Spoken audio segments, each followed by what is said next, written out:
seems like non sequiturs. I haven't Guys, I really missed dug it. into, Guys, I was like a few minutes critically late to this engage with person's the stream. issue at hand, I at wanted all, to watch it, but luckily they've my hopes aren't high that we talked will. about nothing Yeah, well, we have 20 so minutes left far. in this video, so here's hoping. I won't hold my breath though, because that's a long time. Have companies that are in that field So, made conscious decisions. I'm gonna pause it. It's not gonna be live, but whatever. Oh shit! Oh shit! My chat's broken. Chat, ignore that. Ignore that. No, it's fine. Hold on.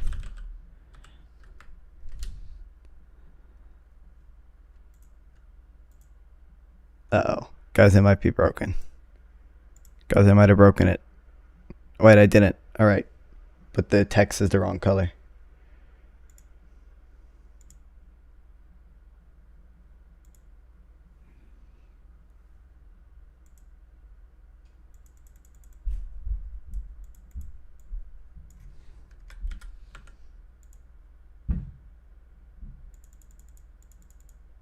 What the hell? I don't know what that bot is. I'm sure it's fine. Wait, where's the...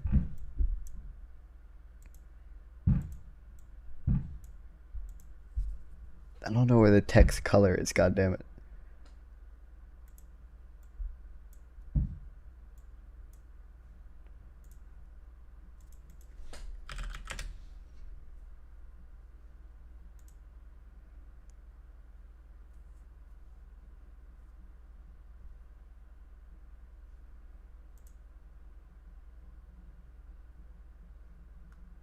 Oh, okay, hold on. 1.5. Oh, that looks so bad.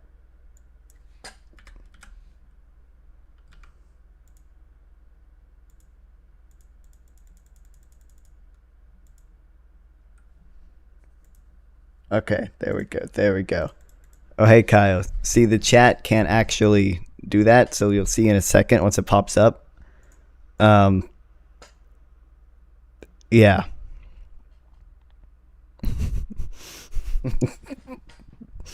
They can't integrate support for YouTube emojis. But it's fine. It's fine. I didn't ban the... Listen, they just don't... YouTube emojis aren't popular enough for people to do them. Anyway. Chat. Hasan actually copied me and reacted to the same documentary I did. Now, don't spam that in chat. It's just gonna break it. It's gonna be there, and it does not look good. It's also really delayed, and I can't fix that. But whatever. Anyway, Hasan copied me and reacted to the same documentary that I did. Now, there are a lot of bad things you can say about Hasan. He is not great a lot of times. But I have a feeling the points he's going to make about this video are going to be pretty similar to mine. This is something that I trust him on. To either attack or undermine Christian values, conservative values and things like that. And I think that they have the free choice to do so. We can be proud of what we believe in. We don't have to hide or be ashamed of it. As the day continues to get, darker and darker and crazier, you standing up for what you believe in is only going to get harder, but it's only going to become more and more necessary. We'll find a way to end wokeism once and for all. Moving on. So much of the talk around woke. It is, yeah. Talk. But it's at the end of the day, nothing will change. it's so important. I'm really contributing to the consumer activism and spending political a lot of space time here. and energy and initiatives on consumer activism. Understand what can be done. Okay. Yeah. Thanks, bro. Yeah, thank you. I really appreciate that. When you have companies that are actively putting out messaging that is antithetical to your morals and values, it would behoove you to find companies that do support your morals and values, especially when it not only translates past talk, like these different campaigns of saying, you know, we support Black Lives Matter, we support Pride Month or whatever, when it actually moves to your money that you give to this company being used I made a towards blank an end one. that is I antithetical have to your political the beliefs, regular one. i.e. No, the giving regular to, one. nonprofit organizations Or not. that are working towards educating children in gender studies and making young children confused about their gender, or offering them resources on how they can. Okay, what I tried to do, but it's broken, I guess, is have one blank one and one regular one, but now they're both blank. Oops. I did break it. No, it's fine. It's fine. I can fix it, maybe.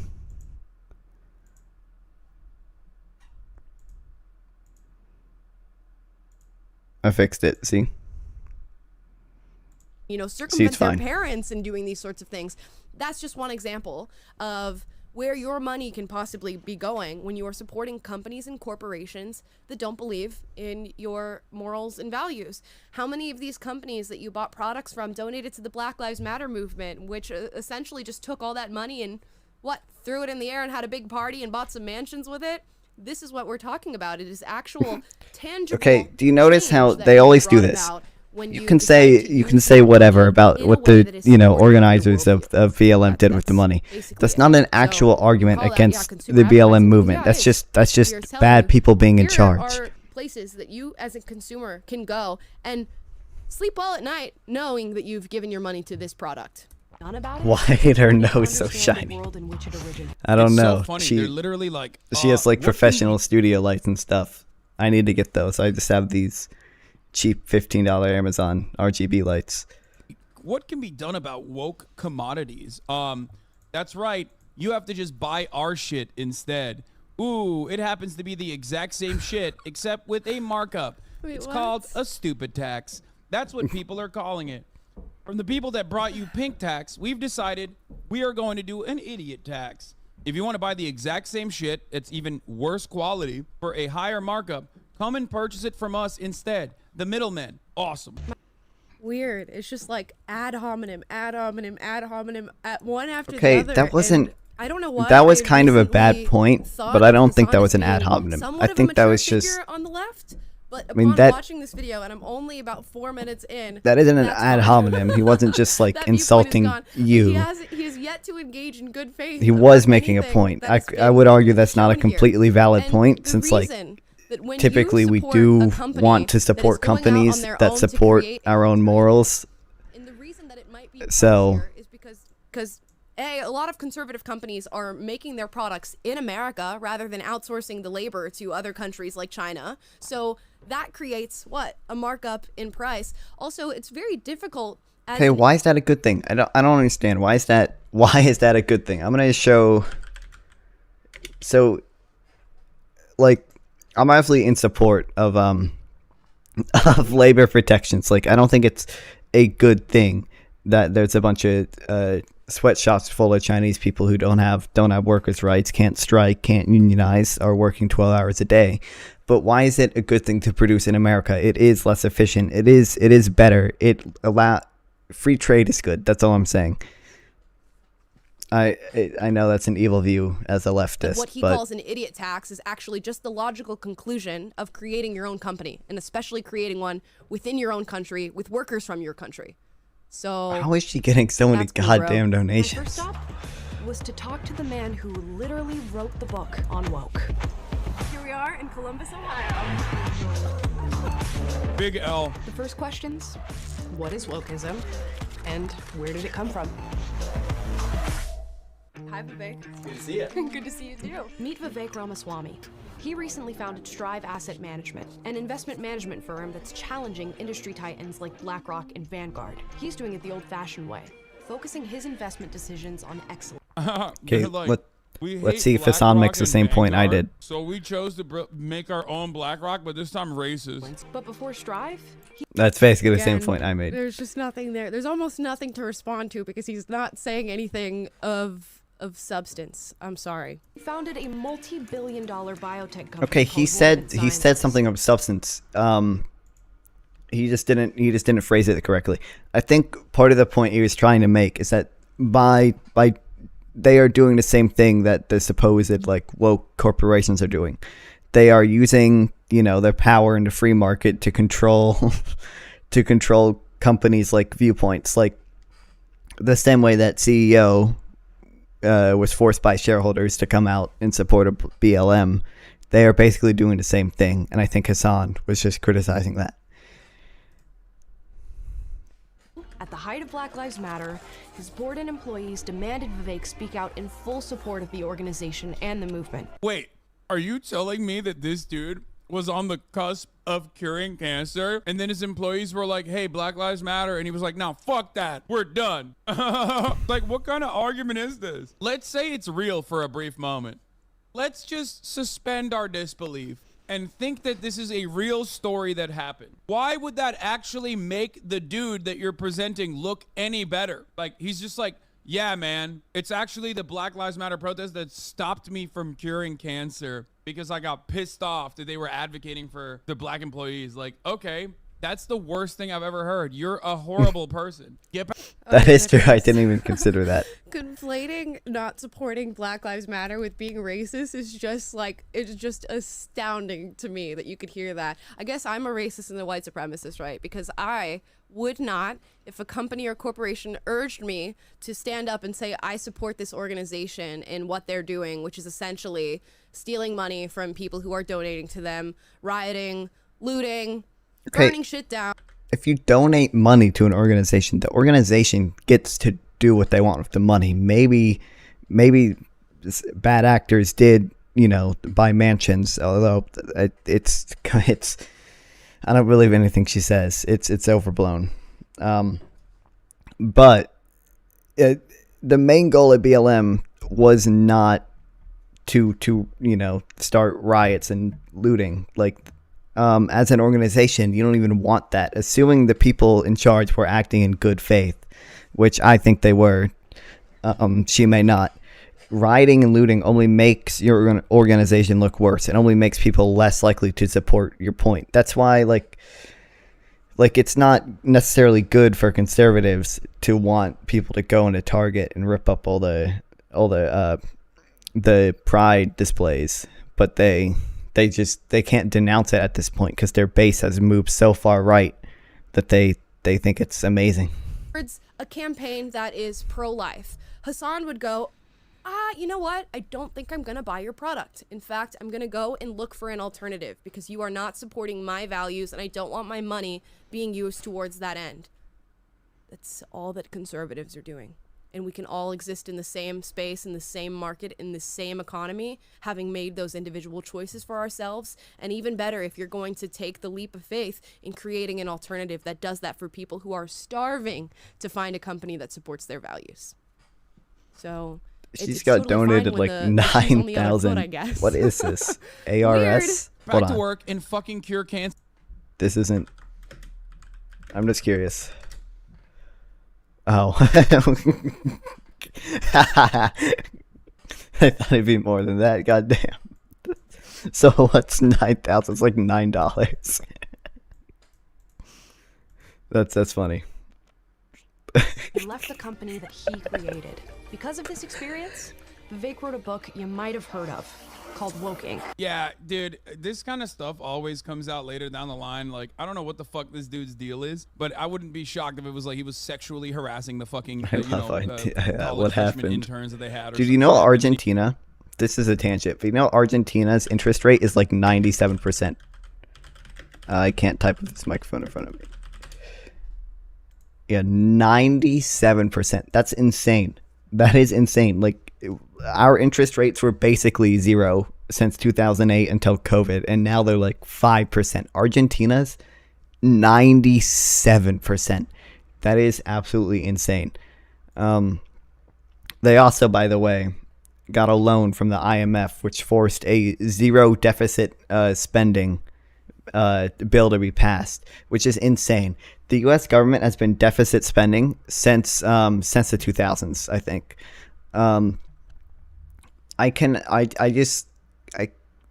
I cannot assume that that loan to Argentina was given in good faith. I have to assume the only reason they gave it to them is because it allows our companies to go in and operate there. And we talk about this with China all the time, how China traps countries in debt, which they absolutely do. But we do the same thing, and we have done it to a much worse scale than China has. Narrative. But wokeism was really At least until recently. You can argue China is surpassing us, but politics. The idea that you are nothing more and nothing less than the genetic stock that you inherit on the day you're born. This was a fringe philosophy. I mean, this was a theory from. Do you think she's still going over this? And it was a challenge to the system. It was an interesting set of ideas. Does it mean it really wants me to super chat? I'm not going to do it, YouTube. But it was interesting. It was provocative. It was a different way of looking at human relations. But wokeness at some point moved from being about being a challenge to the system to becoming. He's like one of those. He's like one of those guys. He's one of those guys who's like, oh, wokeness was fine, when it was like the civil rights movement. But now it's not fine because somehow it got out of control. Is there a problem? What if that was his stance? What if that was his stance, that the civil rights movement was something that was necessary due to the inequalities of that time, and in the current day and age, what wokeism has morphed into is something completely just gonna say it. antithetical to what it would have been when it was first being thought up. What if that was his stance?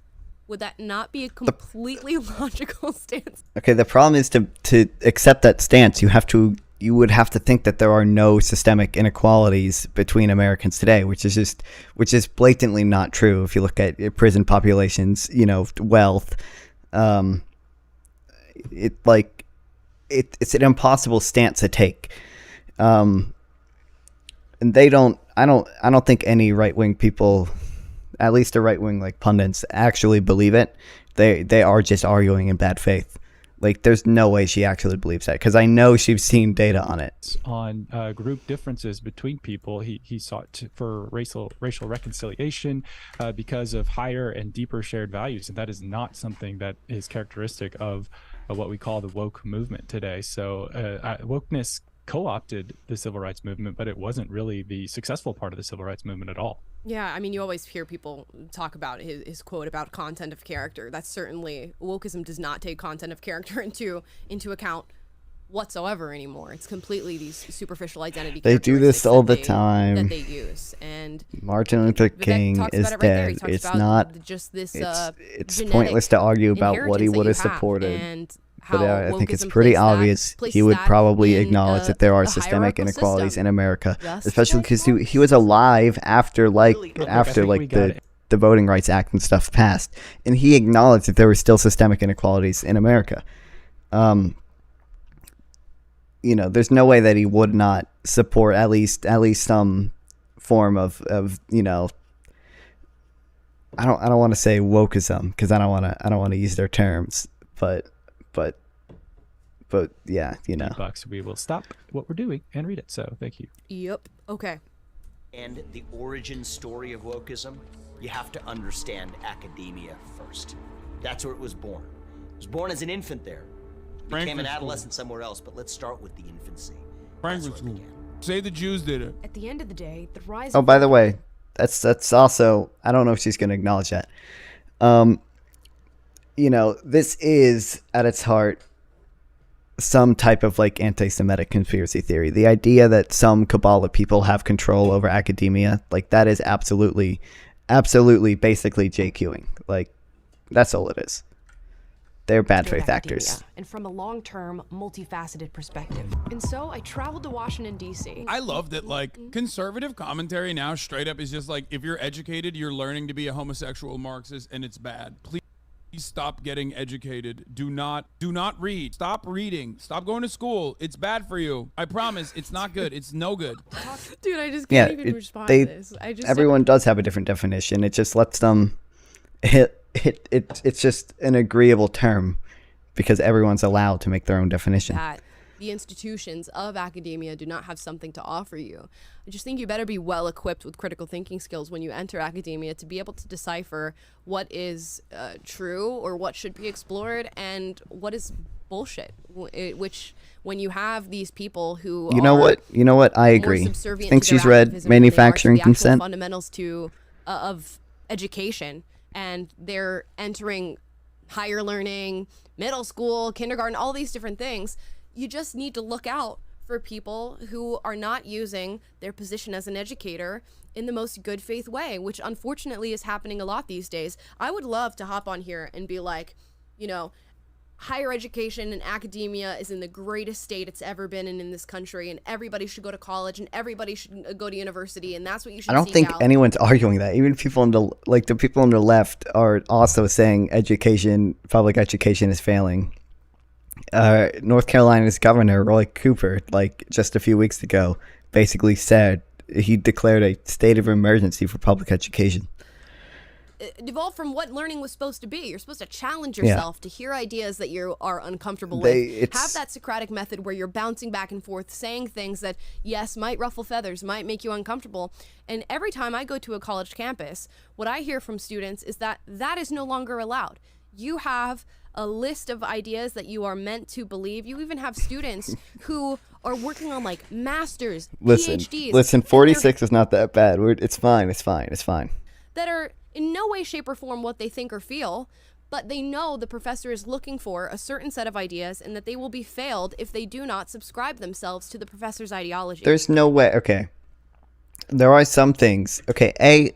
Teachers in school, if you aren't allowed to talk about things, they aren't allowed to talk about critical race theory. Those discussions don't happen. And by the way, they never did before Republicans made a big deal about it. There are so many things teachers just don't really get to talk about. What was their point? I forgot, honestly. The professor is looking for a certain set of ideas. Oh, and no teacher is ever going to fail a student for not subscribing to their ideology. I know, partially, at least, because I have an ideology that is outside the realm of what's even taught in most classes. And I only failed one civics class, and it's because I didn't do any of the work. To their ideology.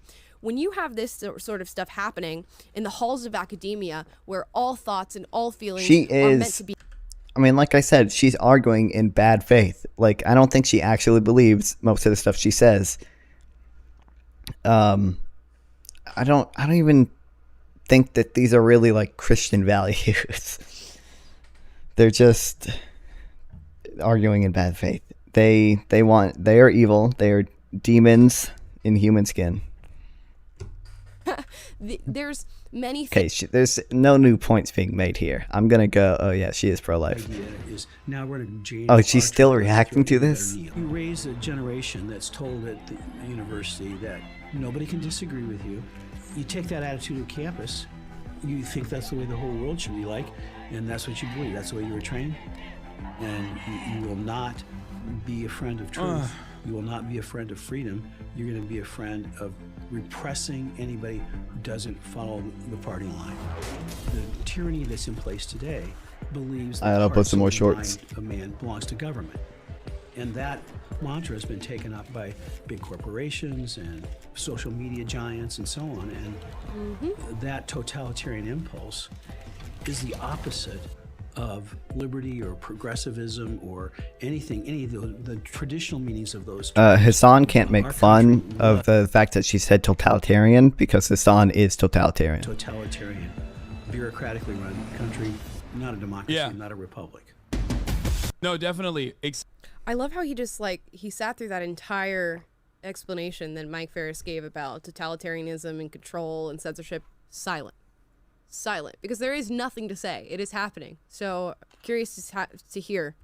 Except for when the photos that you were pointing to, that's the funniest part. When you were pointing to photos of when we were a democracy, a real democracy, with George Washington and shit, dog, that was when America was infinitely less a democracy. Okay, those guys were slave owners, man. That's crazy.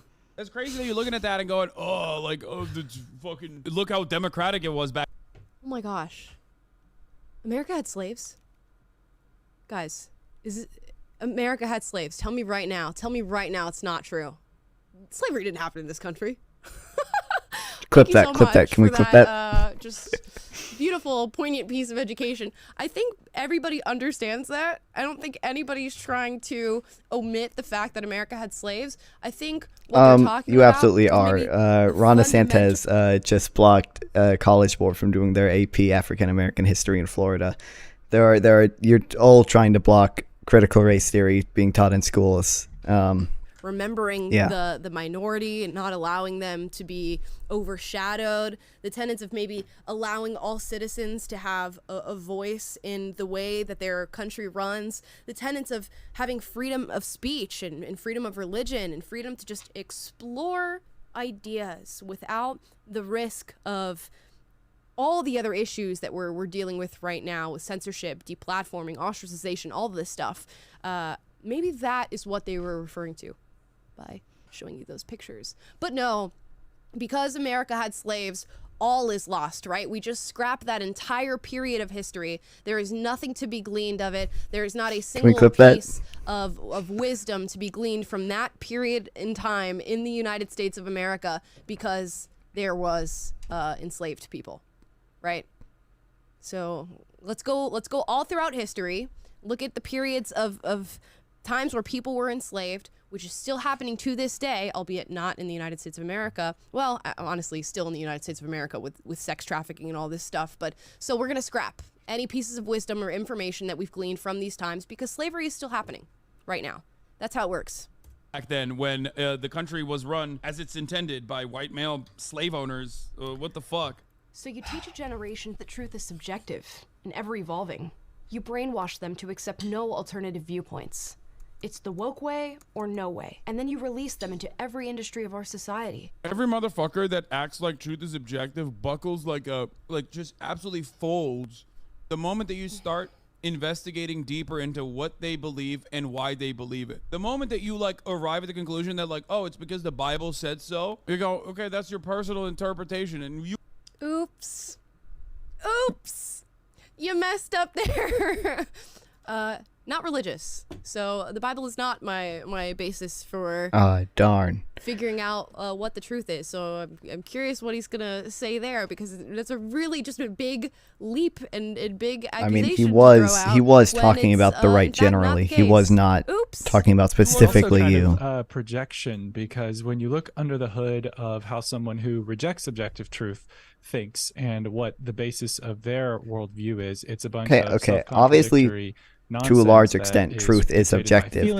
But like, the whims literally what I'm about to say, whatever, who is this guy? Oh, this is just her like co-host. I think his name is Taylor or someone. I don't know. Obviously, truth is to a large extent objective, but like, literally, is a hot dog a sandwich? Like, we can't agree on that. Like, people don't agree on that. I don't think there is an objective truth to whether or not a hot dog is a sandwich or a Uncrustable is a ravioli. Like, the lines are blurred. That's all I'm saying. Cultural forces are at work. It's not something that holds up to much scrutiny. So I feel like there's a little bit of projection there. It's much easier to defend and have a worldview that is coherent when it is staked on objective truth and objective realities than it is not. And I think like things like the What Is Woman documentary illustrate that beautifully. Yeah, I wonder how he felt about that one. I'm sure there's a video of him watching it somewhere, and I am not going to subject myself to that. Just putting that out there.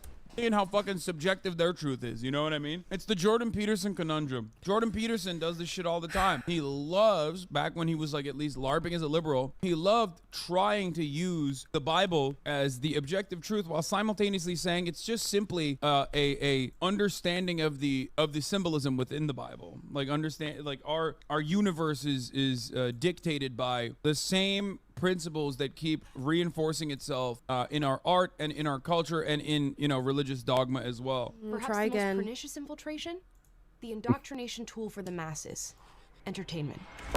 Oh man. For years, everyday Americans have complained about woke Hollywood. Yeah, totally. That's what Americans are always complaining about. Yeah, totally. That is what Americans are always complaining about. I mean, I don't know. Check out any movie that's been made in the last, 5 years and look at the common threads and common changes and the just blatant activism that Hollywood feels the need to throw into their movies, and people are catching on and commenting on it and keeping a keen eye for entertainment that does not uphold their values. So yep, thank you for So there's always been some form of activism in media. The entire point of like entertainment and media is just communication. It's to communicate with people, to communicate your values. Like there were shows that like, you know, like when Star Trek had an interracial couple, like that was a big deal. I think everyone would agree, even her, that is a form of good activism. They aren't opposed to activism in media. They have their own Daily Wire Plus show now where they do the same thing. But you know, that's also true. They have profit incentives. That's all they care about. Companies are serving to their audience, and their audience is evil and wants gay people to exist. It's the same exact thing that Brett does. She just does it in an office, and that invalidates the work that she does. I'm so very confused. I think maybe what's happening is he's upset at the rate at which she's been able to accomplish what she's accomplished, and the fact that she has just completely taken over the YouTube space for young conservatives while being resourced. How come she has 2,000 viewers and not me? It's kind of like those people who are like, you know, she does I had to upload work YouTube so hard shorts to get where I am right now, and now the kids just come in and they have their cameras set up and they have a microphone given to them and they didn't even have to pay for it. It's just like, okay, that's me. That's so me. there's space here. I paid for this all of microphone us, even and the this people stand who myself. work in an office. Jeremy Boring. Jeremy is the co-founder of a media and entertainment company called The Daily Wire.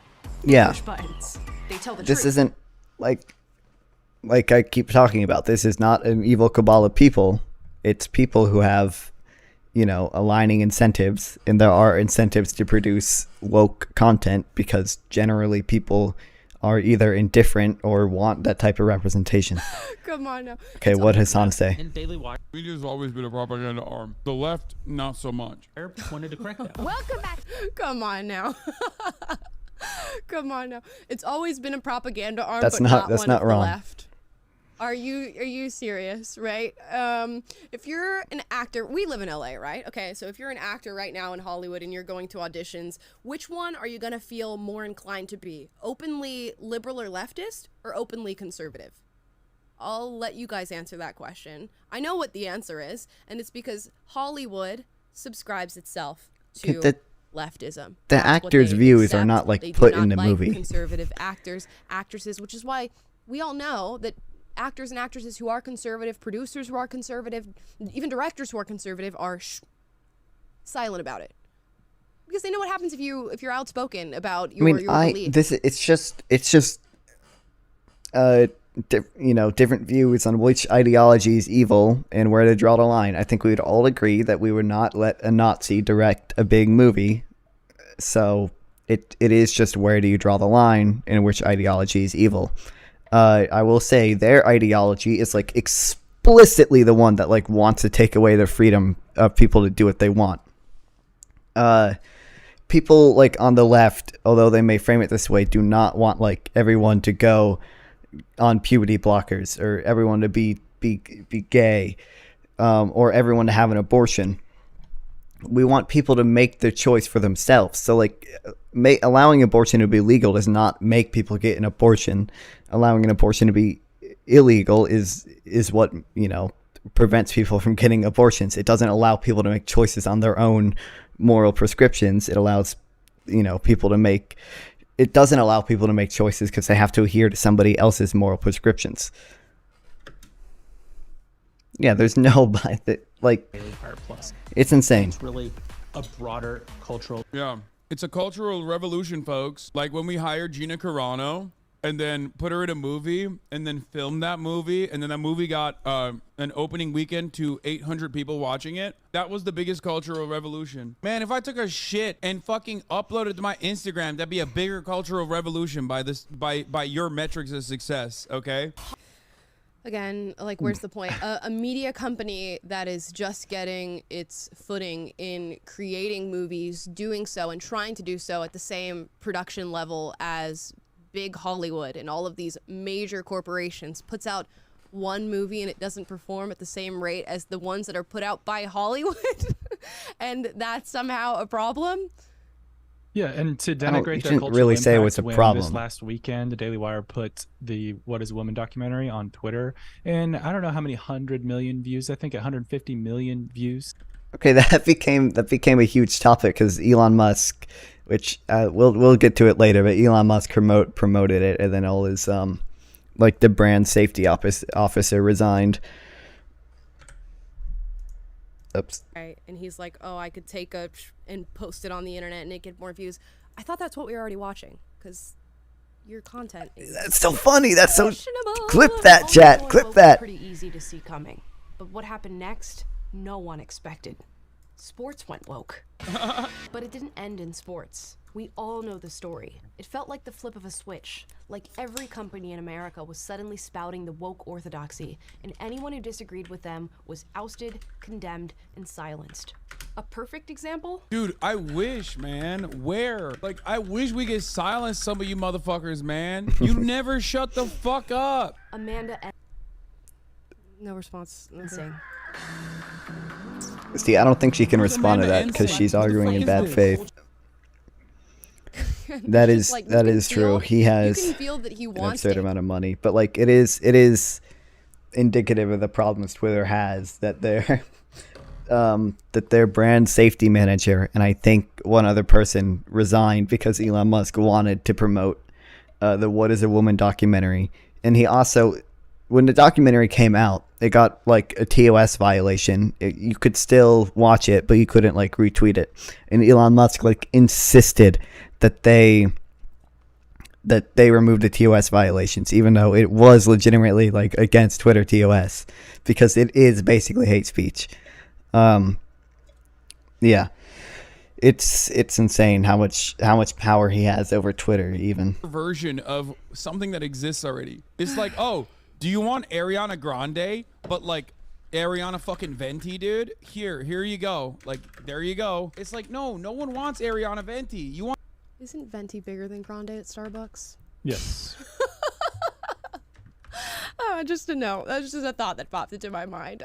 But anyways, as I said before, if you're going to go out and create your own product and you are, I don't know, rivaling, let's take Daily Wire as an example, right? They're creating a streaming service that has entertainment and content for people. Who are they rivaling? Hulu, Netflix, Disney Plus. Do you think that somebody who's just going out and creating an alternative to a company or corporation that has been around for hundreds, if not just decades, right? Could be 100 years, I'm could be uploading more decades. shorts. Do you think your content is going to completely match up to what it is that they've been creating and crafting for decades? Probably not. But if you never try, and if you never get into that first year of creating whatever your alternative is, you better believe you're not going to make it to the 50th year or the 70th year. So to say the product that you first started out with is not the best product and it's not as good as the ones that I can get from the monopoly is, again, Right. not an argument. And Jeremy made this point in your interview with him on Friday, Jeremy Boring, CEO of Daily Wire. He said that strategically, their goal is not necessarily to go toe-to-toe with these massive companies and try to get equal market share as them or anything like that, but it is to give people enough of an alternative, to take away enough market share to where they have to come back to the table and reconsider and say, oh, are you guys going to stop buying our chocolate, buying our beer, buying our movies and films if we continue to push this propaganda propaganda or to take sides in all these political arenas. I don't understand. And shove things down They're arguing that they are pushing propaganda, but then they do the same thing. Just do that like, isn't that they have an alternative now to go to? also propaganda? Like with the strategy. So propaganda does not necessarily have to be false. So even if they argue, well, I'm right and they're wrong, it's still the same thing. Studio or anything like that, but they are trying to create alternatives for people at every opportunity that they can. And by the way, propaganda is not always a bad thing. In the U.S. during World War II, there was a huge amount of Nazi sympathizers. Like, it was the reason the U.S. government created anti-Nazi propaganda was because there were so many Nazi sympathizers in the U.S. that there was not a massive support for the war. And once all that propaganda came out, there were significantly less anti-Semitic people. Like, that is a good outcome from a bad system, propaganda being the bad system. Not acknowledge that is the case, especially when we're about to inch into a future where everything is owned by these massive, like, BlackRock, Vanguard, State Street, and leftists are going to be singing the song of wanting alternatives. And see, this is actually, even though, I am anti-corporation in some senses, the fact that the right are turning, like, anti-corporation, like, she's saying this, and Ron DeSantis is having his war of Disney, is incredibly worrying to me, because the kind of the dialectical view of it, right, is that the right uses culture war issues to kind of distract people from the policies they actually want to implement, which is policies that help, big businesses.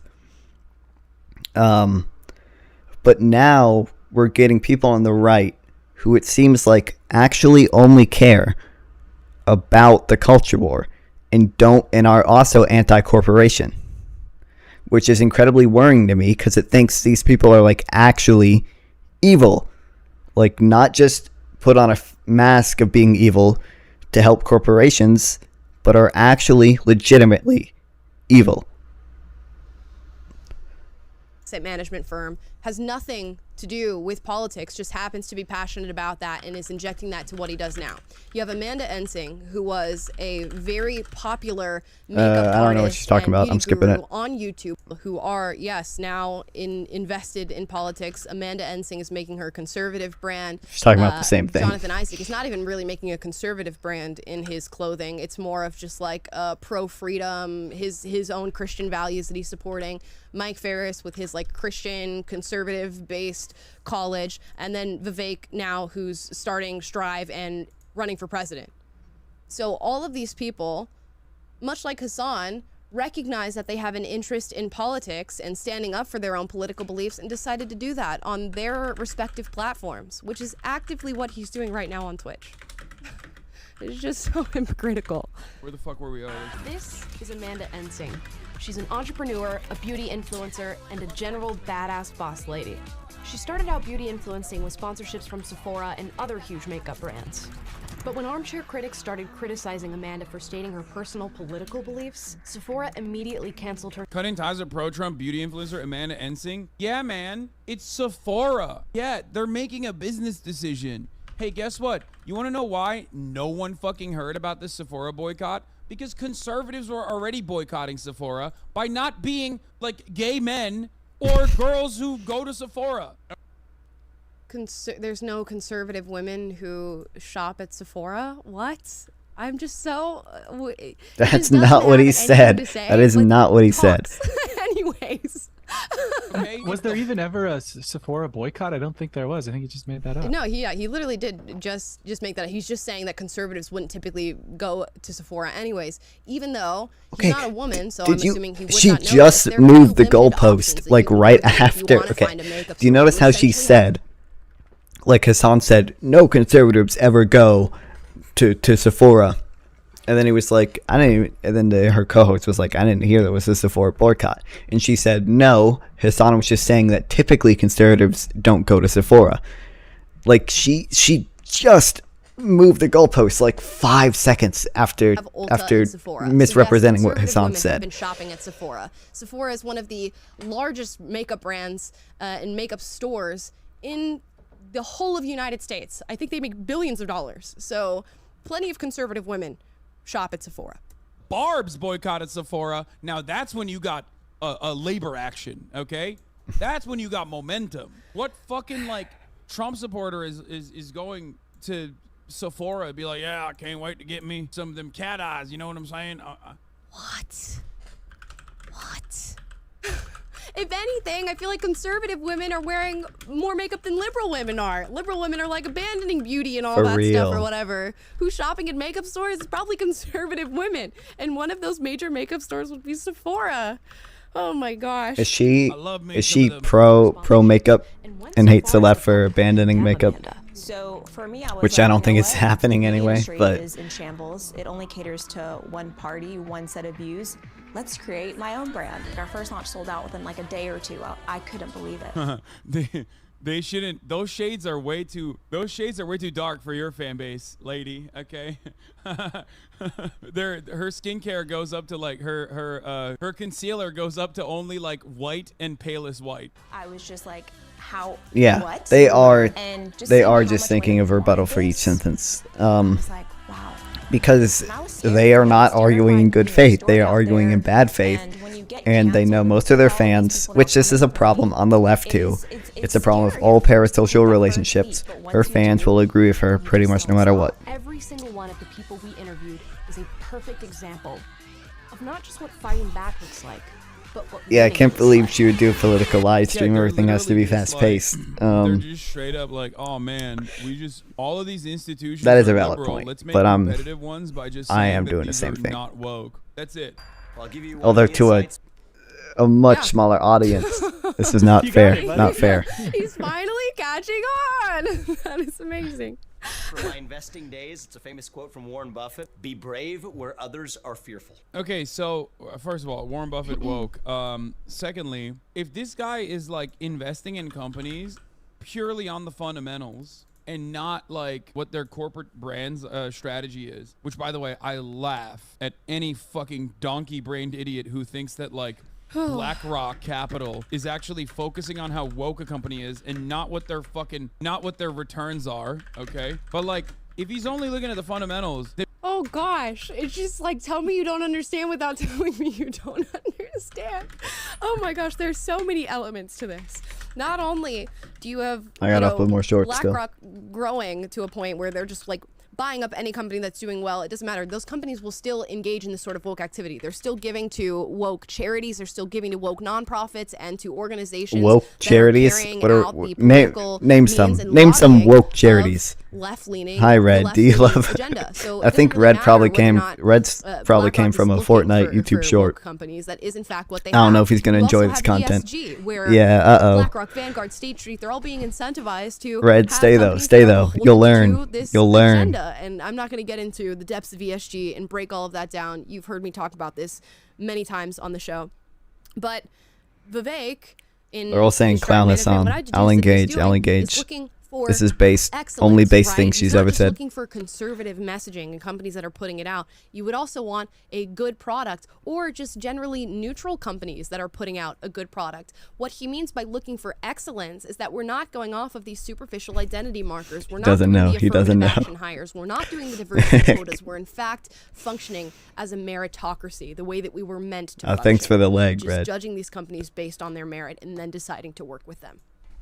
And just as to put a button on that, literally this week, a video resurfaced and it's going viral on social media, on Twitter, of BlackRock CEO Larry Fink saying basically that they admitted they're using ESG to force companies to hire based on diversity, and that he talks about the need to be able to coerce these companies to do what they want them to do. So they're not just looking at the bottom line. They're not just interested in profitability. They are using these ESGs and these methods to coerce companies into Glasses, being woke. purple, yellow And diamond. I God damn it. will pull up that video. Do if you eggs count as can. politics? Did you send that in? Okay. I this don't know. right I here. don't know Let's any find the video political just so you guys discussions can revolving see it around for eggs. yourselves and hear it, because we need the receipts. It's just, You have to force behaviors.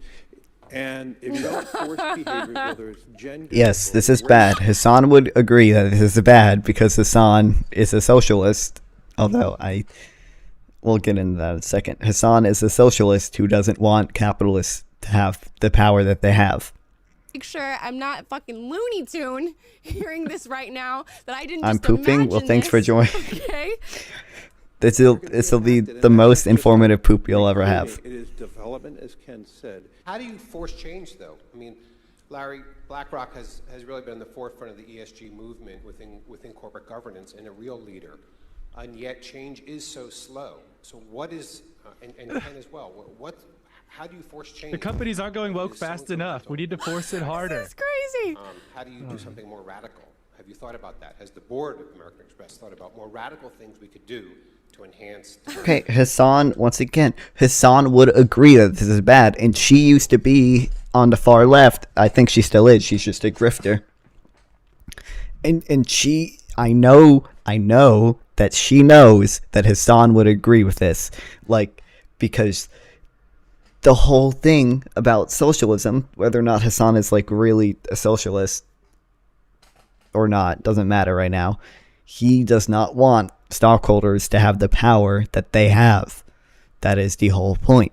What is good behaviors and what is bad behaviors. Oh, goodness. I just want to hear Hasan say one more time that BlackRock is choosing companies based on their profit, not off of wokeness. I want to hear that. And not Okay, that is obviously what BlackRock's main objective is. It just so happens that there's a correlation because Americans are gay, if you can believe it. woke a company is, and not what their returns are. Oops.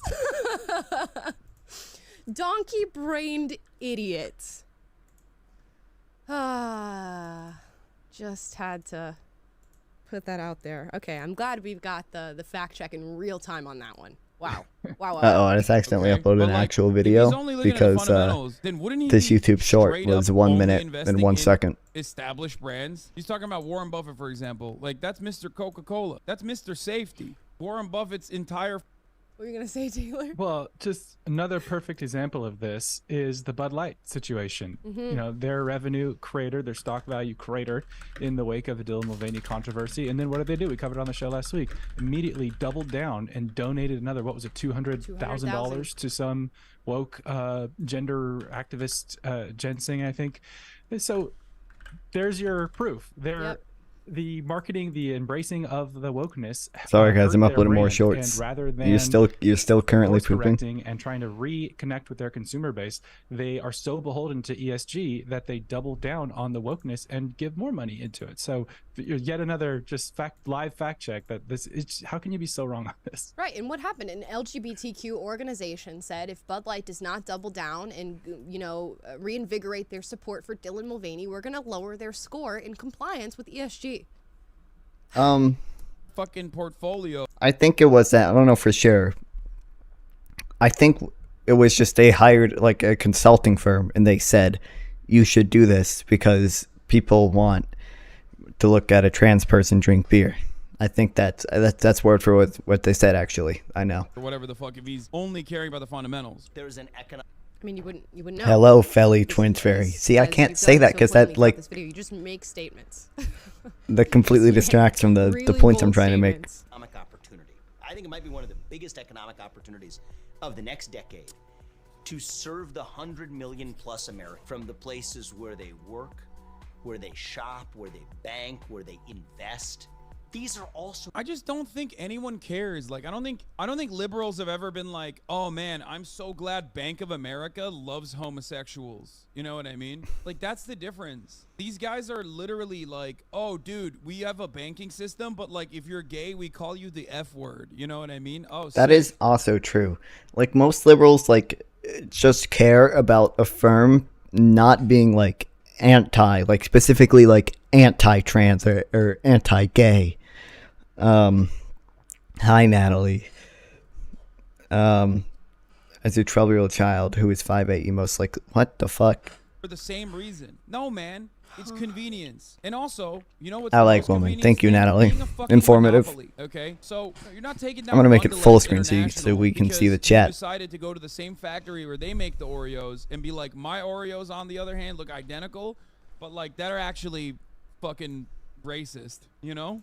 It doesn't work that way. From an economic It's not saying standpoint, some anything of of the best substance. customers that any business could want. That is an economic opportunity. It might be the economic opportunity of our generation. Academia is bad because it grooms children unless we are the ones who are doing the grooming, and then it's good. What? What? There's just so many jumps and jumps and jumps. We want a bank, but we want it to be racist. We want a bank to call you the F word or whatever. That's not at all. If anything, I think the future would be neutral companies and corporations, but unfortunately we don't have that because yes, left-leaning people do give into corporations and companies espousing their Yeah, political YouTube beliefs. really does like It's sending it interesting to 'cause I think he children. used Bank of America.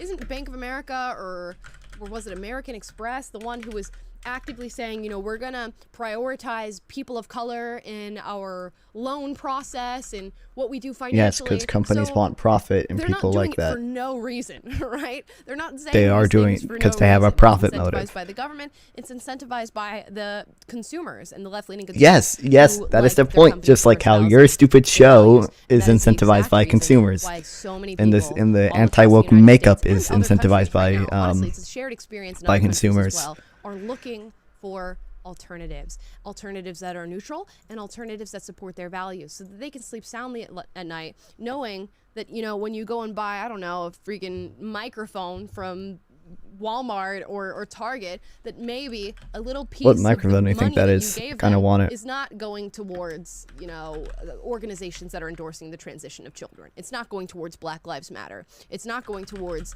the complete and utter degradation of conservative belief in this country. And that's where we'll land on this Hasan video. Finally. So crazy.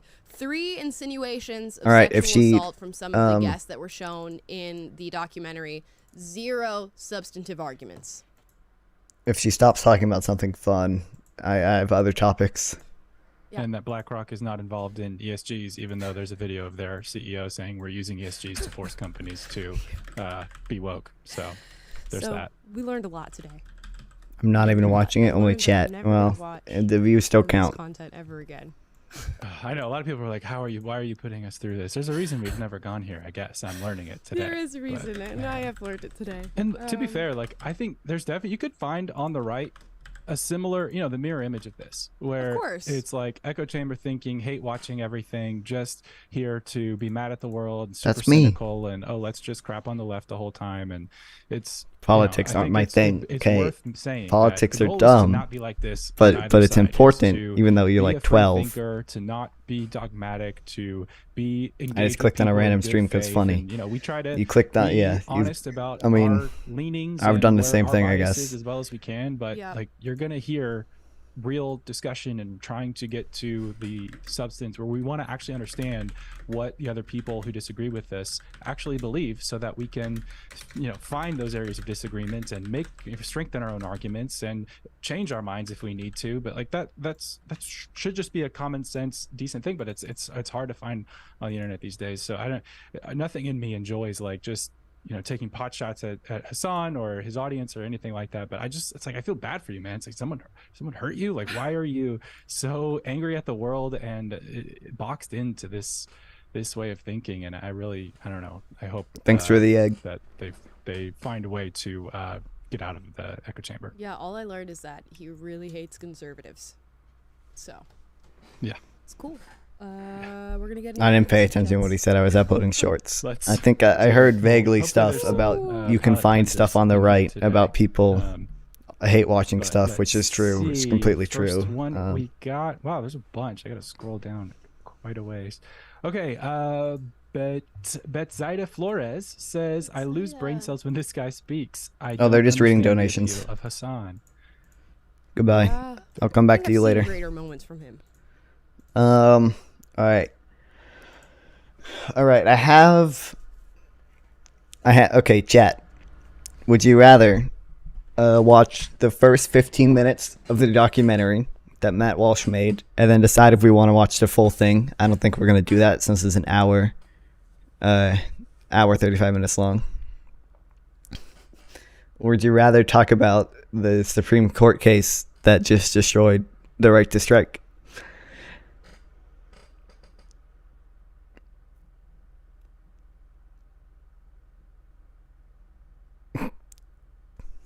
But it'd be really fun. We're going to get to both of them either way. I don't know. Well, this is first on my list. That is shit. I'm going to upload a few more shorts. I'm a 12-year-old child. I can't now. I mean, you could. I mean, I'm only 17. Like, I still can't vote yet. Are you scheduling the shorts? I haven't started scheduling them yet because I only uploaded a few. Oh,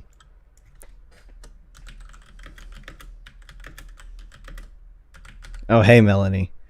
Melanie, do you want to talk about trans people or unions?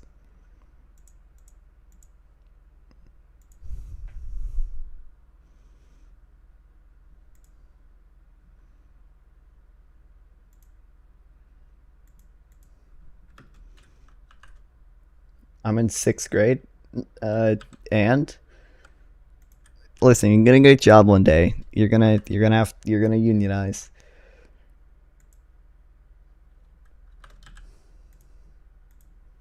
Trust me. Okay.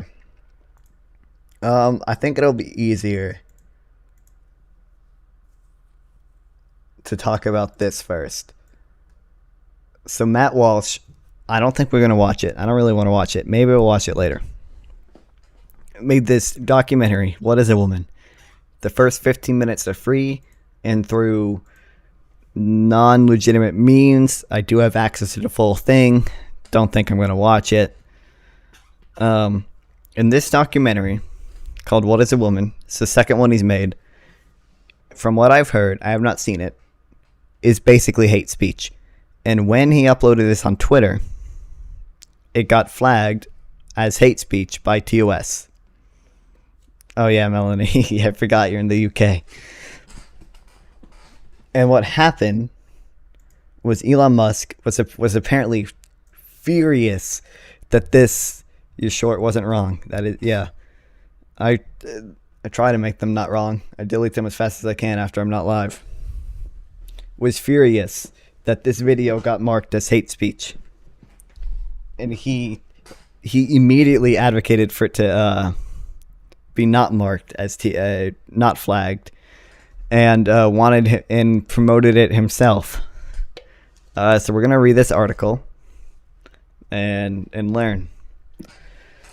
A week ago, Elon Musk's Twitter seemed to be taking shaky footsteps towards a new phase. Mass layoffs. Okay, this isn't about anything. Over the course of a day, though, the turmoil had marked Musk's 7 months ownership of social media came roaring back.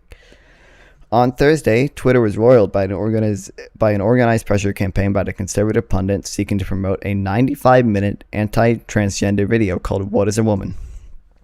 Musk, who has staked out views hostile to transgender advocates, initially responded in ways that seemed to satisfy no one before he eventually relented and agreed to promote the video himself.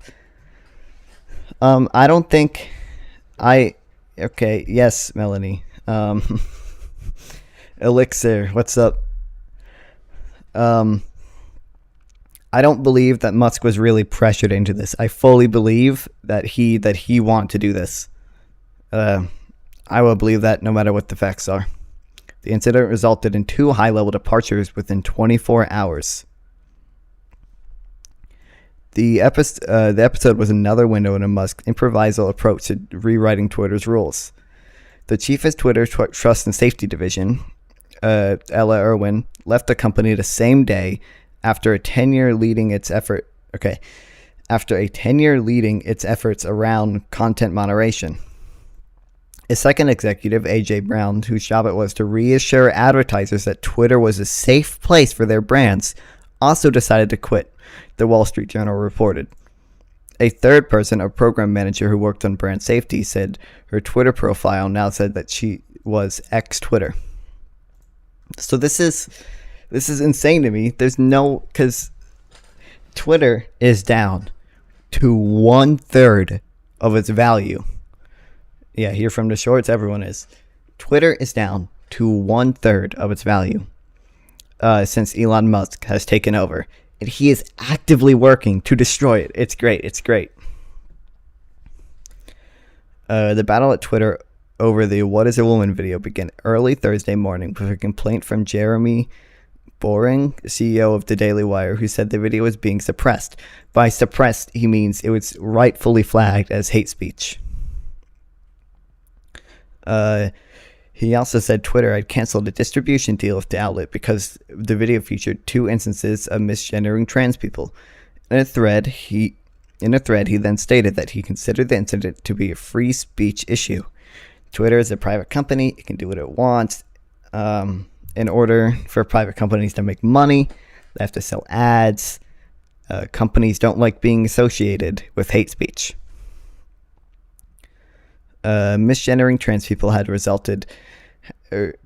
been restricted on a platform since 2018, but under Musk, the company quietly repealed that rule. Awesome. Musk replied to Boring's thread saying that although he personally uses people's preferred pronouns, I don't believe that for a second. Misgendering is allowed on a platform. This was a mistake by many people at Twitter, Musk tweeted in response to Boring's complaint. It's definitely allowed, whether you agree with using someone's preferred pronouns. Not doing so, at most, is rude and certainly breaks no laws.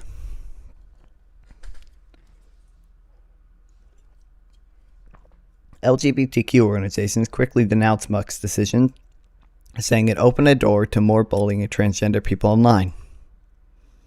It is basically the same thing as being racist. But the fight over the video didn't end there. After Musk allowed it to be posted, Twitter users were still unable to share the film, comment on it, limit its spread. Boring said on Thursday night, he pushed Musk to do more. That was fast, even after blah, blah, blah, blah, blah. It's just a tweet.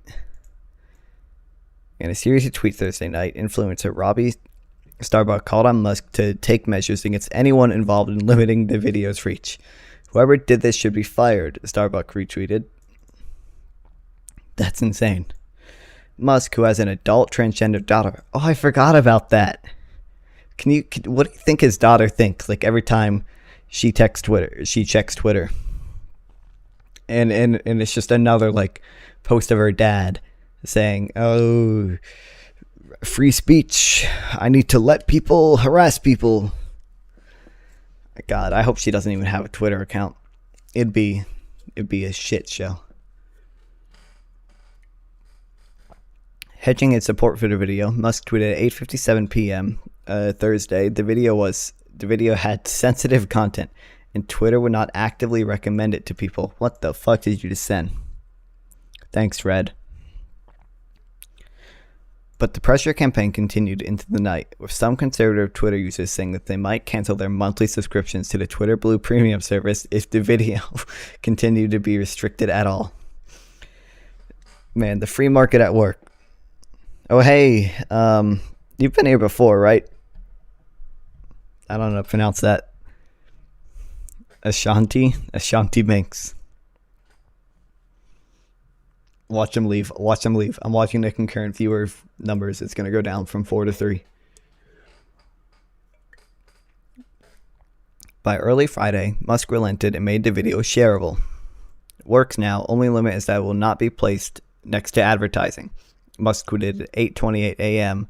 to conservative pundit Matt Walsh, who starts the video and has gained wide attention for his videos targeting trans people and drag queens. And a lot of children are struggling to pay attention. I'm happy they're here. They might accidentally hear something I say and might accidentally agree with it. And then the world would be slightly better. Hopefully. 3 minutes earlier, at 8:25 a.m., Musk himself tweeted out the film, like I said, adding, "Every parent should watch this." The film was pinned at the top of Musk's profile on Friday afternoon. So once again, I don't think anyone made him do that. Like, he actively chose not only to continue having it be on the platform unrestricted. Thanks, Zach.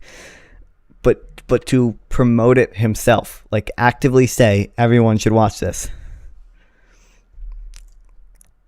By Friday late afternoon, the video had gotten more than 62 million views, according to the tally on Twitter.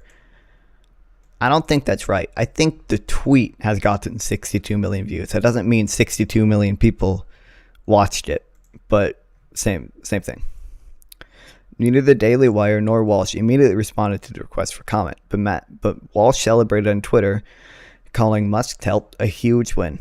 What a great way to ring in Pride Month, Walsh tweeted, referencing LGBTQ Pride Month that began June 1st.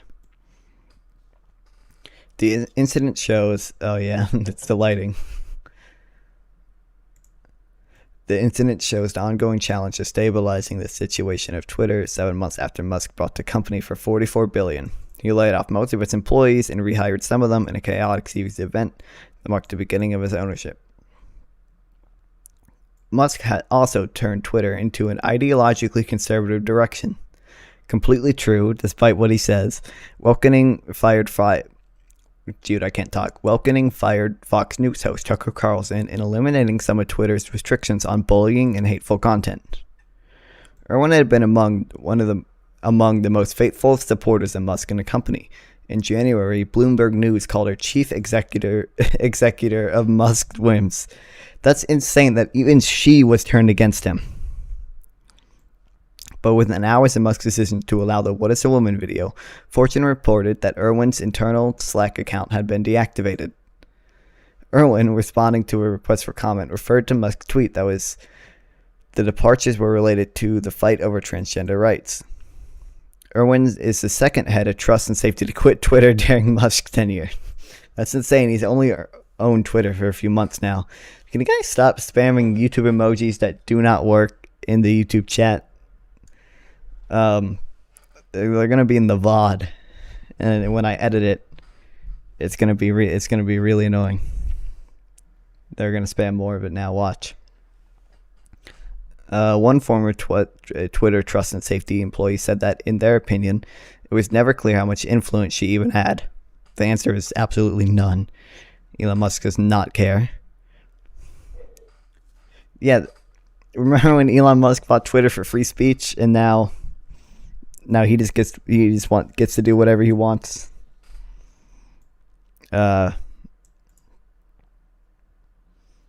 Whereas we probably will never know how much it was her responsibility as opposed to just following orders from Musk. How much worse things could have been, this person said. Twitter saw an uptick in hate speech against LGBTQ people during Irwin's tenure, overall since Musk took the platform. Using pronouns other than what someone preferred is a common way to bully trans people, including on social media. People who are trans or gender non-binary often feel that misgendering invalidates their identity. Musk's views on trans rights puts him out of sync with many other Silicon Valley billionaires. Dustin, I don't know how to pronounce that, the CEO of a software firm. Dude, they're not being friendly to my I don't officially have dyslexia. I have dysgraphia, which just means I can't write. What the fuck? Monkeys, yeah. Oh, did you come from the balloon short? A co-founder of Facebook weighed in to suggest that people with views like Musk should speak with more trans people. I'm assuming Elon Musk has, just because he has a trans daughter. Yes, what is we're reading?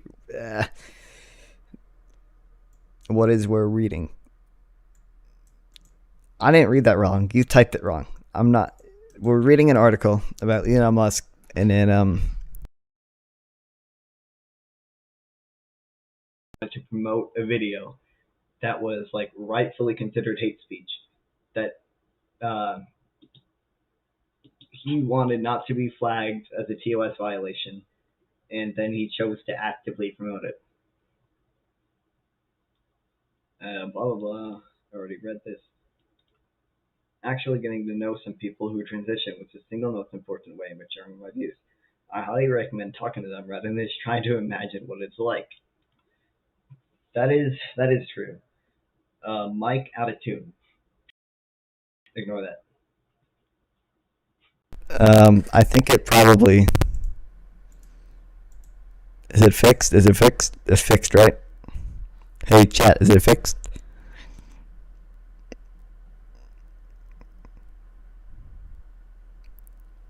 It's too loud? Okay. Listen, I don't know how to fix it.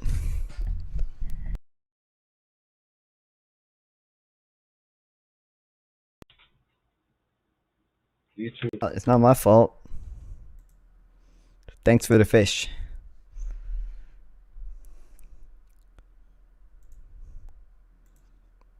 Listen, it says, is it good now?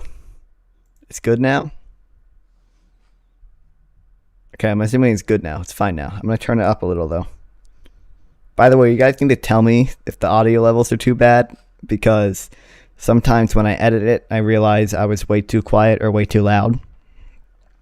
And I'm like, and I can't fix it in post because OBS can only stream like one audio thing. Yeah, Melanie. Anyway. Twitter responded in an emailed request for comment with the automated non-informational response.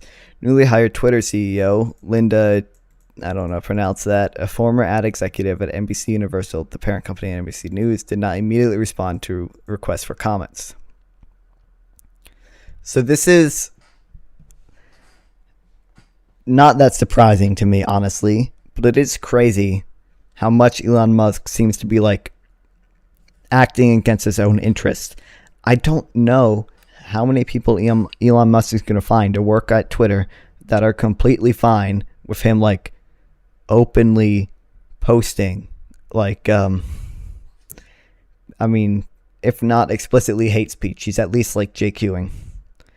There was that one interview where he said that the mass shooter in I forget which city was a psyop and it wasn't actually a white supremacist, despite him having like literal SS and Nazi tattoos on him and him signing his name with SS.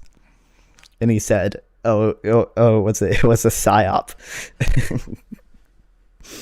Like, there's so few people that are going to be okay with that. Like, even people that are relatively on the right. It is moral for Musk to, yeah.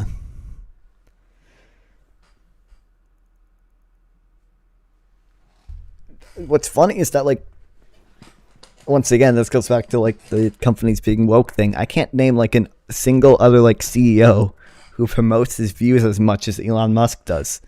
Like, I don't even know who the CEO of Target is. It may be true that Target has pride displays, but, like, it's not like the CEO of Target is constantly posting shit about loving gay people. The money goes down, so I wonder if he bought Twitter exactly just for him. I mean, like I said, it's down to 1/3 of the value. First of all, we know he probably did not actually want to buy Twitter. He tried to back out of the deal. Yeah, Zach, I bet you really agree with that statement and definitely didn't just type that. Or you tried to respond to Red, who even are you? Where was I? Twitter is down to 1/3 of its value since Elon Musk bought it. And I mean, he did get some loans from some Saudi Arabian people, if I remember correctly. Bye, Ashanti.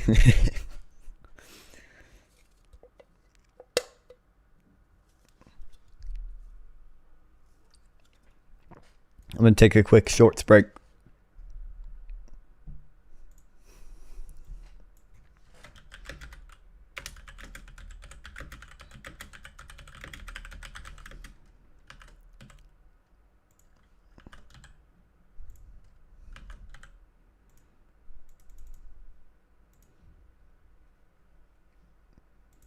Let's check how many views I've gotten. Oh, barely any. Are you kidding me?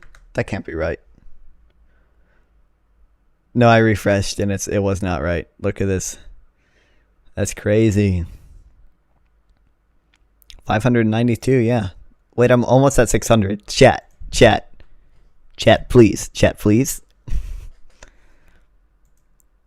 just gotta upload a few more shorts. Just real quick. All the Pixelmon ones did really well last time. And I only have to title one of them, and I can basically just copy and paste them.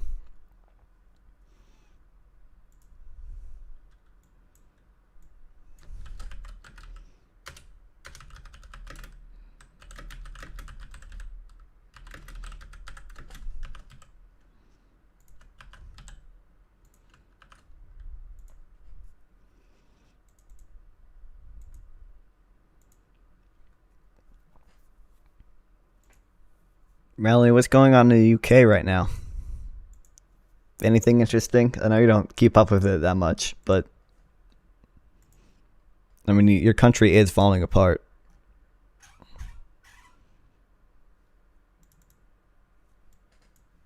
Yeah, I should probably upload some of the political ones. What do you mean? Oh, not really. Bro, I always... Look. Look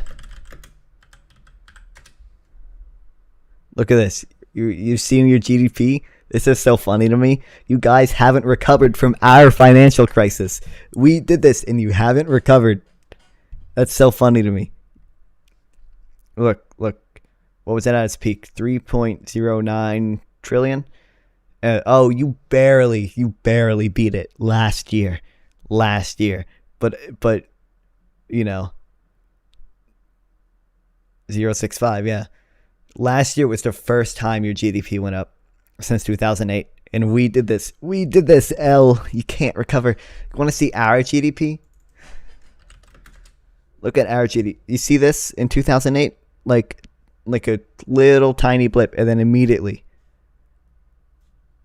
And you can't recover from our financial crisis, you dumbass.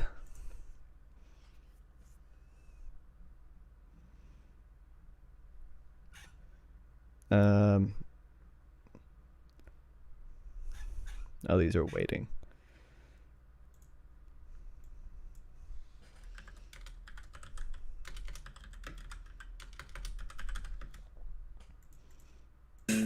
What? Where did you get it? What?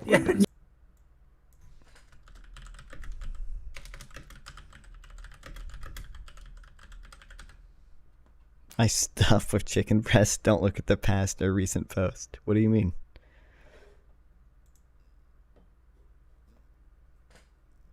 Oh, that's right. I didn't name anything yet.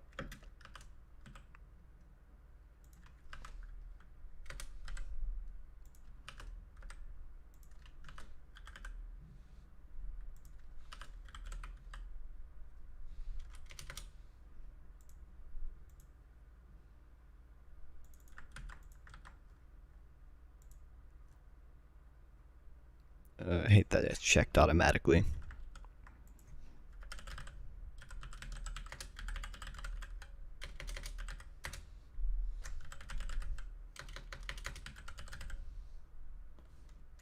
US over UK, that's true. That is true. In every way. Even your stupid check your new short. What did you comment something on it?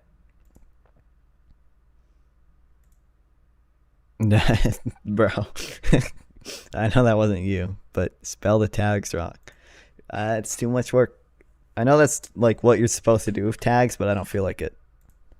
Ah, shit. And look, watch this. Easiest fucking thing in my life. We just slightly changed the title. I can't check what the video is yet. So I'm just gonna do like, I don't know, Pixelmon is insane. Is that how you spell that? Chat, don't clip this. No, I'm right. What the fuck? What? Dude, that's gonna look so bad in the chat.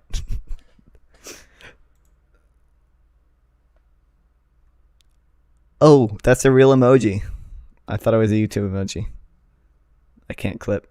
I can clip. I got the YouTube studio, or not the YouTube studio, the OBS replay buffer thing to work. I can clip stuff now.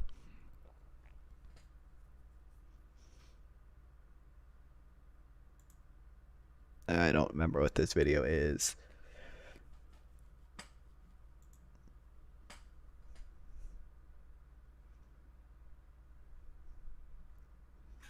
I don't know. It's probably enough for now. Guys, chat. Come on, chat. 7 more. He's spamming. It's not true. Barely even. Alright.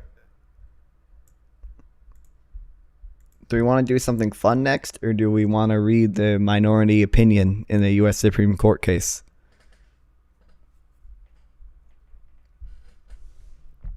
What do you mean stream been broken for me? Have you decided the 600 sub special? I don't know. I say we play Roblox with viewers.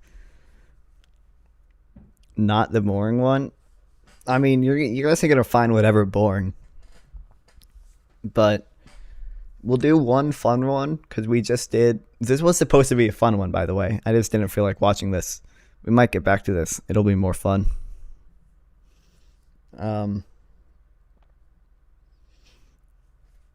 What's the fun? Well, I have some fun pulled up. This one should be relatively fun. And then we'll have to do a boring one. You can say whatever you want. Why am I nervous? Alright. This is going to be... I think this is going to be funny. I'm nervous right now. This is like... Ooh.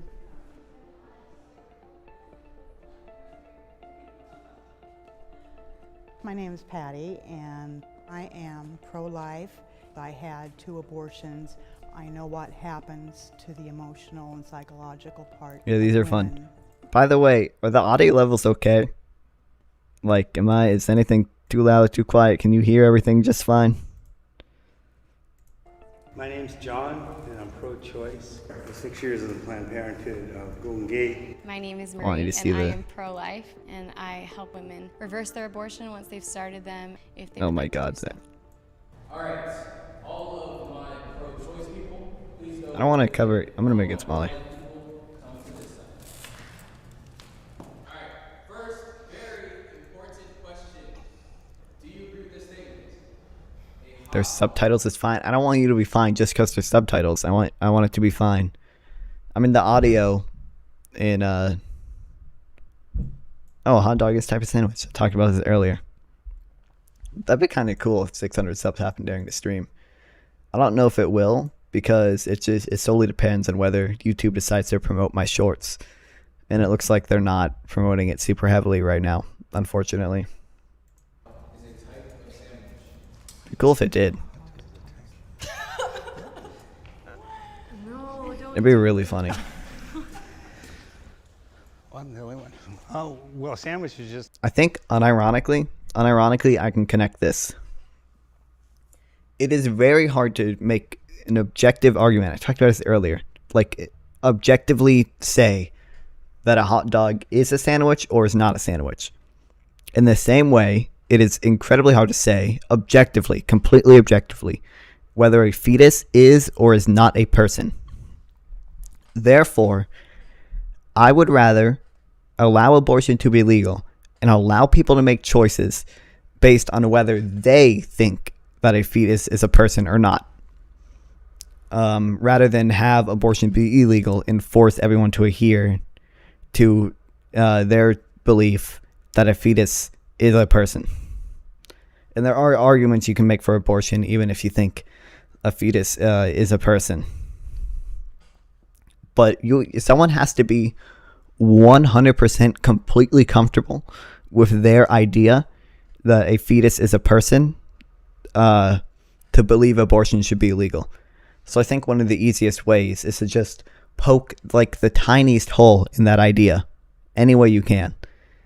And then say, well, why, if you agree that it is very hard, yeah, thanks, Zach, very hard to completely objectively say that a fetus is or is not a person, then why not let people make that choice on their own beliefs?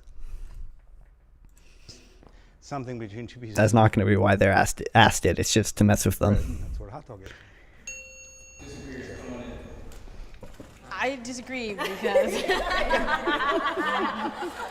a sandwich is 2 pieces of bread, right? But a hot dog bun isn't 2 pieces of bread. Hot dog is its own. What about a Subway sandwich? Owned. A hot dog bun and you put like deli meats in there, would that be still a... Would it be a sandwich? That would still be a hot dog though still, right? I mean, it's like, oh, okay. Darn. Are we going to solve world peace here? Yeah. I think that was just a way to get them to not hate each other as much. Like to recognize that they are people and not just people, you know, and not just opposing viewpoints.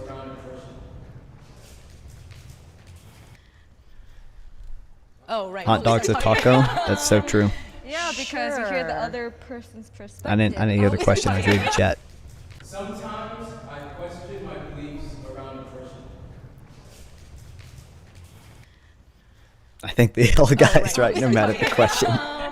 Thanks, yeah, Zach. because you hear the other person's perspective, and you're like, okay, that makes sense. Yeah, no, I think I question mine often because I could imagine that if I wasn't living my life based on my Christianity, I think it's impossible not to question it because it's like such a big issue that's talked about a lot, especially since Roe v. Wade.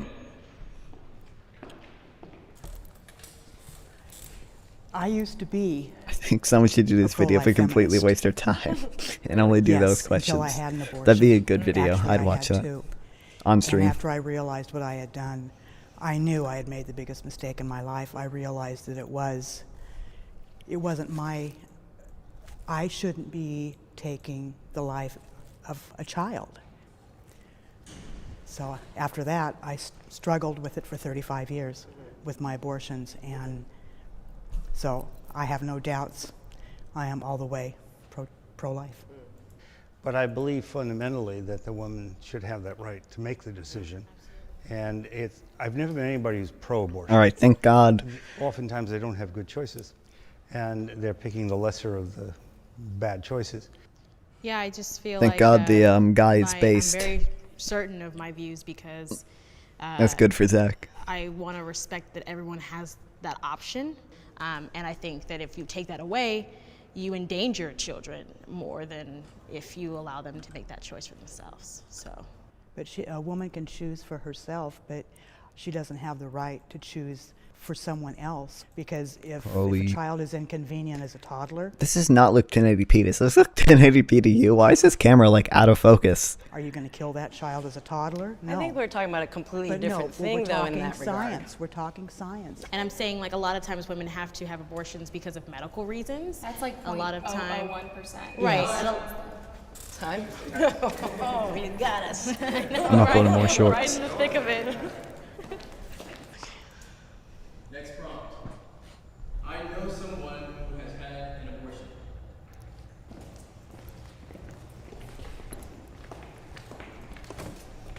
My sister had an abortion. Almost 2 years ago, I found out I was pregnant and had an abortion forced on me by a man twice my age who made a ton of money, and I felt like I had no other choice. I think it is kind of important to like know someone who had an abortion, because if you genuinely believe like abortion is like murder, it is very hard to like justify hanging out with someone who you think is like an actual murderer. So it is important to to see the other side. If I wasn't a Christian and if I didn't believe the things that I believed, I would be pro-choice, like 100%. But at the end of the day, like to my core, I believe that all human life is so sacred and it's not our choice. It's never been our choice. I realized that I shouldn't have had that choice because I was choosing life and death over another human being. It's taking a life. But I do understand, definitely Fetus, understand where you delete guys us. came from. Thank you. That's did you put them in timeout? All their messages got deleted. If that's a human being, then my consul's a human being. This is I encourage free speech. I will allow them to say fetus, delete us. Although we can't untime them out. Jesus says, before I formed you in your mother's womb, I knew you. Not a sparrow falls from the sky without my knowing. I feel like I really respect you and your faith. I respect that that's your feeling. Republicans and I do think the that same you all feel thing. that way. But I also feel like one can This feel is- that way this is insane regardless to me. of the This is Bible, a- regardless of Christianity. You know, it's one of those I'm watching things shorts to that make sure I know how to title them. happens Unmod and this has guy, happened please. actually for decades, you know, for a while. And Okay, I can't upload shorts. I have to pay attention to this. I have to do my make that job. decision, and it is their Job. decision. They make that decision for whatever reasons, you know. I mean, again, you help people who have taken a pill first, then change their mind, and I think that's great. But if you have one and you feel regretful, then deal with it. If you have one you don't really feel regretful, or you feel like it really truly was the best decision for you, then that's what happens. And I just think we all know people like that, or I just don't feel like we have any right to force a particular way, and you know, I think it's great to try to just be open. You know? I moved my webcam like 5 times. It's going to be hell to deal with in the editing room. Sometimes feel judged for my beliefs. Why are they asking these questions? These are dumb questions. Like, obviously, everyone is going to feel judged about their beliefs. Like, no matter what the beliefs are and, like, anything. It's been a long time. I think we all feel that way because it's an emotional, a very emotional topic. I've actually been verbally attacked by a lot of the pro-choice people, you know, about what I went through with the regret, the alcoholism, and all of that stuff that tied into the abortion. For me, it's something that Marie said a little bit a while ago about our Christian faith. And implicit in that is that someone who's pro-choice isn't Christian. I was raised a Roman Catholic. And Melanie. I consider myself a Christian. I don't believe that there's anything in Christianity, as I understand it, that requires me to believe that abortion is murder. I grew up in a Christian home. My mom's a pastor, but they also respect that. They know that it's my ultimate decision, and they know that. And this goes back to the same thing. You also have to be completely comfortable with your view of Christianity.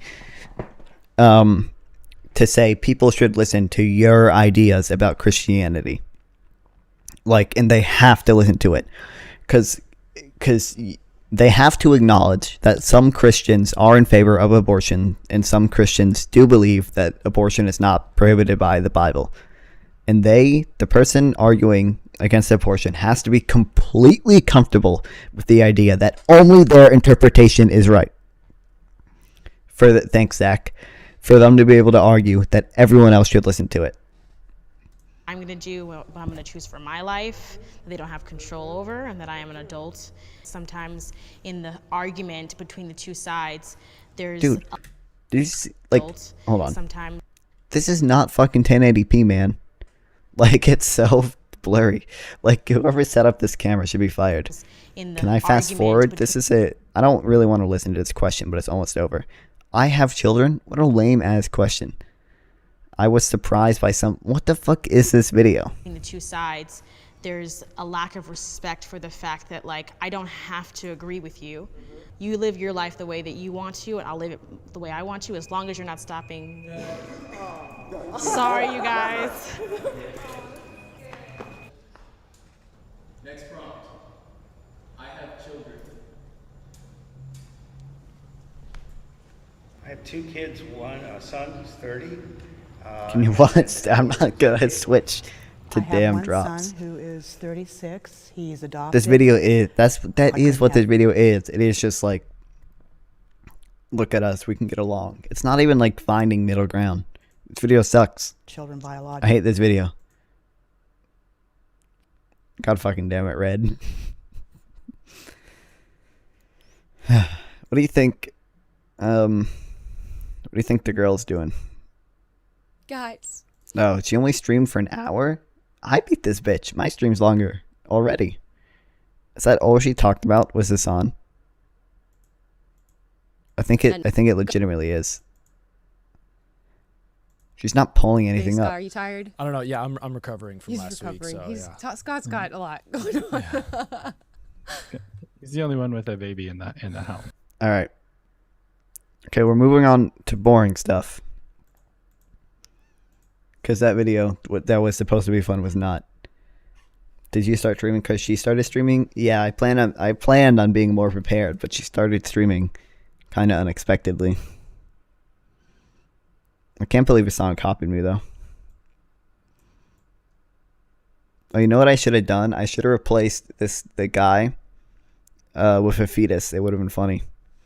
I'm going to go watch Markiplier. Oh, screw you. Screw you. All right. We're doing this now. Supreme Court sides with cement mixing company over striking workers in latest blow to union. All right, you ready? You ready to get into this? Watch this. Watch this.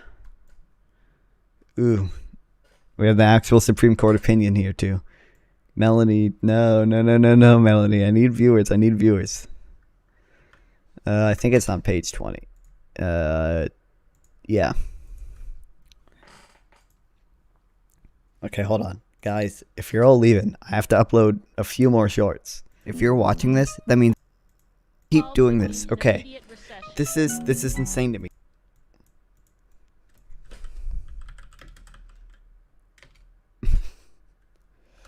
If I hit 600 subs, we'll do a Roblox stream.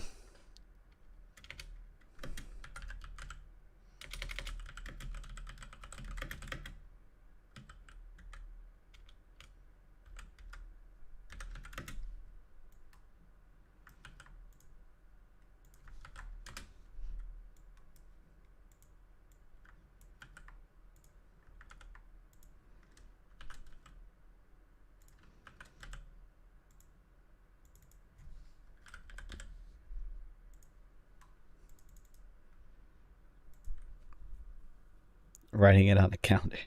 Can you play FNAF 300 task?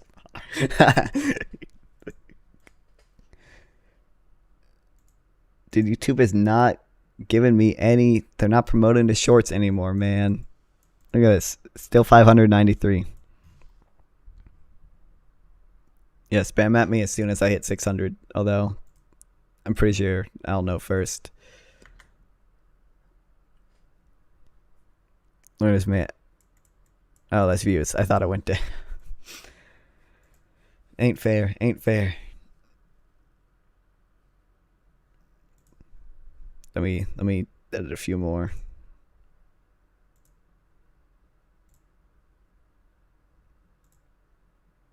Well, here.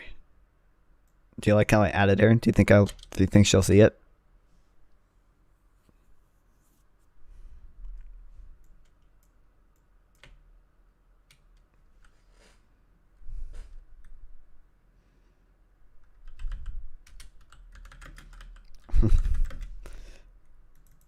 How do you spell ceiling? Forgot a letter.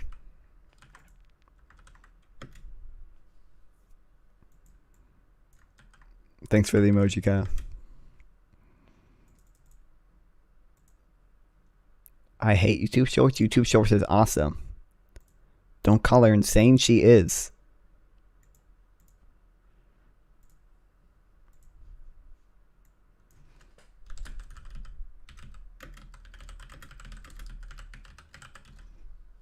No, Melanie, no.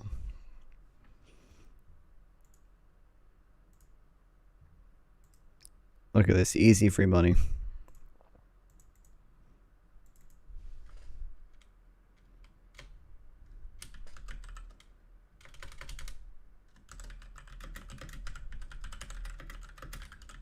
I don't even know if this is the right video.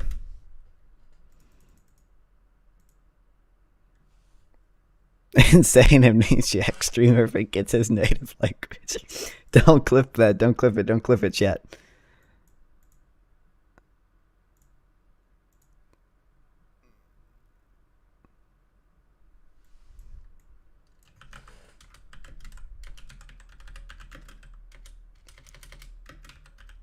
What do you mean it won't let you? Like there's just no button, or like there's an error or something? I think I might be a little too small for YouTube to allow clipping.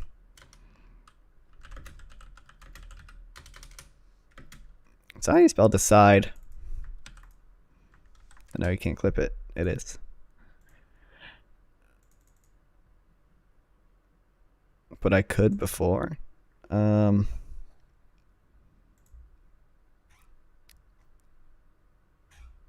Why? Maybe there's something I can do.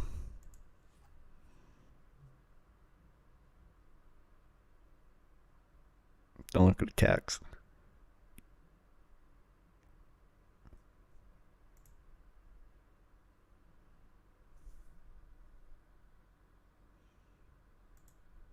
Yeah, I don't know. 49 is no way that's right.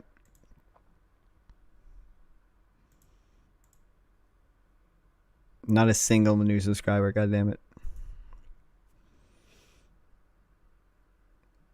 Yeah, it's dead. It's dead.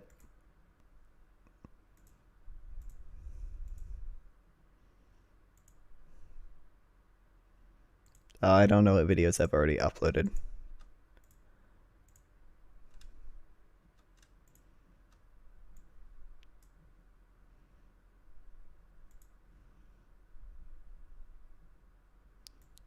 All right, I'm talking about this now. Enough shorts. Enough chicanery. All right. Supreme Court, guys. My mic levels are okay, right? I need this to make shorts. Chat. Hey, chat. Okay, how long is this article? It's not that long. I'm gonna get a drink first, so I can talk through it.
I'm down to one concurrent viewer all of a sudden.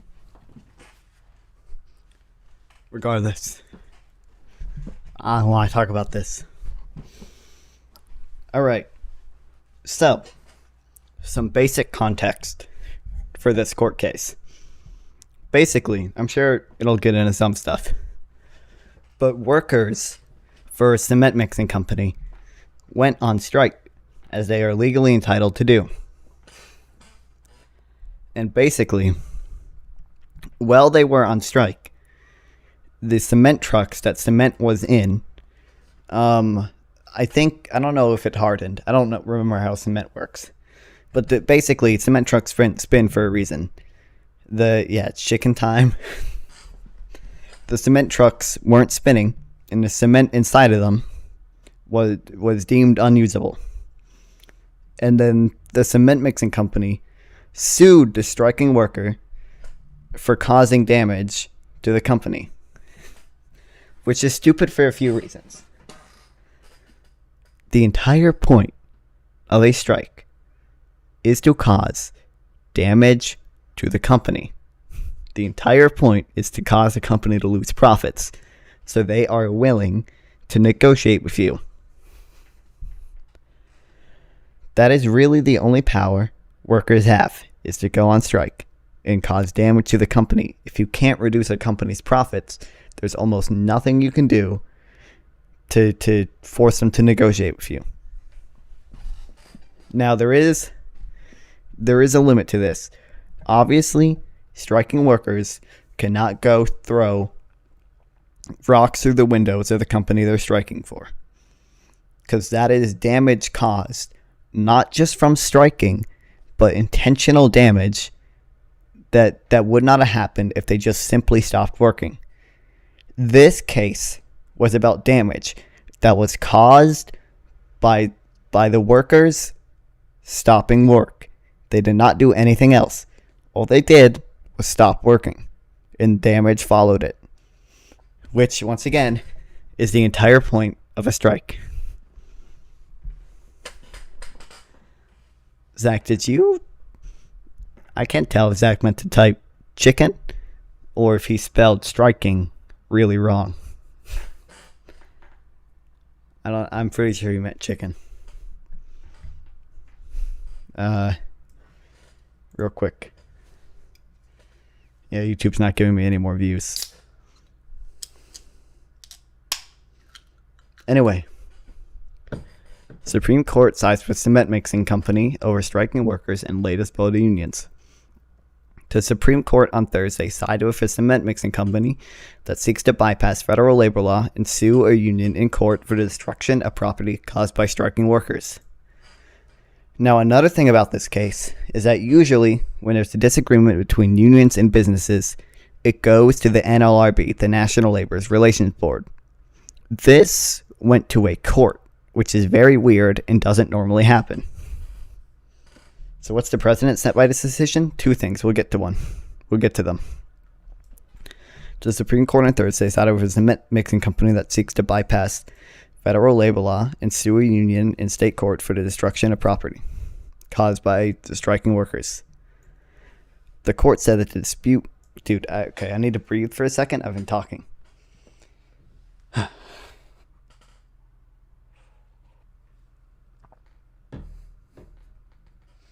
Yeah, was it? No, it was a criminal lawsuit. Destruction of property. Like, they were actually suing for destruction of property. I want to get the chat more readable, but if I do that, it'll get a lot smaller.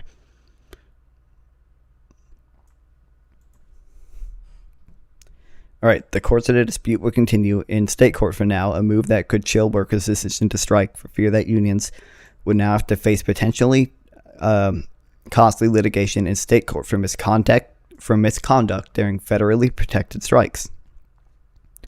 The union argued that the case should be handled by an independent federal agency, aka the NLRB, that investigates allegations of wrongdoing, and that the union should not have to face costly state litigation.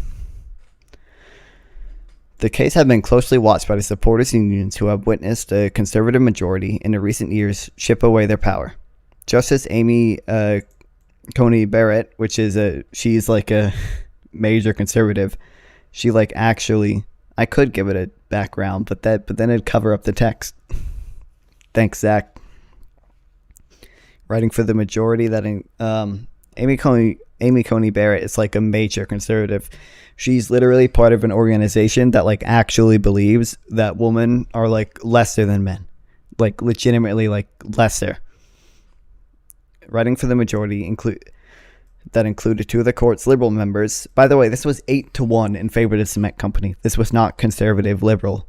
This was just the Supreme Court being the Supreme Court and acting insane. So that the Washington State Supreme Court had been too dismissive of the arguments made by businesses that it should be able to move forward in state court with a claim to destruction of property. She pointed particularly to the fact that striking workers abandoned fully loaded trucks of cement without telling anyone, aka stopped working, caused damage simply by stopping working, did not go out of the way to cause damage that would not have occurred if they didn't just stop working. A move that could have destroyed the trucks had they not been unloaded in time by non-striking workers at the company. Barrett said that the union's actions not only resulted in destruction of all the concrete Glacier had prepared that day, but also they posed a risk of foreseeable, aggravated, and intimate harm to Glacier's trucks. Because the union took affirmative steps to endanger Glacier's property rather than reasonable precautions to mitigate the risk, the conduct at issue is arguably not protected by the National Labor Relations Act, Barrett wrote. Do you like how even she says arguably, even though she's the one who decides whether or not it is, and she's saying arguably. Chief Justice John Roberts and Justice Siona Sotomayor, I don't know how to pronounce anything, blah, blah, blah, join Barrett's opinion. Yeah, once again, 8-1. This, yeah, it is kind of crazy this went to the Supreme Court. Hold on. No, yeah, we'll get to that in a second. It's crazy that this sets precedent for, like, everywhere.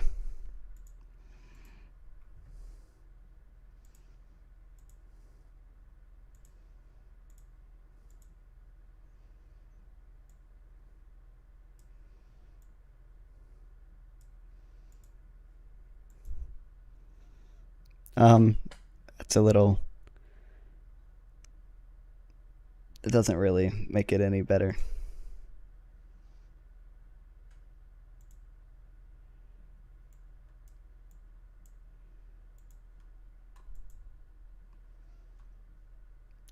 We'll just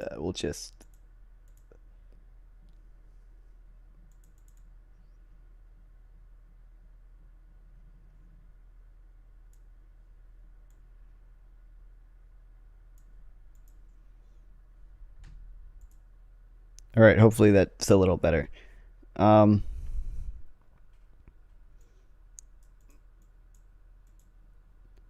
Okay, yeah. Noel Francisco, an attorney for the cement company, said she was pleased with the court's ruling. Our client is entitled to just compensation for the property that the union intentionally destroyed. The ruling is a loss for the unions, but the majority maintained a test for future cases that the union had argued should remain in place. Given the implications of the ruling and the uncertainty it will create for striking workers, and can't be for striking workers can and can't be sued for damage to their employers, as Justice Jackson stressed in her dissent. We'll get to that. It may seem odd that the Justices Sotomayor and Corrigan joined Justices Barrett majority opinion, said Steve. Can I stop having these names? Someone's going to call him Steve. Said Steve, CNN Supreme Court analyst and professor at the University of Texas School of Law. But compared to completely revisiting the court's 1959 decision holding that state law generally doesn't apply in these circumstances, the fact that Justice Barrett's analysis rests on the narrow fact of this case, including that the workers' intentional misconduct and lack of effort to mitigate the damage was likely enough to attract the attention of 2 of the 3 Democratic appointees, and too narrow for some of your fellow conservatives, he said. Justice Samuel, can they stop having impossible names? Why can't they all be, like, Joe Biden's easy to say. I'm going to call him that. Justice Joe Biden and Neil Gorsuch and Clarence Thomas, see, that's an easy name, agreed with the majority's bottom line, but would have gone further in their reasoning, which is scary. But I'm glad this lesser of two evils, this moderate position, won out. Yeah,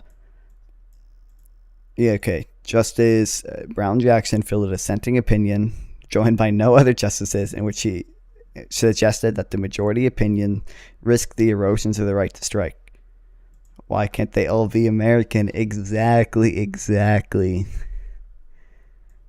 I mean, if you name your...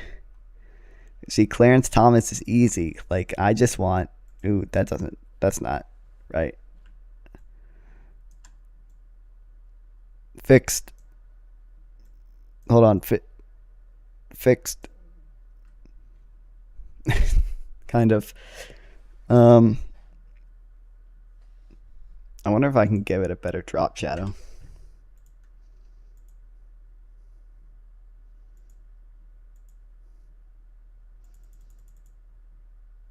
I don't know, if I just make the text a little bigger and make the stroke a little bigger too. I'm gonna make it bold.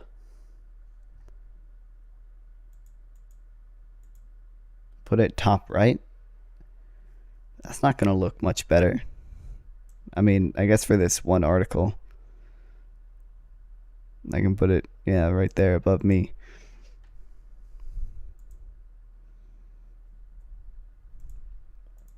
All right, where was I? Yeah, risk the erosion of the right to strike. True, based. She said the majority opinion would likely cause considerable confusion in the lower courts about what Supreme Court precedent requires, and she charged that her colleagues had failed in multiple respects to heed Congress's intent, that the National Labor Relations Board takes primary role in adjudicating labor disputes. Like I said. Do you want me to make some scenes for you where there's like... What do you mean scenes? Oh, like in OBS. I'm a genius. Where there's like sections for the articles and stuff. I mean, is there a way to import OBS settings? There's gotta be, right?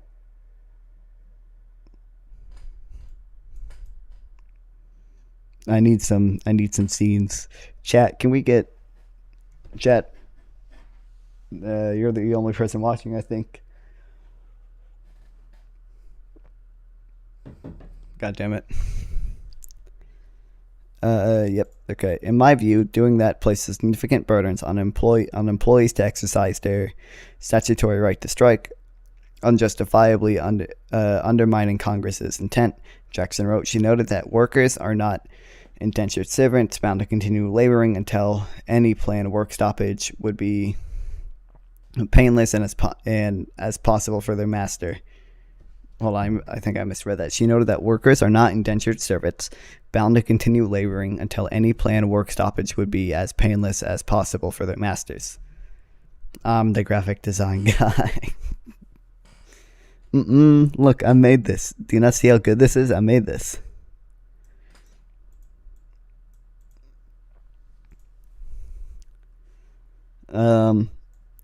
Yep, okay. Labor disputes at the court. Conservatives on the court have disputed the strength of unions in recent years. In 2018, for instance, the court held that public sector unions aren't automatically entitled to dues from non-union members. Back in 2017, that's very similar to like right to work laws, by the way, which are in most states, I think. Back in 2017, Glacier Northwest, a company that sells deliveries in ready-mix concrete, was negotiating with Teamsters Local 174 when the union's truck drivers went on strike. The workers left concrete in the trucks, causing non-striking workers and managers to quickly work to remove the concrete so as to not damage the trucks. The trucks were saved, but the concrete went to waste, and the company moved to sue in state court, for damages that resulted from the strike. A lower court dismissed the claims, holding that they were preempted by the Federal National Labor Relations Act, a law passed in 1935 that establishes the legal right for workers to join labor unions and enter into collective bargaining. Under the law, labor disputes are resolved by an independent agency called the National Labor Relations Board, set up to enforce U.S. labor law. In the dispute at hand, Glacier argued that the workers' activity amounted to intentional destruction of property, which is the point of a strike, and did not fall under the scope of NLRB because it doesn't cover workers who fail to take reasonable precautions to prevent the destruction of employees' properties. They said the courts are proper vehicles to tort claims. The unions, on the other hand, said the workers had acted responsibly, as evidenced by the fact that no truck was damaged. That's also true. No truck was damaged in the end, whether or not that was due to non-union actors. Still, in the end, the property wasn't damaged. The concrete was. The Biden administration supported neither party in the dispute, arguing that the lower courts had erred and the case should be reprimanded. What? Arguing that the lower court had erred and the case should be remanded to the state court for further fact-finding. Okay. Not base Joe Biden. We need Dark Brandon to come out and support the unions. So why is this bad, right? Well, basically, this case, I'm going to make my webcam bigger. This case sets two important precedents. One, that if a company feels that it's been wronged by a union, it has the right to sue that company in court, in an actual court. Previously, as mentioned by the article, disputes would go to the NLRB, and a federal agency specifically meant to weigh in on labor disputes, right? But now they are allowed to go into the court system, which A, the court system tends to be a lot more conservative, and B, NLRB cases don't set nearly as much precedent as court cases do. Because of this court case, the president, like I just said, because of this court case, the president is now set for all other lower courts in the entire nation that companies can sue unions for damaged property, and not in all damaged property. Damaged property caused, like I said, by workers just stopping to work. If this was a case where workers were throwing rocks through windows or tearing up places, burning them down, I would say that is intentional destruction of property that went further than property damage just because they weren't working. This was damage. This was property that was damaged just because the workers stopped working. And that is why I don't believe this should count as destruction of property. This was, in my opinion, clearly a legal strike. This was through legal means. In this case, now means that all other lower courts have to adhere by this precedent. If the NLRB decided something, even if the NLRB decided the same thing, it would still be bad, but not nearly as bad, because the precedent wouldn't be set that companies can sue in courts, and the precedent would only apply to the NLRB, not every single court across the entire nation. And this is not a controversial opinion. This is basically the same opinion as the only dissenting opinion Justice Brown Jackson wrote. I don't want to actually read this because Supreme Court opinions are like impossible to read because they're constantly like citing precedent. It's not like an article. It's an actual legal document.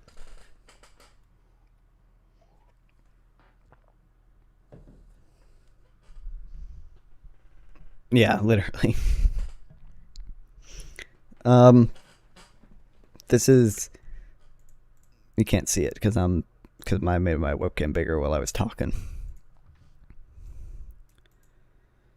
But you gotta believe me. I'm trustworthy. This is what it said was basically what I just said.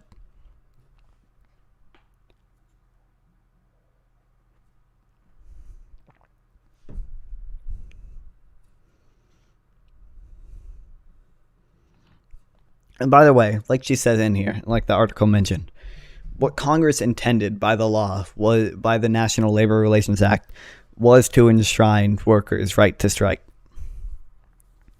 And that is, generally, I would hope the Supreme Court would try to decide what laws mean based on what their intent was, and not strictly what the law says.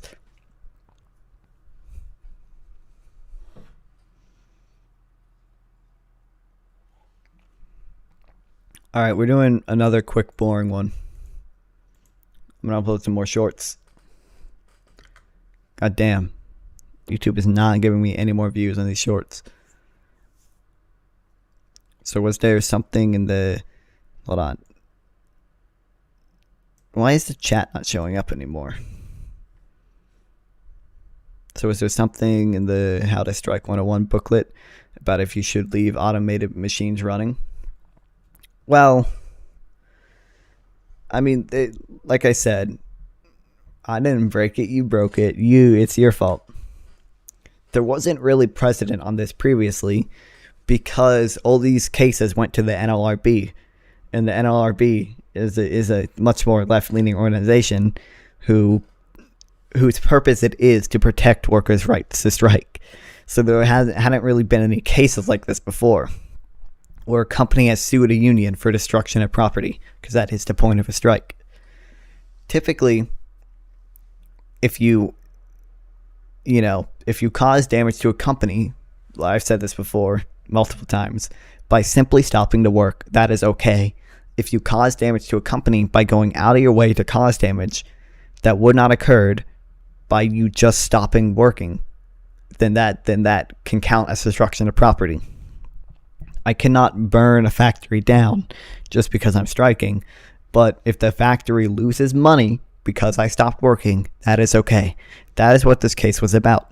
The company's property would have been damaged because the workers decided to stop working, not because the workers decided to specifically damage their property. I could see an argument could be intentional damage.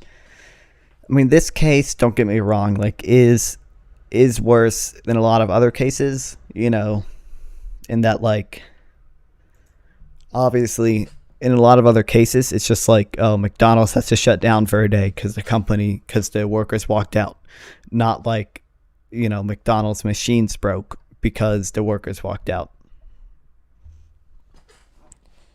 This is it is definitely more of a gray area than other cases, but it shouldn't have been a gray area for whether or not it goes to the court or the NLRB. It should have just gone to the NLRB. I don't see any reason it should have gone to the actual court. Because now, like I said earlier, all lower courts in America have to abide by this precedent. If the NLRB had decided the exact same thing, it would only apply to the NLRB. I know, but I like ranting. Why isn't the chat working? It's broken. You broke it. Your fault.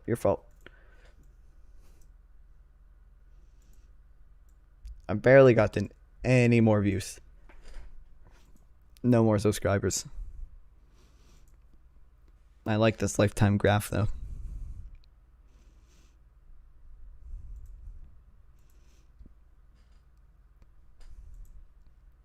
Gotta edit some more. Gotta title some more shorts. And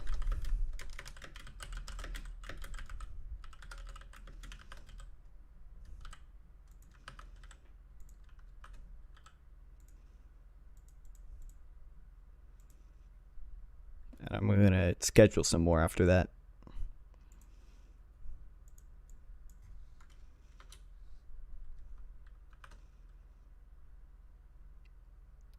Oh, this is the AI one.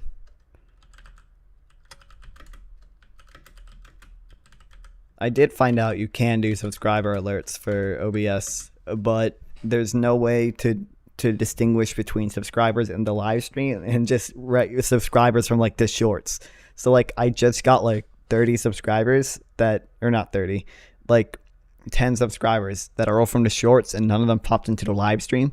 So after I uploaded a short for like 5 minutes, it'd just be saying whoever subscribed, and they wouldn't even be here. And the problem is no one can donate to me or anything. So the alerts for that would be useless. You're small enough to, yeah, that's true. I mean, I think people might see that in the live stream and say, "Oh, that person's name popped up," and they'll know that if they subscribe, their name will pop up. So maybe it would work. I'm gonna schedule this one. So what's 9? 9 is 21, right? Right?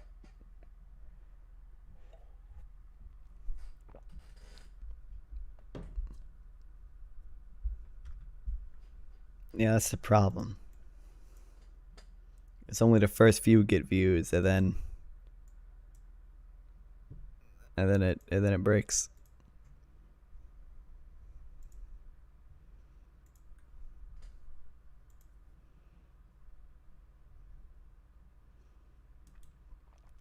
I'm kind of surprised this one did well. Yeah, what happened? Just try, but that's lame. That's lame. I need more money, free money. Yeah, 21 is, yeah. Right? I'm right. Can't be wrong.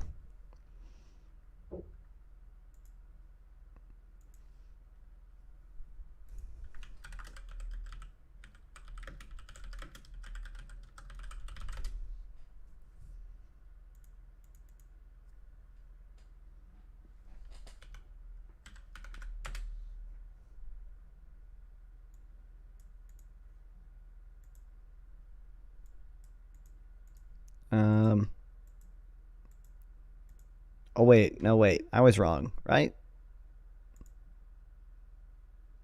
Okay, wait.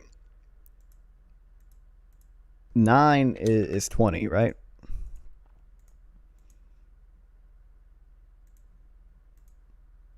Can I not change it?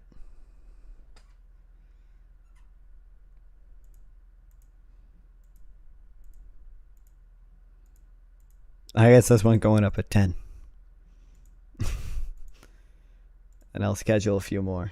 I don't know once I haven't uploaded yet. I didn't upload them in order at all.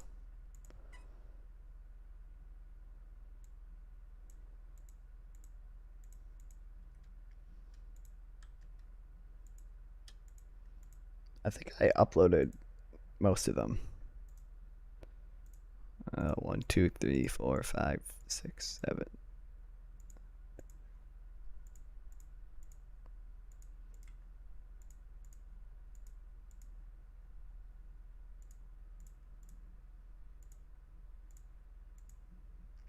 $24. How many do I have?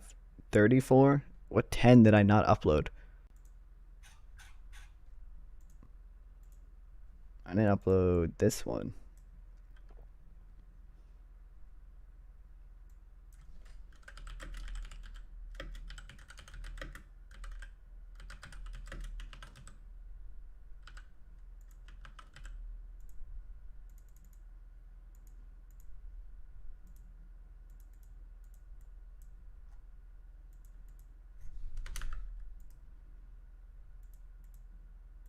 That is in the future, right? Wait, no, I was right in the first place. 21 is 9. Can they make it not military time?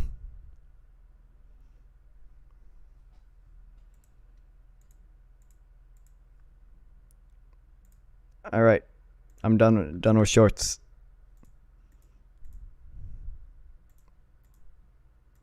I guess I'm not. I have to leave that open.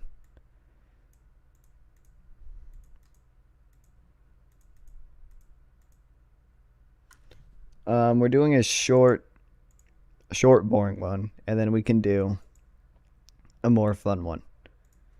All right, Ron DeSantis. Don't know if you know this. Used to be in the Navy. Maybe it'd be better if you kept,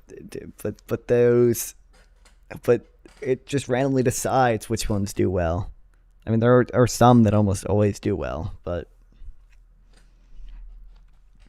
Ron DeSantis used to be in the Navy, and during the time he was in the Navy, he was stationed at Guantanamo Bay. And there were reports that he witnessed and engaged in some pretty despicable acts there, like actual, like, by UN definition, torture. There were reports that he allegedly, this is from like someone who was in Guantanamo Bay, that Ron DeSantis was involved in force feeding prisoners who went on a hunger strike, and in return, the prisoners threw their shit at him, which is pretty funny to imagine. But, you know, allegedly. Anyway, there was going to be a Showtime documentary about this, and for whatever reason, they pulled it. I haven't read this article yet. I haven't seen nothing about this, so maybe it was just for completely normal reasons, but we'll find out. I need to breathe. Been talking too much. This guy cannot be normal, can he? He's insane. He's like literally inhuman. Why is the chat broken though?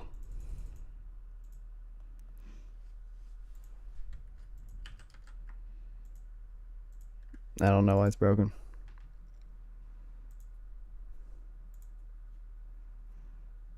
All right. Showtime did not air an episode of the Vice documentary series about Governor Ron DeSantis, Navy service at the notorious Guantanamo Bay prison, according to a Hollywood Reporter. A period of Ron DeSantis' military career that has been dogged by accusations that he oversaw torture tactics and had a role in alleged cover-up of suspicious deaths. Ooh, I haven't even heard that one. That's crazy. That's not unexpected, though. Claims that the 2024 candidate has denied. Well, I wonder why. How long? Okay, I can read this, yeah. DeSantis has faced questions about his role working as a lawyer at the prison during a turbulent time when the U.S. military admittedly engaged in what were deemed torture tactics by the UN Commission on Human Rights. Not exactly a good look. Oh, hey, Red, we're talking about Guantanamo Bay. By the way, guys, the audio levels are fine, right? I can't edit them in post. They need to be good.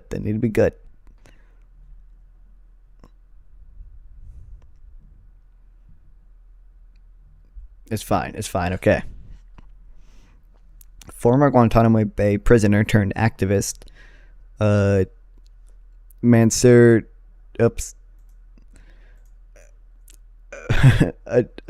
Adaifi, right? Mansour Adaifi, I don't know, alleged in his 2021 memoirs that DeSantis supervised as he was force-fed to break a hunger strike that prisoners, many being held without charges, has started to protest inhumane conditions at the facility and a lack of a fair judicial process, which is completely legitimate concerns.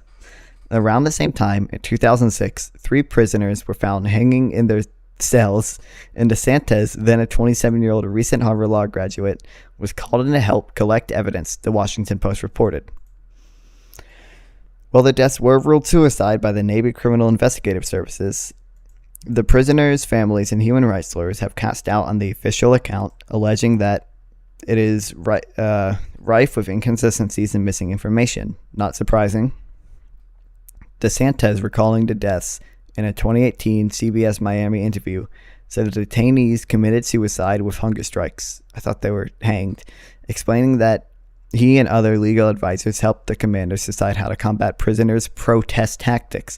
So he is admitting that he was sent there and willingly engaged in combating the prisoners' protest tactics, which is bad enough when the thing you're doing to protest their tactics is force feeding them, which is recognized as torture.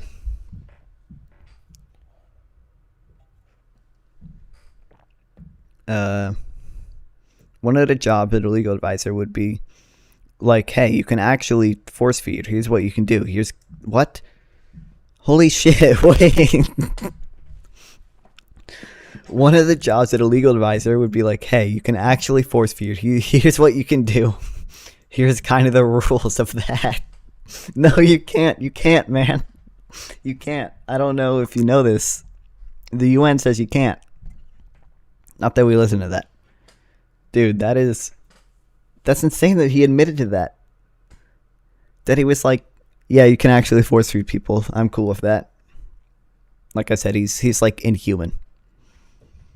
DeSantis has denied Adaifi's allegations as totally BS, even though he just said that he was okay with force feeding people, claiming they were designed to generate publicity. That is what every single thing is designed to do. It just said he was an activist. Ron DeSantis' job is to generate publicity. Everything he says is to generate publicity. That's not a bad thing in and of itself. Do you honestly believe that it's credible? I'm much more likely to believe someone who was actually in Guantanamo Bay as a prisoner than Ron DeSantis. DeSantis asked reporters in a heated exchange in Jerusalem in April. So this is 2006. I'm a junior officer. Do you honestly think that they would have remembered me from Adam? Of course not. I mean, 2006 is not that long ago. And if you were involved in force feeding them, fuck yeah, they would remember you. DeSantis' commander during this time in Cuba, where he spent approximately 6 months, told Who? McCarthy in March. DeSantis served honorably and professionally in a very complex mission. Retired Navy Captain Patrick McCarthy said noting that one of DeSantis' duties involved speaking with detainees when there were complaints to ensure that they were lawfully addressed. So one of the things Adolphe alleges is that Ron DeSantis would ask them what the problems were with the prison, right? And he would take that and give it to other guards who would then make those problems worse. So for example, the prisoners complained about the cells being too loud at night. And one of the things the guards would do was to add more fans close to their cells to make it harder for them to sleep at night. Allegedly, right? Allegedly. The Emmy-winning Vice first aired on HBO in 2013 in collaboration with Vice Media and Chronicles, investigating geopolitical issues, including Edward Snowden 2013 leak. Okay. So this doesn't actually get into why it was pulled. Okay, we still... Don't worry, I have more. Okay, maybe this will get into why it was pulled. Okay, with no explanation given. Guys, maybe I should have done more research.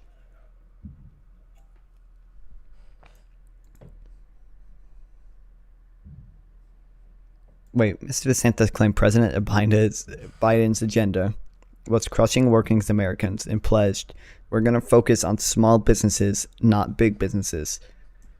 Only base things he ever said. It's not based, though. I already got into why that's worrying. But the governor endured something of a rocky week in the campaign trail, snapping at... Okay.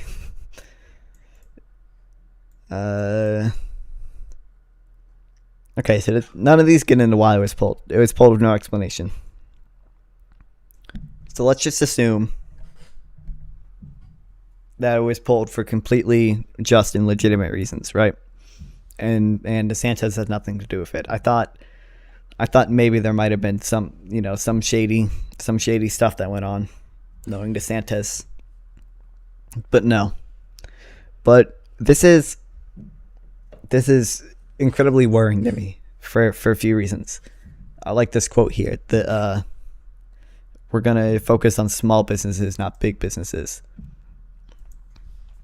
So like I said earlier, previously, the idea is you bring up culture war issues to distract voters from the fact that your actual goal is to support corporations. Your actual goal is to support corporate profits, corporate control, stuff like that. But now, it seems like the people who are in charge now are legitimately evil. And this is the fact that Ron DeSantis was stationed in Guantanamo Bay and allegedly did these things is further proof of that to me. This is further proof to me that Ron DeSantis actually does not care, like, how other people feel. He actually does not care if another person is being force-fed in front of him. He actually does not care if people die. And that is really concerning to me, because previously, like Trump, do you think Trump actually cares about like trans people? No. He says what he says to get applause from the room, right? He says, "Ooh, trans people are bad." And his supporters will, will clap and support him. But DeSantis seems like he actually cares, because DeSantis is not really pro corporations. He is just pro basically fascism. He's pro genocide. He doesn't want gay people to exist. He wants them to die. He doesn't want trans people to exist. He wants them to die. And this is just further proof of that to me. He wants people to die. Yeah, psychopath in government. Literally. Like, they're not just putting on people will say, like, oh, Republicans will blame immigrants for the bad economy because the policies they choose generally make the economy worse for workers. I don't think that's the case with DeSantis. I think he just actually wants immigrants to die. And this is further proof of that. I think he's evil. He's a demon in human skin. Fun. Fun. All right.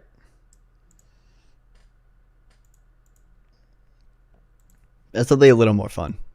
A little more fun. And that's what I work to do as your president. Because it's a video. I hate reading. Boo. Are there like mental health? I mean, I'm pretty sure one of Trump's doctors like did want him to be declared like unable to be president because he was senile. Although to be fair, Joe Biden should probably be declared senile too. But we'll see. We'll see how good he does during the speech.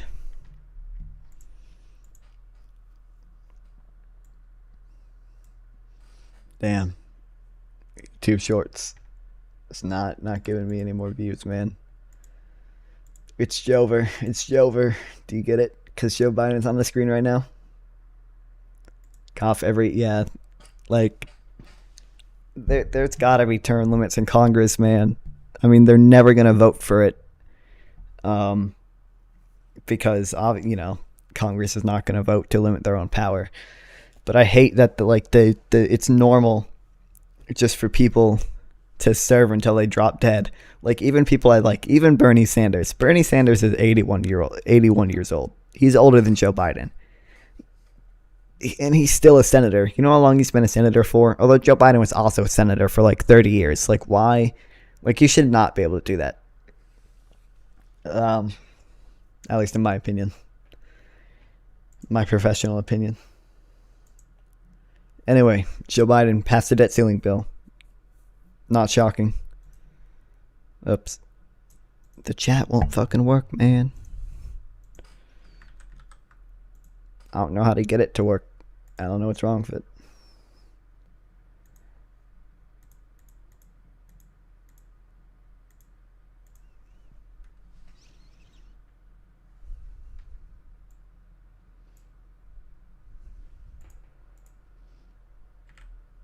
Here, I'll remove it and then I'll add it again.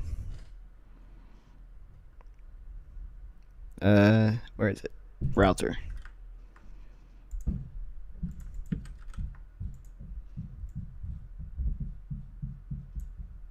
Okay, if you say something, we can test it. Oh yeah, they did come to a compromise. They came to like a relatively okay compromise. With my evil views, I don't think they should have compromised. I don't think because the Republicans are just going to be incentivized to do it again in the future. Okay, it's clearly not working still. But it was like it was fine. We'll get into it. Joe Biden will tell us about it. To forge bipartisan agreement where it's possible. You're telling me Joe Biden can only afford a 720p fucking camera, man?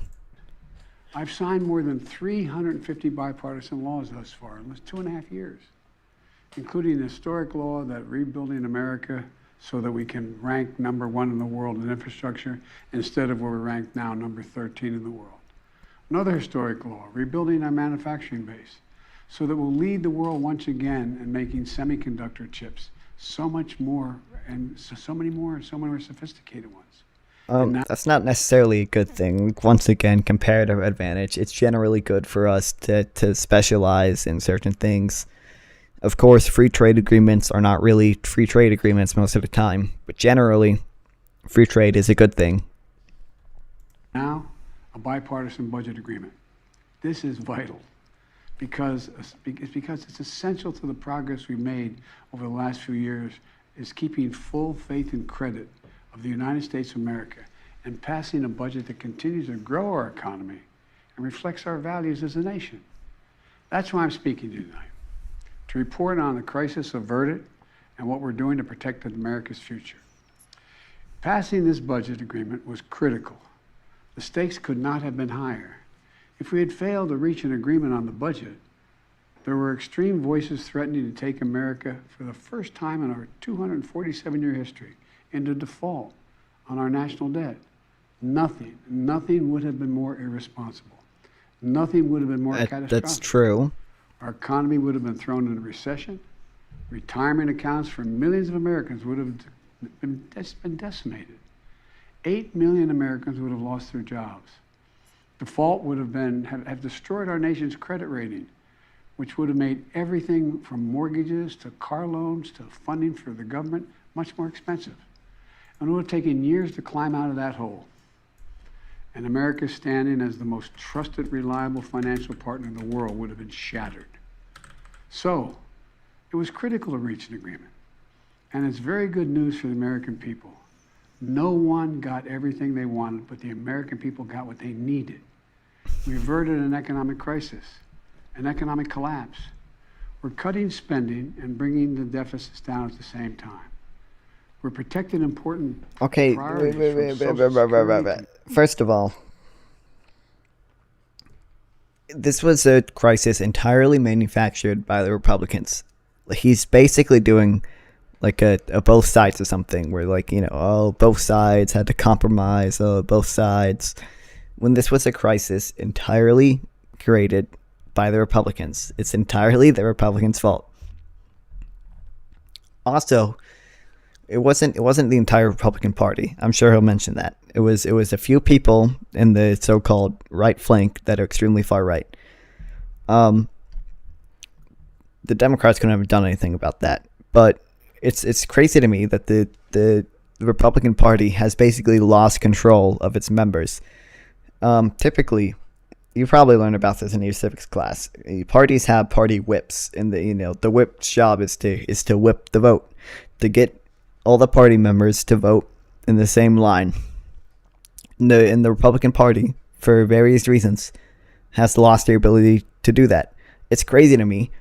Despite Bernie Sanders technically being an independent, he runs as an independent. He caucuses with the Democrats, but he's technically an independent. The Democratic Party has more control over Bernie Sanders, an independent, than the GOP has over its actual own party members. It's crazy. So when the Republicans wanted the budget cut, was the goal to slow down how fast we were approaching the debt ceiling again? You're assuming the Republicans are acting in good faith. I almost never assume they're acting in good faith. I assume the reason they wanted to cut the budget is to do two things. Generally hurt working people and stop crowding out. I don't know if you know what crowding out is. You probably learned about it, but did not pay attention. I'll talk about it briefly. Basically, crowding out is just an increase in interest rates caused by government spending. The easiest way to think of it is, if the government spends more money, people have more money. Demand for money goes up. Therefore, the price of money, aka interest, goes up. Medicare. Is there like a way to literally ever make that go down? What, the debt ceiling? Okay, well, the problem is, you also learned about this. We have a debt-based monetary system. All our money, 97% of it, but really all of it, is based on debt. Also, this gets into more broader things, but we're assuming the government has to be solvent. Like, a lot of things, like money doesn't really make sense. Like, if you really think about it. So why do we pay taxes? If the government could, theoretically, just print money and pay everything itself. Like, we think that's so weird now, but like quantitative easing is way weirder than that to me. To Medicaid, to veterans, to our transformational investments in infrastructure and clean energy. I want to commend Speaker McCarthy. He and I, we and our teams, we were able to get along, get things done. We were straightforward with one another, completely honest with one another, respectful with one another. I don't believe that. Don't believe that for a second. He's lying. Both sides kept their word. Boo, boo, boo, boo, boo. That's basically what I said earlier, but I don't want to say it again, so I just made noises. I also want to commend other congressional leaders. House Minority Leader Jeffries, Senate Majority Leader Schumer, Senate Minority Leader McConnell. They acted responsibly and put the good of the country ahead of politics. But is the debt getting higher and higher a legitimate problem, or is it nothing? Okay. Or is it nothing more like it would be a legitimate problem for other countries, but it doesn't really matter for us because we borrow money in our own currency because we are the global reserve currency. It's not really an issue. Like, you can point at how much debt we have and say, oh, look, debt bad. But it's not really an issue. As long as we pay our debts, it's fine. Provided, yeah. The final vote in both chambers was overwhelming. Far more bipartisan than anyone thought was possible. So, I want to thank the members of Congress who voted to pass this agreement, which I'm going to sign tomorrow and become the law. So here's what the deal does. First, it cuts spending. And over the next 10 years, the deficit will be cut by more than $1 trillion. And that will be on top of the record $1.7 trillion. I already cut the deficit in my first 2 years in office.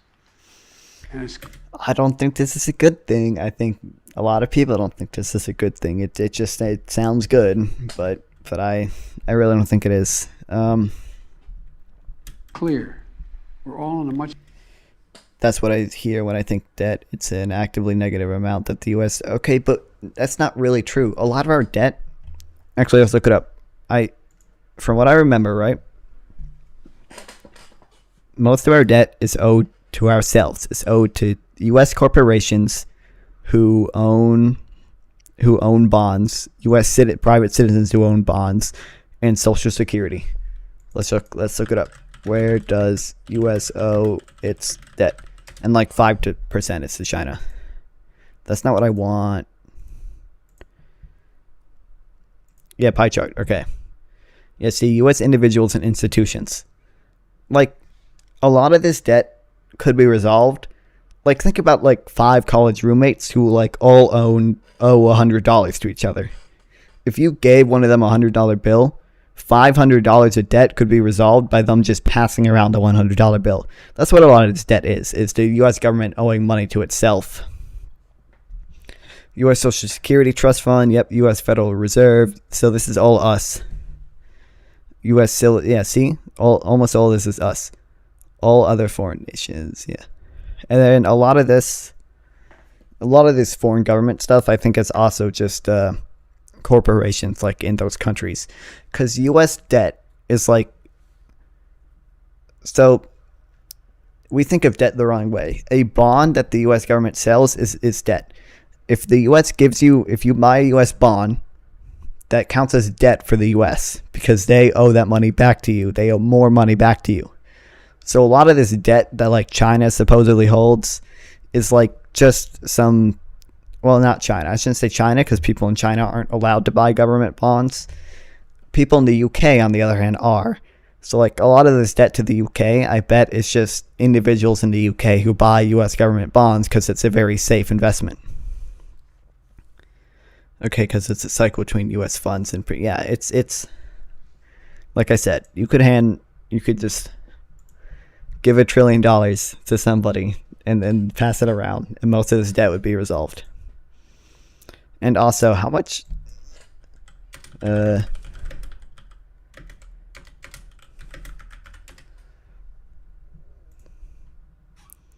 think we did like $700 million with QE. Okay, expanded where the Fed buys assets until the calculated date. 1.5 trillion of QE. That's crazy.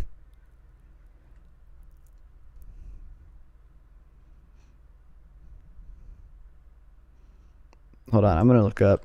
I swear I've heard this 700 million figure.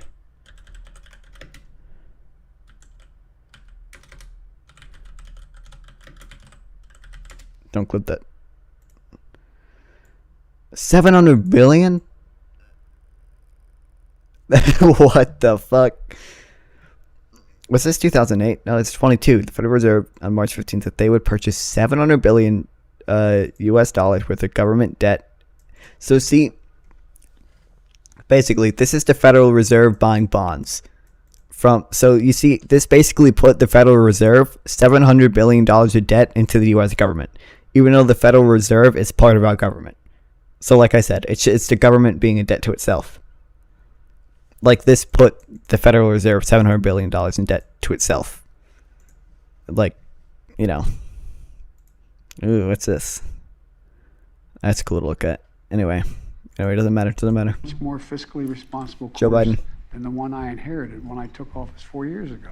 When I came to office, the deficit had increased every year the previous 4 years. And nearly $8 trillion was added to the national debt in the last administration. And now we're turning things around. And that's good for America. You know, my dad used to have an expression. He said, Joey, don't tell me what you value. Show me your budget. I'll tell you what you value. 710 dislike. That's I'm the heart of disliking. this debate. What do we value? Boo, Joe Biden. Oh, this is like Protecting seniors. a pretty bad like You may dislike remember, ratio. during my State of the Union address, there was a spirit exchange between me and a few Republicans spontaneously occurring. I remember in the that. House of Representatives. I was there. I was pointing out that for years, some of them were putting forward proposals to cut Social Security and Medicare. And some of them that night took exception, and they said very loudly that that wasn't true. So I asked them on the floor that night, ask them a simple question. Will you agree not to cut Social Security, not to cut Medicare? Would they agree to protect these essential programs? They're a lifeline for millions of Americans. Programs that these Americans have been paying into every single paycheck they've earned since they started working. And that provides so much peace of mind. With the bright lights and cameras on, those few Republicans who were What do you think, Kat? protesting, they agreed. They Do said you they think wouldn't cut. the Republicans are acting in That's good how faith? We protected Social Security and Medicare from the beginning, and from it being I don't cut think they there. are. Joe Biden seems to Healthcare think so, was though. another priority for me, a top priority. Do you think he got that agreement I made in it clear writing? From the outset, I don't think he would not did. agree to any cuts in Medicaid, another essential lifeline for millions of Americans, including children in poverty, I don't think elderly he in likes nursing it. homes, and Americans living with disabilities.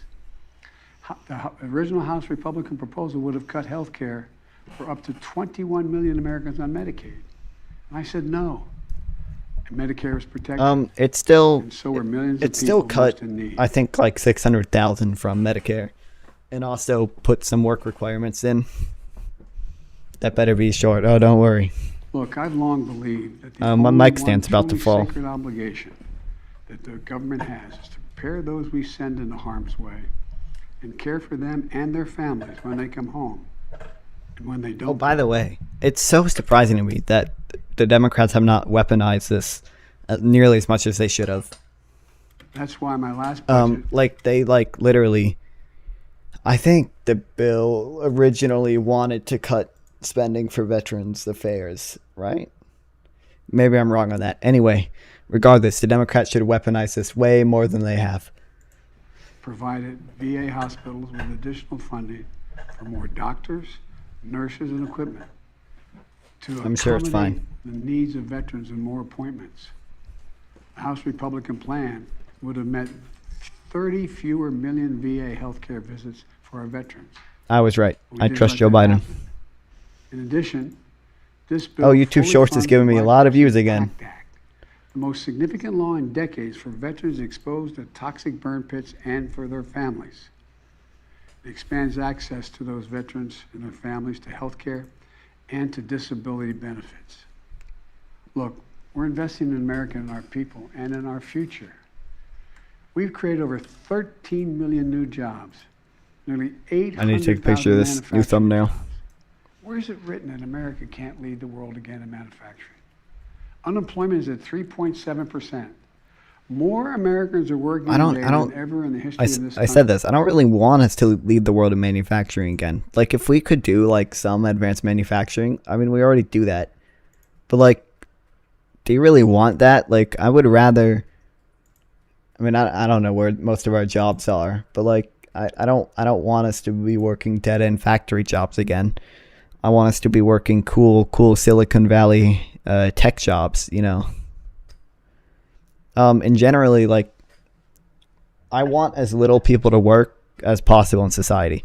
This is where I get into arguments with other socialists about this all the time. A lot of them want, like, full employment programs where they want everyone to be employed or everyone to at least have the option to have a job. Why would you want that? Like, jobs don't tend to make people happy. I want as little people in society to work as possible. It is better for society if we all have as much free time as we can. Because by the way, people still like work in their free time. Like this is like right now I'm working. People do stuff that brings them happiness, and that tends to also bring other people happiness. If you really like making birdhouses in your free time, that's not a negative thing for society. Other people like birdhouses. You don't need 10 million birdhouses. You can sell birdhouses and people will be happy. Your neighborhood will be happy because they'll say, hey, that's Joe, the birdhouse guy. He sold me his birdhouse once. Country. And inflation has dropped 10 I need to fix my mic stand. In this debate, I refuse to put what was responsible for all this economic progress on the chopping block. This bipartisan agreement protects the law that will help us build the best infrastructure in the world. It fully protects the Chips and Science Act, which is going to bring key parts of our supply chain to America, so we don't have to rely on others. I don't want that. Okay, to some extent, yes, it is good to have. Okay, hold on. I have to. Okay, of course it's idealistic. I have to fix this.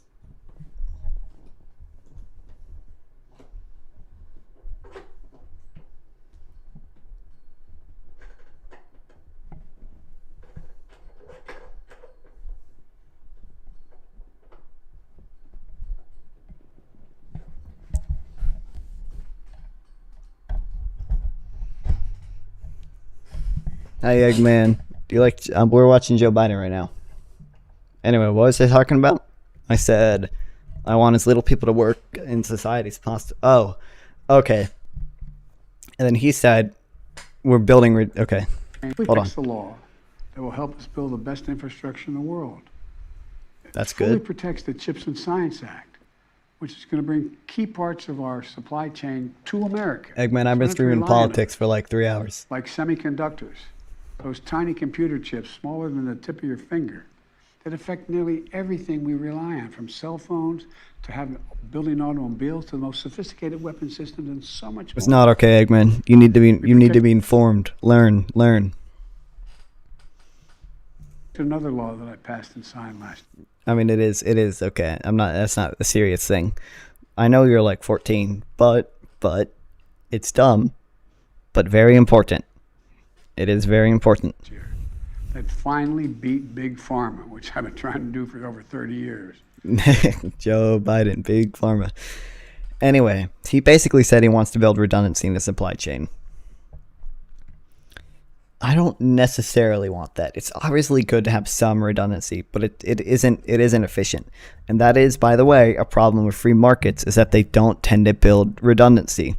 They tend to be very fragile, so when something like COVID happens, the entire system collapses. But I don't want the U.S. to be completely self-reliant, which I know he's not arguing for. But my point is, it is. My point is, we should make the economy be democratic, so we can decide how much redundancy we build versus how efficient we want to be. There's a trade-off, and I think that, there's a trade-off between redundancy and efficiency. That decision should be made by the people, not necessarily by the free market, since the free market will always favor efficiency because it's focused on short-term profits and not long-term everything else. It finally gives Medicare the power to negotiate lower drug prices, just like the VA has been able to do for veterans. This law is already dramatic. Also, I hate this. You're the fucking government, man. You don't gotta negotiate shit. Just say, hey, we'll put in a price cap on insulin. You could just do that. You can just do that. Like, what's stopping you, Joe Biden? What is stopping you? Tell me. Insulin is perfectly inelastic. Putting a price cap on it does nothing except reduce the profits of the company that make insulin. Like, there are some cases where market regulation literally has no effect other than that. Cut the cost of insulin for seniors. Yeah, no free money. As much as $400 a month to just $30. Okay, he's mentioning insulin. Just put a fucking price cap on it. Dude, okay. there are some goods where putting a price cap on it can negatively affect other things. Insulin is not one of those goods, because the people who buy insulin have to buy insulin. They have no other choice. And the people who don't need insulin don't get insulin. It's perfectly inelastic. That's the term for that.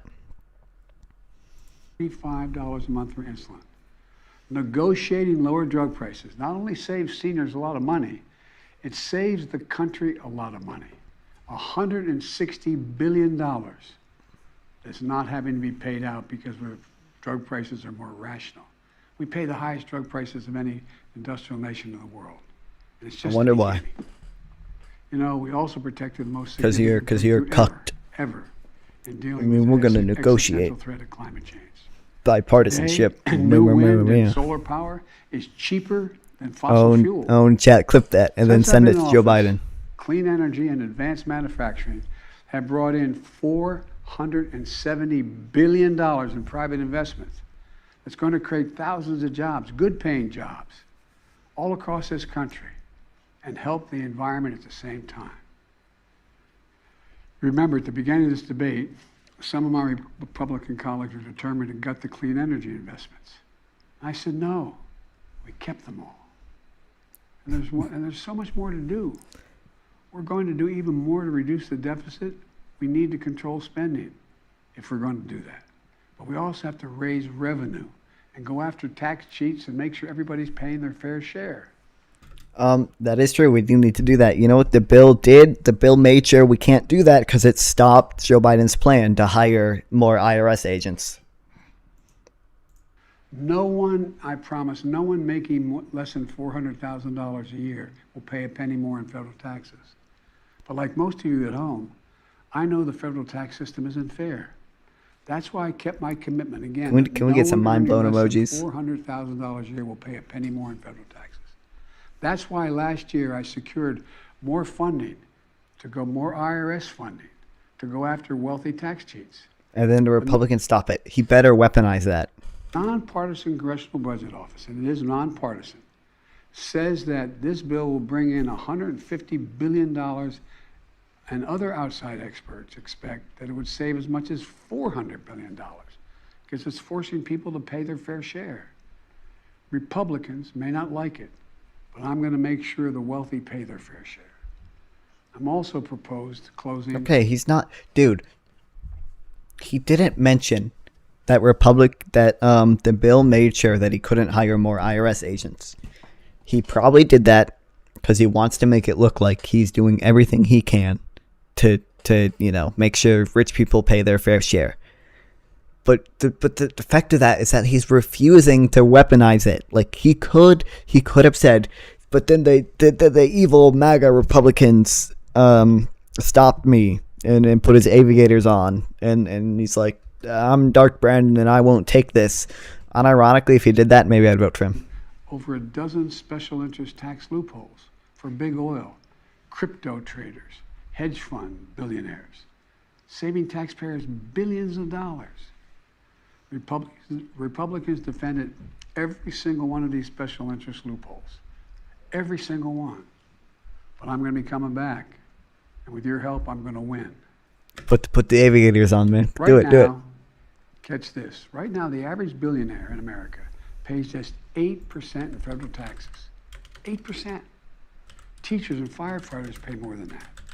That's why I proposed a minimum tax for billionaires. Republicans are against it, but I'm going to keep fighting for it. No billionaire should pay less in federal taxes than a teacher or a firefighter. Look, let me close with this. I know bipartisanship is hard. And God damn it. But we can never stop trying. You were so close. Because Biden. in moments like this one, the ones we just faced, Chad, don't look at the screen yet. The economy and the world economy is at risk of collapse. There's no other way. No matter how tough our politics gets, we need to see each other not as adversaries, but as fellow Americans. That doesn't work very well. To join forces as Americans to stop shouting, lower the temperature, and work together to pursue progress, secure prosperity. Okay, he should be weaponizing the fact that Republicans actively chose not to work together by holding the U.S. economy hostage, but he's not. And keep the promise of America for everybody. As I've said in my inaugural address, without unity, there is no peace, only bitterness and fury. And we can never become that country. I can honestly say to you tonight that I've never been more optimistic about America's future. We just need to remember who we are. We are the United States of America. And there's nothing we can't do when we do it together. So thank you all for listening, taking the time tonight to listen to me. May Thanks, God Biden. bless you all, and may God protect our troops. Thank you. That's my president.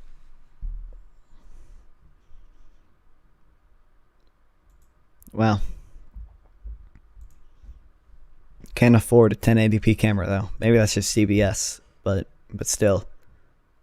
I mean that was fine. Like all the Democrats are doing the both sides thing, which I don't necessarily agree with. They should be weaponizing it. Like Bernie Sanders has done a better job at it. Yeah, it's crazy to me how little control the GOP has over their party. Like I said. All right. We did that. Okay, we're going to do one more quick boring thing. And then we'll do another fun thing. All right, this should be quick. I was lying. Ooh, do we want to watch this instead? Maybe we could watch that. How long is this? 8 minutes. We'll read the article. We can read it. I'm a good boy. I love my reading. All right. Minnesota's new right to repair law is the broadest one yet in the U.S. It requires many manufacturers to share parts info with tinkerers. Based. By the way, Sam Steeder talked about this on his show. The Democrats have like a single vote majority in their state legislature, and they immediately passed like 50 fucking bills that are very based and awesome. Like the Minnesota Democratic Party is one of the least cucked Democratic parties out there. Okay. Do-it-yourselfers and repair shops are celebrating a victory in Minnesota with the enactment of a new law that requires many manufacturers to share parts and info with tinkerers and small businesses. The so-called right to repair law will allow equipment owners and independent shops to more easily fix devices like phones, laptops, appliances, and other equipment. Minnesota is the latest state to approve such a law, following Colorado earlier this year and New York last year. Massachusetts' law covering vehicles was enacted in 2020. Do-it-yourselfers, farmers, handyman companies, and small repair shops argue that without such laws, big tech companies make it almost impossible to get manufacturers' parts and instructions. That's true. It is in their interest to make sure that you can only go to them for repairs, generally speaking. Manufacturers, however, argue that broadening access could pose dangers to would-be repairers and the equipment, as well as compromise the safety and security of devices. Almost never true. I mean, it is true that allowing more people to do stuff could make it, worse quality, just because there's going to be third-party manufacturers and stuff. But I would rather there be a choice that the consumer has between going with a potentially less safe, I guess, and cheaper third-party option and the expensive first-party option, than them not having that choice and them being forced to go to only Apple to get their screen repaired. It also, I would argue, allows competition, which incentivizes, better quality products. If you can only go to Apple to get your screen repaired, they don't necessarily have a huge incentive to make that screen good because you can only go there. But if there are other options, it incentivizes, people to make good products, so they have to fight for your money. Look at that, a socialist arguing for more markets. Can you believe it? Can you believe it, chat? can you believe that markets have the potential to be good? As the bill makes their way through the states, tech firms have successfully lobbied to exempt some types of equipment and allow other exemptions, such as allowing manufacturers to provide only full assemblies of parts rather than individual parts, such as chip, for what the manufacturers say is safety and security reasons. There are some legitimate concerns there, but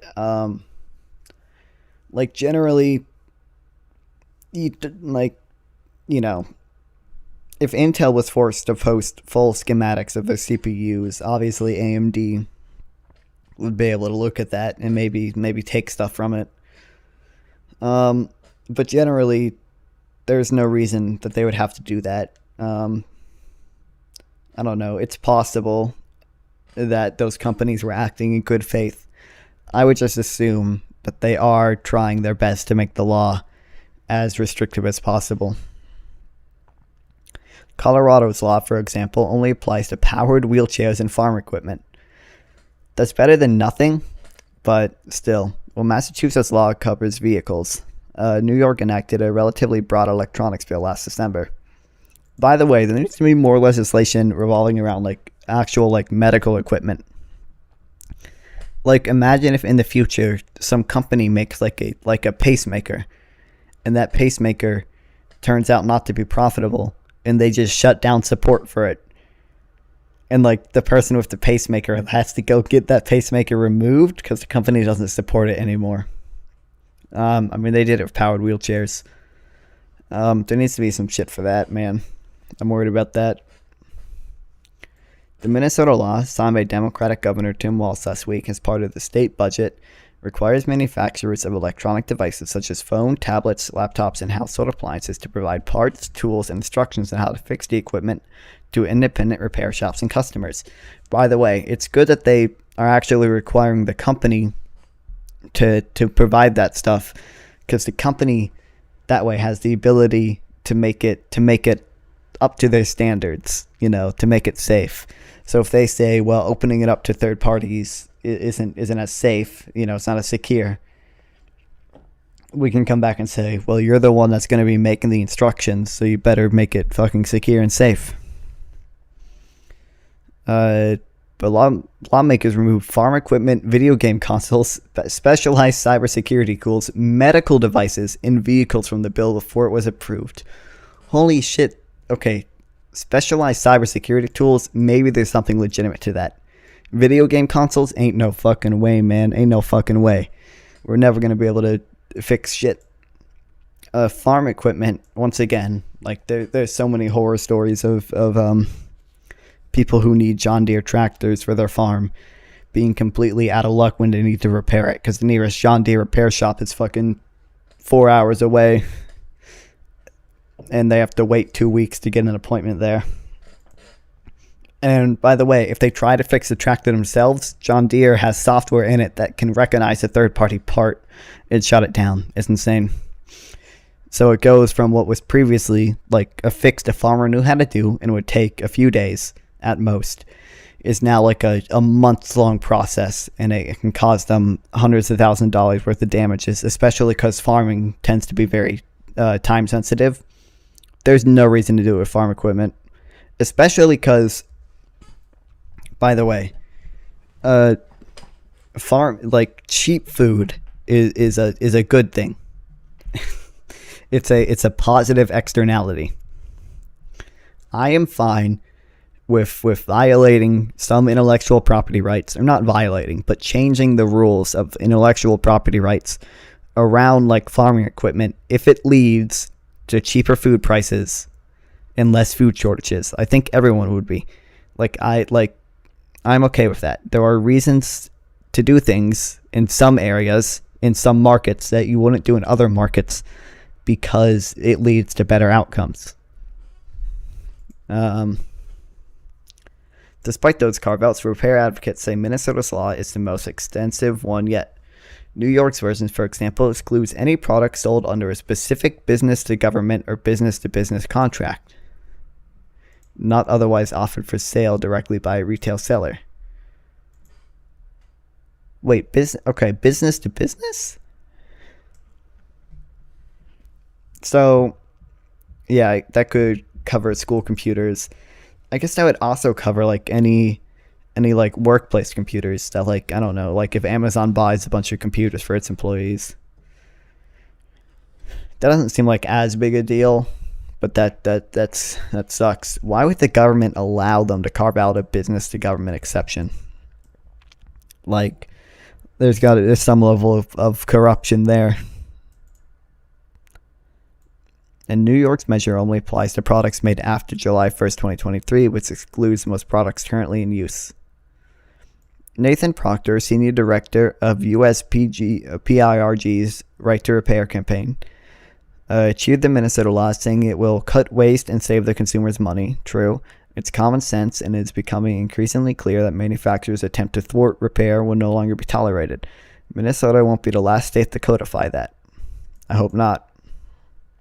Proctor acknowledged that manufacturers probably would like to have uniform laws across the states. By the way, that's another benefit of fighting for stuff on the federal level. It is like Apple. If Apple has to accept right to repair laws, they would rather there be one uniform right to repair law on a federal level across the entirety of the United States rather than 50 different right to repair laws. It is easier for them. So maybe, I don't know, maybe we could get Apple on board, guys.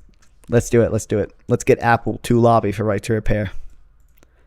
But he blamed them for creating the patchwork by lobbying state houses for the exclusion of specific industries and products. Also true.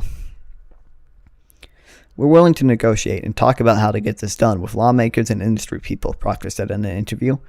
We would go to them and say what you did to us in New York means we have to pass multiple state bills. That's true. I need to breathe. I'm talking too much, man. I'm not used to this. Hey, Jack. In New York, the legislator... Oh, I should probably change the title.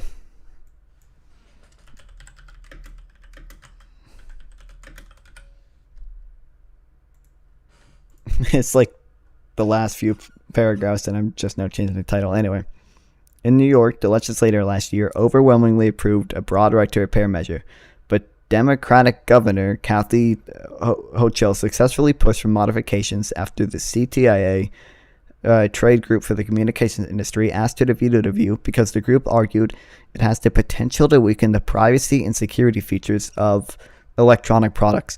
You see what I mean when I say that the Democrats are cucked? This is what I mean. Have you seen The Incredibles? Yes.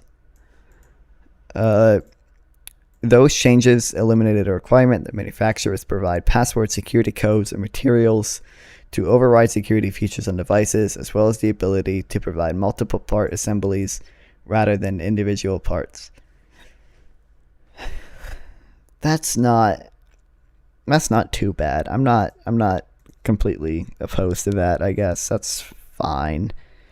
Similarly, opponents in Minnesota's legislation argue that forcing manufacturers to provide parts and manuals to independent operators could drive up prices and compromise safety and data privacy. What do you mean drive up prices? I would argue it only really drive down prices, and if the companies are the ones providing like the schematics and manuals and stuff, I would argue it'd be their fault if something they provided was not safe. The Incredibles is pretty good. I don't know. It'd be like 8 out of 10. I liked it. I was really young when the first Incredibles came out. I rewatched it before the second one though. I thought it was pretty good. The mom got a fat ass, so don't clip that.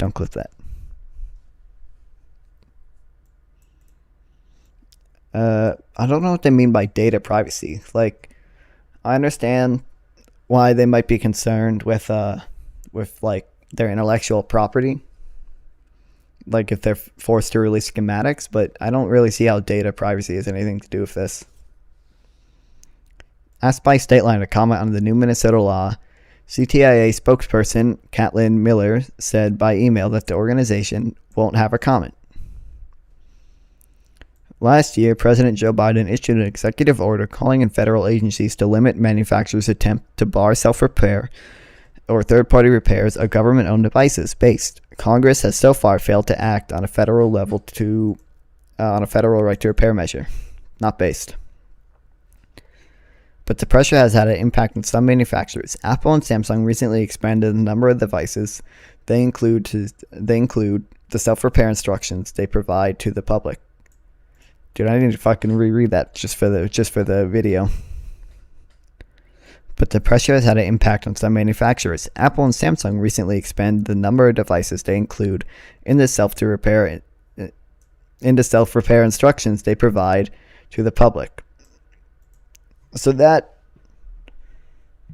obviously it's good that consumers do have a say in that, like they can pressure companies into doing stuff. Hey knife box games.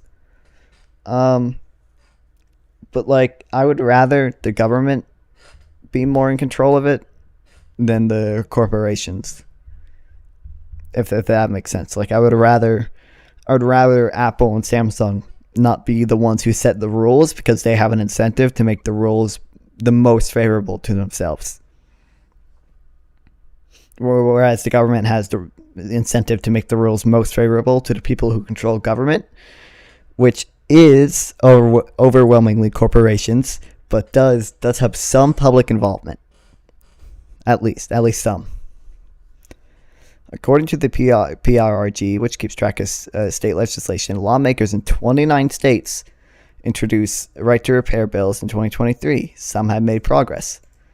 I wonder if North Carolina had one introduced.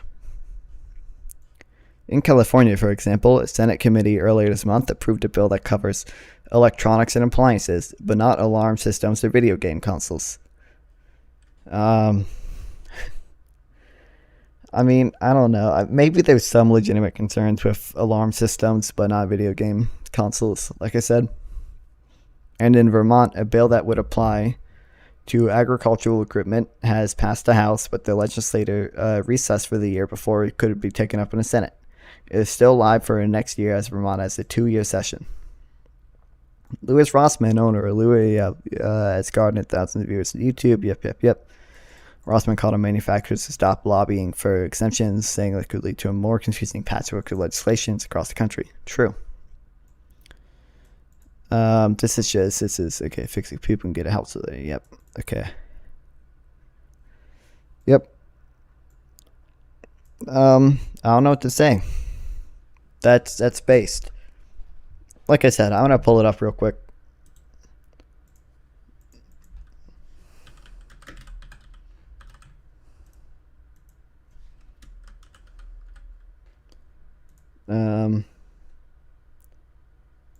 Yeah.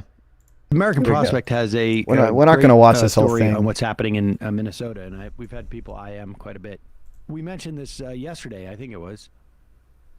Minnesota, like in 2016, people were worried that Minnesota was going red, and even in 2020, Republicans had maintained control of the state Senate in Minnesota. Transformative content here. Biden had won in the state. In 2022, the Democratic Farmer Labor Party, the DFL, that's sort of like that's instead of the Democratic Party there, right? Yeah, it sort of grew up from like the 1920s, 30s populist movement. They gained 3 Senate seats. They have a 1-seat majority in the Senate. They also have the House, and they have Democratic Governor Tim Walz, who easily won, I guess. So this is the first trifecta they've had for almost 8 years. And this is what they've managed to do. I mean, it's amazing. Historic. Historic. And I guess their session just ended. They have a bill that, a law now they've passed, mandates paid sick days for almost all workers. Base. It accrues at the rate of 1 hour per 30 hours worked, up to a maximum of 48 hours. Forbids non-compete agreements in labor contracts. By the way, I hate non-compete agreements. There's almost no reason to have non-compete agreements for like 90% of workers. If you don't know, non-compete agreements, which if you have a choice, you should never sign, prevent you from working like at a company's competitors after you leave. So like, this is a bit of an extreme example. Normally they might not be this bad, but if you as a McDonald's worker signed a non-compete agreement, it's possible that you would not be allowed to work at Burger King for like 3 years after you leave McDonald's. Which in some cases, right, it would make sense if you're a high-level employee in some firms that that you're privy to some, you know, information that the company spent a lot of time and resources to develop, and that they don't want other companies to know. That is supposed to be the purpose of non-compete agreements. In those cases, they are sometimes okay. I would argue we should just ban them, because companies then will have a greater incentive to keep people who are privy to that information, and will just pay them more or give them benefits or something. And that's a good thing generally. But the real purpose of them, you know, used in most companies now, is just to increase the cost of you know, leaving your job, because it'll be harder for you to find a new job because you can't work at some companies. Tracks that 48 hours would probably work out to 12. Okay, blah blah blah. Nurses can you know, strike against or bargain with that nurses. That means it's not just a sectoral bargaining system for nursing homes. That's huge. That means it's not. That's based. Not just a matter of a nursing home that people that nurses can you know, strike against or bargain with. It's across all of the nursing homes. It allows teachers to. I can't stand that nursing homes are like completely private industries. There should be at least be some government nursing home, some public nursing home, that at the very least, once again, can you believe it? A socialist is going to argue for markets. If there is a government nursing home that is affordable, it incentivizes other nursing homes to compete with that very affordable public nursing home, which drives down cost across the board. To negotiate class sizes. It bans captive audience meetings where employers force their workers to listen to anti-union propaganda. It also sets up protections for meat packers, construction workers, and Amazon employees. I think we mentioned that the other day. Okay, you get the point. Point is, the Democrats, right? Most of the members of the Democratic Party in America, like the party members, not the voters, tend to be cucked. In that they you know, kind of pretend that they are fighting for the people, but I mean, in reality, they're in bed with the corporations, you know. And they're very ineffective at wielding power, like the title. Like, the Democrats have had majorities in Congress, the federal level Congress, and they do nothing with them because they are cucked by corporate interest who don't want them to do anything. At least that's my conspiracy theory.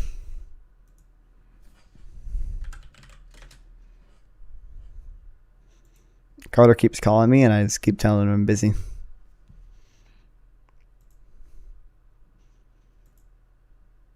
All right. We just did 2 boring topics, right?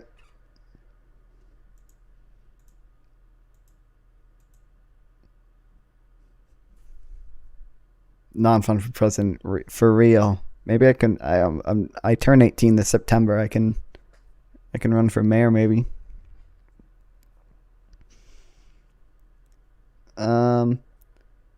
There's 2 more like kind of boring things I have. I don't really want to go over at least one of them.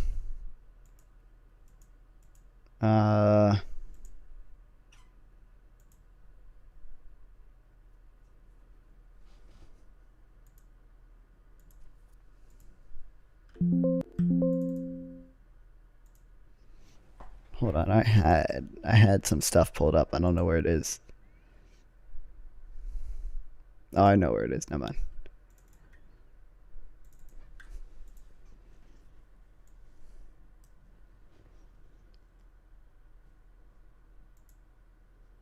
Dude, I just got 7 messages from Carter.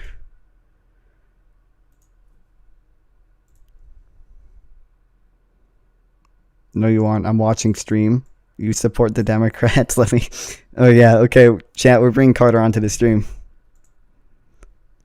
Carter. Hello? Hello? Can stream hear me? Yeah, I think stream can hear you. I wanna have a debate. Okay. Okay, so what are you arguing? I've argued a lot of things over the course of the stream. Okay, but I just tuned in and I heard you say something like, that's my conspiracy theory. And I want to say, Okay, you what would believe in conspiracy theories as Democrats. The thing I said before that was that the Democrats were cucked. Yeah, Democrats are cucks. They're actually all gay too. Listen, man, I agree with you there, man.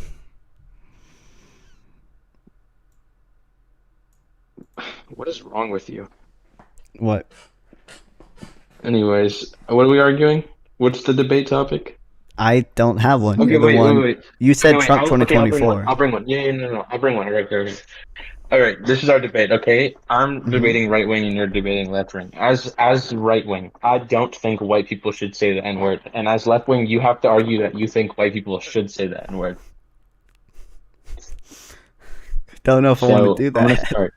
I'm gonna start. I think saying the N-word is racist for white people to do it. Now you have to come up with a rebuttal. Well, I agree, but the First Amendment. If you agree with me, that means what are you gonna do? Stop. Shut up. Wait.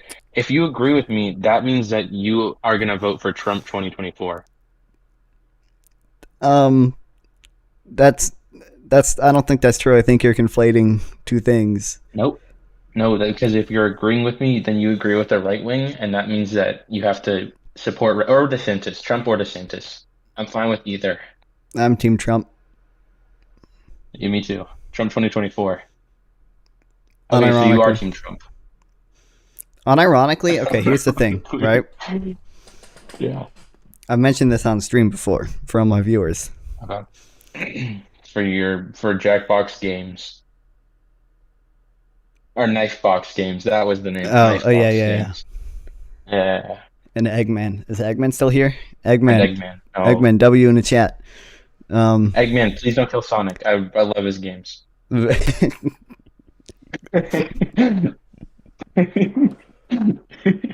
Eggman? I think Eggman would be right wing, and Sonic is left wing. Because Sonic's blue and Eggman's red. Well, I was thinking that, and then I was also thinking that Sonic is a blue little weasel, and he loves to weasel his way out of things like Democrats. And Eggman makes an honest living, and everyone hates him. True. So, what is Eggman's job? He's just like an advanced rat. Isn't Eggman basically a terrorist? Yeah, I think he does. He commits eco-terrorism. I would honestly argue it's worse than eco-terrorism because he slaves animals, or he mind controls them. I think. At the very least, he deforests large areas. Yeah. Based. Kyle, are you still here? House. Can you confirm that Eggman is an eco-terrorist? Eggman is a totalitarian capitalist. True. Can we get back to the debate at hand? White people should not say the F slur or the N word. White people shouldn't say the N word. You have to argue they should. I don't think I have to argue that. Well, if you don't, that means that you're gonna vote for Trump. Well, maybe in the primary, I'll vote for Trump over DeSantis, just so DeSantis doesn't win.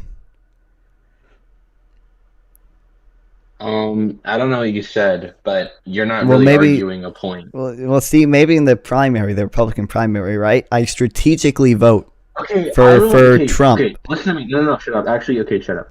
I have no idea what the primary is.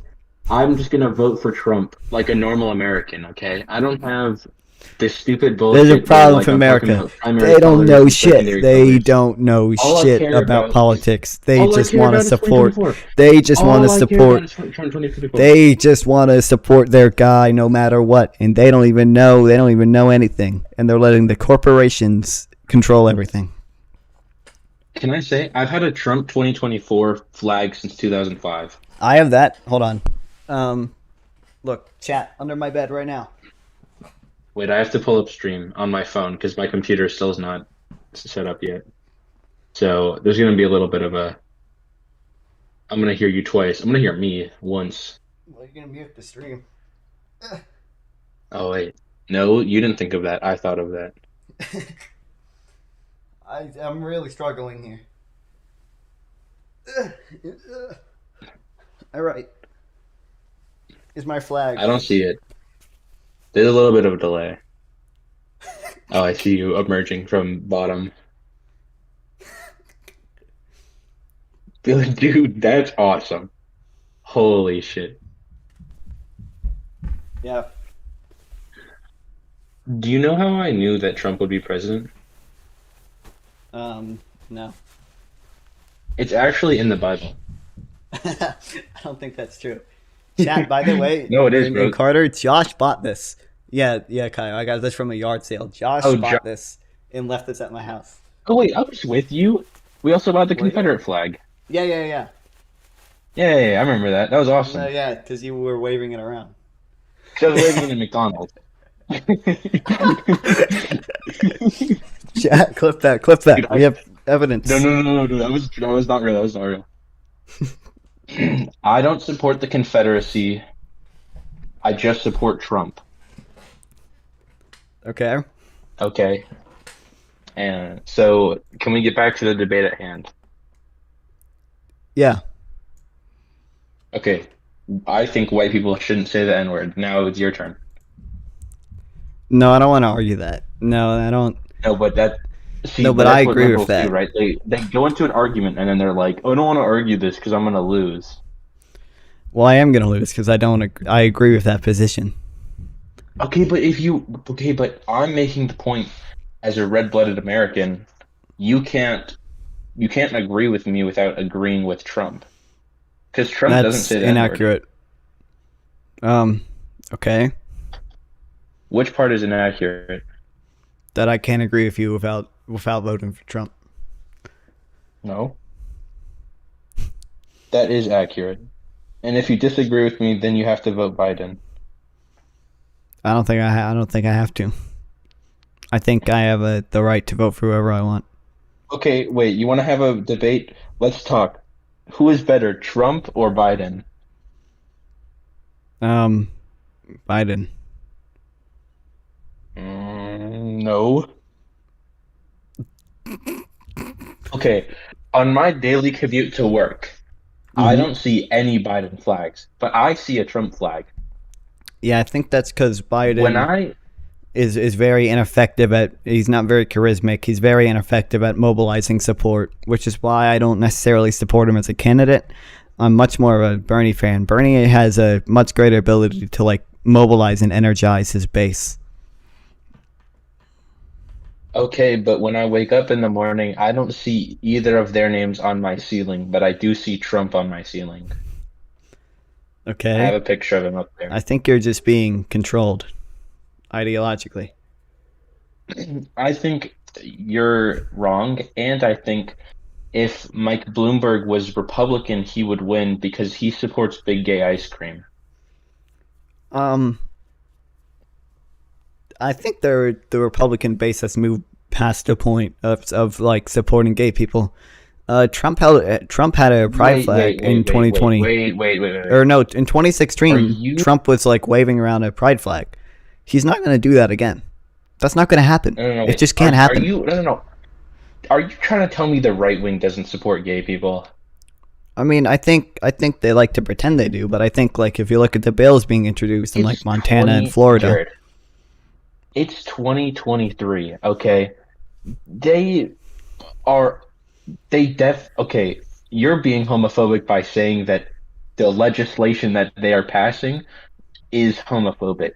I think They're you can just read the trying to Supreme protect Court kids. opinion on Roe v. Wade, which says the president supporting gay marriage is not secure, and they may Okay, look into you have to, overturning no, it. no, no, okay, wait. You have to think about it like this, okay? The Florida Don't Say Gay bill, it's not because they're homophobic, it's just because being gay is gross and they don't want to expose children to that. Okay, what if I told you the bill was extended to go through 12th grade? 12th grade. Yeah, So dude, it's not even thank children God, at I that hate point. gay people. That's like actual, like legal adults at that point, because there were 18-year-olds who are in 12th grade. Okay, Jared, here, let me rephrase it, right? Would you want, if possible, would you prevent guns from harming children K through 8, or K through 12? Would you support that? If it was possible, yes, I would prevent guns from harming children. Right. So then why aren't we doing it's the also same K thing through for 12. gay people? Well, I don't think Yeah, they're why aren't we harming doing them. the same thing for gay people? No, they're just gross. But that's not really harm. Sex ed can be I think gross, but we have sex ed classes because they're useful. No, but they show us vaginas in that, and that's hot. Okay, they also show you penises. That's not hot unless you're gay. Ew. You didn't Why say it would was you gross. bring I that said it was up, gross bro? before. I said it was gross before you. That means you're more gay than me. Okay, wait. Do you think gay people are gross? I want to say yes for the joke, but I feel like if I say that, it'll be clipped. That means that you like gay people. That means you're gay. No, bro, no.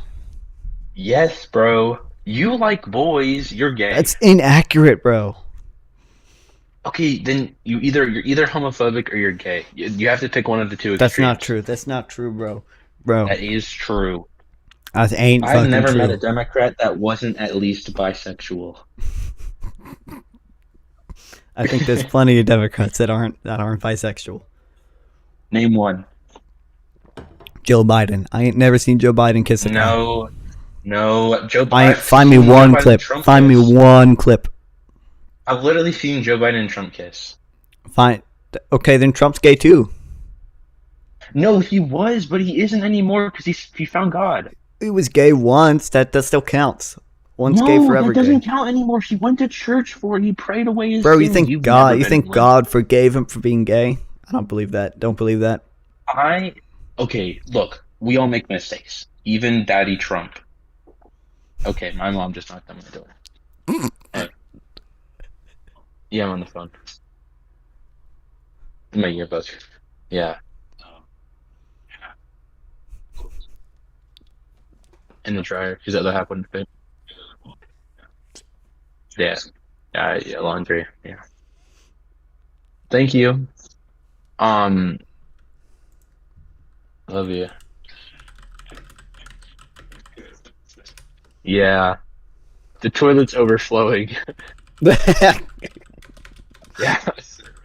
I pull it up in the bathroom. You gotta do something about it quick. I closed the door. Oh man. What if I told you I gotta put that aside now. Joe Biden's infrastructure bill will help fix your toilet, and Trump does not want that. No. Okay. What if I told you the reason why the toilet is broken is because of Joe Biden? I was so mad when I was pooping because I saw no, shut up. I was pooping and I saw clips of Joe Biden and it made me so mad that it broke the toilet. Well, that's your fault. You shouldn't have been made so angry by facts No, and it's logic. his fault. It's not. It isn't that, dude. If you want to talk about facts and logic, let's talk about the flood, Noah's Ark, how that's gonna happen tomorrow. Tomorrow? And you're gonna die. Yeah. I'm gonna die. Well, are if you don't are know you the big old chosen book- one? Like every human except Noah and like some of his family died, right? Like it wasn't like all the non-sinners survived. It was just like. Yeah. So I are think you the yeah, person yeah. building the ark now? No, so I'm just using I'm just gonna use the Disney cruise ship. That's actually the ark God told me to use. I don't think that's and true. then- God No, he hates was like- Disney. Disney's woke. No. He was like, they have the least amount of alcohol because alcohol is a sin. And then he also said you need to kill Buzz Lightyear for that new movie. Okay, but Disney's woke. Haven't you heard? Then you can do it. But we're reclaiming it. There's going to be a flood, which means that everyone will believe in God now, and everyone that doesn't will die, and then we'll all fix Does it have to be like what God? Like, will Muslims die? Am I going to get in trouble if I keep talking about this? I don't know if I can say what I'm thinking. I don't want to be like the right God because I feel like that's going to get me in a lot of trouble. But it's the same God. You know, Muslim people explicitly believe in the same God. Well, no, yeah, they do. They believe in the same God. I mean, look, God told me, and I'm Catholic, so I don't know what that votes for the rest of you guys. Yeah. Okay. Did you fix the toilet? I think it's gonna explode. I think there's a pressure buildup. I'm pretty sure it's about to like actually explode right now. Well, I was hoping that someone's dealt with it. You haven't fixed it? Okay, I'm gonna call. Those are mine. I gotta talk to someone. I'm gonna call. Riley. No, Riley. It's on a call on like someone like streaming. Like they're listening to me talk about the toilet, and I think that my mic should be muted, but it's not a big deal. But okay, I actually need you to leave. No, it's not offense. No offense. I just need you to leave. I don't know. Cool. Thank you.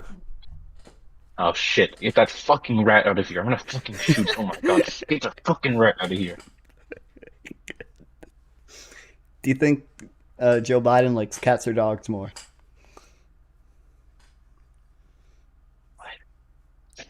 What'd you say, Jared? Is Joe Biden a cat or dog person? Do you think? Joe Biden is a cat person because cat sucks. Is Trump a dog person? Yeah.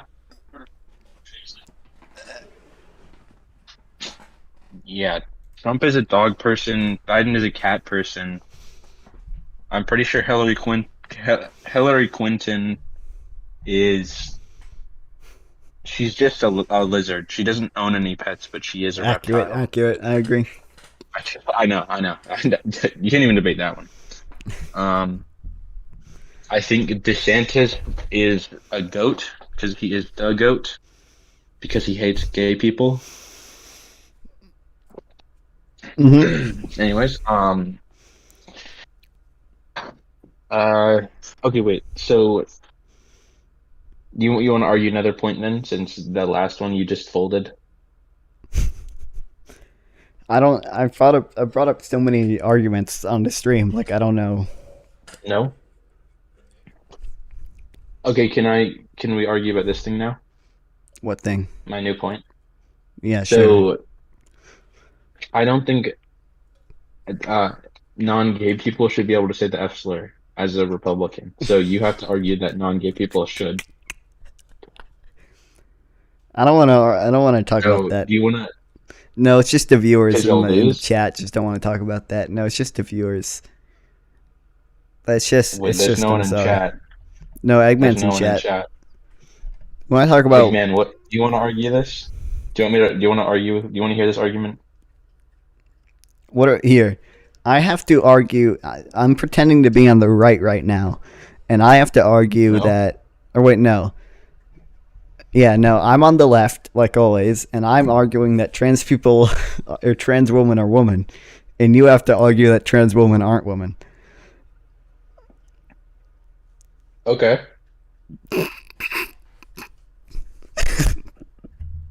You want to go first? No, yeah. I want to go first. No, can I go first? Yeah, sure. All right. I think trans women are women. No, that's not. See, okay, you already conceded. That's my stance. And since you're no, that's my stance. That's my stance. No. That's my stance. That is yes. No, that's my stance. No. That's my No. stance. That is No. my Yes. stance. Yes. That is This not is a your problem. stance. This is a That problem. my Right wing people No, will that never, is- will never, never, no, never no, listen. stupid. Never listen. No, They're hey, fascist. Fascist. hey, Fascist. Fascist. hey, Fascist. I'm gonna get the stream banned by saying that. That's not even true. That's not even true. That is not even true. This is I a problem. He literally can't even love listen. women. They're And so I don't ideologically even controlled and by he's the higher so ups. stupid. Dude, my high score This in is Tetris is so much higher than yours. Guaranteed. Dude, that's not even Guaranteed true. my score That's in not. Tetris is Have you, higher. bro? It I've is, played and it's Tetris so on my stupid. calculator It's since so 8th grade, bro. I've been playing Tetris on my calculator. I've been playing Touchdown because it's the most Ain't fucking fun version. true. Ain't fucking true. I went to a charter school. We didn't have no phones there. All we had was our calculator, and all my calculator could play was Tetris. I had a phone and I still You suck played dick. Tetris on my You calculator. suck so much dick. You don't even have proof of that. That might not even be true. I don't know. I could deep fake something right now, and my chat would You be wouldn't none the even need wiser. to. I gotta go. I'm drinking milkshakes and my toilet might blow up. Okay. All right, I'll be back in I'll show up at your house to beat you up in person. Oh, okay. And then Can I we'll stream see that? who's right. It'd make a really good short. That short of you holding me hostage and saying I'm a domestic abuser always does really well. Did you actually post that? Yeah, I posted that multiple times. Dude, really? Yeah, it almost always does really well. It gets like 1,000 views every taken time. out of context. That video's taken out of context. I mean, yeah, but it's still funny. So. Yeah, but I wasn't actually doing anything harmful to you. It just sort of looks like it. Well, I mean, like, we're there's really enough good at it. context given that like it doesn't actually look like you like actually like hurting me.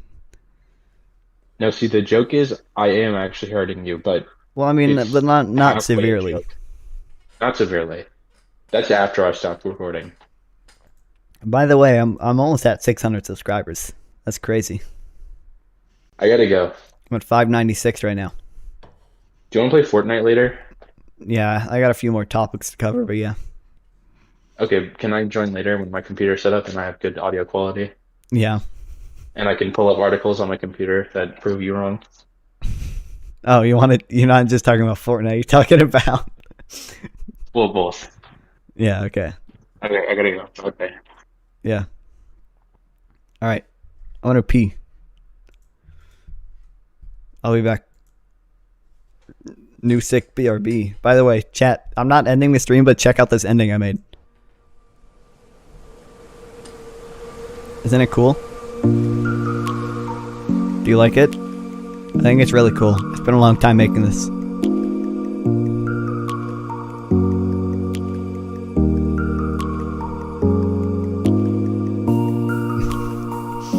It's playing the audio, right? It's playing the outro, right? It is moving. No, yeah, it's just moving very slow because I had to time it right.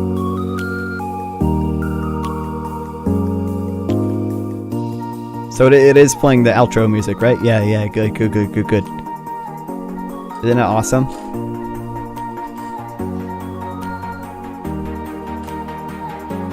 Anyway, that's my new ending screen. Is this copyright? I don't think it is. It shouldn't be. It's fine. I'll be back.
Guys, I went back and checked the audio levels. You guys did not tell me. Oops. Shit. That my mic was peaking so much. I suppose I do have that information, but I was not checking it. It's fine. It should still be usable. Anyway, we have a few more topics. Most of them are fun ones. Hi, Mike.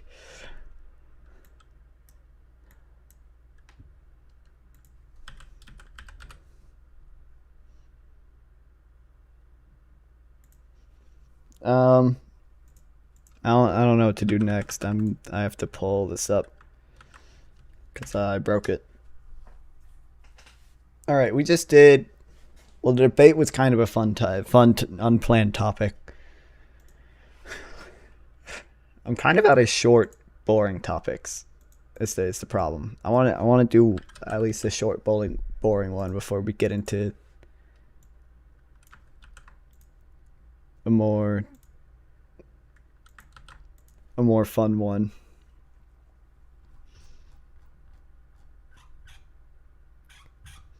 This isn't that long.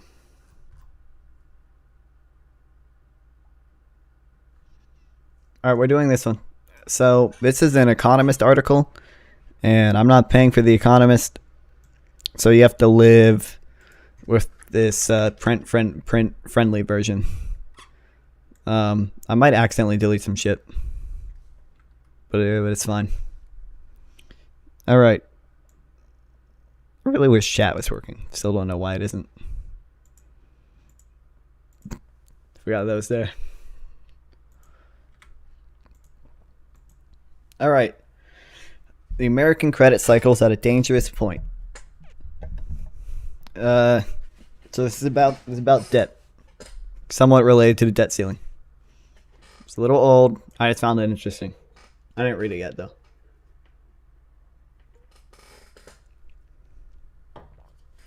Okay, the celebrated tome, Capital in the 21st Century, by Thomas Piketty?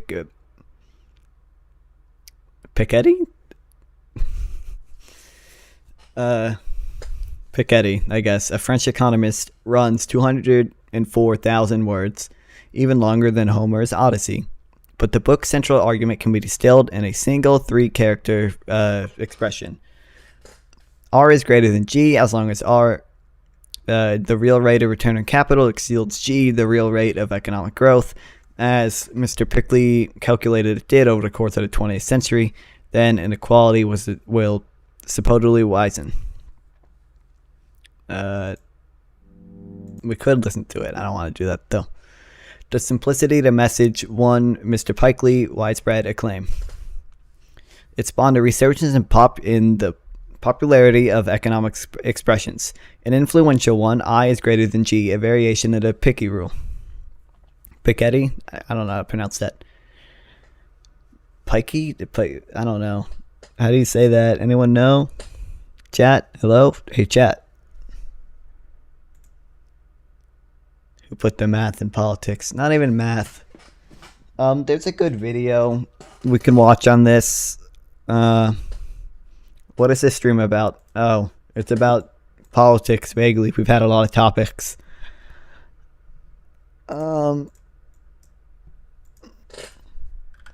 We just had a debate. It wasn't a real debate.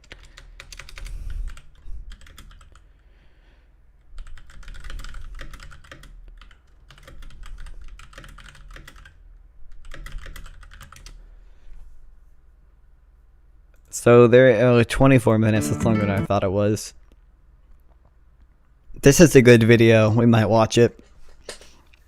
The simplicity in the message won Mr. Pikey widespread acclaim. It also spawned a resurgence in the popularity of economic expressions. An influential one, I is greater than G, is a variation on the Pikey rule. It applies when nominal interest rates or risk-free returns exceed normal growth. The troubling conclusion from this expression applies to debt. In an I over G world, The growth in revenues, wages, and tax receipts that a debitor earns will be slower than the interest on accumulating borrowing, meaning debt levels have the potential to explode, as has happened, by the way.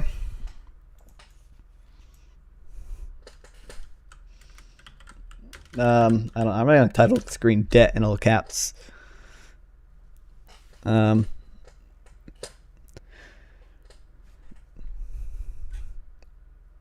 What does this even mean? Federal funds rate, nominal GDP. I don't know what I'm supposed to take away from this graph, honestly. An I over G world is unfamiliar to America and most of the West. Since the end of 2008, nominal growth has been higher than nominal interest rates, aside from the first half of 2020 when the COVID-19 pandemic crashed the economy. Now America is about to cross the threshold. In the first quarter of 2023, despite the annualized real economic growth of only 1.1%, troubling high inflation meant that the nominal GDP rose at an annualized rate of 5.1%, roughly in line with today's federal funds rate. The median expression for the annualized growth in the second quarter of the year among professional forecasts surveyed by the Federal Reserve Bank of Pennsylvania is 1%. They also expect the economy-wide inflation at 3.3%, which would imply nominal growth of just 4.3%. What? Which would imply nominal growth? Do they mean real? I don't know what they mean by this number would imply nominal growth. Below the nominal rates around 5.2%. This is when the rubber band meets the road for the economic cycles, notes Carl. I'm going to call him Carl. Carl of BNP Paribas, a bank. This is the point at which, if you're a business, your revenues are now growing more slowly than your cost of financing. Wage growth will lag debt growth. Government debts will grow faster than tax receipts. A single quarter of this might be bearable. Unfortunately, economists expect the situation to last a year or more. That's not good. Well, it might not be as bad as they're making it out to be. The precise impact depends on the extent to which debt reprices as interest rates rise. The vast majority of American homeowners have a 30-year fixed rate mortgage. This generous financing will protect consumers against a pincer-like combo of slowing wage growth and rising interest expenses. Nevertheless, consumers carrying other kinds of debt, including revolving credit card balances and private student loans, will feel the pinch. From what I know, not many Americans have private student loans. Almost everyone has a credit card, though, and relies on that credit card.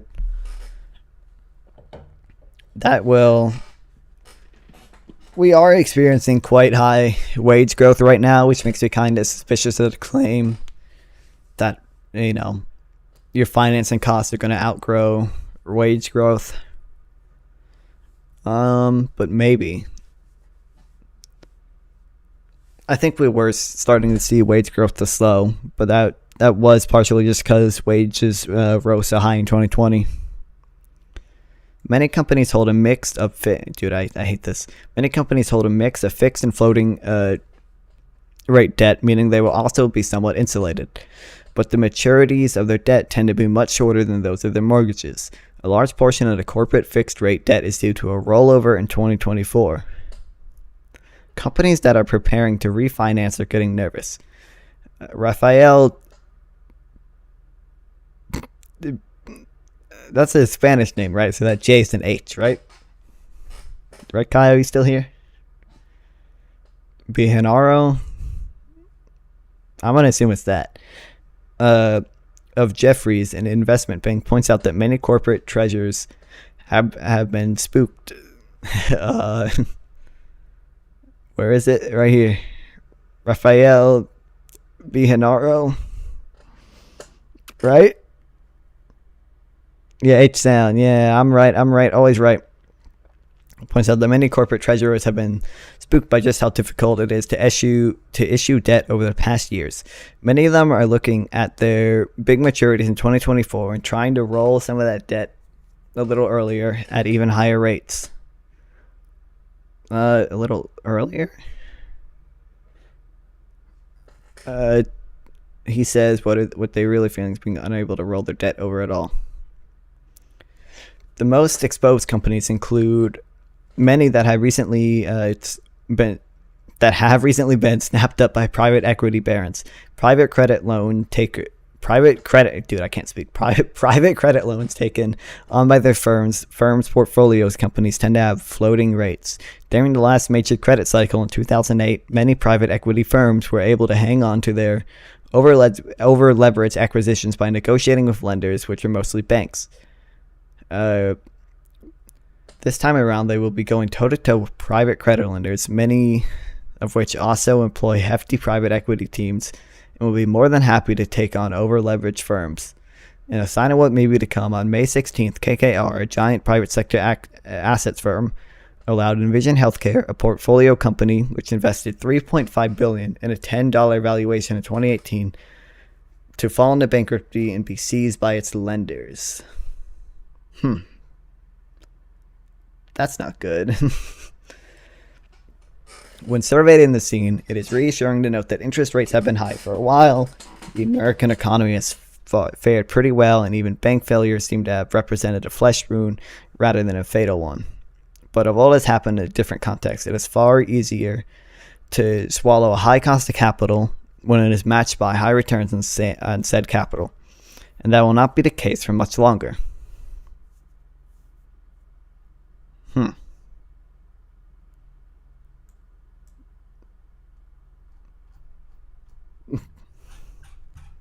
That's interesting. I didn't expect the article to be that interesting. I thought it'd be more boring.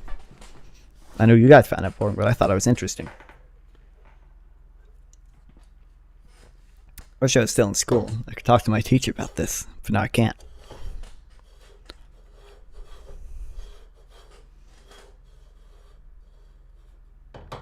This is, I don't know. This is worrying to me. This is very worrying. Now I'm worried about this. I'm going to go to bed worrying at night, thinking about this. That would be incredibly bad if like multiple major companies are going to fall into bankruptcy because, you know, money can only go up. Well, it's going up for some people. I mean, the lenders, right? The people who lend the companies money are gonna make some money out of this.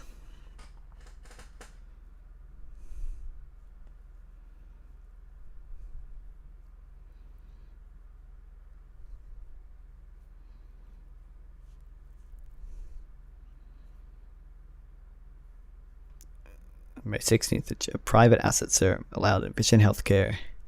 So when it says a portfolio company, is that like another investment firm?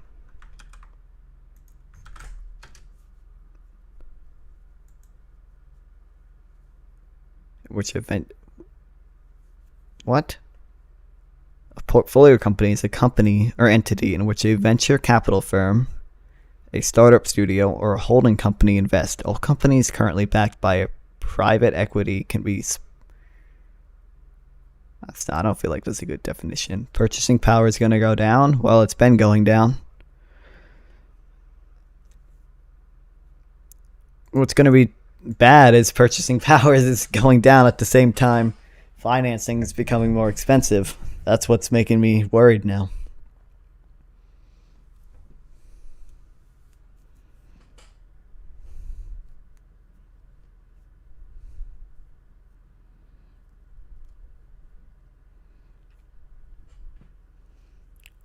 So I'm still not comprehending this. Okay.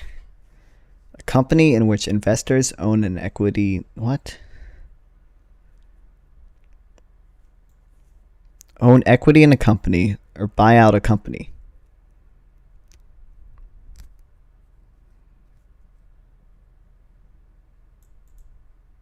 So this isn't like a real company that like produce stuff, right? This is just like a finance company.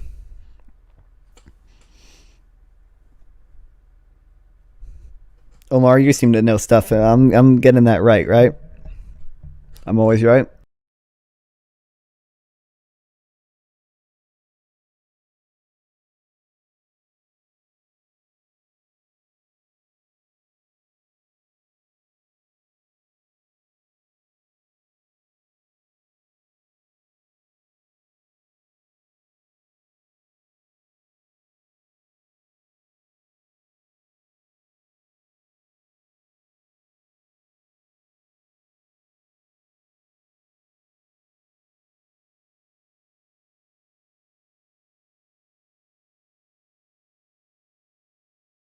I broke it.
Hello? Oh, it's working. It's working, right? Why do you break everything? I didn't mean to break everything. I'm gonna ask Bard. That's what I'm gonna do.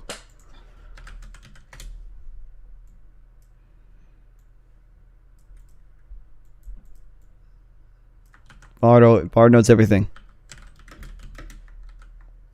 What is portfolio company?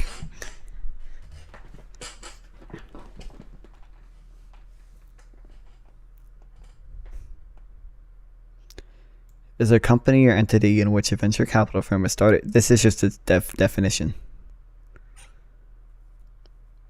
Okay, so it's a company, right? Let's ignore the or entity in which a venture capital firm or a startup studio or a holding company invest. I don't understand. So it's just a company that people invest in, but it's like, what does that mean? Does that mean Amazon's a portfolio company because people invest in Amazon?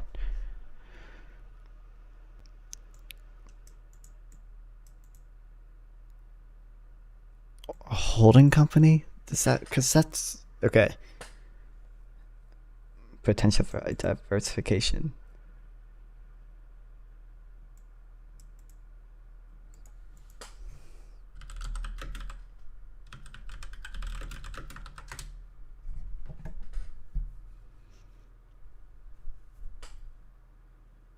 Airbnb, Spotify. Oh. Okay.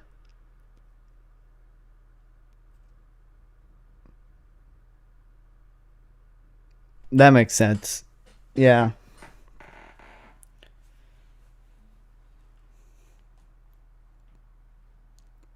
So they are like real companies. They're not like just financial tools. I thought they were like, the way it was phrased made it sound like they were just like financial tools, but I guess they are also real companies. It's just, okay, that makes sense. That makes sense. I just didn't draw the connection. Okay. Do we want to watch this video? It's a good video. It's really good. It's really good, guys. It is really good. I really like it. Can we watch it? I want to watch it. It is 24 minutes. It's kind of long.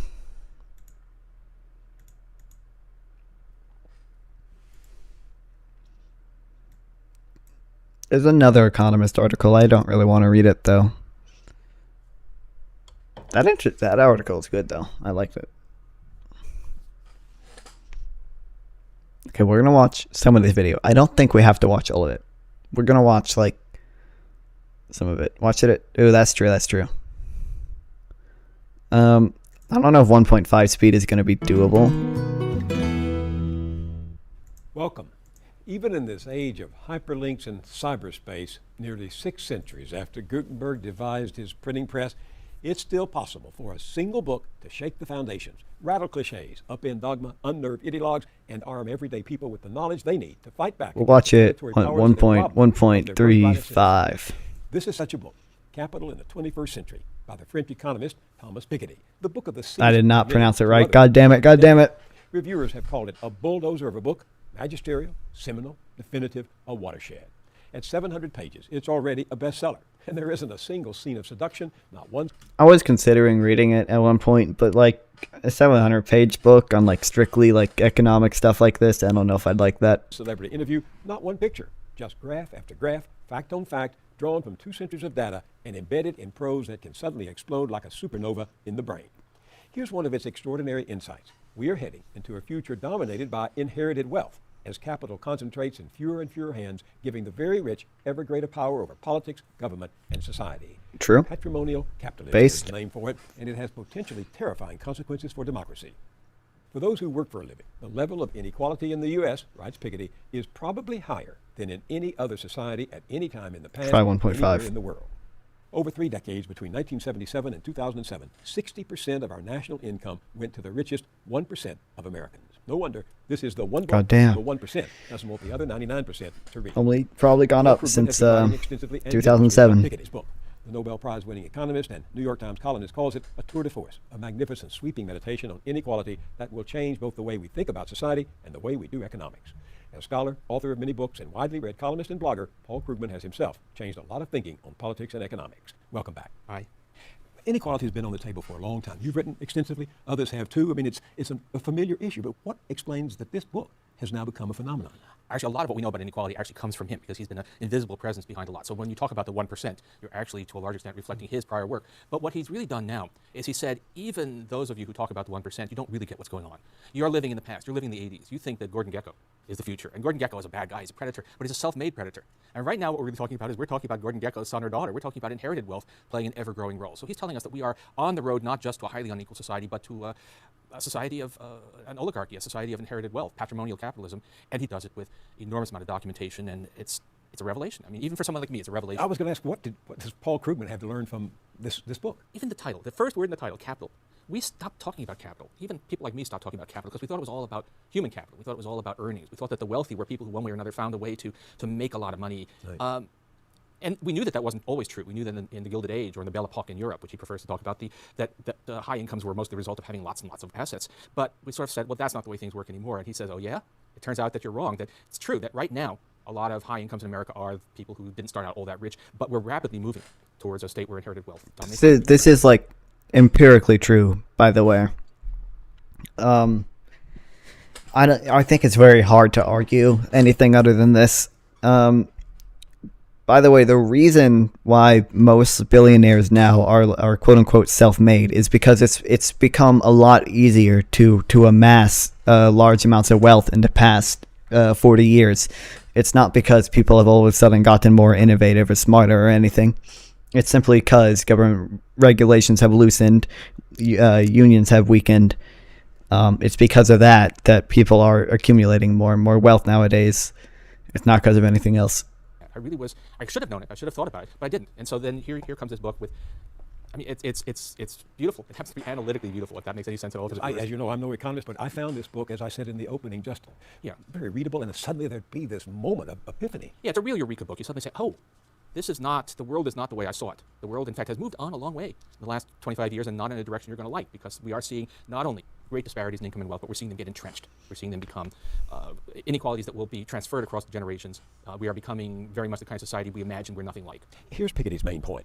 Capital tends to produce real returns of 4 to 5%, and economic growth is much slower. What's the practical result of that? What that means is that if you have a large fortune, suppose that our family has a large fortune, the inheritors of that large fortune, this is a guess, but also past a certain point of net worth, you can invest lots of money and amass. There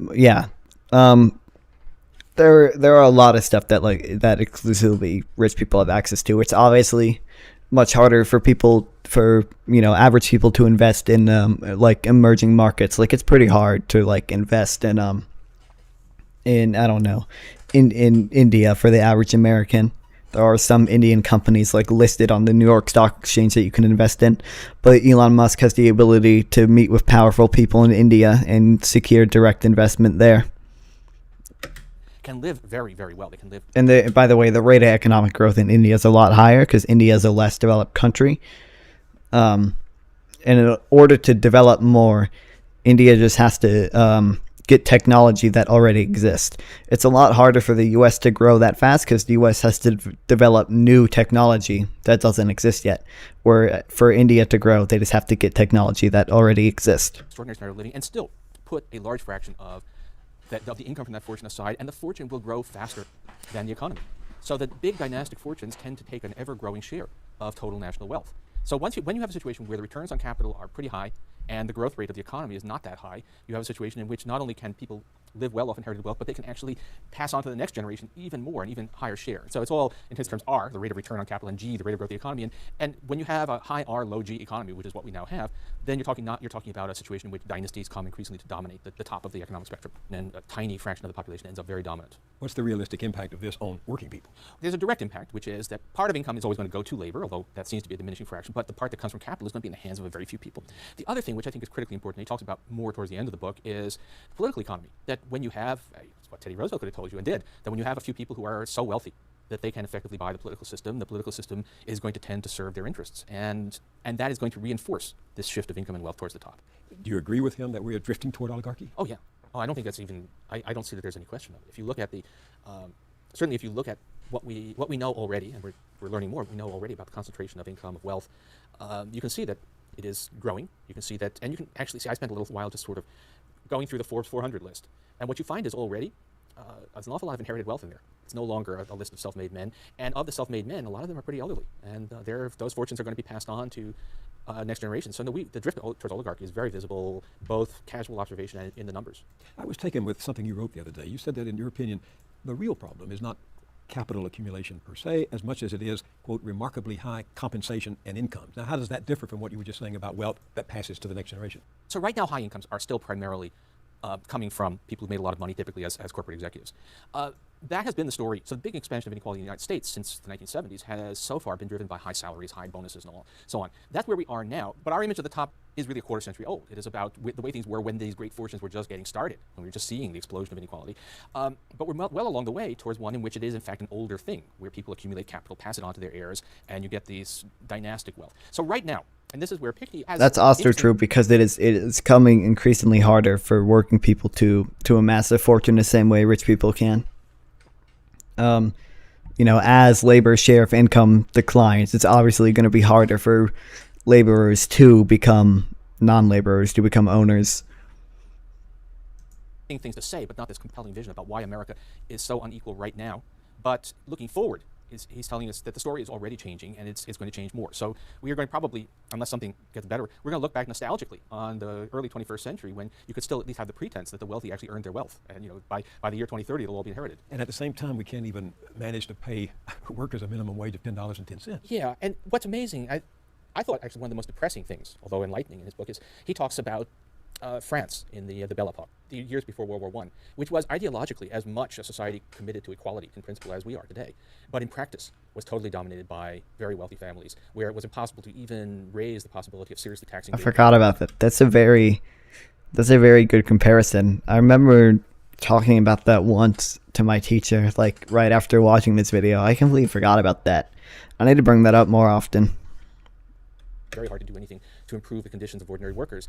And it shows you how that can happen, how you can have a society where even though the ideology is democratic, even though we claim that all men are equal, in practice, not a chance. Isn't that what's happening now in this country? Exactly. That's the point. And what's funny is at the time, Americans used to say, oh, we should never allow ourselves to become like old Europe, and in fact we have. But we have had the Rockefellers, we've had the Carnegies, we've had the Pews, we've had big...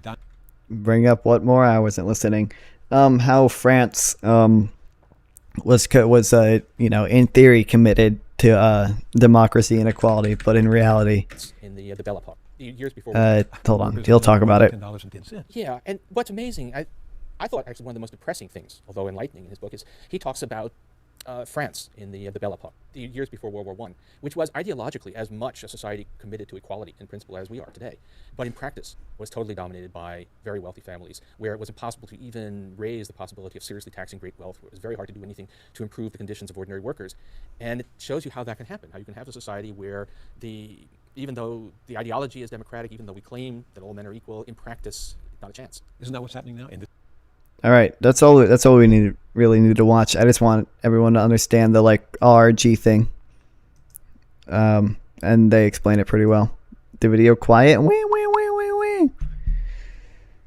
Too late. We're moving on. All right. That's all the boring topics. We're moving on to fun stuff. No more. It's all fun from here on out. It's all more fun, at least.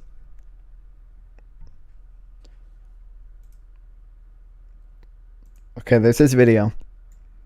Today's you episode posted. of Street Smart Civics Edition is Street Smarts, the Electoral College. Now, it is possible. I've not seen this video. I've not seen any PragerU's videos about the Electoral College. It is possible that either PragerU does not support the Electoral College, and it is also equally possible that this video is just about quizzing people on the Electoral College and not actually pro or anti-Electoral College. If it's the second, we probably won't watch that much of it. on the Electoral College of the United States. Visit PragerUkids.com to download this sweet worksheet and play along. I already downloaded the worksheet. This is Street Smarts, a game show on the streets where contestants are rewarded for their knowledge. Street Smarts! Watching it Welcome back 1.25. to another episode of Street Smart Civics Edition. I'm your host, Selena Lewis, with Uncle Sam for PragerU Kids, and we're here at a local church in Thousand Oaks, California. Okay, I to think see what this kids might- know about the Electoral College. So Uncle Sam. Let's I go. think this might just be quizzing people about Questions. Let's go find out.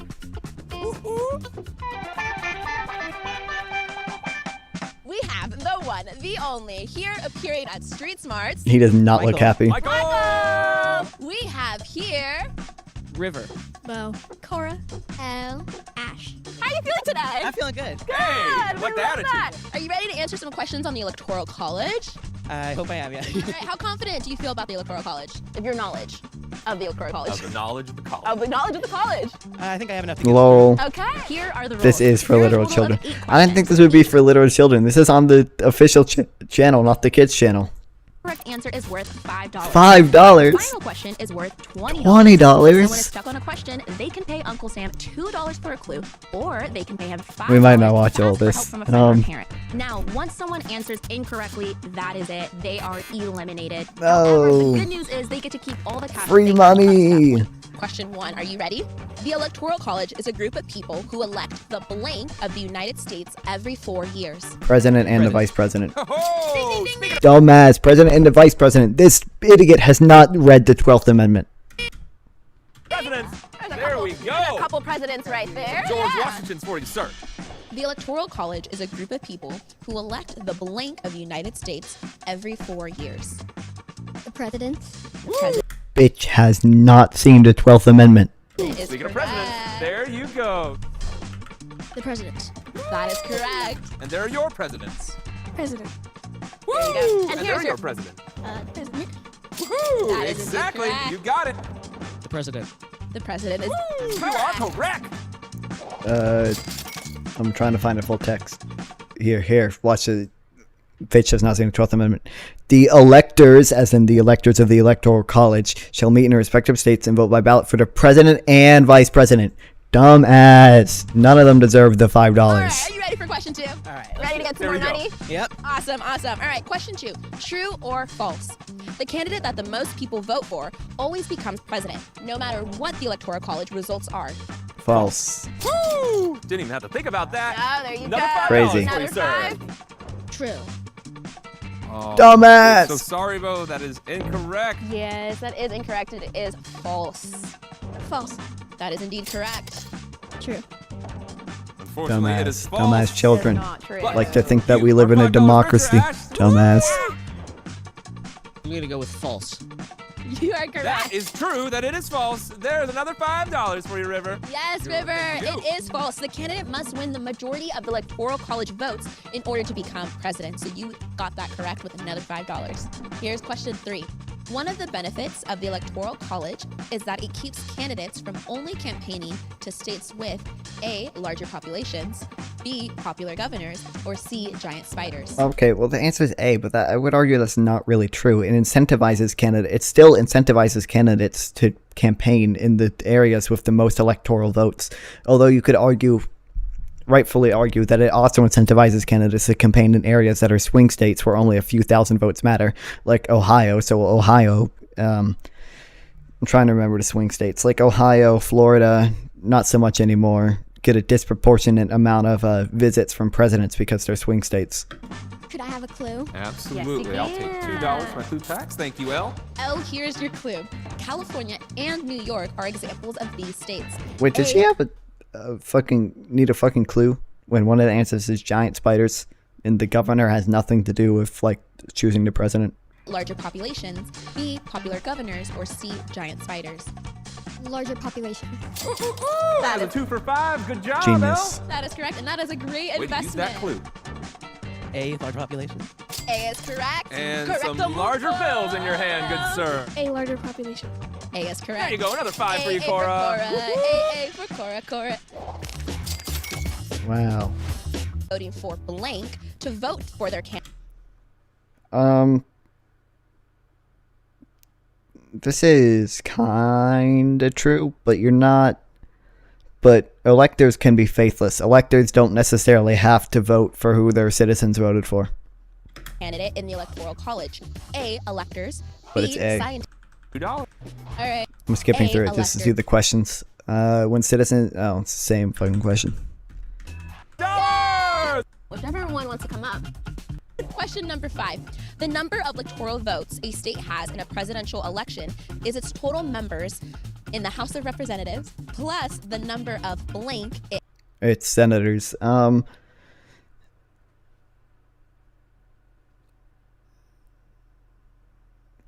mean, yeah, I guess that's fine. I don't know. I've always just heard it's the number of representatives plus 2. But yeah, It has sure. A, people, B, governors, or C, senators. It has Very nice. how many? A, 120. All right. Wait, how many? 270. That is 270. 270. I'm gonna go with $5 richer. Wow. Wins the majority of Dumbasses. electoral votes. Who decides who House the of president will Representatives. be? The votes in the country. California, right? California. Crazy. Oh, yeah, you're gonna. And vice president every 4 years in the United States. Wow, see, it is the president and vice president. Wow, that was a waste of fucking time. I thought that'd be better. No fun at all. I don't know. I got a good YouTube short out of it though. Me screaming and then pulling up the 12th Amendment.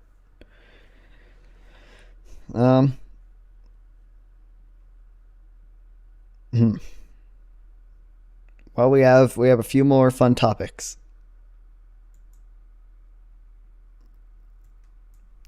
All right. We have this one, another Juliblee video. Looking for. This one I think is going to be interesting. Really thinking like a content creator. Exactly, bro. This is death penalty and anti-death penalty. I think this one's going to be interesting because I have not brushed off on my anti-death penalty arguments in a while. And then I think this one's going to be a fucking shit show. It's 44 minutes long.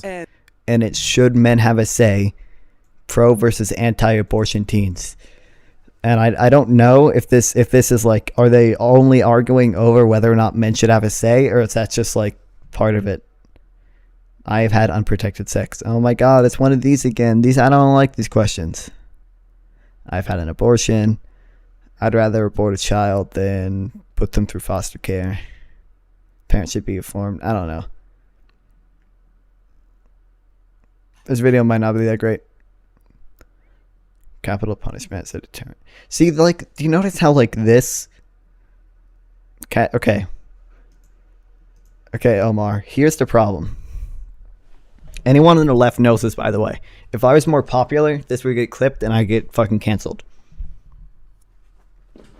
Like, I called Hasan a totalitarian today. Like, watch, in 3 years, if I'm a big creator, that's gonna get me fucking canceled, bro. The problem is, capitalism and socialism are meaningless terms. They are completely meaningless. Like, we like to think we live in a capitalist society, but we also have a central bank that like sets the interest rate, which is like completely anti-capitalist. Like what is what do people really mean by that? The Democrats and Republicans are both like capitalist parties. And also, every single socialist does this, right?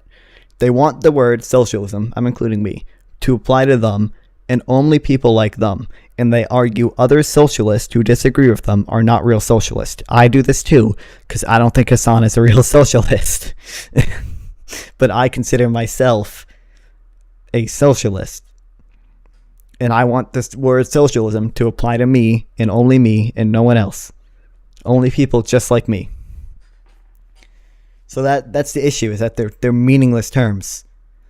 It's like, because I'll say I'm a socialist, and other socialists don't know what that means, and 90% of people don't know what that means. The bar is also different depending. Yeah, exactly. Like some people consider like Norway a socialist country. I don't. Like what? Like I don't know what socialism means.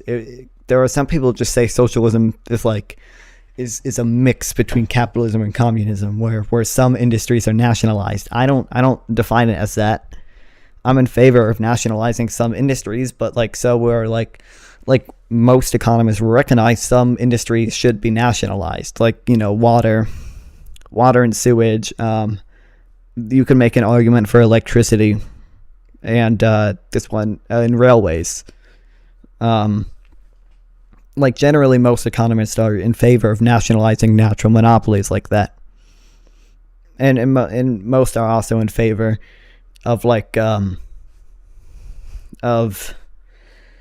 I can't remember. God damn it.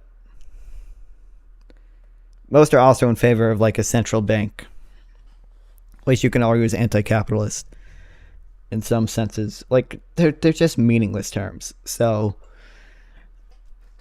I will say I am a socialist. The problem is it doesn't mean anything, and I don't want that term to apply to anyone not like me. I am what I want, right? Some industries should be nationalized. Like we should probably nationalize all our water and sewage. Most of it's nationalized already. I think maybe we should nationalize electricity. I think we should definitely, I don't know, I'm pretty much in favor of it. I think we should have a nationalized electricity grid. Oh yeah, well, but I don't even consider universal healthcare like socialist. That's just that's a thing that like every capitalist country does. And there are so many ways you can have like universal healthcare.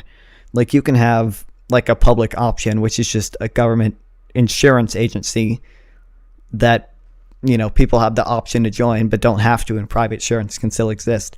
Like is that capitalist because you're still allowing private insurance companies to exist and compete with government insurance? There are so many ways you can do that.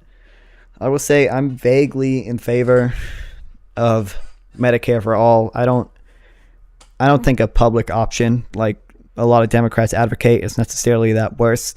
The reason I am in favor of Medicare for all is because I want Jeff Bezos and members of Congress to go through the same healthcare system as the U.S. or as average Americans.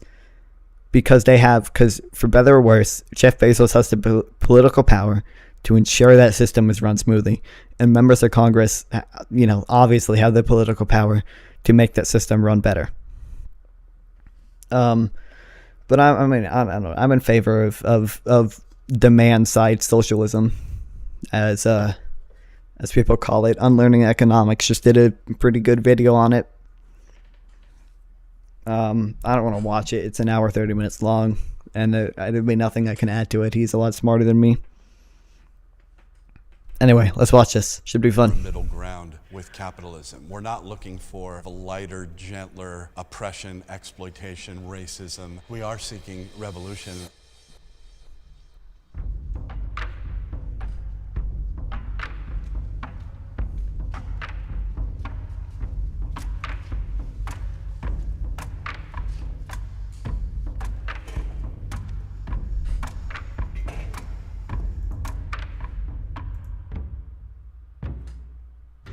My name is Liberty.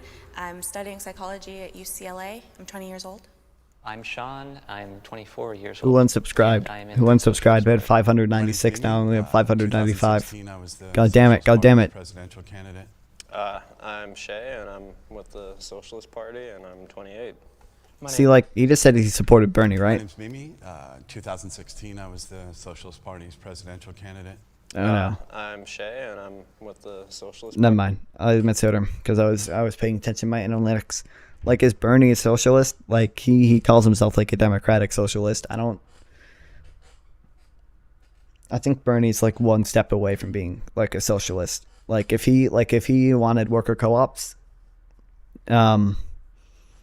he'd be a socialist. By the way, that's what I want. I don't know if I made that clear. I'm a big worker co-op fan. Party, and I'm 28. My name's Jack. I'm 19. I go to community college. My name's Richard, 19. I go to Cal State Long Beach as a chemistry major with a music minor. I don't think this debate is going to be productive at all. Socialists on the left and my capitalists on the right.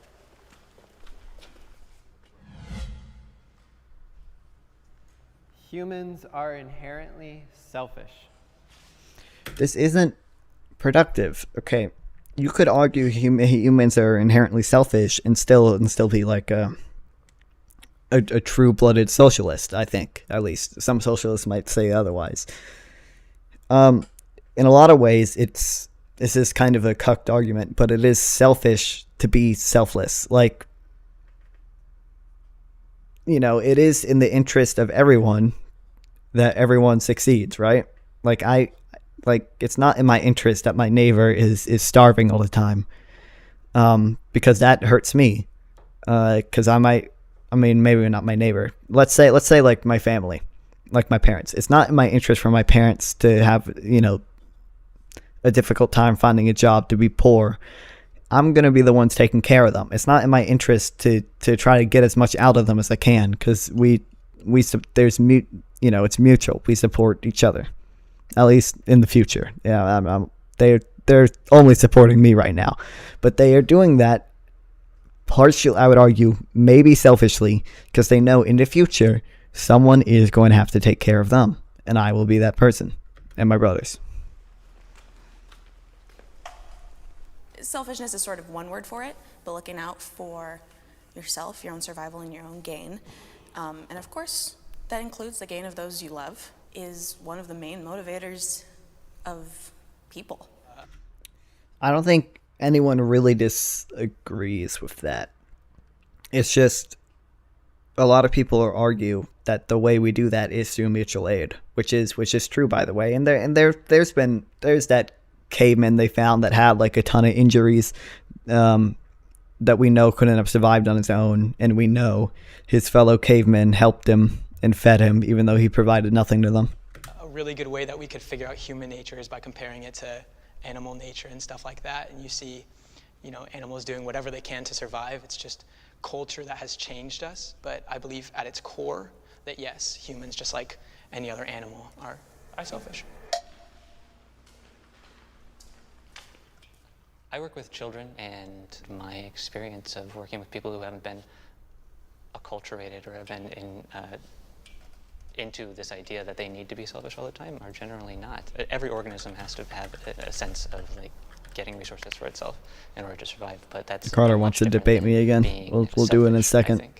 I think even if you spend any time in a social democracy, you know, let's say you go to Norway and you spend time there where the people see the collective good as tied into their own personal well-being. You know, I think. Well, that's the thing. It's like what he's saying is you could argue is selfish in a way. I mean, you get my point. Like you are better off if everyone is better off, typically at least. We have so many examples. Like Social Security, for example. It is true that selfishly I may not want Social Security because it takes out of my hard-earned paycheck. But at the same time, who would be supporting all these old people if it wasn't Social Security? Well, it would still be us. It would still be kids who one way or another have to support their parents, pay for a nursing home, pay for expenses, let them live in your house or something. It would still be us. So it is still somewhat selfishly in my interest to pay towards Social Security. Like that, societies working collectively toward a greater good. The thing about the Nordic countries, in my opinion, is, well, since they're very, very ethnically homogenous, they all have... So here's the argument that I'm assuming the socialists are going to make, and I'm going to make too. Obviously, race and ethnicity separates us in some ways. But the material interests of proletarians are all the same. I have more in common with a transgender black coworker who wears a hijab than I do with my boss. Because it is in both of our interests, our material interest, that we get paid as much as possible for the work we do. That we get paid as much as possible for a short amount of time as possible. But it is in our boss's interest that we get paid as little as possible for as much work as possible. Right? We may, exactly, united by class. It is, me and my transgender black Muslim coworker may, have different beliefs. Although really not that different, I don't think. But it is in our material, the same things are in our material interest. There's nothing that's in her interest that is not in mine. Like, I would argue, like, the only thing that separates us are these, like, social, almost like social constructs that we come up with. Have very, very similar culture. It's not an accurate representation of what humans inherently are, because I believe that culture can mask human nature. That is true. I'm going to say this a lot and get used to this if you're going to come here often. There are two things that affect human behavior: genetics and environment. It is obviously true that when it comes to selfishness, especially, genetics does affect this. But environment also affects it. I would argue to a much greater degree. Although that may be biased. Because, we don't know. There are three things that affect human behavior. Thank you, Carter. But I'm going to mention this a lot, especially when it comes to, like, Carter, what's the third thing?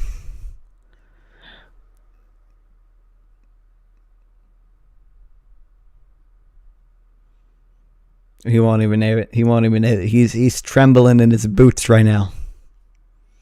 The third is a Whopper versus Big Mac. Thank you for your intelligent commentary.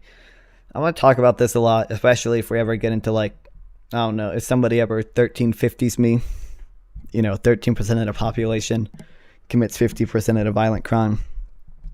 There are two things that affect human behavior: genetics and environment. Obviously, black people are not genetically predisposition. The third is UVs. Obviously, black people are not made more violent by the genetics. They are made, I don't want to say made more violent. They are pushed into more violent activities, predisposed, yes, thank you, by their environment. So you think that diversity would work against working in harmony toward a collective good? In diversity, we have different ideas of what good is. I think competition brings out the best in people.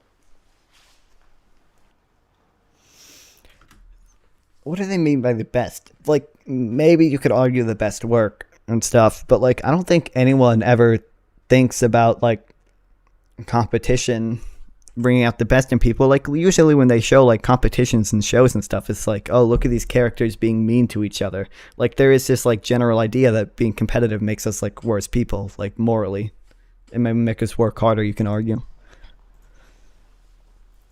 Especially when, we're competing for something like, let's try to create this compound that could help, the masses in some kind of health relation form. You have all these research labs trying to figure out what's the most efficient way to figure out this process. What's the most efficient way to do this? I think we need more of that sort of sense of competition, especially in the sciences and whatnot. We frequently hear about the evils of monopolies. I don't know if we need more competition in sciences. Generally, I think that leads to, like, less good outcomes in, like, science. I mean, in in some research, yeah. I don't know. When you say science, I don't like that. Like, have you heard? There was a half as interesting video today about paper towels versus hand dryers, and like when companies compete to do science, like that's not good. Like they are competing to pay scientists to find research that supports them. I don't think that's necessarily a good thing. In science, the scientists should work together to find the one objective collective truth. It's because, when you control an entire market, why even bother being better at anything? You've got no I think he means scientists checking each other's and working to find fallacies. That is true. You've got nothing to strive There's also like, there's clout in doing that. Like scientists are competing for clout, and I think that maybe does lead to worse outcomes because you are incentivized to find stuff that'll make you more popular, even if that stuff isn't 100% true. But yeah, scientists. The thing is, I think like a scientist checking somebody else's work can still be considered like working together, because you're working together to find some objective truth, even if that means debating each other's theories. And no one can choose anything else. I agree with you both on the examples that you gave, but the thing that I'm kind of struggling with, if we're talking about efficiency, quality, then yeah, I think it brings out the best in people. But then again, efficiency is not always the case with natural monopolies. It's not efficient to have 10 different companies' electricity lines running right next to each other. It's not efficient. The same thing with railroads and sewage pipes. It's more efficient to have one government entity have one sewage system. So efficiency, that's not always the case. Tends to bring about greed. Y'all do such a great service. These innovations could be in the opposite of human interest by like developing an app that's more that's also true. I didn't consider that. If you're spending a bunch of research that ends up producing stuff that makes a lot of negative externalities, it's a trip to me. Or like like literally like opioids. As you're likely aware that there's this growing support for socialism, an economic system that places people over profit, that you're willing to continue to throw out the same talking points that have failed people so miserably. Again, it's a benefit to us, and I guess we should say thank you. Nice. I understand this isn't necessarily a topic of debate, but like, I've never heard a very cohesive way to place people over profits. There are some steps I definitely think we can take, like worker co-ops are definitely more likely to place people over profits, which is why I'm in support of them. But the problem is if you go into debate and these capitalists have like some cohesive like set of ideas, and the socialist is just like, I think we should place people over profits, you're not going to come out looking well. If you care about something, if you're passionate about something, you don't need the threat of someone doing it better than you to do the best that you can do. Ask any creative. Competition leads less to excellence and more towards doing whatever you can to edge past the other person. That's definitely true in a lot of cases. People don't want to be, competitive with their hobbies. Yeah, what he said. Today, everyone has the opportunity for success. Uh-oh, this is going to be a shit show. All right, if we're talking about the United States and we're talking about financial success, then yes, I would believe so. If we're talking about the world, it doesn't necessarily have to mean financial. Okay, to some extent, I want to say everybody has an opportunity for success. It's obviously less opportunity for success for, minorities who are disproportionately poor and pushed into worse neighborhoods. But there is some, possible upward mobility. However, not everyone can succeed. Not everyone can be a business owner, because then who would be the workers? Unless you develop, I know someone's going to bring it up, a perfectly competitive system as envisioned by, Adam Smith and the early classical capitalist thinkers is not feasible in the modern day. It's not going to happen. Yeah. well-being or like stability. I think that it really just means how you're happy and how you're okay with yourself, and you make a goal and you pursue your goal, and if you fail or achieve That's exactly what I was thinking. I find that there are so many resources out there that you can enact on. It's just there's some people who just don't do anything about it. Okay, I'm going to say this again. There are two things that affect human behavior: genetics and environment. If people are not acting on their desires to do stuff, on their passions, on their ability to become a business owner, it is because of one of those two things. Now, to some extent, laziness might be genetic. Probably not, though. I don't think genetics is a very big part of this. Environment, on the other hand, is. People are going to get mad at me for this. There is definitely an environment around millennials and Gen Z that makes them think that they are less likely to succeed than they are. Don't get me wrong, it is very hard to succeed at becoming a business owner and stuff like that. It's becoming harder and harder. It is becoming harder and harder to buy a house or to pay rent or to maintain a financially stable life. But just telling people that does make them less likely to try and make it, have a financially stable life, have a business. But my point here is the proximate cause, the original cause, is still the economy messing up, or the economy not serving people, which is what then causes people to say, oh, the economy is not for us, it's hard to succeed, which is then what causes people not to try. I still think the proximate cause is the economy. My first thought here with this question is, you got to be fucking kidding me. So many people in this country who solely because they exist, they're under threat, whether it's through, the police. They're just trying to survive. So everyone's very different. Again, everyone has different opportunities to what they can even consider success. In the US, though, there are a lot of opportunities for most people, though, of course, you can't say all, and there are always those who are extremely unfortunate. Gen Z, true. I'm sure every one of us has sat in a restaurant before, or a Starbucks. Those people work their asses off. Any of these low-income jobs are not easy, and they work for pennies. If something goes wrong with their car, they're done. If they have a health problem, they're done. You're talking about financial success, though. Success is extremely relative and can be defined in.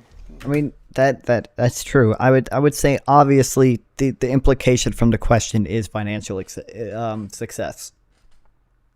By the way, I will say worker co-ops generally tend to lead to happier employees. So if you want to measure success that way, worker co-ops are still your best bet. Many different ways. In a capitalist society, though, isn't financial success the most important thing? No. I've worked in the food industry for a number of years, and I can not say that any one of my companions was ever... Is the video quiet or anything? And if they're going to school on top of that, so they're working full-time, and on top of that, they're going to school, and they're paying school. I would consider that successful if you can go to school and you can maintain your GPA, and you can also be working a part-time job and somehow affording your school. Yeah, you're doing well. Okay, do you notice how he said, financial success is not the only measure of success, and then he went on to say, not necessarily strictly financial success, but going to school and stuff, empirical measures of success, not just happiness, are measures of success. I mean, it's not a completely invalid point. We should obviously all be very grateful that we live in this country and not in, I don't know, Nigeria, where people are very poor. Yeah. Society should help the underprivileged. Okay, the way this question is phrased is an obvious yes. I'm pretty sure the capitalists are going to argue yes, but only to an extent, and who are really underprivileged. I don't like the phrasing of the question. I don't think it's going to be productive. That sort of saying, if you give a man a fish, etc., holds true. And also... Okay, teaching a man to fish is still helping him. I'm in favor of like job training programs that train people how to get jobs, that help people get jobs and be ready for them and be more productive. That's still helping them. Like that is a form of welfare. If the government pays people to go to job training programs, that's still some form of welfare that leads to more productive workers, happier people generally. Who should do the helping and how is very important. Not all acts of service are equally beneficial. I would I agree agree. to that. I myself, I'm sorry to use a personal anecdote here, but I've personally dealt with the fact that, giving someone this much aid, they become lazy. My father is an alcoholic. Well, you're talking about alcoholism, but generally we have studies on this. Countries with advanced welfare states like Finland, Sweden, Norway, Denmark, the Scandinavian, Nordic countries. Generally, people aren't as lazier over there. They're not made more lazy by welfare. I'm sure they'll argue that's because of the cultural hegemony and their collective culture, though. So since due to an injury in his leg, he gets SSI. And what ends up happening is he receives enough SSI to the point where he's not motivated to do anything else beyond just going home, drinking a beer or something like that. And I think, yes. Okay, like I said before, I want as little people to work in society as possible. I don't think that is necessarily a bad thing. If he is entitled to SSI for legitimate reasons because he injured his leg, it's obviously not good that he's an alcoholic, but I don't think it's necessarily bad that he's not working. I don't see how that would serve to help him in any way. Like a job is probably going to make him more depressed. Like I don't see how that necessarily would help. I want both of those things. Like I want people to have as much free time as possible, while also, the economy still has to grow to some extent, and we're productive enough to secure everybody's baseline standard of living. I would want the most people to work in society. I'm assuming you mean to work, but I would want those jobs to be fulfilling and meaningful to the individual. Well, I'm assuming that jobs right now, like I'm saying that with the assumption that jobs are generally not fulfilling and meaningful. Obviously, if we could all find fulfilling and meaning in our jobs, which, by the way, worker co-ops generally tend to give people more meaning to their job, then, yes, if people find fulfillment in their job, I would want as many people to find fulfillment as possible. And by the way, people still, I brought this up earlier in the stream, people still work without a job. Some people just like building birdhouses, man. And if they have more free time, they're going to build more birdhouses, and they're going to like their birdhouses. People should help people, especially if they're underprivileged or they need the resources to push them. But to what end? Working at Burger King until you don't feel fulfilled, bringing joy through the Whopper. For real. But your personal anecdote only covers the small demographic of the alcoholic. Most of the people that Every example you guys have brought up has been specifically about people who are particularly poor, when most of the country is lower middle class and up. That's not a fact. But that you would focus on this in a city, one, that gives more than half of its budget to the police, in a country that just passed a military bill, a spending bill, that's almost $1 trillion. That money goes to defense contractors. Government paying for things is not capitalism. But we're in a capitalist system. Okay, that's a bit. But did you what you just said? Like what? Like government paying for things is not capitalism. That's such like a simplistic way to look at it, and it's not really. I don't know. It's not really productive. Like I would assume most capitalists want the government to pay for some things, as most of them do now. Like, is anyone really against Social Security? Like, anyone? Even the Republicans are like very pro Social Security right now, at least on paper. Where the government pays huge amounts of money for the things you're talking. Yeah, I'm not in favor of it. That's another thing. The military, although she's saying she's not in favor of it, I don't believe her. Don't believe her for a second. How about instead of spending the money on the military, how about putting those back into basic needs? Healthcare, education, housing. I agree. The government taking our taxpayer dollars and funneling education. Is that chat? Yeah, this chat is not really delayed at all, but it doesn't look nearly as nice. They're paying for things that the military explicitly says that they don't need. That's not. Capitalism is about prices and transparency and choices. When the government takes our money and buys This it is because actually an they example decide, of capitalism working. that is not. This is the problem. Is they're working with two definitions of capitalism. Like, it is true that you know, the military-industrial complex is in many ways an example of capitalism working, in that corporations are able to, you know, procure exuberantly high payments for you know, coffee makers. Wasn't there that example of like coffee makers for the U.S. military that they were paying like $400 for, if not more? I'm gonna look that up. Coffee maker price U.S. military. Yeah.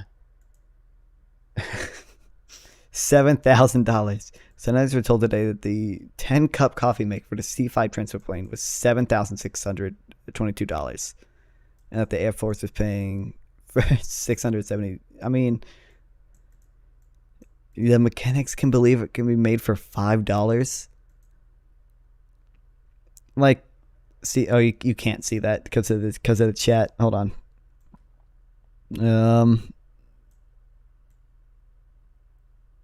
See, this is the problem. This chat's really bad. So I need to re-say it for the VOD. Senators were told today that the approved price for a 10-cup coffee maker for the C-5 transport plane was $7,622, and that the Air Force is paying $670 for aircraft armrests that mechanics believe can be made for $5. So that's the problem. Is they're working with two definitions of capitalism. It might be what you call capitalism, but when I come here saying I'm a capitalist, I'm not saying I'm in favor of that. Well, that's Profit the issue. And ethics are opposing motives. This chat's so I think bad. it's core to profit. You have to exploit.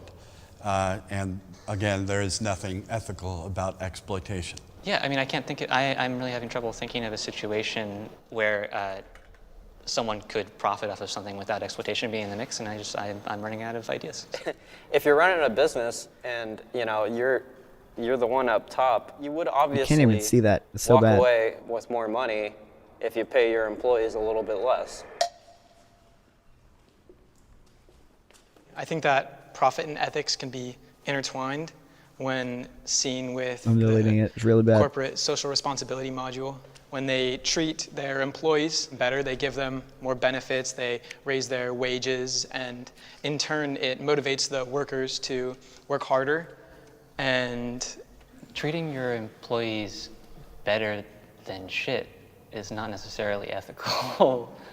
Like, raising the quality does not mean that you've raised it to a sufficient standard of treatment. Because if you're paying someone less than a living wage, that is unethical. all I'm saying is it is to some degree more ethical and can be seen as more ethical to be beating competition by raising the wages of your employees and giving them better benefits. Also, one must be paid slightly less than they are making in worth for a company for it to be worth it to hire them at all.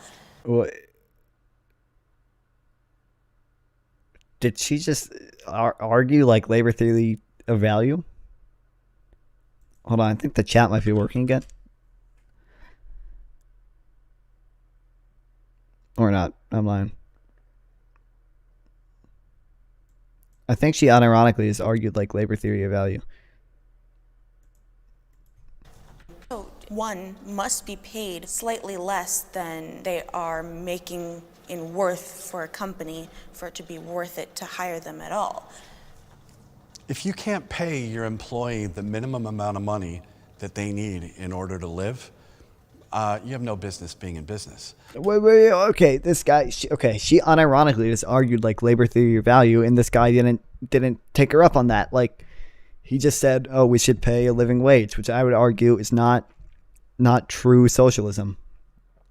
Like, what? I can't believe you got to... And I think also there's a tendency from the conservative side to skew away from sort of objective fact. I mentioned the MIT living wage calculator, right? Yes. That's a scientific model. Wow. That 29.25. So as a company, if you can't afford... Why would you be arguing for wage labor? This is the socialist unironically arguing for wage labor when the capitalist just said you have to be paid less than you're worth in order for the company to be profitable. Pay your employee a living wage. That's just the minimum that they need in order to live, right? Get the fuck out of business. Why are we even talking to you when you have all the facts and we don't know anything? I don't know. It's hardly worth my time. Well, we would, sure. It's hard to really lean towards one side or the other if everyone is just sort of stating all these coherent biases and not accepting any sort of thing from any other particular side, which is why I'm sort of just, I'm trying to understand your side, and I'm trying to grasp really my side of it. And again, going back to sort of that mutual understanding of what can we do next? That sort of mutual understanding needs to be there if we're going to ever continue to see what's best for the U.S.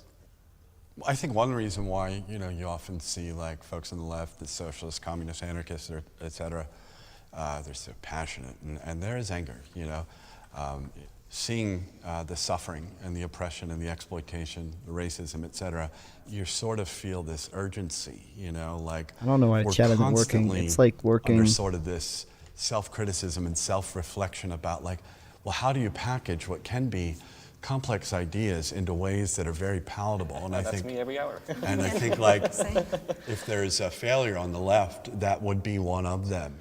I wish that rather than having an agenda that we try to prove and we see ourselves as winning by convincing the opponent, I wish that we could consider winning as finding the middle ground and finding where we're similar and finding the truth. I think if you're in the pursuit of truth, then you've won, contrary to convincing other people that you're right. Despite that, we definitely disagree on. I mean, I would argue everyone arguing good faith is in the pursuit of truth. Good to note that the real common ground here is we as like millennials and Gen Z and stuff, we're actually like talking about this, like whether we were able to convince the other side of anything or not, at least You've convinced me of nothing. give a shit about it, This is stuff that we need to talk about. This is stuff that we need to be aware of, especially given our leaders. That was very unproductive. All right, guys, that's a wrap. Thank you. Good argument. Thank you. I think both sides did pretty bad there. I think there were definitely a lot of arguments that they could have made that they didn't, especially this one idiot socialist. Let me debate now. I have a lot to say. Oh, I bet it's good. All right, hold on. I got to change this stream title. All right, actually, this works still, I guess.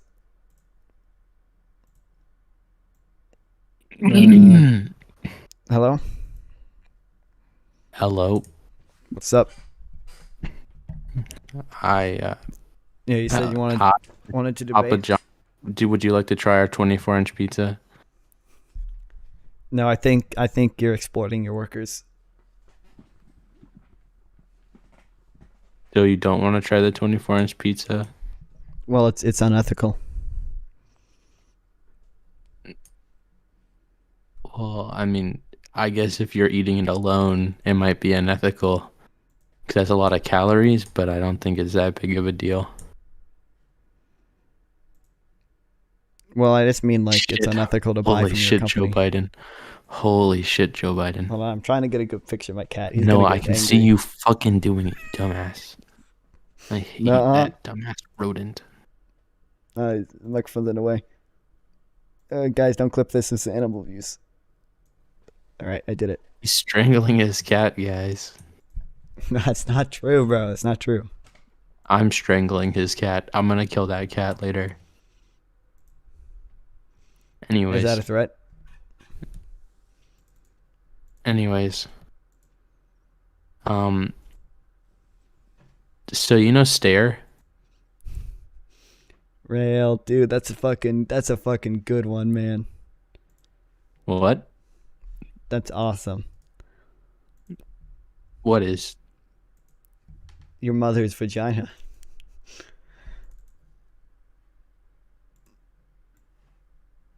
He left the call. Yeah, anyways. Do you want to play Fortnite?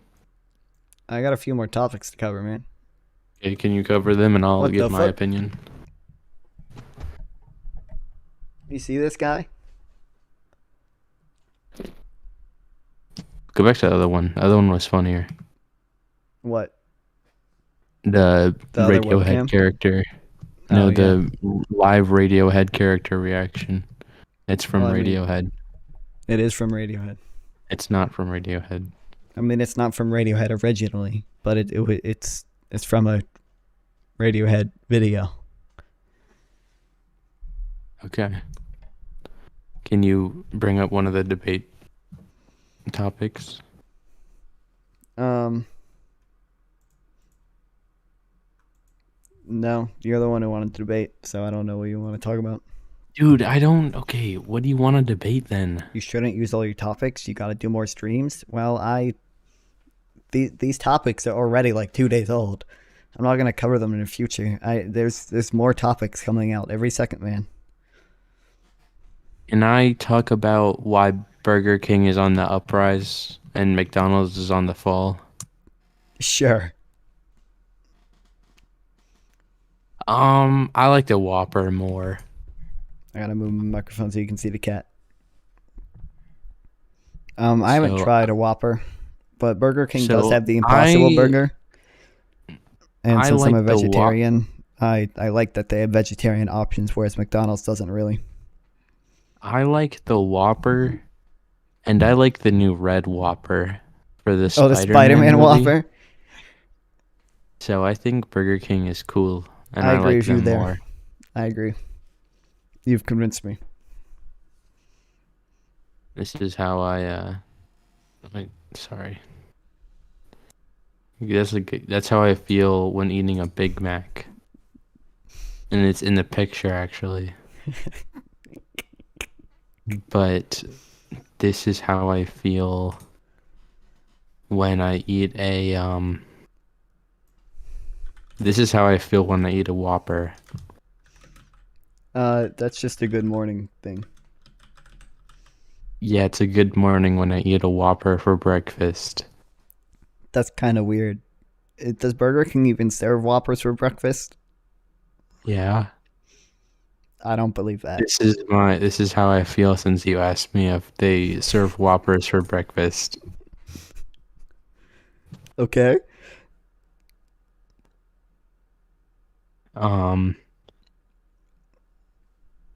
This is when I heard about the Red Whopper. Wait, that implies that you didn't like it. Or are you going to Burger King in that No, photo? I'm running to Oh yeah, you're running to Burger King. Okay. I'm running to Red Whopper. Okay, that makes sense. This is me. I was in a rush to get the Red Whopper. Dude, that's like one of the actually not even the coolest ones. This one is awesome. I love Car Crash. Dude, I love this one. Dude, I love can't the go through ones my that are, favorite gifts on stream. There's porn ones in there for sure. Yeah, no. Can I send you porn or is that No, I'm against gonna. the rules? No, Okay, no, okay. no, I no, won't. no, No, I won't. I won't. Can't do that. I love the car crash gifs. Mm-hmm. I like when they explode. It's kind of funny. Uh-huh. I like I like the ones where people can't park. Like, how do you get into an accident with a parked car. Remember the ooh, sorry, parking is hard. Dude, these are awesome.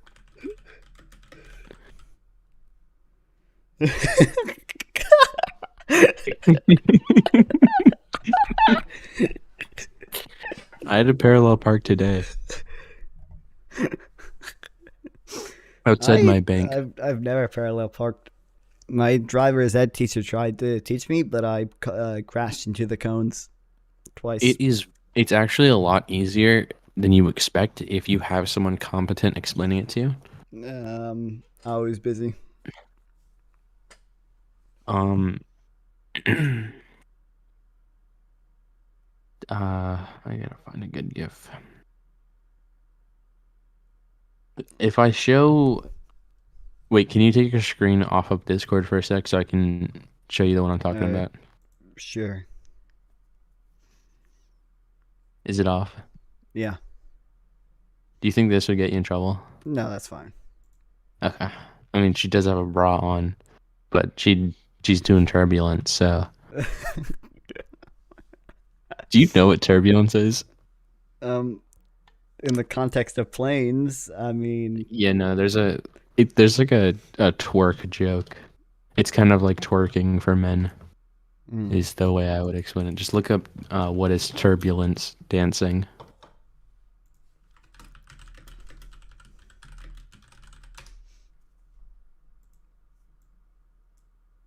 What? To embody a location through sound, dance, and immersive sensory experience. This is not No, a good answer. I can here you go. This is what it is. Men or people male genitalia twisting their bodies in a sudden jerking motion that makes their genitalia slap against their thigh. Good one. But I say turbulence instead of twerking because I think it's funnier to imagine. It is. Like that girl doing a turbulence, and then you just see like, not even like something attractive, but just like insane movement of her butt. Like that shit destroying the mini fridge and the table. Can't take that girl anywhere because that turbulence destroyed my car. Good one. So do you think anal sex is immoral? No. Is it? I mean, I just think God made the vagina for a reason, you know. I'm pretty sure. Maybe I might be wrong. I hear a lot of my Christian, not friends, because I wouldn't consider them friends, but a lot of the Christian people I know, and they're like, yeah, I can't have vaginal sex because that's premarital sex is a sin. But if it's in the butt, if it's in my anal, then it's okay. And in my head, I'm like, no, but that's cool that you think you're breaking the rules or like getting past the law somehow. Ask them if they think pegging's a sin. I'm sure it isn't. That's also something. I saw some lady on TikTok today that was like, planets aren't real. And then her evidence was in the Bible. It says that God created the earth. And I just really don't know if there are planets anymore. Because I didn't think about it that way. Nah, me either.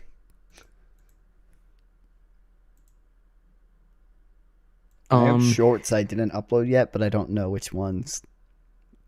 Are they the ones I gave you? Did you give me any? Yeah, I gave you a ton of pants, a ton of shorts, a ton of shirts. No. That's such a stupid joke, man.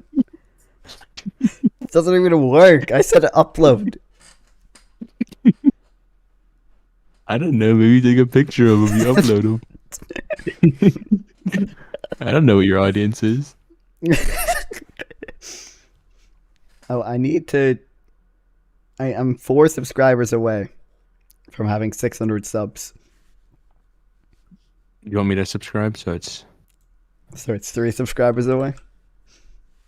Jared, I'm already subscribed, but I'm gonna unsubscribe just for you. No. Please, no. It's okay. Shh.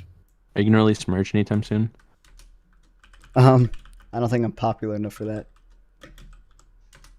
That'll be the Okay, 600 here. sub special Don't merch. don't reveal. release merch. I'm just gonna steal your clothes.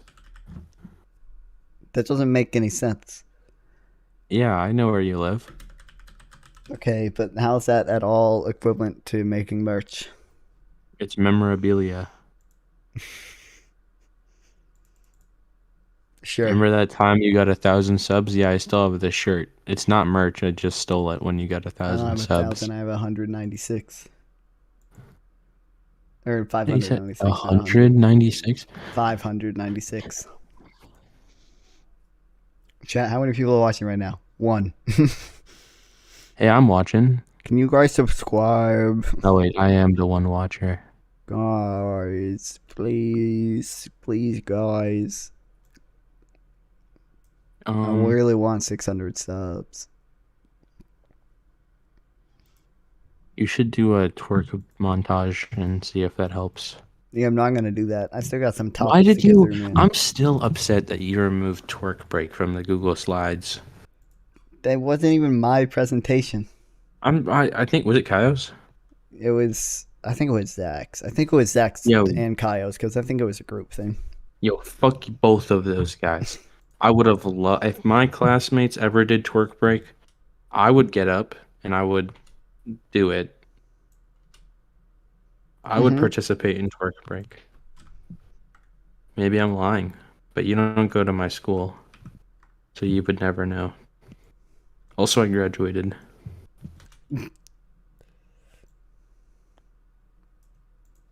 Did I tell you what happened at graduation? No. You got a lot of money. You told me that. No, but no. My there were like 2 like guest speakers, and they're both very educated, like very like they're prestigious, like Harvard teachers and shit, whatever. And Like they Ben were Shapiro? both. No, not Ben Shapiro. They were both They're not educated. extremely. I know they were both extremely left wing. Like their thing talked about like the good work that Biden's done and the harm that Trump's caused, and I Oh, was I like, even that's think awesome. Extremely left wing. No. They were extremely left wing. Like they brought it like they had some other shit that they talked about, but it isn't extremely left wing. But it's just like you brought up politics in a non-political setting. Yeah. And then you were like pretty openly bashing the other side, and it's like cool. Like I respect that. And these people are educated, and so my like people are trying to be like they didn't need to bring up politics, and I'm like, yeah, well they're like really smart, so I don't really care what you think. You know. I wanted my dad to say that, but he never said that. But some other people did say that, and I got to be like, yeah, well. Well, they went to Harvard. They're smarter. But they've actually been indoctrinated by the woke schools. The woke police. Yeah, the woke Harvard school security. One of my Hey, teachers that's tried real, to by tell the me way. that If you're not one of woke my at teachers- Harvard, they'll kick you out. no, they won't, dude. Do you know how many fucking rich preppy kids go to Harvard? That shit's Republican as fuck. That was something that I like, especially recently. But there are so many like the people even at my school that go to Harvard are rich. Like you're not going there because you're smart. You're going there because you're rich. Yeah. It And- doesn't. I don't think it had. Okay, I think I've told you this before. If Harvard really was so good, like they would make it more accessible. Like they. Oh yeah. It's just the exclusivity that makes it good. Like they would franchise. There'd be a Harvard in every state. Harvard McDonald. Like exactly like McDonald's. Harvard on every highway stop so you can go educate before you get back on the road.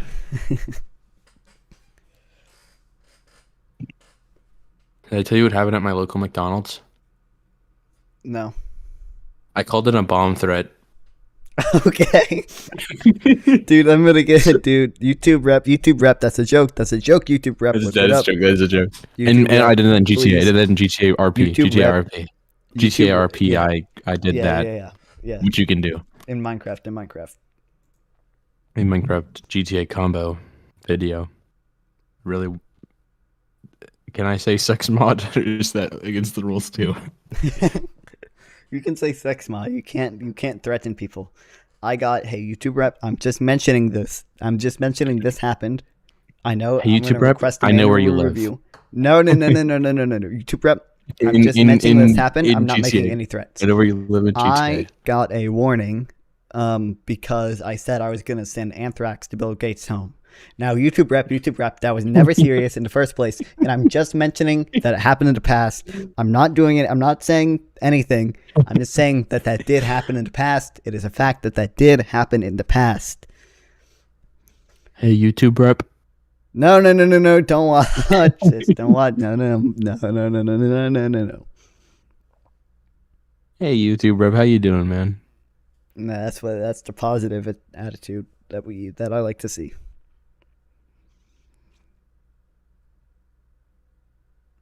What do you think about Pride Month? Dude, one of the conservatives I like watching is, I think I told you this last year probably, but she's anti-Pride Month because gay people aren't oppressed anymore. Dude, that is an awesome opinion. That was a joke I wanted to make, but I didn't know if it'd get me in trouble. But not Pride specifically, but I was like, yeah, my liberal teacher tried to tell me that women had it harder. And I'm like, oh, what do you mean? Yeah, I was going to it's say insane. something about women's stuff. Because first of all, it's not true. Especially outside the U.S. Like That it is women so have it harder? Well, that gay people are oppressed. Oh, yeah. And I then think second of that- all, even if it was true, we don't celebrate Veterans Day Memorial Day because veterans people are in the oppressed. military are oppressed. I mean, they are, obviously, but that's not necessarily why we celebrate it. We celebrate it because we recognize they're awesome. they've done something important. And We we acknowledge that. don't celebrate Thanksgiving because people are oppressed. We celebrate it mainly because we basically want an excuse to hang out with our family. I mean, some people celebrate it because Christian values, pilgrims, but that's bullshit. Not real. Not real. Don't clip that. I would like to say, I lost my train of thought. No, wait. We do need to celebrate veterans and Memorial Day, and agree. we need more. We need more awareness for, the U.S. government, armed forces, whatever you want to call it, Yeah. the men working for them because they have a really partially, but they also they have really tough workout regimens and they're really hot. And people don't acknowledge that. They're so buff and beautiful and attractive. And it's like, well, I want to celebrate these people more. We should celebrate them by that's so true. pouring oil on them and rubbing their abs, and especially the women. They got big butts because they do squats. It's crazy.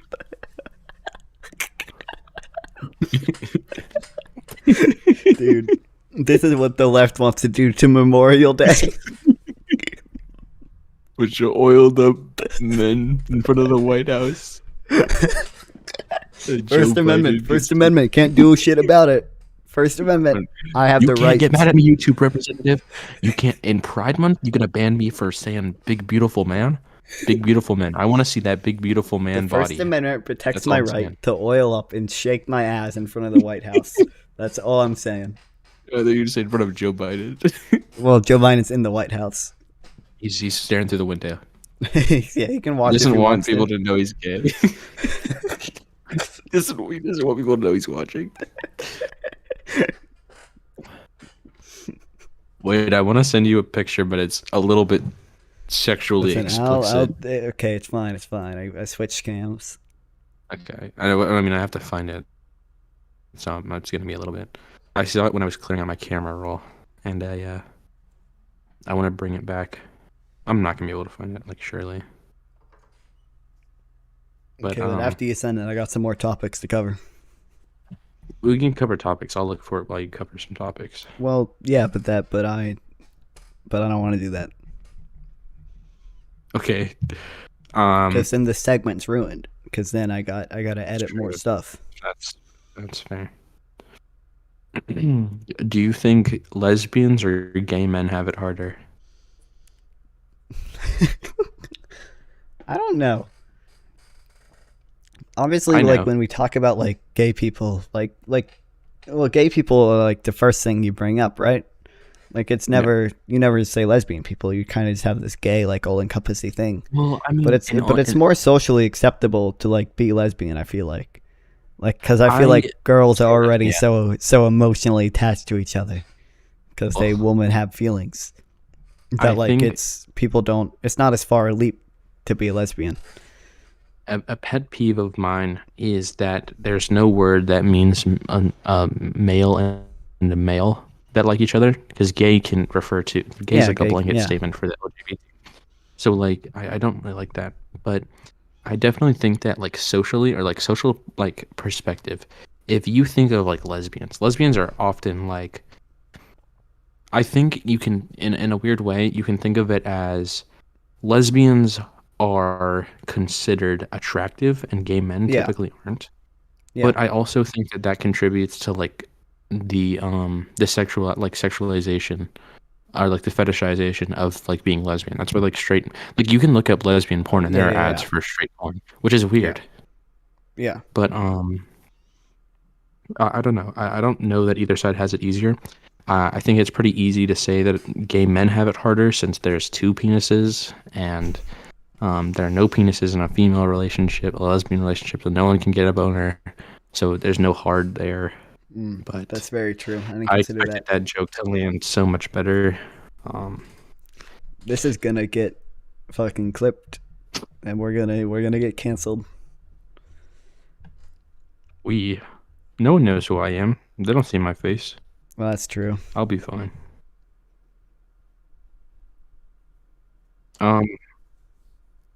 Did I tell you that I watched Mickey Mouse Clubhouse in physics one time? No. It's not that important and it's not that funny, but we looked at Mickey Mouse Clubhouse because we looked at lighting and how light works, and it's really stupid. And I fucking lost the photo. Oh, I think I have to go to Google Photos to find it. Okay, I don't. think that's where I saw it. Listen, I'm gonna cover topics. DM it to me when you find it, and that way my screen. Why can't I won't be- cover topics with you? Because I gotta edit more shit. Then, man, I'm better at talking alone too. But I like having conversations with you, and I like debating you, and you don't like it because I'm usually right. You can't hear it right now, but I'm doing the thing where I move my. Yeah, and you rebuttal to where I- that. Yeah.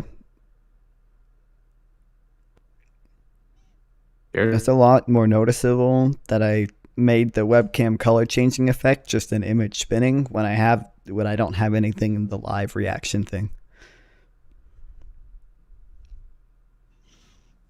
Here, I can do this.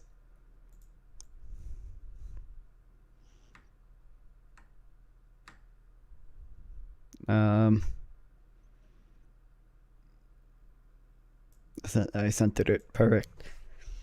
The problem is I have a really shitty webcam. This one looks really bad on full screen.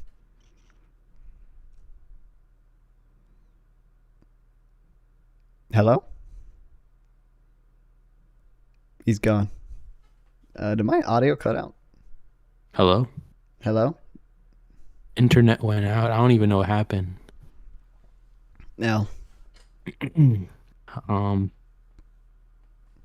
If you were if you were getting a call from Joe Biden, would you pick up? I guess. What would he say? I'm Joe Biden. What would you say? What's up, Joe Biden? What would Remember he when you say? ordered that drone strike that killed 7 children and an aid worker? Can you not do You that want to again? talk about drone strikes? You want to talk about drone strikes? Let's talk about Obama. Hey, Yeah, Obama. Oh, I shut you Democrats up. Remember the Kunduz hospital strike? Remember that wedding in Yemen?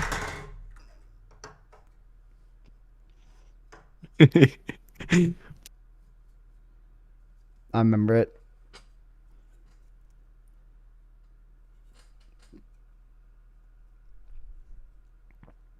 I got I topics to remember. cover, man. Wait. I'm looking for the fucking photo. Hold your goddamn horses. r/amnesia. Like the Radiohead album? No, I was thinking of that one Reddit, that one subreddit that posts the same Garfield panel over and over. Like the Radiohead album. I love that album. No, You heard that's Dollars Kid and Cents? Amnesia. It's a good song. Hunting Bears is not that good. It's just the first song that came to mind. Have you heard Pablo Honey? I have heard Pablo Honey. That's awesome. Okay, but have you heard Weird Fishes Are Peggy? That's like actually probably the best song they've ever made. No offense. Incorrect. I have my what's the live reaction thing as the guy from Paranoid Android for a reason. Paranoid Android is not that good. Inaccurate. I'm accurate. You're opinion inaccurate. irrelevant. You just said Paranoid Android is not that good. So It's good, but it's not that good. It's not better than I don't know. Weird Fishes Are Peggy. I think it is. I know. Well, you're wrong. That's why you're liberal and I'm based. Yeah. Shut up. You only listen to Good Weird spider- Fishes and Jigsaw. That's not true. I listen to Body Snatchers and 15 Steps Body and Snatchers MK1 and 50 MK2. Steps. You listen to MK1 and MK2. Those are the worst fucking interludes they ever made. Ever listen to Fitter Happier? That's what I thought. Okay, yeah. What about the Bends? Huh? I like the Bends. Yeah, me too. Well, we can agree on that, but you're still wrong about everything else. Inaccurate. Okay, what's their best album? I don't know. See, okay. The problem is there's a difference between like best and favorite. Best, I think found the OK image, by the Computer, way. but my favorite changes. You think OK Computer is the best? Overall, yeah.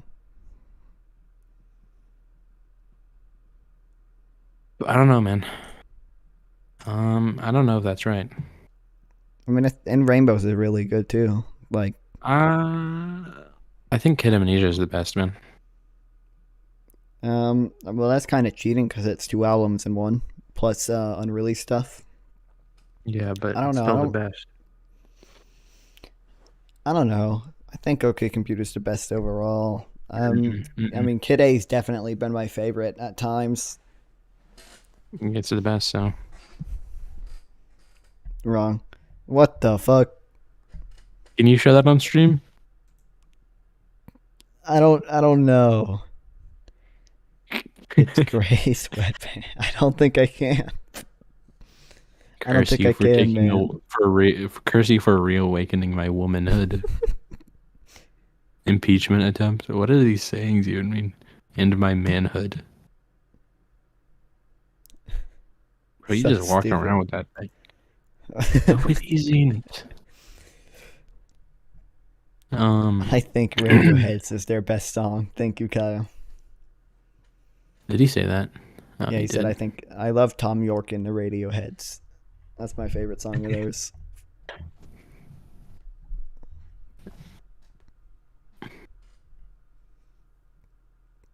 By the way, if we're We have counting like re-release albums, then OK Not OK easily wins. Easily wins. I mean, you're talking everything on OK Computer plus Man of War and Lift and Polyethylene. Are That you doesn't kidding? count. It's over. Let's be real. That does not count It's at all. over. It's Jover. That It's doesn't- Jover. that just Okay, if it doesn't count, Kid Amnesia doesn't count. Of course it doesn't. That's not true. That's not true. Kid Amnesia is the same thing as OK Not OK. Not really. 100%. Exactly. They're both 20-year re-releases. Yeah, but it's not the same. That's not true. That is They were true. both 20-year anniversary re-releases of their respective albums. Okay, but we're not thinking about the re-release. Okay, well, you said Kid Amnesia, which is a 20-year re-release of Kid A and Amnesia. What's their best? It's not a best re-release. They only released it once. They have Kid A and They Kid Amnesia. re-released Kid A and Amnesia on that album. I mean, I think If I would have picked desert albums, desert island albums, Kid Amnesia would definitely be on there because it is 2 full albums plus unreleased extra stuff. Plus it's in Fortnite. Yeah, well, it's also in Fortnite. I didn't consider that. I think you win this debate actually. I didn't consider it was in Fortnite. Is Ice Spice in Fortnite? She probably will be, but I don't think she is. I'm buying her skin. I don't care. I don't think if she's in it, they're not I'm gonna gonna add buy an it. Ice Spice skin. Dude. But Okay. they might add her music. No. Let's calm down a bit, okay? It's not out of the picture for Ice Spice to be added. All right. I don't think it's out of the picture, but I don't think it's likely that they'll add a skin. Yeah, I mean, it they'll add her probably won't music. happen. They might add like an emote that has her song in it, but like a skin, I don't know. Twerking emote? Rubbing your pussy while twerking? It's all they could add. That's our only dance move.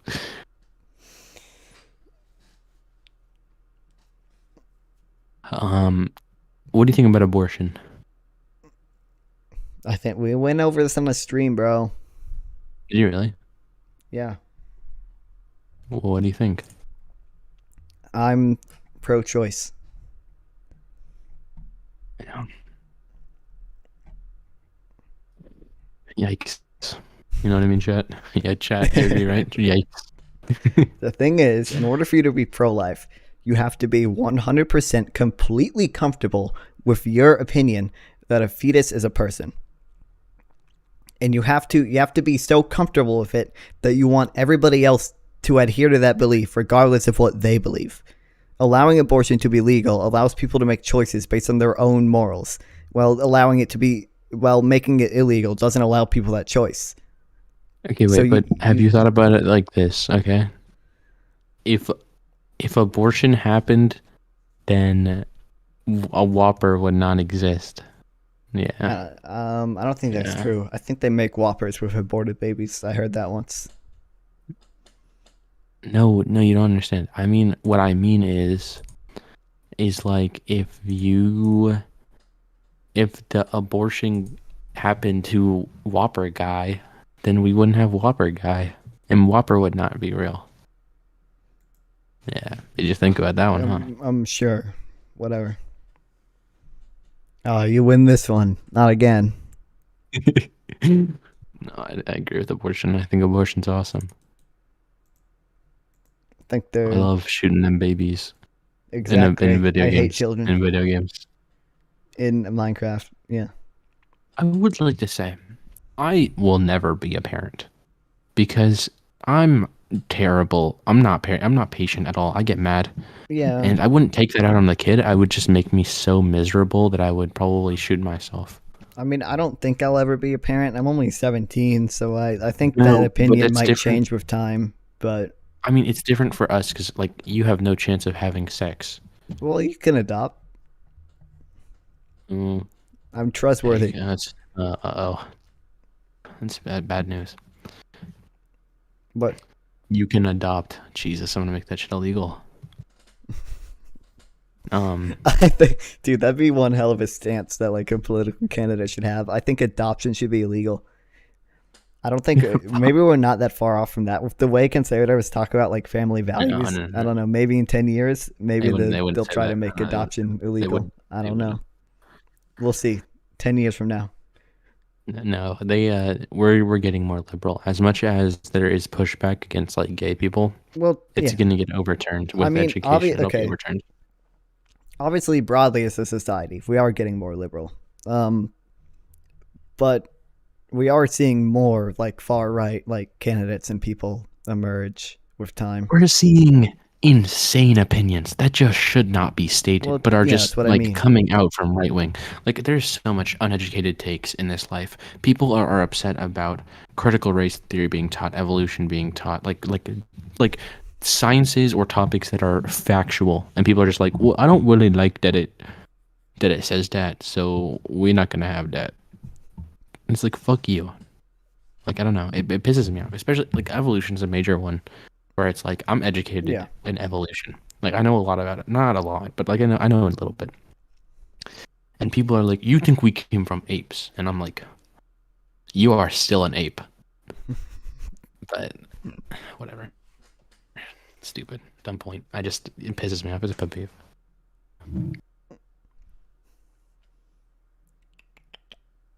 The cat's here again.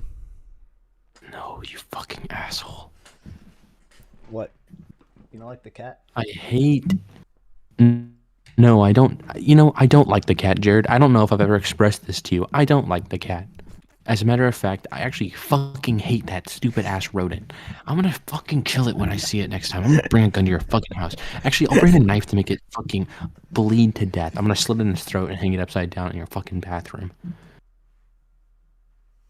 I think he's nice. That little shit doesn't provide. You think he's nice? You think he's fucking nice? He doesn't do anything. He doesn't fucking do anything. He's not even cute. He's a little fucking weasel that scurries around. Look at him.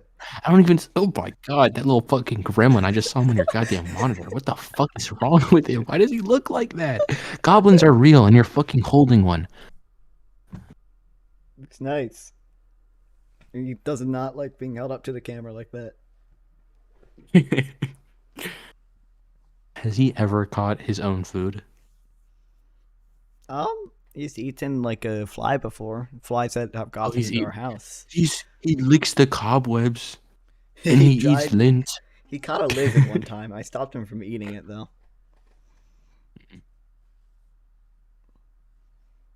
Like you're just fueling. Like you're paying a monthly subscription for a like random ass. It's not awesome. You built like a Minecraft skeleton. Who said that? Gavin W.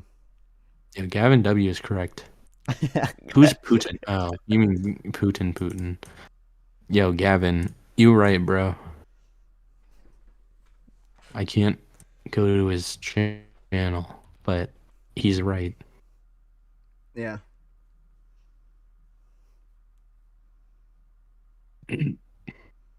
All right, I have more topics. Yo, to Gavin, cover, man. wait. I want to ask Gavin. I want to ask Gavin about a topic. Fuck's sake. Fine. Yo, Gavin, would you consider yourself right or left leaning? Gavin's probably 7. YouTube Shorts tends to attract 7-year-olds. No offense, Gavin. He has a Walter White profile picture. Yeah, he's 7. So yeah, I mean, well, a 7-year-old wouldn't watch Breaking Bad, but he's probably like 14. Well, they've seen the meme. Oh, maybe that's it. Well, like I think most of the memes are like Huel. So I mean, as a 7-year-old, I'd probably think Huel is funnier. But whatever. I don't know if Gavin's still here. Gavin, I need to know your political affiliation. Kitty cat dope Holy as shit. hell. He's right wing because he's stupid for saying kitty cat dope as hell. Only a right wing actually no, only a liberal idiot would say that. My mic stand's really bad. All right, I have more topics. I have like. Okay, bring a single topic and let me debate it. Okay. You have to argue that trans women aren't women. Okay, obviously I'm gonna agree with you on that. Bring up a topic that I probably wouldn't agree with you on. You're gonna agree with me on everything. The only topics I have left are abortion, the death penalty, and yeah, I agree with trans the women. penalty. Why? Some people just shouldn't live. Like some people commit such heinous crimes that like forcing someone to live in like a prison is worse than dying. I mean, it's like torture. Yeah, if you're arguing prison conditions, you know. Oh yeah, prison conditions are terrible, but it's. Then I would say we should make prison conditions better. Significantly, like the prison does not exist for rehabilitation. Prison exists for free labor. Yeah, so I would argue we should make it exist for rehabilitation. We should have a system much similar to the Nordic system. I like the Guantanamo Bay system. We went over that on stream, kind of. Did you really? And we talked about Ron DeSantis, and there was going to be a documentary about him and what he did in Guantanamo Bay, but it got pulled. I thought I didn't read the article beforehand, so I thought it like might have gotten pulled for some like shady reason, but no one knows why it got pulled. It was probably just for mundane reasons. That's in well maybe. So I don't know, but I don't know. We still talked about Ron DeSantis and what he did in Guantanamo Bay. He force-fed people, by the way, and then they threw shit at him. Hey, smoking toilet. Yeah, Ron DeSantis force-fed people in Guantanamo Bay because they were on a hunger strike to protest their terrible conditions. And Ron DeSantis was apparently so evil that the prisoners in Guantanamo Bay decided to throw their shit at him. He like opened their mouth and was like, "Here comes the airplane," and fed him a Whopper, and you're mad at that? Yeah. I honestly thought more people would show up. I mean, there were people here before. This is actually like, you thought more people would show up. The guy has not even 600 subscribers. What do you expect? Exactly. This is not TikTok live. You should go live on TikTok though. You would easily get far more viewers, Jared. Maybe. There, like, I will scroll to like some random ass bitch doing nothing, and there will be like eight viewers. And then when there's like anything entertaining, there will actually be like at least 100 viewers. You should do TikTok. I might try it. What the hell? What the hell did I miss? You missed a lot. You missed It's 5 really hours and 51 inappropriate. minutes of content. I was gonna say, you've been doing this for way too long. You've been doing this for 6 fucking hours. I just have a little bit more to go. Just a little. Yeah. Just like 3 more topics. One. Wait. This is insane. Talk about 9/11. 9/11. Yeah, 3, was maybe 4, but I kind of don't want to talk about 9/11. Wait, Jared. Now. I think 9/11 was a terrorist atrocity, and so was the response to it. No. 9/11 was the greatest tragedy ever on the face of the earth that ever happened on Earth ever. Worst tragedy ever. Never forget. Rest in peace. I don't know if that's a very agreeable statement. No, it's agreeable. I don't agree with that. I mean, I certainly think like 9/11 was like the day like the world ended for the U.S. Like it's the day that the end of history ended. There was this kind of belief since the Soviet Union collapsed that the U.S. was invincible. There was a new world order, and there was no threat to us. And 9/11 definitely changed that. I mean, I wasn't alive at the time. I don't know.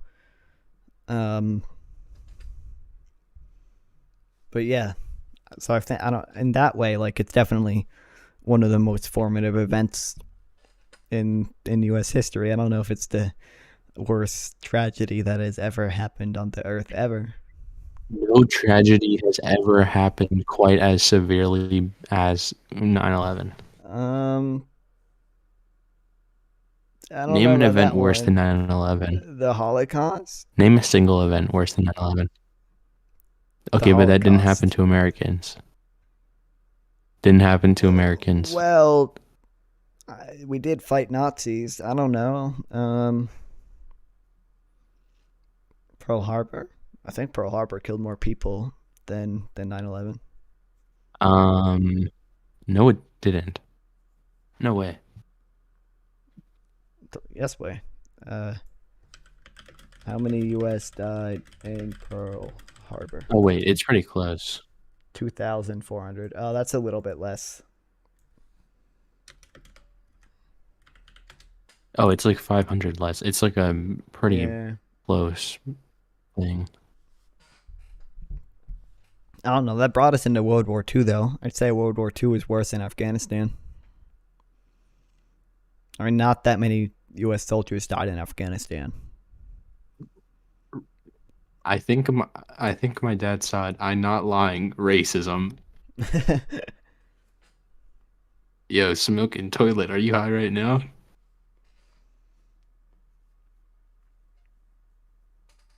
I mean, I don't know.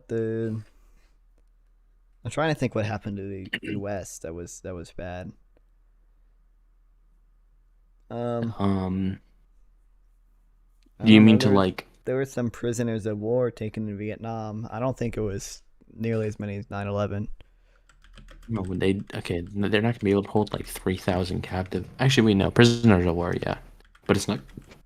It'll be a couple hundred, but not thousands. Yeah, 766. That's nowhere near. It's a lot, though. It's a lot. And World only War 55 II. died. Yeah, smoking toilet bringing up some good points. Well, I mean, I Racism, already- World War II. Oh, did he say Oh, world? wait. Okay, I think he's saying racism is the worst thing that happened. Yeah. What about that? What about slavery, Which- Carter? The Civil War. You know, more Americans died in the Civil War than like any other war. Well, yeah, it's a civil war, obviously. What? Well, I mean, I'm just saying, like that you could argue that's a lot worse than 9/11.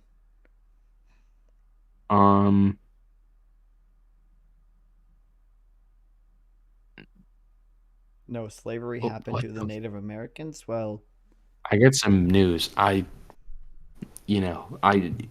That's slavery happened to lot black of people. people. Yeah, but mainly black people in America. it started with and by Native mainly I mean Americans, but overwhelmingly. But that wasn't enough. Yeah, that wasn't enough, mainly because all the Native Americans died out from the horrible conditions they were kept in while they were slaves, and they also got diseases and died out. So they started the transatlantic slave trade.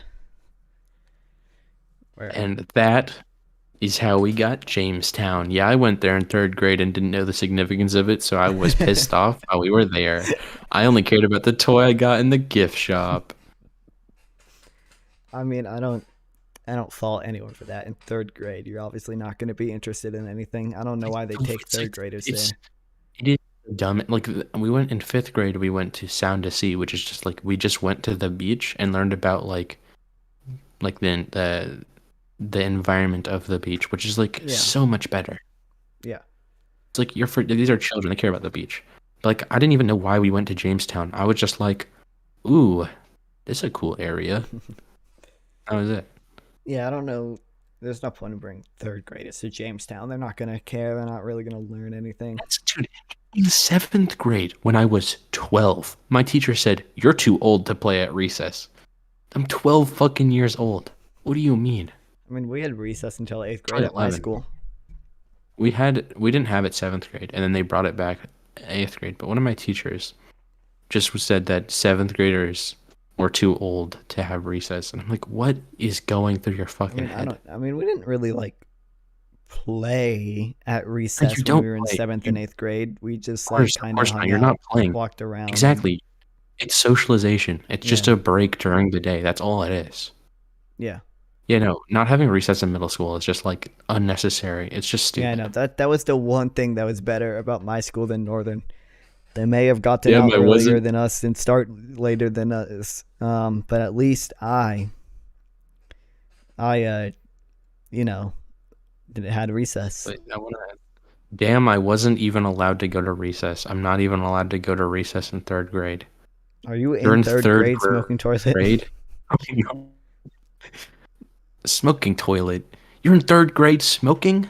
What the heck, bro? Also, he's saying what the hell, so... There's a lot of things wrong with Northern. And also, you guys had buses. And I had buses at my charter school, so I had to go to after school care we never every had... day. Yeah, the same issue for me. We didn't have buses at my charter school, so we never, I would have to go to the fucking YMCA after school daycare. Yeah. And it was like, it's fine, but it sucked ass, and I was there for like 3 hours a day. There were 2 different daycares I went to. One was the Taekwondo place. Yeah. Which was, I don't know, fine. Yeah. I didn't really like Taekwondo. On Wednesday we had fun day, and on Friday we had fun day. It was fine. And then I had KJ, which was just a after school thing at school. Yeah. They didn't let you do anything on your Chromebook except do homework. You couldn't play games, which was dumb as really fuck. stupid. As soon as you finish your homework, you're supposed to put your Chromebook away. You weren't allowed to be on your phone. You had to read. So And also, was that all you did? Was you just read? no, because I hate reading. I would pretend to read. No, but I mean, was it just like once you get done with your homework, you can read, so you're just sitting there the entire time, or did they like let you go play outside or something? So they let you go play outside once everyone was done. What the fuck? Yeah. And there were literally some days where not everybody got done. Because obviously, it was really fucking stupid. Like, if you had a project that was supposed to take like a week or something, you would just have to work on it. Because they wouldn't let you go outside unless you like did all the work that you could do.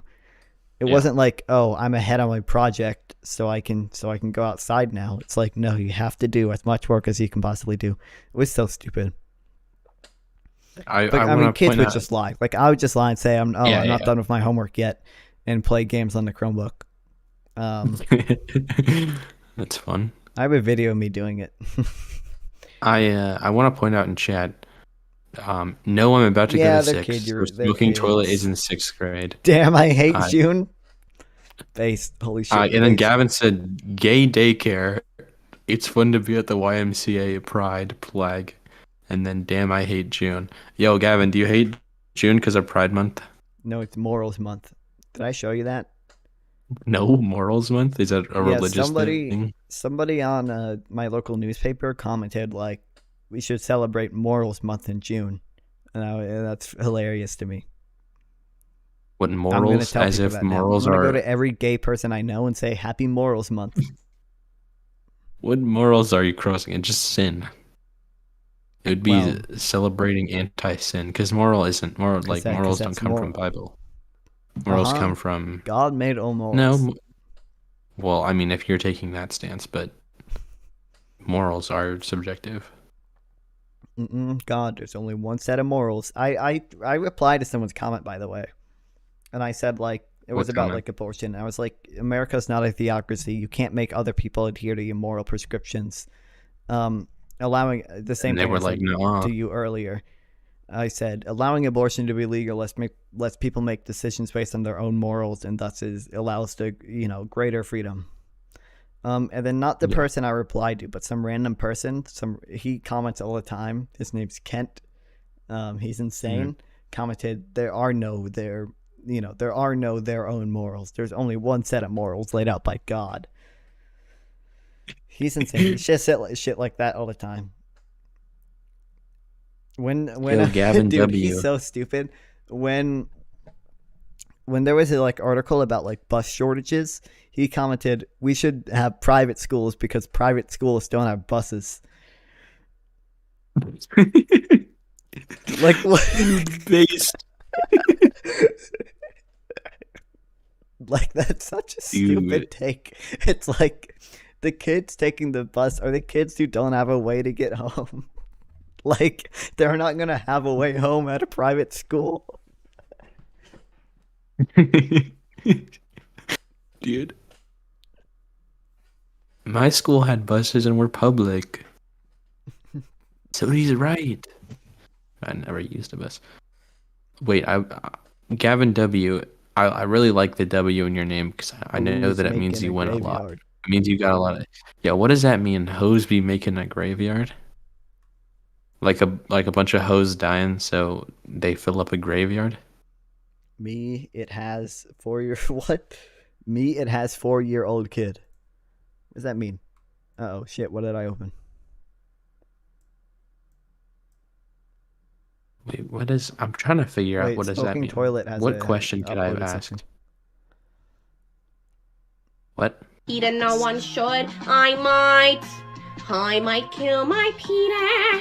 Not the best idea. Go emoji. Joe and Quagmire's next. Hold on. That's a sick video you uploaded Smoking Toilet. He uploaded something?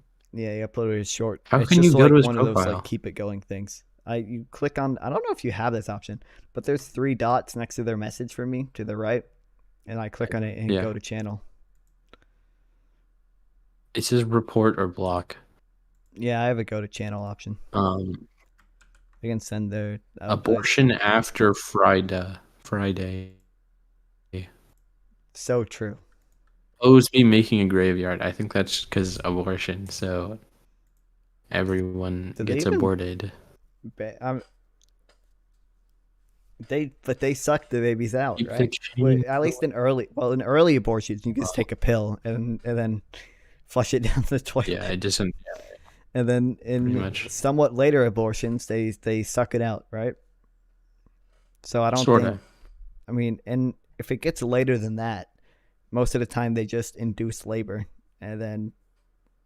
Yeah. I mean, if it's premature and it dies, then maybe it would go to a graveyard.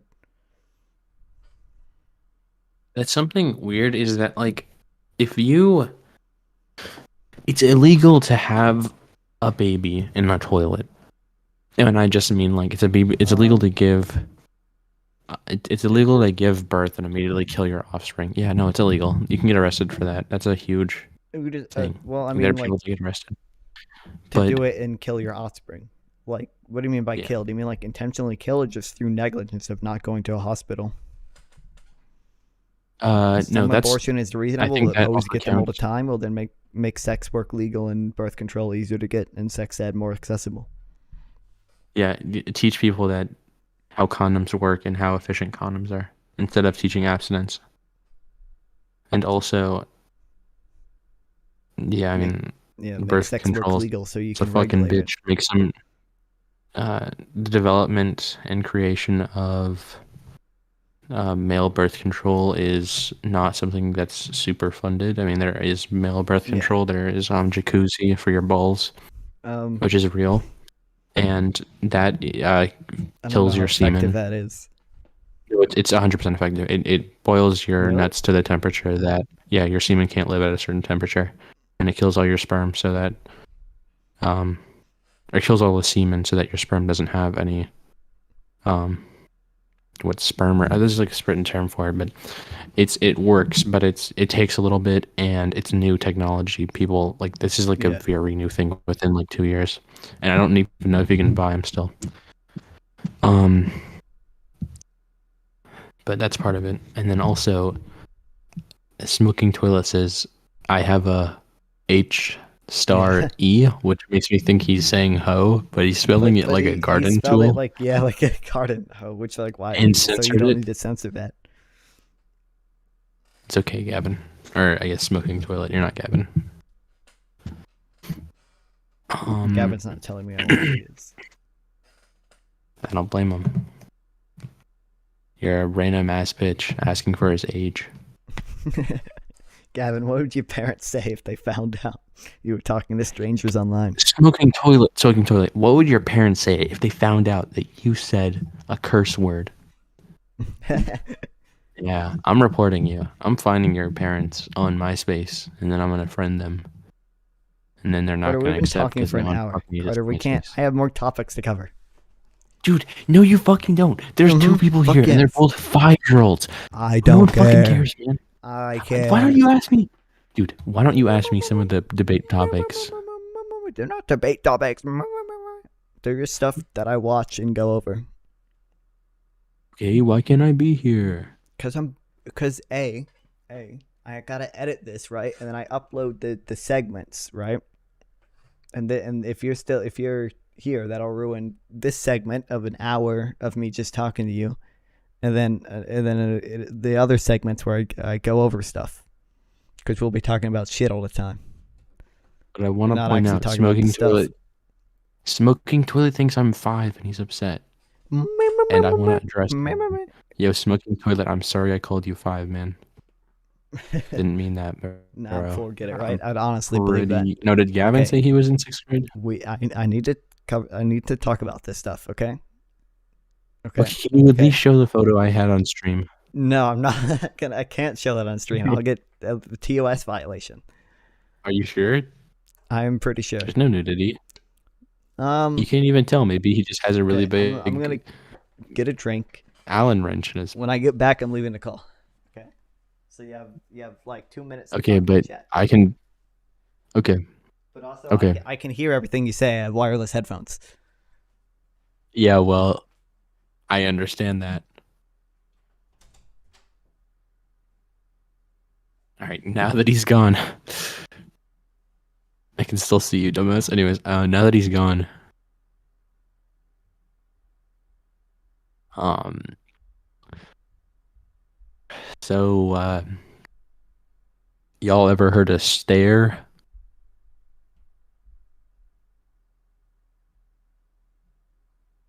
I did want to say, legalize nuclear bombs. Right. The Minecraft skeleton is getting arrows. Yeah, Jared is really malnourished. And I blame the fact that he's a vegetarian. Yeah, guys, bring up the fact that he's a vegetarian. Call him a vegan. Because it's not accurate, but it's funny. And yeah. Wait, let me pull up some jokes for you. Let me pull up some jokes to entertain you guys. 101jokes.com. No, how are you back so fast? What the fuck? All right. Bye. Do you want to hear a construction joke? Sorry, I'm still working on it. No, wait, I have That's more a good one. jokes. That's a good one. All right. Bye. Hold on. Oh, yeah, but it's What down more did the muted, ocean don't say you? to the other jokes? What did Can't hear the it, one but I'm ocean playing the say to outro the music, other? and once it ends, I'm leaving. All right. All right, segment over. Segment over. Gavin gets his political opinions from me. All right. Returning to sensible content. Informative. All right. So we watch this. All right, we have this 16-minute death penalty video, and then a 40-minute abortion video. I don't know if we're gonna watch all of that. Bring back the segment best part. I am an audience member and unbiased. All right, so we have this, and then I have another Economist article. We might read it. I don't know. And then we have the Matt Walsh documentary that we might watch all of, because I bet it's really good. I swear to God, it's gonna get like copyright and TOS because it's A, hate speech, and B, just somebody else's video that I'm watching. All right, let's start with death penalty. Who set her husband on fire, killed him for raping her 7-year-old daughter. She found him, murdered. By the way, I said this earlier when I was gonna watch this, and then Carter interrupted. I've not brushed up on my death penalty arguments in a while, so I might not be the best anti-death penalty advocate here. Maybe. I know Sean has a good video about it. I wonder how long it is. I've seen it before.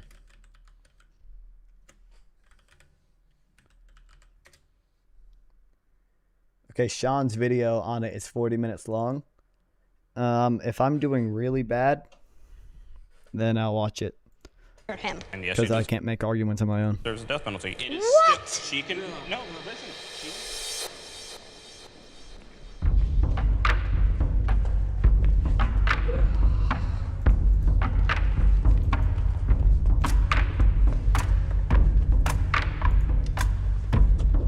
If you support the death penalty, please take the light to the left. If you do not support the death penalty, take the light to the right.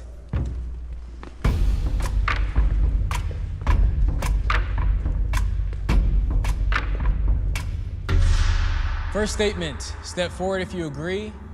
If you do not agree, if it is not true for you, stay exactly where you are. Having a death penalty deters people from committing crimes. There is almost no empirical evidence of this from what I've seen or from what I've heard. Okay, let me say, obviously, I don't have infinite time. I have to pick and choose what I specifically do, like my own. By my own, I mean actually like reading studies and stuff. My own research on versus what I just take people's words for.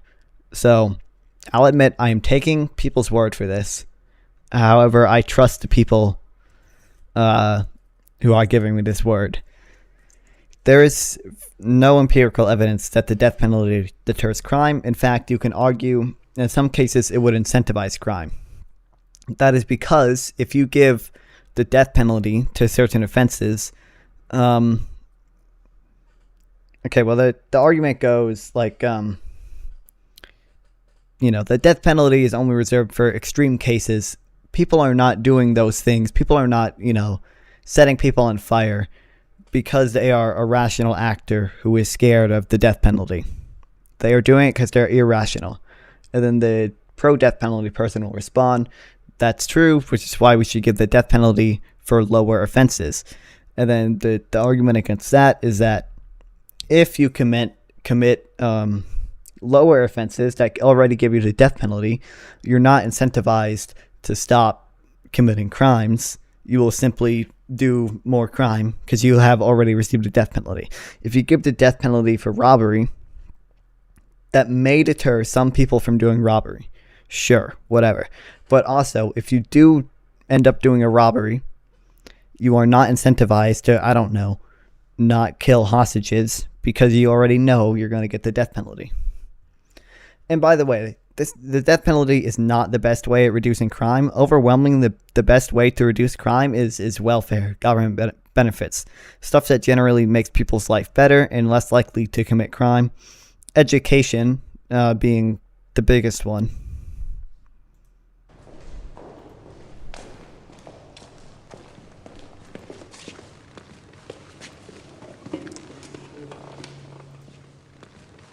I don't know that any regular human, the average human, which is who we're speaking about, would risk their life when that survival instinct is so incredibly ingrained and so strong. She is assuming that they are rational actors here. That's the foundation of my Minecraft Skeleton argument, the explaining a reason lot of why Steve. I Thank stay you. on the left-hand side. Not because I feel that capital punishment should be handed out, dished out to everyone that commits a crime. No, I'm talking about the idea that, in my opinion, capital punishment is a deterrent. It influences the way people behave. Look at Michigan. Michigan abolished capital punishment in 1858. Exactly. Look at the crime rate in Michigan right now. Ridiculous. So let me ask you this. Correlation is not The causation. child grabs a vase purposefully. You see them, grab the vase, smash it on the ground, look you dead in the eye. Are they deserving of a punishment? Yes. Yeah, of course. Are they aware of their actions? They're 4 years old. Exactly. They looked you right in the eye. So they know. Exactly. So they know what they did was wrong. But they know what they're doing But wrong. they're You 4 can't- years no, old. they know what they're doing The wrong. chat It's is like a still challenge. broken. They're going to continue to do the same thing over and over, and Yeah, they're going but to you're- keep testing. you're in that- What if you're I in that told you that 1 to instead of 5. Funnier the punishing that fifth time. child, you spoke to that child? People, though, might not have all the information in the way that a 4-year-old doesn't have all the information. Disagreeers. Death. Thanks for your intelligent comment. I really don't remember any time someone was like, I really want to kill someone, but that death penalty, man. Oh. Exactly, they're not rational It actors. just doesn't make sense to me that that's a deterrent. If anything, a human connection to someone like to themselves or their family or someone they care about has been the biggest deterrent in my idea, of course.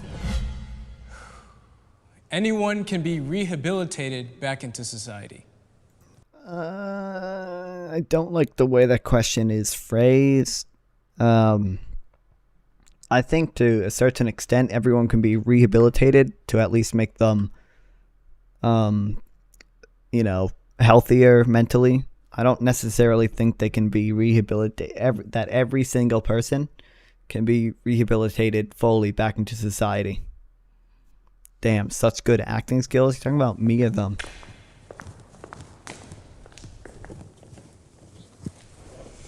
Absolutely. Absolutely, y'all. Here's the thing. I think this is probably the most hippie part about my whole thinking is that unending optimism for people, that I know better than to give up on someone. I agreed with the first half of the sentence, but not the second. In that I think anybody can be rehabilitated. That doesn't mean that they're going back into society. There are options I would for somebody agree. to live a Oh, full, look, complete chat kind of works. life and not be a danger to society. You also have to look at it with child molestation cases. I mean, how are you going to send It's someone very that interesting did to me. some I crime guess, like that? That's so something new I heinous. learned. And it's That's happened good. many times where they release these people constantly, and they're still doing the same They're thing. not No matter how acting. much you They're try to real people. rehabilitate someone, they also have to want to be rehabilitated in order They're for that psyops. to work at all. Except they Yeah. want to So get that's over the it. thing. We're assuming people don't want to be rehabilitated. rehabilitated. That's my whole point, is that if you can believe Also, that people there's a don't want to cost be involved. rehabilitated, though, then you have to also believe the possibility that they could redeem themselves and do something amazing after that rehabilitation happens. For those people that are just like past rehabilitation, are they deserving of death? Is that what we've come to? It really depends on, again, the circumstances. So I think you could argue, to be clear, I don't think anyone is deserving of death. That's just not something I could ever believe. But I think you could say people are deserving of death without advocating the death penalty. Thanks for the... What this crime is. But that's where we get into, like, who are we to say who's deserving or not? We need to actually know their entire story and who they are as a person. That's also true. It is so incredibly hard to decide who is deserving or not, that like whoever is in charge of that decisions, we'd have to completely and totally trust, which I don't think you can do. Like, you know, how many, like, nobody trusts the government, right? So why let them make those decisions? Like, you're assuming that everybody who we put in charge of that is a good faith actor, which I can't believe. And to an extent, like, a jury of the peers decides whether or not you're guilty, but a judge is the one that decides the sentence. So it's up to some random judges whether or not you receive a death penalty. Them into that situation, their mental stability, all of those things can be taken more into consideration. But that goes to say that once you read their book that you're going to be empathetic, and it's clear that they've taken the side. You can't have empathy when families have lost their kids due to those killings. That's the entire most important time to have empathy. Yes. That's the whole point. Yep. Is when families have gone through that, to see understand that. what the family's going through on top of what the person went through. Everyone deserves a second chance. Oh my God, I'm going to time you out for that one.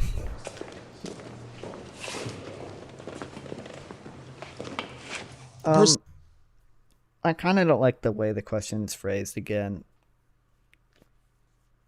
I like the rehabilitation question better than just asking if they deserve a second chance. Yeah, you know, I don't know if this is a productive question. I don't think everybody deserves a second chance, but I do believe that there are people who do deserve it. So it just depends, again, like I was mentioning earlier, it depends on what kind of crime they're committing. Who are you saying L to? If they killed somebody, I don't believe that they deserve a second chance. But if they just like... By the way, murders overwhelmingly are like due to like gang violence. Like murders are almost always like never just one evil person deciding to murder somebody because they're evil. How is the L to me? Anyway, you know, most murders are you know, gang violence. They're not what am I trying to say? They're not like evil, sick, twisted people necessarily. I don't want to time out. You said, wait, is that Black Bob Ross? I almost did. Like a lesser crime. I would say, how bad the crime? Message redacted. Okay, cool. I'm like they're stealing something from a store, like candy or something like that, or a TV or a bike. I do believe that they deserve a second chance. Here's the thing for me. This is why it gets hypocritical to me in this kind of discussion, where we all think about the other person of the victim or something like that in terms of second chances. But the whole biggest idea, we really confront this idea, is if it was us. Would I want a second chance if I knew I messed up on something, however heinous or big it was, or however small it was? I want that second chance for me. And for at least my family and friends. That's the least I want. So that's why I know it applies to everyone. I think it depends on what the second chance is. That doesn't... I think that's a good point. Like, yeah. Like,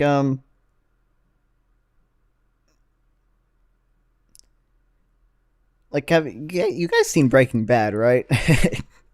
Do you guys think Jesse deserves the death penalty because he murdered Gail? I mean, obviously Breaking Bad's like a drama, like that, like most murders are more complicated like that. Like Jesse's not necessarily like evil. But he did murder Gail. Nope, exactly. Doesn't mean that there's absolute re-entry into society. A second chance often means giving someone their life. Just say a horrendous crime that someone raped, then burned someone alive. It's a horrendous crime. To just let them out of society, that's too much of a second chance. But within the confines of prison for such a heinous act, that you do get a little bit more. Okay, I mean, you can have like a functional like society like in prison, like, you know. Only one. Yeah. Gavin just did wanna go back contribute to the statement. conversation. Finally, People I'm deserve proud of him. chances. Does every single person deserve a second chance? In my opinion, no, because maybe what the crime that they committed. Then you're talking about, I would love to have the chance to have a second chance. There's a difference between I would love to have it and I deserve it. I think I'm a little confused about where it is that this line is drawn, because that makes the difference between a second chance, between life and death, between consideration and no consideration. I think it does start with obviously the crime that you commit. There's a difference between intentionally and unintentionally killing a person. Okay, so what if I put a pillow over a woman's face versus if I mean, chop that's her true. By the way, why would I not? Because you're like 10, Gavin. What was I going to say? Oh, I mean, the way we draw the lines for crimes is very artificial. There was a time where homosexuality was considered a major crime. You know, like it is socially constructed what we consider bad and not bad. It's entirely possible that people are going to be executed for today for crimes in the future we may consider not so bad. I don't know. I can't think of an example. So ending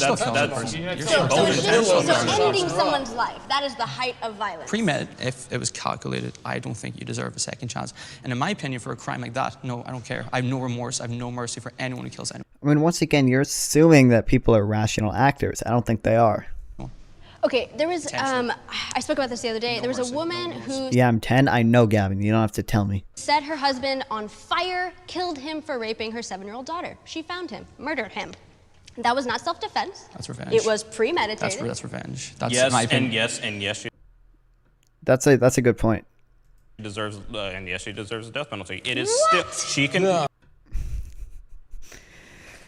I can't believe, but that's, once again, that's how a lot of murders are. Like, even if they are premeditated, like, I mean, there are reasons behind them. No, listen. She can go through the legal. I don't care how much it hurts. I understand that. I understand it, but you still need to go through the legal process like everybody else. You don't take it into your own hands to go and So you guys talk about the death penalty like it's global justice, like you're doing something for the world, like you're removing a threat. But that woman was doing some global justice if I ever heard it. That was not her right to do, though. That's not how it How works. is it that you say that? Okay, so if you're, this might be the point she brings up. I agree. Obviously, the government has a monopoly on violence. It was not her right to go out and murder somebody. But why is it the government's right to do that? Obviously the monopoly on violence, but why give them the right to kill people in the form of the death penalty? That a jury of your peers, that we as citizens, we as the constituency, we have that right then. What, because we have the judge decides the sentence, like I said.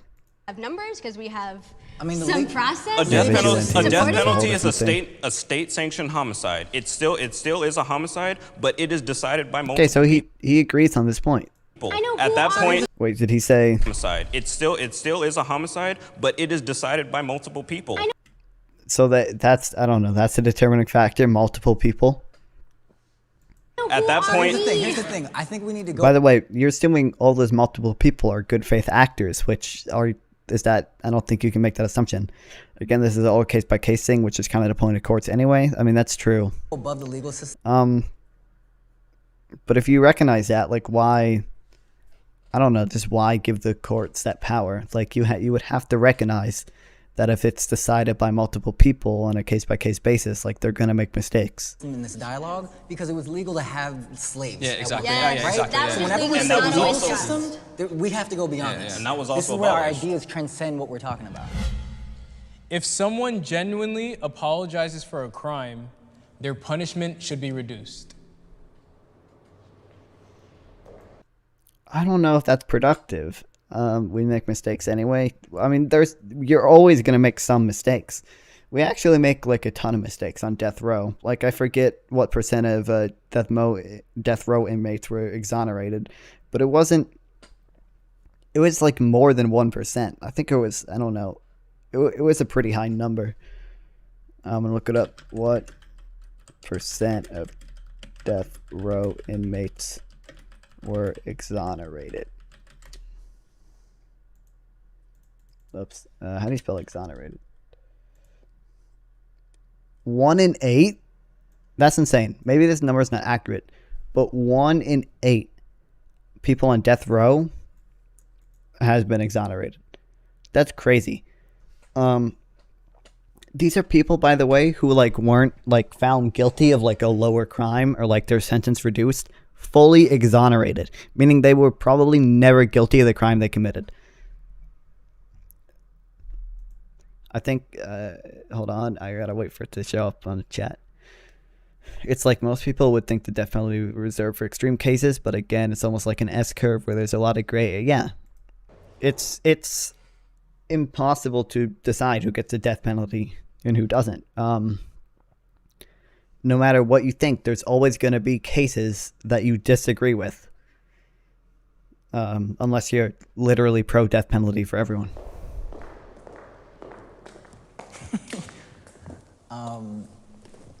Duh. I just want to. The thing is, like. I mean, I kind of think this is obvious. Like, if someone shows no remorse for a crime, they probably should be punished more than someone who genuinely is remorseful. Of course, it's the hardest part of this concept, this idea, is how do you judge someone's genuine authenticity in their apologeticness, right? I specifically remember a case, Stanley Tookie Williams, this guy really convinced me that he was apologetic for his crime. And the thing was, he believed he didn't even commit the crime. He was innocent of the crime, but he was still apologetic for his past crimes that he had done in his life and the things that he did get convicted for. So when I saw that he made a children's book about preventing other kids from actually ending up where he ended up as a gang member and leader of the Crips, I believe, that was enough for me, where he's actually going out of his way to prevent future crime from happening for other people. I'm like, all right, I accept your apology, man. I accept that big time. Man. And there's no way of validating an apology. I mean, like, how do you know if they're apologizing, they're lying? You know, exactly. When it's obviously true, but there's no way to entirely validate that someone did a crime. We're you know, relying on a judgment of a jury of their peers and a judge. Happens a lot. I mean, there are people who seem so genuine and behind their eyes, they're not. You don't they're know. not truthful. Let's just say a gang-on-gang violence. Just say that a gang member did a hit on a house of a leading opposing gang member and their family. Just say, well, a shooting, he killed 3 people. Just say eventually he did apologize. It doesn't matter. He still killed someone, and he should still serve a life sentence for it. What if this person? I mean, once again, I do think if you are genuinely remorseful, you probably should not be as punished as heavily. There was a case that Abba and Preach covered, if you watch them, where there were 3 kids killed their stepfather. I think it was for saying their younger sister. What? For suing their younger sister, and the court wanted the death penalty for them. Yeah, I mean, it's like what if a wife killed her husband because they were abusing them, but you were very hard pressed to find anyone that agreed with that. Like, yeah, there's always going to be assaulting. Yeah, there's always going to be cases where you're going to think, like I said, you're never going to agree with everybody who gets the death penalty. Try not to get you banned. I think you can say so assaulting. much to redeem themselves or account for that and actually show their genuine apologeticness behind it. I do not That's care. the whole thing. I do You not don't care. care. I don't Okay. care. Is that they commit murder, Okay. they get life in prison. No death penalty. They get life in prison. So if they became Mother Teresa after this? Nope. No? Life in prison. Okay. They get to see their life behind bars. I think it's important to consider the due stress that this gentleman is under. Oh, the bad he's assault? in a Oh, I gang get it, lifestyle yeah. and a gang environment where he's Oh, going to SAing. get his ass That's what it beat was. Yeah, if he does not go make this hit. Even in military crimes. Yep. Yeah, thank you. Like then. in World War II, all those people that followed orders, yes, they were guilty of those crimes. There are people who oppose. There are people who tried to, within Hitler's own group, tried to kill Hitler. You still, as an individual, chose to do an action. You can't count on somebody else to have courage and the capacity that you do. You can't count on somebody. Once again, I'm going to say it again. There are two things that affect human behavior: genetics and environment. Neither of which, as humans, we can control. So it is true, individuals make choices, but those choices are entirely determined by their genetics and environment. To be as intelligent or as brave as you are. If we just allow someone just to skirt Not, by. by the way, not entirely determined, as in they're like deterministic, as in like if you put everyone in the exact same situation, they would all make the exact same decision. I just mean like those are the things that influence their decisions. I like that. We're giving a bad example to everybody else in society, and they're going to think that they can just repeat the same thing, and they're going to get away with it. I believe that anyone can forgive anyone given enough time. I just want to sit on this side. Can you do that? Right. Yes. Sit right here this time. Why not? Yes.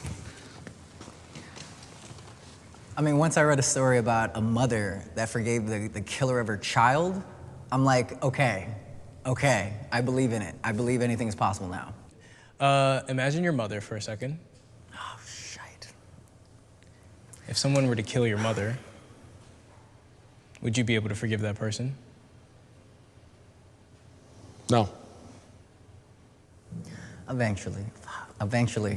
It'd be hard. The question was It'd be with hard, time, though. anyone could. Yeah. I mean, I would say anyone with time has the capacity to forgive anyone. Whether or not that will happen, I don't know. But the capacity is there for everyone, I think. I'm gonna say yes with sure If with their time. genetics and Unless environment you've really permit it, experienced then it something will like that, happen.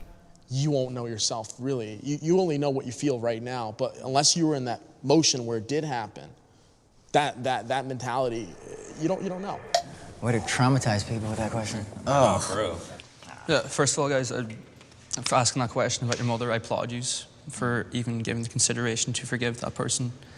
And for myself personally, if something like that did happen to my mum, I would find it so hard for myself to forgive that person who committed that act, knowing that I mean, once again, it entirely depends on the context. If someone killed my mom because my mom was threatening to kill them. he has destroyed my life, also has destroyed our family's lives. I think I would eventually forgive, but I know there's people out there who would always hold a grudge. I can't justify someone killing my mother. I mean, I can't see myself forgiving someone like that. I heard a great concept about immediately forgiving someone and finding the reasons to forgive them later. Like that actually helped me find peace of mind, knowing that that's the guaranteed, like, where I should end up anyway, you know? I mean, So back that's to an this interesting concept of idea. I don't know, like, our own mothers. I don't know. If my mother were to commit murder, I would vouch for her to receive capital punishment. No, they have to do it. They have to do it to remain consistent with their ideology. I can't, I can't sit here and be a hypocrite and say that I'm for capital punishment. If my own mother would to commit a crime that's so heinous, I would be for, even for her. The law applies to everyone. Everyone, even my own mother. Yeah. Okay, the like prompt wasn't like, should the law apply to your mother? The prompt was, would you vouch for her to receive the capital punishment, like in court? Yeah. If law enforcement abides by, it has to abide by the laws. If us citizens have to abide by law. Yeah, Oh, by the way, overwhelmingly, most murders are committed by police, right? Right? Like, disproportionately, right? I believe that's right.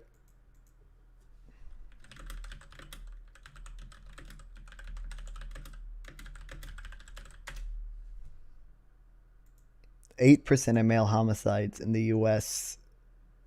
Are committed by police officers. This says, who knows if this is right or not, but I think, I remember learning that like it's cops disproportionately murder most people. At least depending on what you count as murder. I don't think there's much of a point if they would vouch or not. I mean, yeah, that's the problem. They keep asking like unproductive questions. Like I don't really see how this gets us any closer to the truth on the death penalty. What, Carter just sent me this stupid TikTok link. Banter podcast with Carl Jacobs. June 16th at the Durham Performing Arts Center. Artwork is being made. Banter live! Yeah! Kyle. It's close by. We have to go. We gotta go, man. June 16th at the Durham Performing Arts Center. Artwork is... We gotta go. Should We too. can't not go. It's Carl Jacobs.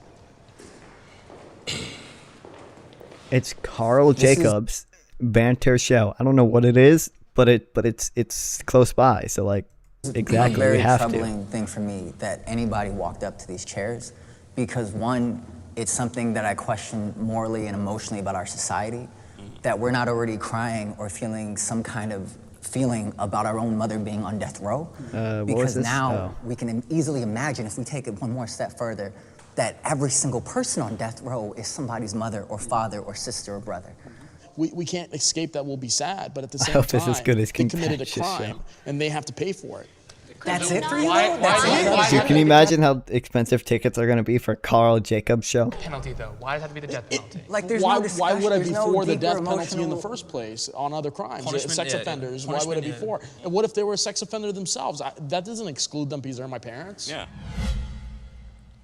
I am afraid that there are innocent people on death row. They better all fucking step up. Yeah.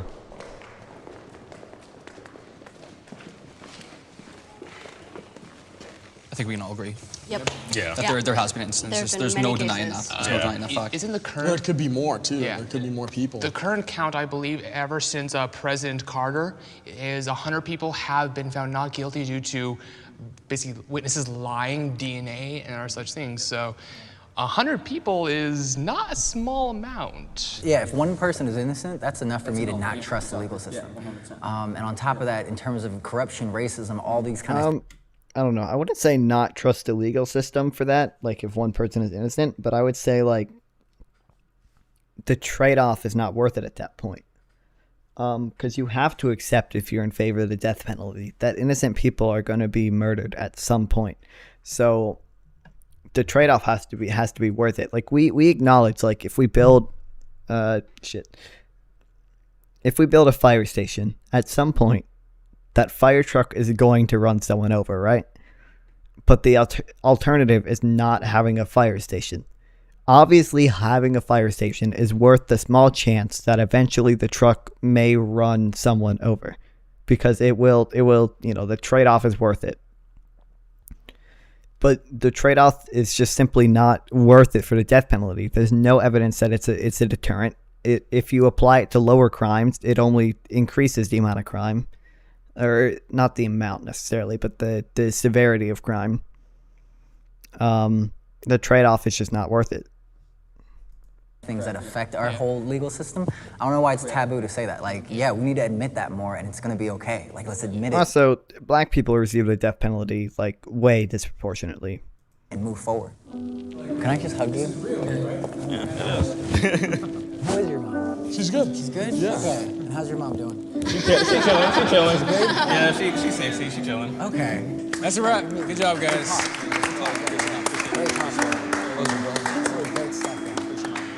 Oh my gosh, that was.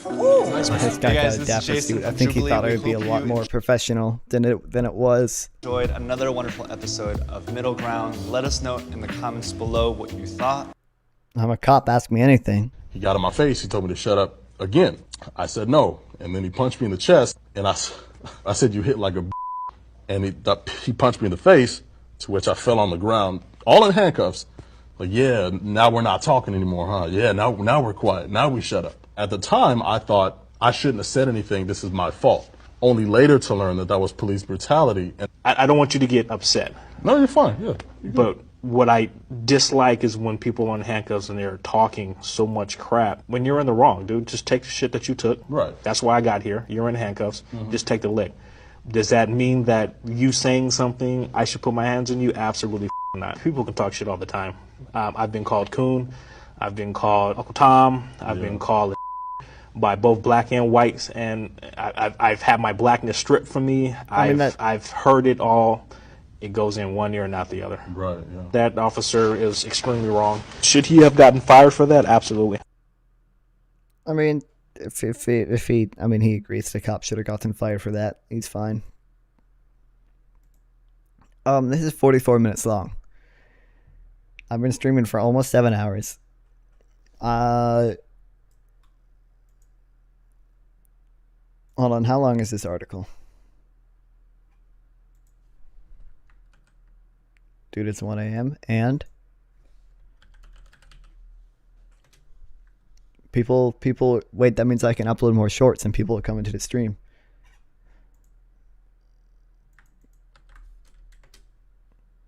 Save it for next political stream. It won't be new next political stream, man.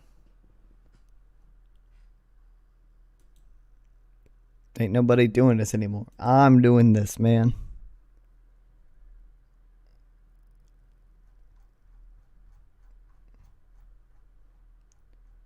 I don't know. I don't really want to do this article. It's a little too long. It's also, I don't know. It's just who is keeping coal alive. And it's about, there's people still buying coal.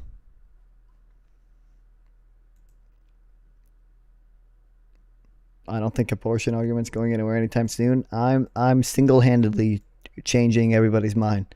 Gavin is now gonna go vote for Joe Biden because of me.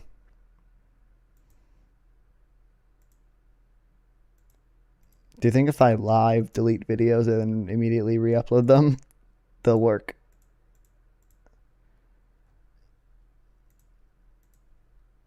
I don't know what shorts I haven't uploaded.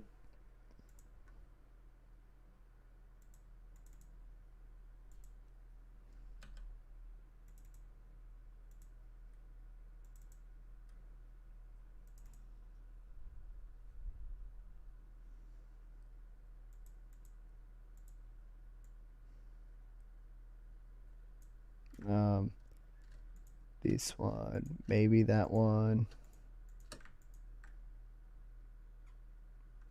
Maybe that one.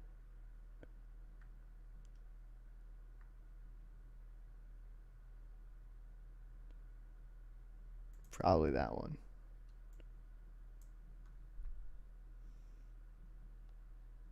Can you make a new one to replace it, or like the high ratio ones? What do you mean? Can you? Why would I keep up the 1K view ones if it says I'm live right now and I'm not live anymore?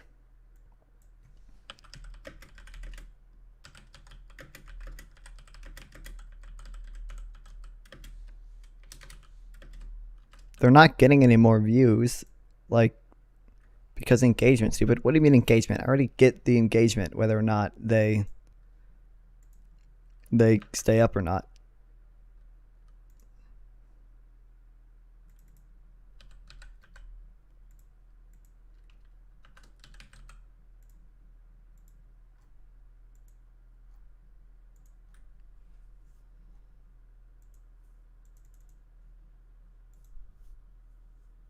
I looked it up and Google doesn't lie. What do you mean?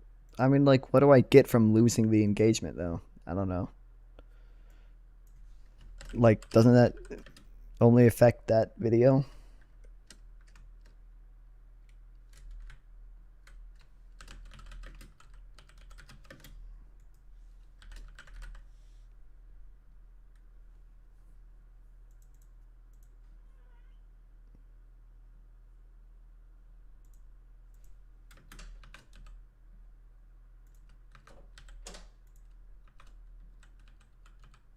I mean, maybe, I don't know. I'll keep some of them up then.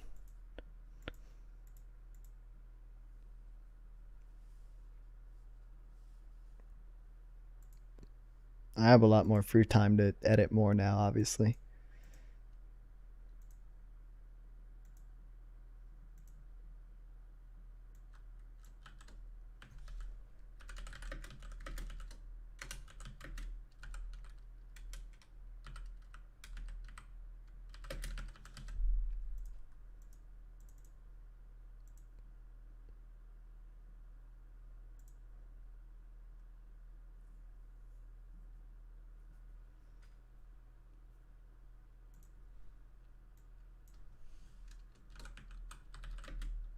I'm gonna do full vids that are highlights of the live stream.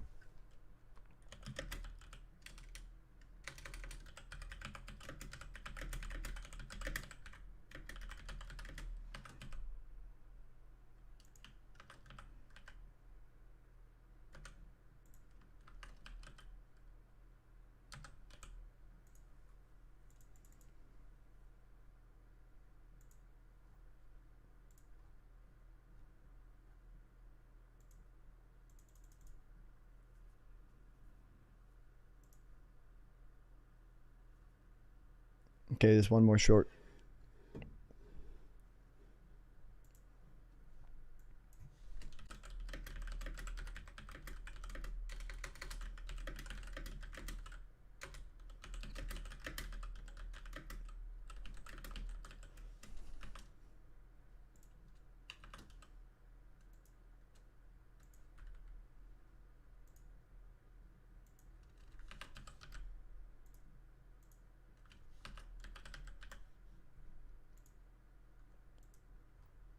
And I just gotta do the don't tell my subscribers. All right.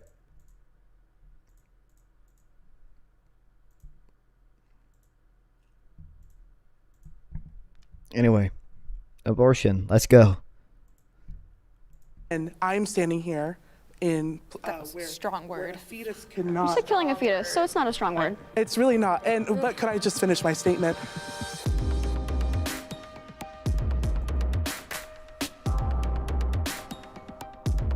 Gen Z, Gen Z, Gen Z. Step forward if you agree with the prompt. I have had unprotected sex. What a fucking unproductive question. I'm Eepin Man. I mean, understandable. It's 1 a.m.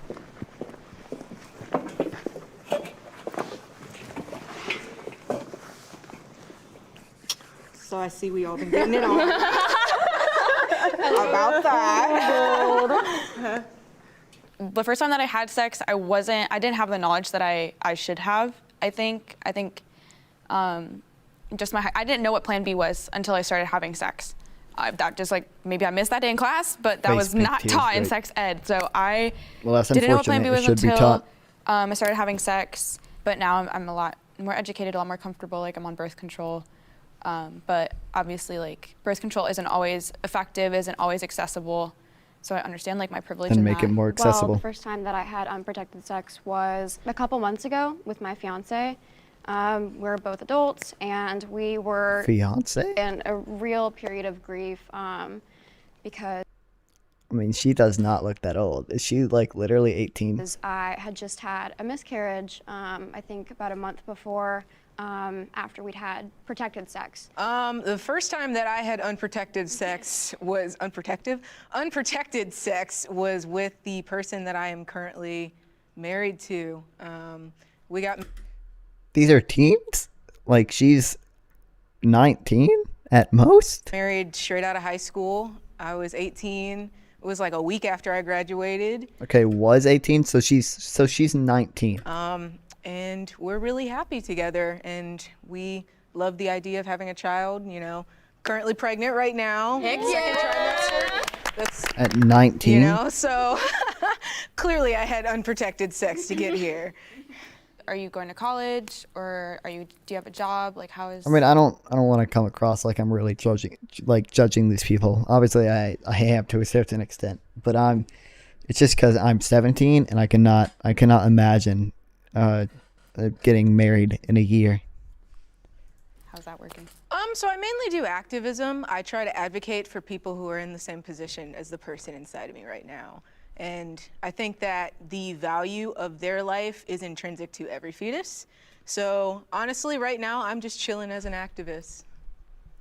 I mean, you can argue people's lives have value, and the woman should still have the decision to end it. Even if you think a fetus is a person, okay, you're not, you do not have to give your organs to someone, right?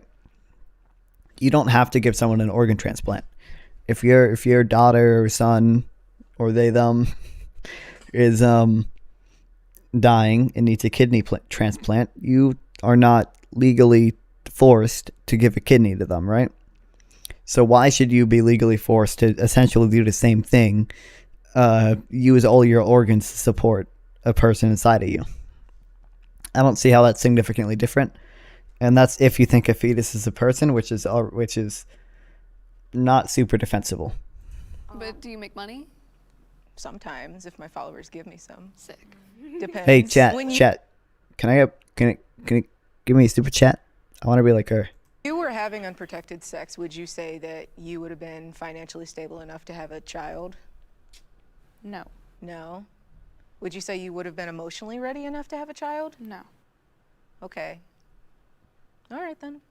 I think I was in kind of a similar situation to you. Not so much because I was pressured by a partner or anything like that, but because the sex ed courses that we had, like yours was lacking, were very lacking in terms of queer sexual education. And the sex I was having, I thought I didn't need any kind of protection for it because I was sleeping with people who couldn't get me pregnant. The first time I've ever had unprotected sex, I was young enough to not know what sex even was. So I was very much manipulated and groomed by someone in my life to think that what I was doing was okay and normal. And that scared me because, you know, when I finally told my parents, it wasn't a really good conversation where they were like, of course they were shocked because that person is in our family. And they were like, that isn't real, you're just trying to get it for attention kind of thing.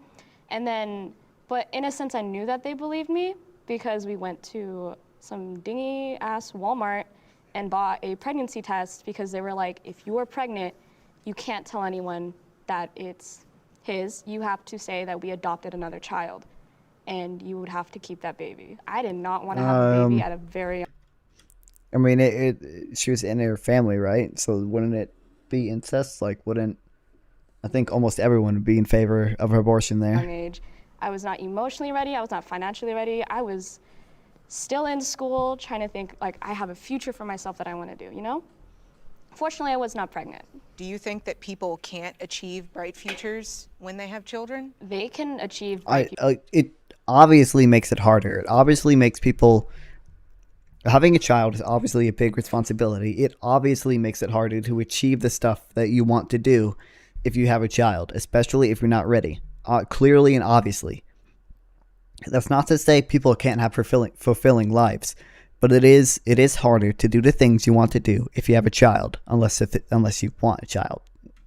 futures if they have a child. I just knew that I wouldn't have been able to achieve that future. Well, there are like resources available, particularly for people who are student parents, for people who are on-campus parents who Okay, there are obviously resources available. It doesn't change the fact that it is clearly and obviously harder. have children, babies, toddlers, children of all ages. There are also resources in terms of crisis pregnancy centers, also known as pregnancy help centers. There's thousands of them across the U.S. There's 5 crisis pregnancy centers for every Planned Parenthood. And so I think that a lot of these resources are not Isn't Planned Parenthood also basically like a crisis pregnancy thing?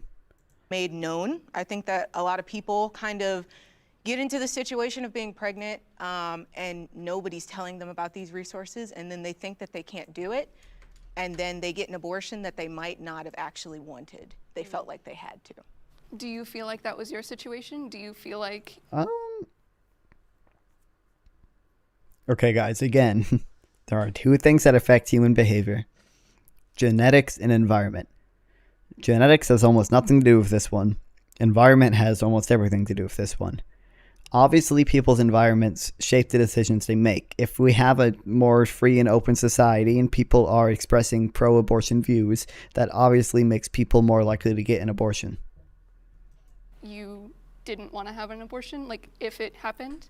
I think that because I grew up in a very conservative home, so abortion wasn't even in the picture. I wasn't even allowed to have that idea.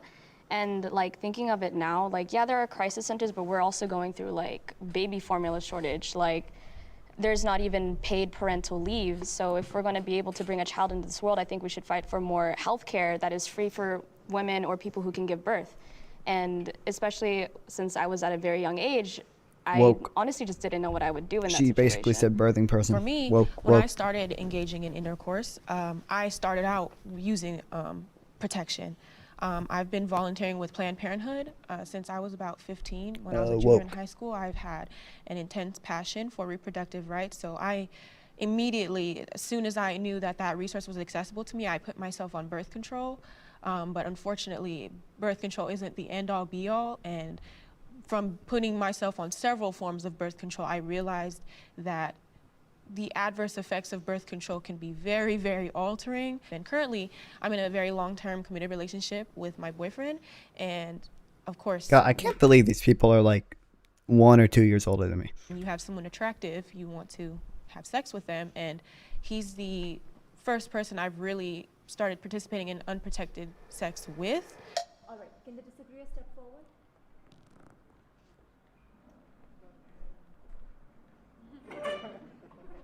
I've not had sex yet, and that's just because of my religious ethical code and moral code. I'm a Catholic, I've been raised in a Christian household, and I just don't see that as something that's beneficial or valuable to my life at this point. There's been times when I've questioned if I was ready and questioned my faith, but I've always just kind of found my way back to the church and agreeing with the church's teachings. So I've never really had a desire, and I was in foster care as a child, and so I witnessed a lot of sexual violence there, and it's just been one of those things I almost feel like just subconsciously I've never really wanted.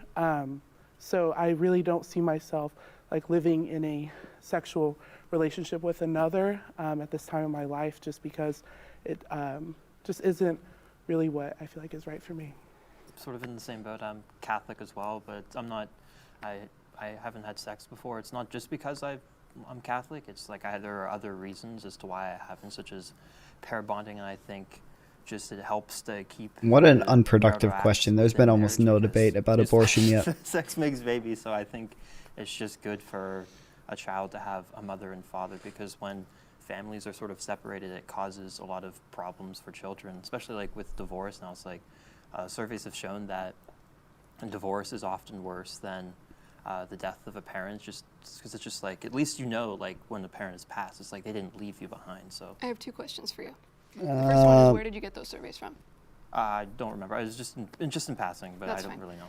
The second thing I wanted to ask, you said something about sex always making babies. Well, you didn't say always. You said sex makes babies, and I would love to challenge that a little bit, because It's not the only reason for like sex, because like you have the pair bonding and sort of the emotional going on between the two people, but sort of like the telos, the primary purpose of it sort of is for that, but there's other legitimate sort of secondary reasons. Absolutely. Yeah. So you would say that the primary purpose of all sex is babies? Because I wouldn't say like all sex, because there's times where you can't conceive because like the woman cycles, so she's not always fertile, which I think it's just the natural order of that.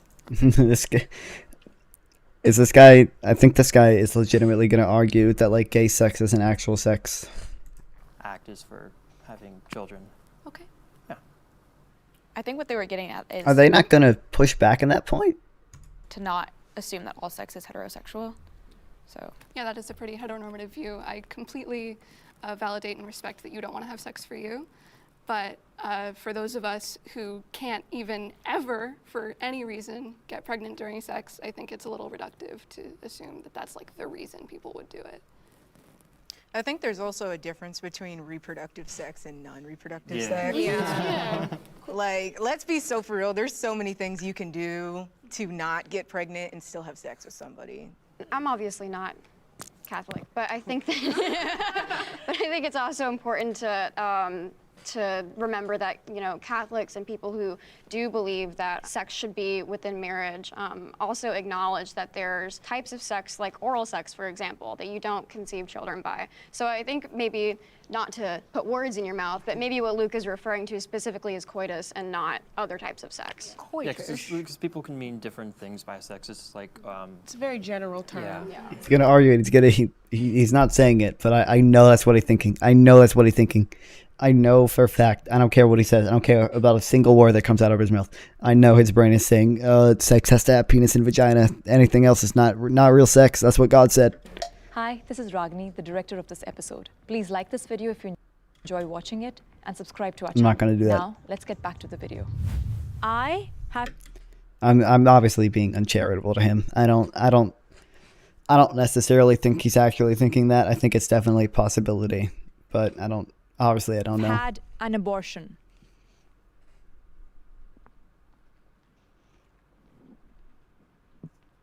I had mine about 1.5 years ago. And I've never felt shame, never felt regret. I've never even second-guessed my choice. Surprisingly, my parents are Middle Eastern immigrants, and they were very supportive. The 9 months of pregnancy isn't considered to be a challenge in its own. It's like, oh, you can give the child up for adoption. Oh, there are resources, there are crisis pregnancy centers, but those 9 months, that's still morning sickness. That's still doctor visits. I didn't even consider that before, but yeah, she's right. ER in the very short time that it took me finding out that I was pregnant to Especially getting if you're the young. actual abortion, because I thought I had an ectopic pregnancy, because that's what my gynecologist told me. There are so many things to consider. I can't go to school if I'm sick, if I'm already, mental health isn't something that's secure for me. And then on the top of that, I'm gonna have to deal with thinking about this pregnancy. Are people gonna judge me for being a teen mom? Okay, so I had an abortion fairly recently. I had one about 2 to 3 days before my recent birthday last year in November. It was a very unexpected event. I remember having symptoms almost immediately. I was about 6 weeks, I believe, 5 weeks and 7 days. I actually did not suspect I was pregnant because I had been going through some traumatic life events that threw my cycle off. My period was on average 40 days late, so I just didn't suspect anything when I was 6 days late that past cycle. And my boyfriend, who I was confiding in at the time and telling about my current bodily circumstances, had a feeling beyond me, the woman in this equation who should know what's going on. He was the one that prompted me to go get a test because he felt that I was pregnant. And when we found out, it was a shock. I'm the type of person, when in my relationships, I make very clear my positions on how I am with abortion and pregnancy and child rearing. I'm very transparent in that matter because there should be no room for error in that case, but that's because I'm fortunate enough to be educated in that manner. I'm a volunteer with Planned Parenthood, so I knew the resources available to me, and at that time, when I did conceive, it was not when I was on birth control. And so partially, I take responsibility for the circumstances that led to the conception of I can't believe these people are like a year or 2 years older than me at the most. I would never, I could never do this. I could never say any of this shit in front of a camera, especially if there were anti-abortion people there.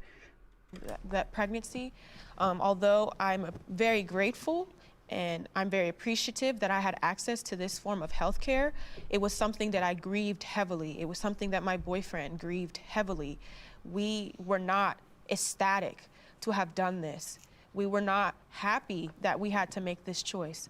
But because of our plans as individuals, as adults, and our life plan is to get married, is to complete school, and to maximize our chances of being the parents that we want to be, I felt it irresponsible to be selfish and say, well, I want a baby and I don't want to make that hard choice to terminate. But when you think of somebody else, and that would have been another individual, you have to think what's best for them if they were to be born. And I'm not in a position to where I could emotionally, financially, nor physically provide for a child. Whereas if I would That's true. do That's the always a hard good thing point. now, later on down the line, when I improve my circumstances, I can be the mother that I want to be instead of disadvantaging myself and that person who did not ask to be put in that situation. Yeah, you obviously want to give your child the best chance for success. And having an abortion so you can have a child later down the line and not have to immediately provide for this one now is obviously a good way to do that. I commend you for coming in front of a camera and saying that. Yeah. My parents don't even know either. Yeah, mine don't either. I need to figure out a way to tell them. Yeah. I'm just gonna block Juliblee from their YouTube.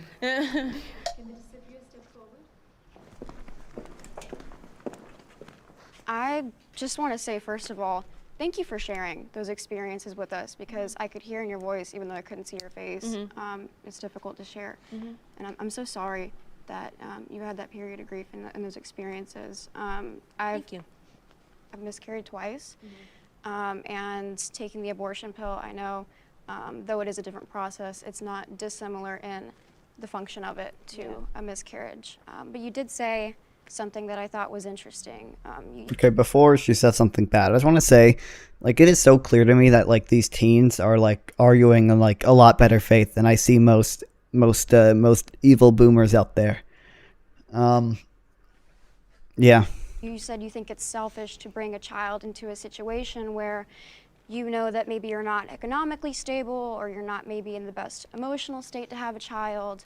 I think that's true. I don't see how he couldn't. My mother has 5 children. And when I was born, my father was leaving. He was abusive. And we were on food stamps. She was in college. She was waiting tables and sweeping under chairs when she was in labor with me. So I want to sympathize with that and say I know exactly that kind of economic struggle, that emotional struggle that a lot of women are in. But I don't think it's fair to say that people who are in poverty, or people who might have mental health or emotional issues, are selfish for bringing children into those situations. Because I think that you can still have and love a child in those situations. And I don't think that having children is something that we should reserve for the wealthy, for the people who don't have mental health issues. I don't think it's selfish for people who are not in those positions of privilege to have children. Okay, that's obviously true. I don't think that's what she was arguing. She's just arguing, like, you should always try to be, the best parent you can be. And if you know that you could be a better parent later on down the line, when you have some type of financial stability, I think you could argue, yes, it is selfish to knowingly choose that you are not going to be the best parent you can be right now because you don't want to go through with an abortion. Rich for the white, for those who are in a position. So I just want to quickly respond to you, and there's a reason why I included that in my personal statement. It's because that's a personal belief that I ascribe to myself. I don't think generally that it is selfish to bring children into your circumstances. I retract myself from I don't necessarily think generally it's selfish to bring children into your circumstances. You obviously can't entirely control them. My personal beliefs onto other people's experiences. I only speak from how I feel, because I'm the king of my own fate. And in the same way that your mother chose to have 5 children, I chose not to. But I don't want to ever take that away from anybody. I think if you feel like you have the means and you have the willpower to be a mother, to be a father, you do that. But that doesn't give you the right to determine for other people that they should also do the same. Well, I think that's kind of... That's obviously, I still think that's the best argument in favor for abortion and most things. If you're a true libertarian like I am. It's ironic, personally, because I feel like that's exactly the point of the question. It's whenever a person decides to have an abortion, whenever a doctor decides to perform an abortion, whenever a medical professional prescribes an abortion pill, they are making a choice for that child and pushing that onto the... No, they're not. The doctors don't just make the choice for you to get an abortion. I think what she's saying is the mother is making a choice for the fetus, but that gets back into is the fetus a person thing. But she has to acknowledge that she may believe a fetus is a person, but other people do not. So in order to say, abortion can't be legal because the fetus is a person, you have to be 100% completely comfortable with the idea that a fetus is a person, a full person. Because if there's even a single hole in that, then that means it can be possible for someone to think that a fetus is not a person, and for them to be in some sense right. Like, you cannot have any room for disagreement on that. Or you should think abortion should be legal to at least let people make their own choice. Unborn person. Then they are saying that the unborn person, you don't deserve to live. You don't have the right to live. You are not rich enough to live. You are not privileged enough to live. You are not white enough to live. What about the woman, though? Like that Like, I've had this conversation with so many pro-life people, and it's always, oh, the fetus, the embryo, this unborn life. And I'm like, what about me? But I was actually going through it. You can have all these hypotheticals about you're pushing this onto the unborn life. First of all, they never existed. They are not aware of their existence. It's not a hypothetical about what they... If you're going to argue that, you have to poke a hole in it. You can't just say your opinion, basically. could have become, or you know, you're not giving them the right to life. They never existed. First of all, they existed scientifically. Scientifically, an unborn fetus matches all of the qualifications that NASA has for a living individual organism. Secondly, a single goddamn cell is a living organism. A mushroom is a living organism. That doesn't like we kill and eat animals, which are like you're telling me like we should give a fucking zygote more rights than like a pig and a cow? Like, no. I'd like to say, what right does anybody have to mitigate the outcomes of their own mistakes by oppressing another human being inside of them, by using unjust violence and excessive force against a peaceful being inside of them? What the fuck? Okay, first of all, it's not. What do you mean by peaceful being? Like it is objectively. Like in a weird way, like a parasite. Like it is, like, right? Like it is taking nutrients from your body and stuff, right? Like it's using your bodily resources to survive. Like you should have a right to decide what to do with your own body. I think everyone acknowledges that. And we already agree in society generally that you don't have to give up your organ to somebody else. Why should you have to do that for an abortion? And once again, why make the... Yeah, exactly. I would say the fetus is pretty indifferent. I mean, the problem is she doesn't believe that is the issue. I got pregnant from rape. 4 years ago, I got pregnant from rape. I was raped for years of my life. I have physical symptoms of that. I have reproductive issues as a result of that. But I think it's important to say that babies like my daughter Rachel, as I talked about before, and babies like my daughter Mira, who I got pregnant with consensually, are the same. They're DNA-wise. There is nothing different in the DNA, the human DNA, between a baby who's conceived in rape and a baby who's conceived consensually. So you're telling women that they should be having their children? Are you going to make that decision for women that are raped just because your experience, you think that it ended up being a good idea for you to have these children? Are you then going to stand here and say that all raped women should have their children? Are you going to stand here and say that children who are conceived in rape are somehow different than children who are conceived consensually? No. I don't think she was arguing that. She's just arguing that people should be able to make that choice for themselves. No, because I don't see it.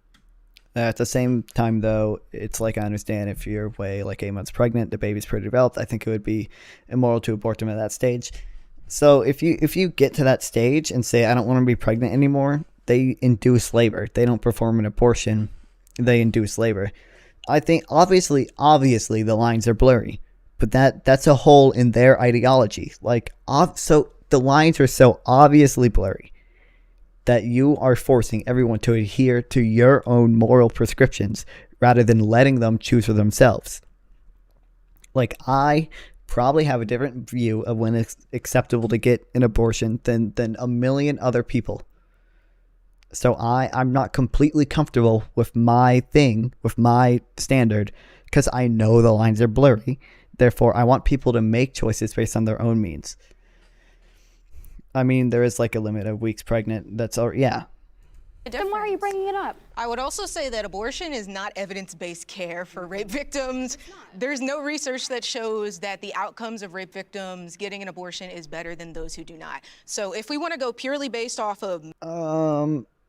I haven't seen any research in that, obviously, but I would say, like, generally, if you get raped, you're probably not prepared to have a baby, and I would assume there's evidence showing that if you're not prepared to have a baby, there's probably worse outcomes than if you are prepared to have a baby. Medical science and evidence-based care?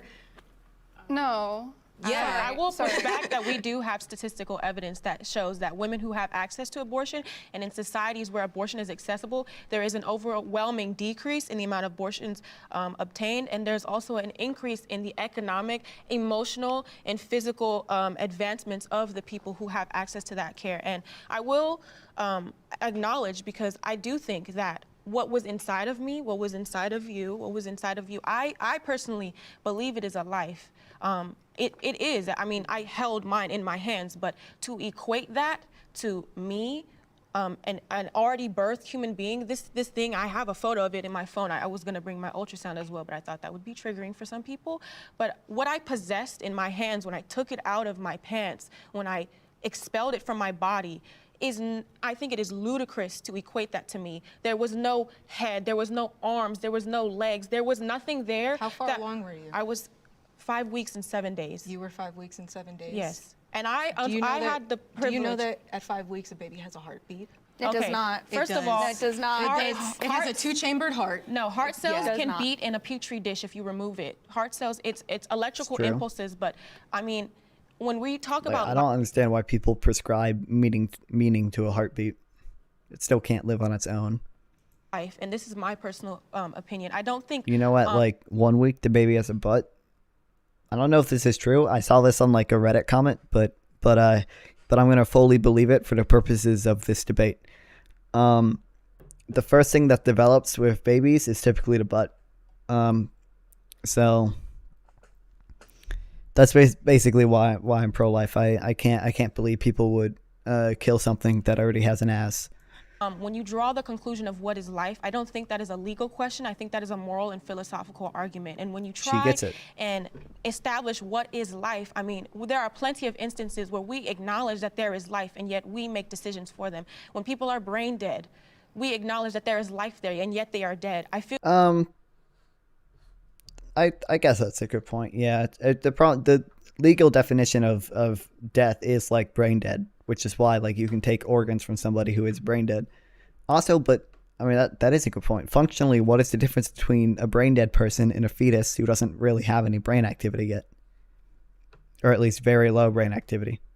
I feel like when you try and say, well, this is life, so therefore it is deserving of rights, we extend more rights to someone who is hooked up to a machine, keeping them breathing without any conscious experience, and we extend to them more humanity than a woman and her body. And my argument is simply bodily autonomy. I think in no circumstance shall we force somebody, should the state, I should say, should the government compel somebody to use their body against their will, even if they are personally responsible for the individual. It's the reason why, even if you have a child and that child needs you for bone marrow or blood transfusions, the state cannot compel you and holy shit, based hook argument. you up to a machine against your will to force you to keep that individual alive. And I think and when we live in a democracy and we prioritize human rights, you have to put bodily autonomy above and preserve it regardless, even if you were a drunk driver and your irresponsible, illegal actions led to the harm of another person. The state cannot put you in a position where your body must be used as a resource against your will. I think it is a violation. Holy shit, First, what you would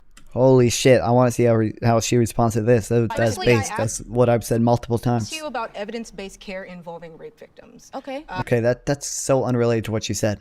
Not economic outcomes after a random I wasn't person keeps a arguing off pregnancy. the rape. Well, yeah, well, as I said, you said, yes, we do have statistics, and then you brought statistics that had nothing to do with what I said. I would also like to say that So chat broken. Oh, there we go.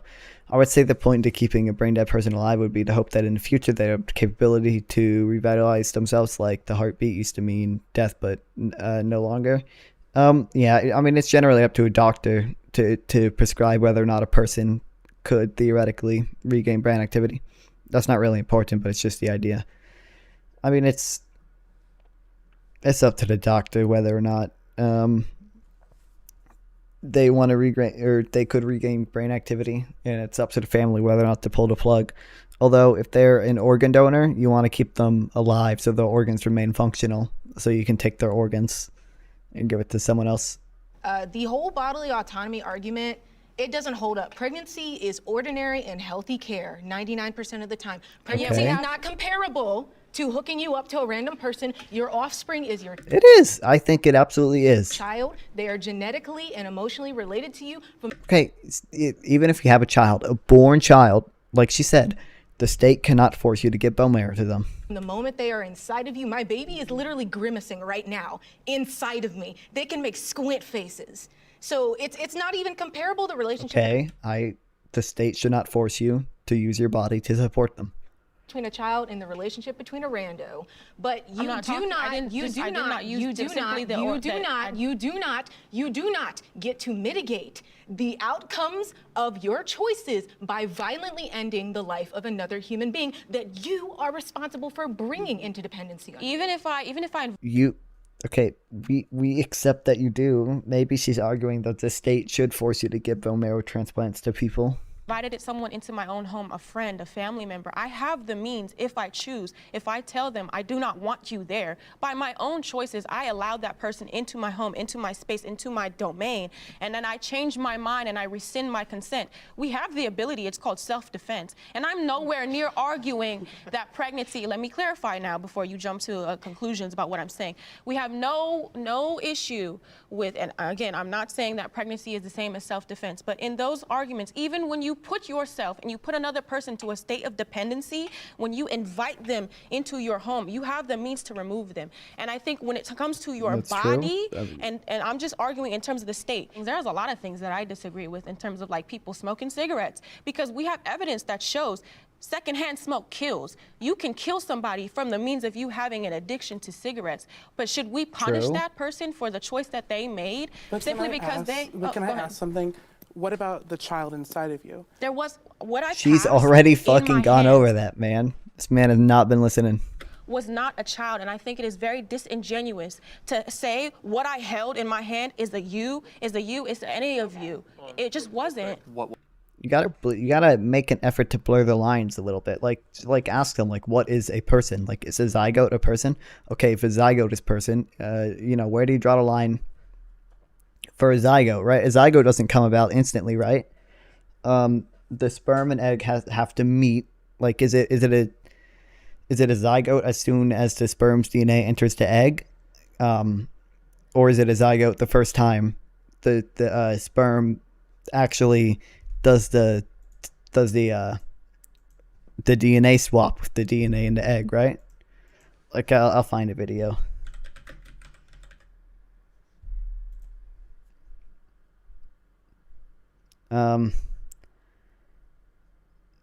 I don't know. Maybe this is a good one.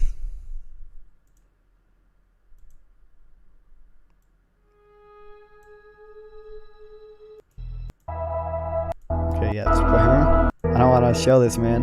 But, like, you see how... Okay, that's already a zygote, though.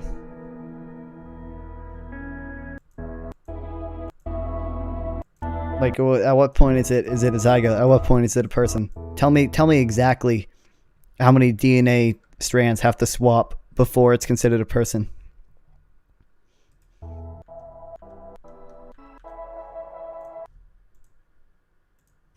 God, this is, I don't know why. Why are there no, like, 2D diagrams?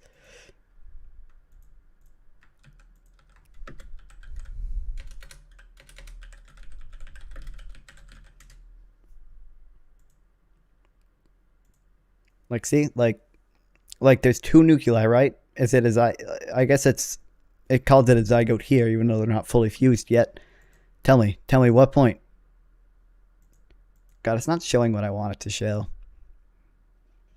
At what point? At what point is it a person? It's so hard to draw the line here. To like, why would I let the state do it for me? I would want everyone to choose for themselves. I forget what it's called. I don't know. DNA swap. Did they call them alleles? Yeah, see?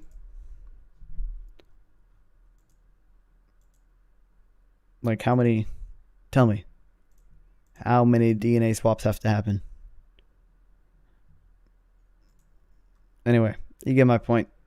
It's way too hard. Yeah, see? This is what I'm talking about. How many times has it got to cross over? What point is it a zygote? Is it here? Is it here? Is it here? The lines are so blurred, it's impossible. Was it then? An embryo. It's Well, like a what- clump of what's cells. an embryo? What is an embryo? It's 'Cause a an clump embry- of cells. Well, an embryo is just a term It's an for organized the body. stage of It's a not certain just stage a- of so when we development talk about in the process of entire human life. Right, I agree. So it is So it's still a part- it's a being. human life, so you just But agree. is the egg unfertilized? Is that a human? Okay, we've already gone over this. First, like, she acknowledged that it could be a human life, and you could still do the bodily autonomy argument. No, because fertilization. Hold on.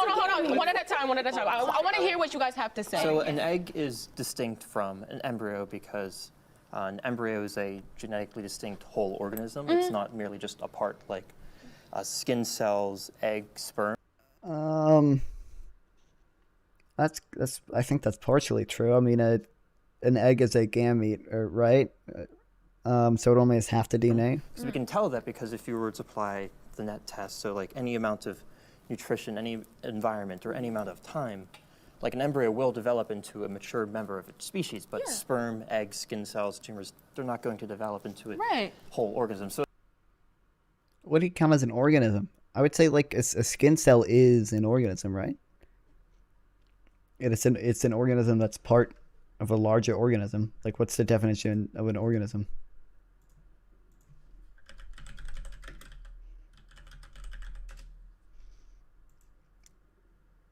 Oh, I got an individual animal, plant, or single-celled life form. So maybe not, because single-celled. Hold on, I think I'm right, but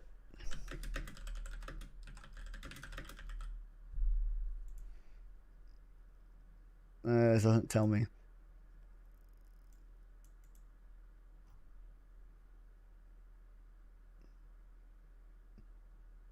No, I guess I'm wrong. So a skin cell isn't an organism because it's part of a multicellular organism. Hypothetically, if there was a medical development that would remove the zygote while keeping it fully, yeah. I mean, we're gonna get there eventually to artificial wombs, right? So. Oh yeah, of course I do. I absolutely agree. I think an embryo is a stage of development, but I don't think. We already did that for goats. We were able to like make or develop most of a goat in an artificial womb. I don't want to show it because it's a fucking disgusting photo. Let me see if I can find an article.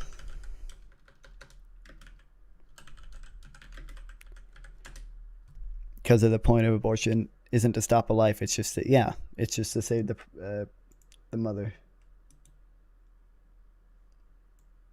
Yeah, he's like an article. I don't remember if the goat lived or not. See, that's what I didn't want to show. God damn it! I should have suspected it.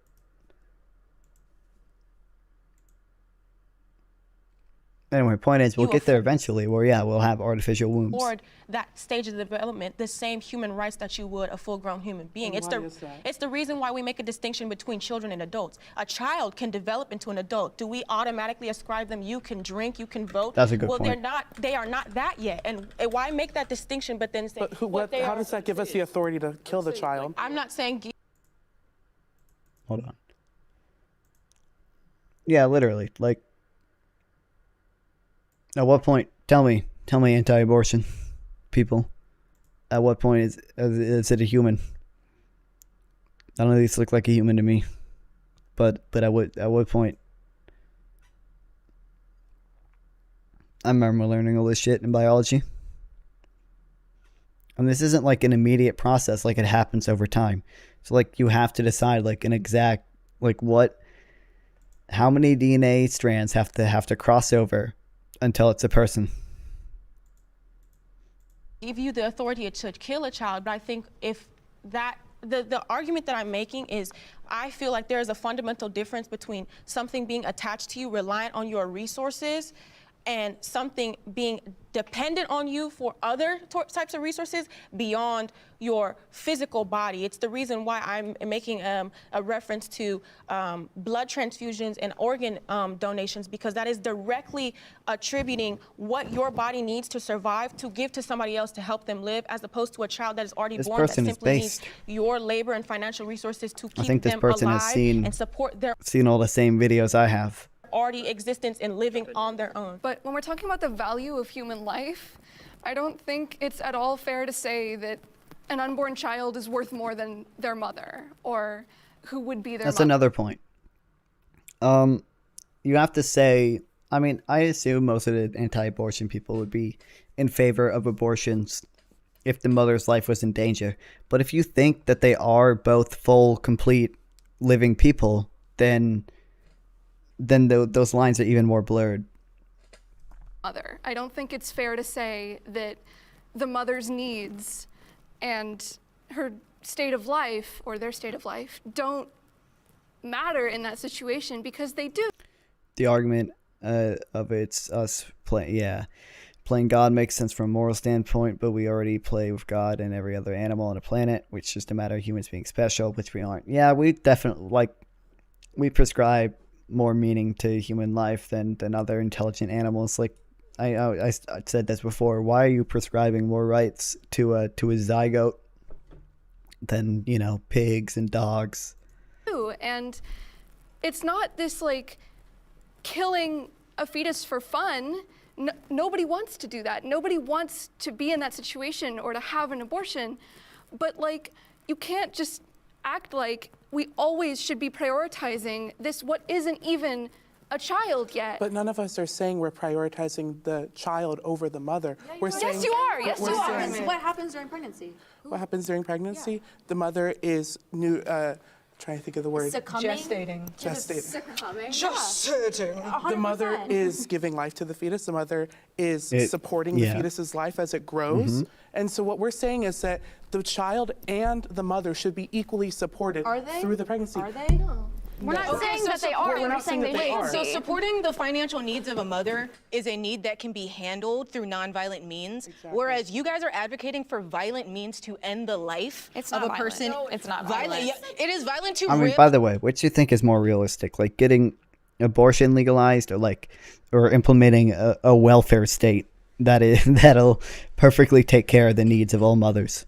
Suction, starve. It is violent to take limbs off of people. It is violent to induce a heart attack. Yeah, and you starved. You starved your embryo. That's what happened. That's how the pill works. You probably do that in labs somewhere. That's how you I do that in germ cells. But it's a human being. I feel like we keep getting away from the fact it's not that though. But There's nothing to get away from. that life begins at conception. It's a human embryo. Science does not say that. Science does not state that. I know that's what they're all saying. Science is incredibly complex. Science could never come to a conclusion that solid. I have a question for you really quick. I have Let's move on to the next prompt because it feels like the conversation is not going anywhere. I did have a question. Don't get a bunch of pro-choicers and pro-lifers together. I'd rather abort a child than put them through the foster care system. I don't like the framing of that. Bro on the right has not said a word, wondering why he got invited. He said a little bit at the beginning, but he has not said anything in quite a while. I don't know about this one.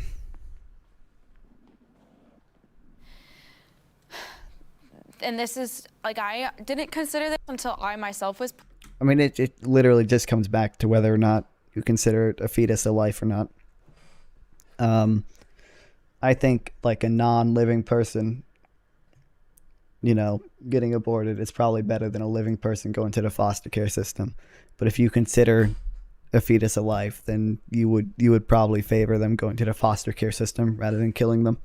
Put into that situation where it's not just get pregnant, put the kid in the foster system. It's that, again, like I said, 9 months of pregnancy.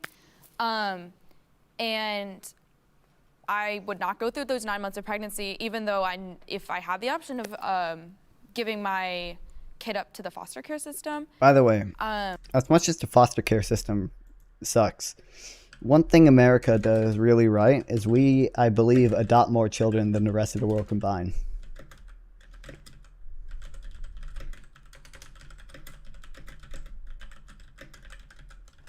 I heard that on Reddit, so it can't be true. Yeah.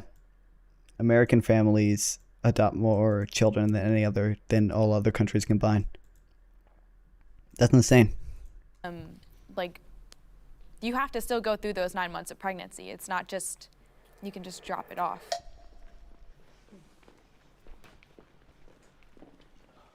So I feel like first, before we get into this conversation, we need to establish how foster care works. As someone who is in the system, I understand how the system works. As someone whose parents were foster parents, I understand the system is not something you can willingly just register your child for, not like the adoption system. Foster care is a system with the government to protect children who are in unsafe environments, that they see the child as being in an unsafe environment. My mother was a drug addict. We were living in government housing. We were homeless multiple times. My mother was severely addicted to alcohol, just not at a time in her place where she could really have a family, but she did have a family. And so my grandmother came and watched us. And my grandmother, over time, just really was convicted, because she was a devout Christian woman, of the reality that this is no environment for a child to grow up in, and she wanted to do something, if anything, to help us have a better life. And she knew financially she could not take us in, but she wanted to do something. So she called CPS, and CPS came and took me and my siblings away. Now, did I have the best experience of foster care? Absolutely not. I still live today with bruises and sores on my body from foster care. And I was in there up until I was 19 months old. I was a baby, but it still affects me to this day.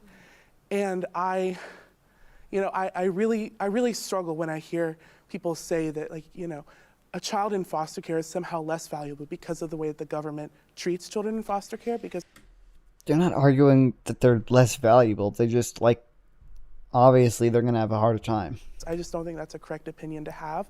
To treat a child as less valuable is dehumanizing, and I don't know about I think they're arguing that they shouldn't be treated as less valuable because they like are treated as less valuable in the foster care system. Rest of you, but I'm 1,000% against dehumanization of any human being whatsoever. I don't think anyone is saying that foster care kids are less valuable, though. Like, you didn't mean that, did you? No, nobody's saying that. I just wanted to make that clear. Do you have a uterus? I do not have a uterus. You do not have a uterus. So I'm not saying that your opinion is invalid or that you should not be included in this discussion, but I'm saying that that's important to keep in mind, is that you could never be in this position of having to decide whether you in your body want to keep and raise a child from your body. You are arguing for the slaughter of human beings because you're pro-choice. And I'm standing here in where a fetus could not. Killing a fetus, so it's not a strong word. It's really not. But could I just finish my statement? Oh God. We're standing here in defense of Gonna the turn children into a because shit they do show. not get that voice, because they do not have that voice because they are in the womb. So then are you going to adopt it? I'm assuming you will, right? That's not an argument you can make, because I am currently not in the financial place to adopt. Mm-hmm. But it is a choice that I could make to become a foster parent. The issue is A that choice, becoming a a choice, foster you say. parent is something that you register with the state. It's not as easy as just saying, like, well, you can just one day become a foster parent. It is a long, tedious process. It's expensive. There's tons of things that go into it. Yeah. I would also say thousands of dollars. You guys had something to say We're as talking well. about like who should have a He's voice talking. in this discussion, but it's like the unborn don't have a voice. They're not yet able to like have a voice. I mean, okay, there are like some like pro-choice advocates that are like, you can't have an opinion. I think that not many of them say you can't have an opinion, but I mean, she explicitly said, like, I'm not saying your voice is invalid. They are still she's not, human beings with dignity, and we ought to respect that. So I think it. Dude, I wish they would just poke like a single hole. I wish if I was there, I'd bring a printed diagram of the zygote I showed you and said, at what point? Tell me what point it is a human, and why. It's like, I think we really need to sort of figure out, it's like, what are we talking about here? Because if abortion doesn't kill human beings, then no justification is necessary. However, if it does kill human beings, no justification is adequate. I always say that if murder was happening at the rate that abortions happen at, it would be Armageddon. Like, it is just absolute. Women, I think it's like a quarter of women will have an abortion in their lifetime. If that was happening, if an eighth of the population was being murdered, then it would be the purge. Why do you think we're so distraught, though? It doesn't affect you, though. Like, but it doesn't affect us. It doesn't. If I Injustice hadn't told anywhere you, is you a wouldn't threat. know. That's another thing. The problem is it all comes back to whether you consider a fetus a life or not. Obviously, your decision to get an abortion does not like immediately affect other people, but if you fully believe that abortion is murder, you're not going to sit around and say, I think it's fine that this is happening, that this is that people are being murdered left and right. Yeah. Justice anywhere is a threat to justice everywhere. But why is every single person, even if they are not under my jurisdiction, the oppression of that person is my business. And that's what it is. I respect that approach. This is to us. It sort of sounds like if we're saying it's like if you don't want an abortion, sort of just don't have one. Yeah. But we hear it sort of in the same way. It's like if you don't like slavery, don't have a slave. We sort of hear it sort of in the same way.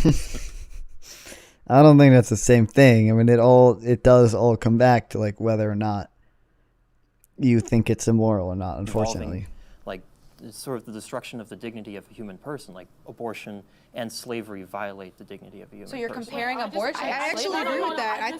I actually agree with that, and I think that ties in nicely to this whole systems and foster care argument, because people argued vehemently at the time in which we were about to end slavery that we should not end slavery because we don't have the systems. We don't have the systems ready for all of the slaves that will now be free. There's no jobs out there for them. They don't have any land. Oh, we need to keep them as slaves until we have the right system. No, you don't get to degrade the dignity of another human being until you're ready for them to be here. And black people are still suffering today. Until you are ready for them to live dignified lives. That's unjust. I want to touch on the prompt about the foster care system, and I just wanted to emphasize that for me, I didn't take into consideration the foster care. I don't feel like anybody is less than. I don't think that you're less than. I think me and you are entitled to the same rights. Of course, just personally, when I made my decision, it wasn't a matter of I don't want my child to go to the foster care or be adopted out.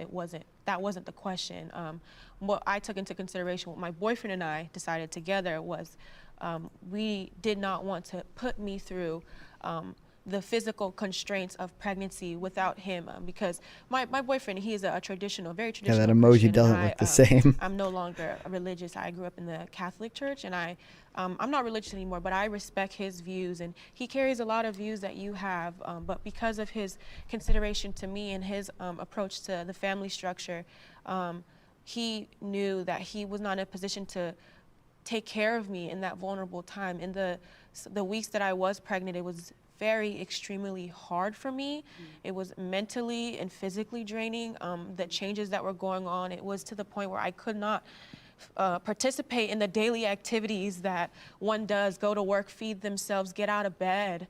It was very psychologically difficult in that short period of time. And we knew at that point that it was going to be a very demanding and laborious pregnancy had I gone through with it. But because of how he feels and his responsibility and his duties that he places on himself as a man, he wanted to make sure that that experience of pregnancy, and when we do decide to have a child, I'm in a point where I can be cared for appropriately. Just the way I waited out, and again, it wasn't because this aversion to the foster care. In fact, I feel like we should better resources for those children because they have every right to be here.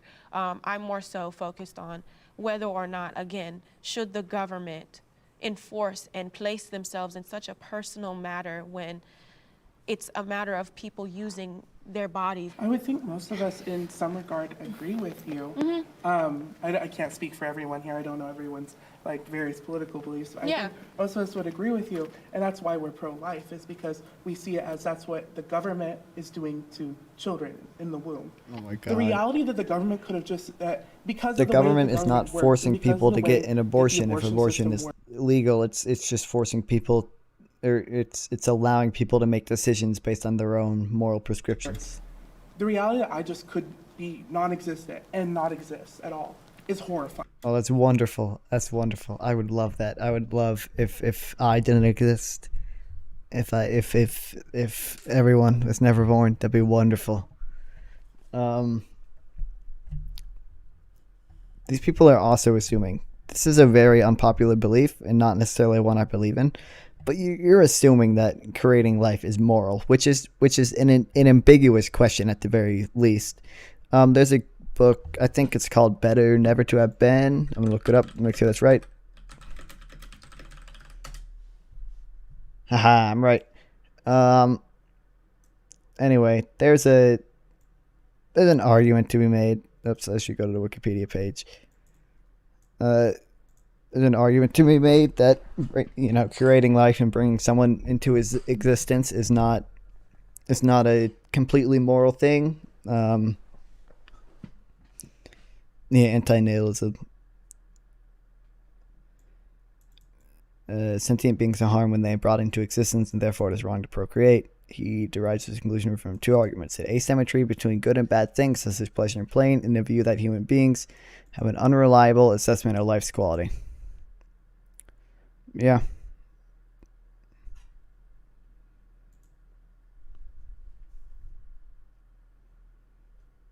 Oh, yeah.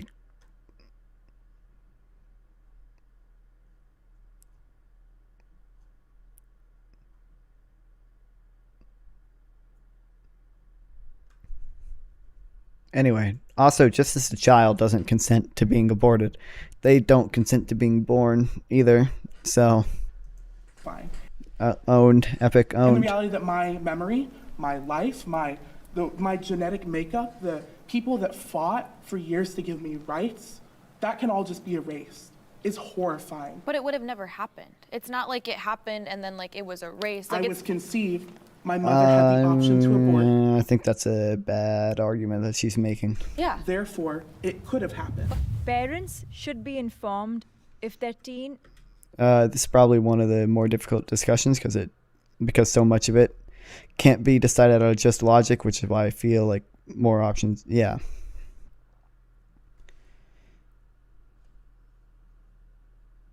Because there's really no middle ground that can be made here with the tech we have now. Yeah, I mean, like you talked about, like if we had artificial wombs, like this probably wouldn't be an issue because we could just, if you didn't want to be pregnant, they could take the zygote out of you, put it in an artificial womb, in a baby factory, and you wouldn't murder anyone, and you wouldn't have to be pregnant.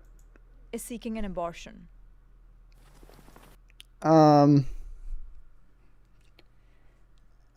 I don't know. I feel like it's obviously an important decision. I don't feel like they should. The problem is it says should be informed. Like, not should have to be informed. Like, should they be informed? I would argue yes, but should have to always? No. It's obviously an important decision, regardless of your opinion. I would hope that people would consult their parents on it. At least if their parents aren't like abusive, which is why if it was should always, then I would not agree. So when I was being sexually abused, my parents didn't know. When my rapist found out that I had a pregnancy scare, he was like, "I will f***ing kill you if this is the situation. I'll kill you." And I think that if I had gone into an abortion facility, as many girls and women have, and been forced by my rapist to have an abortion, I think that this is another, I guess, part of a system where mandatory reporting fails, as it has many times in abortion facilities, particularly in Planned Parenthood. Parents need to be informed if their child's being sexually abused, and because mandatory reporting often fails in this way, because Planned Parenthood is a business and they make money off of what they do, I think that it's really important for the parents at least that's a problem with the healthcare industry in general. What a good advocate for universal healthcare. Thank you. Have this knowledge and have this understanding. Yeah, I think it's a really kind of tricky situation and topic to discuss just because there are so many, like there's such a breadth of situations that can occur and have occurred. And I'm so sorry for what you went through, by the way, but like that situation is really awful, and it definitely highlights how having parental oversight is good and important in certain situations, but also like there are situations where young people are in situations with abusive households, abusive parents, who, if they found out that that teenager, that child was attempting The problem is, if you think it is legitimately murder, then you probably think almost any punishment is justified.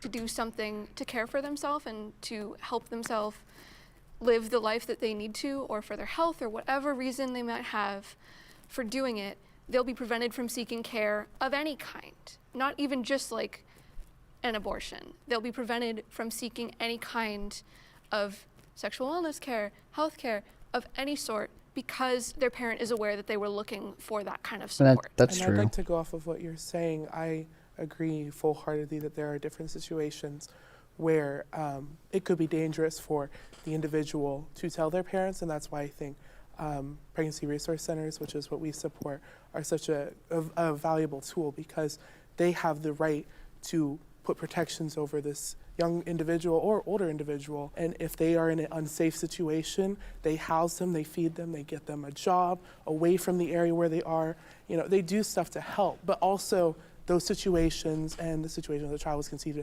that child still has value. So that's why I'm a firm believer in protecting both the mother and the child. I mean, I would also like to say that, like, as much as young people don't like to hear it, and as much as I didn't like to hear it myself, because I had, you know, a messed up household, because I had a parent who was not a safe parent. I think that parents have rights.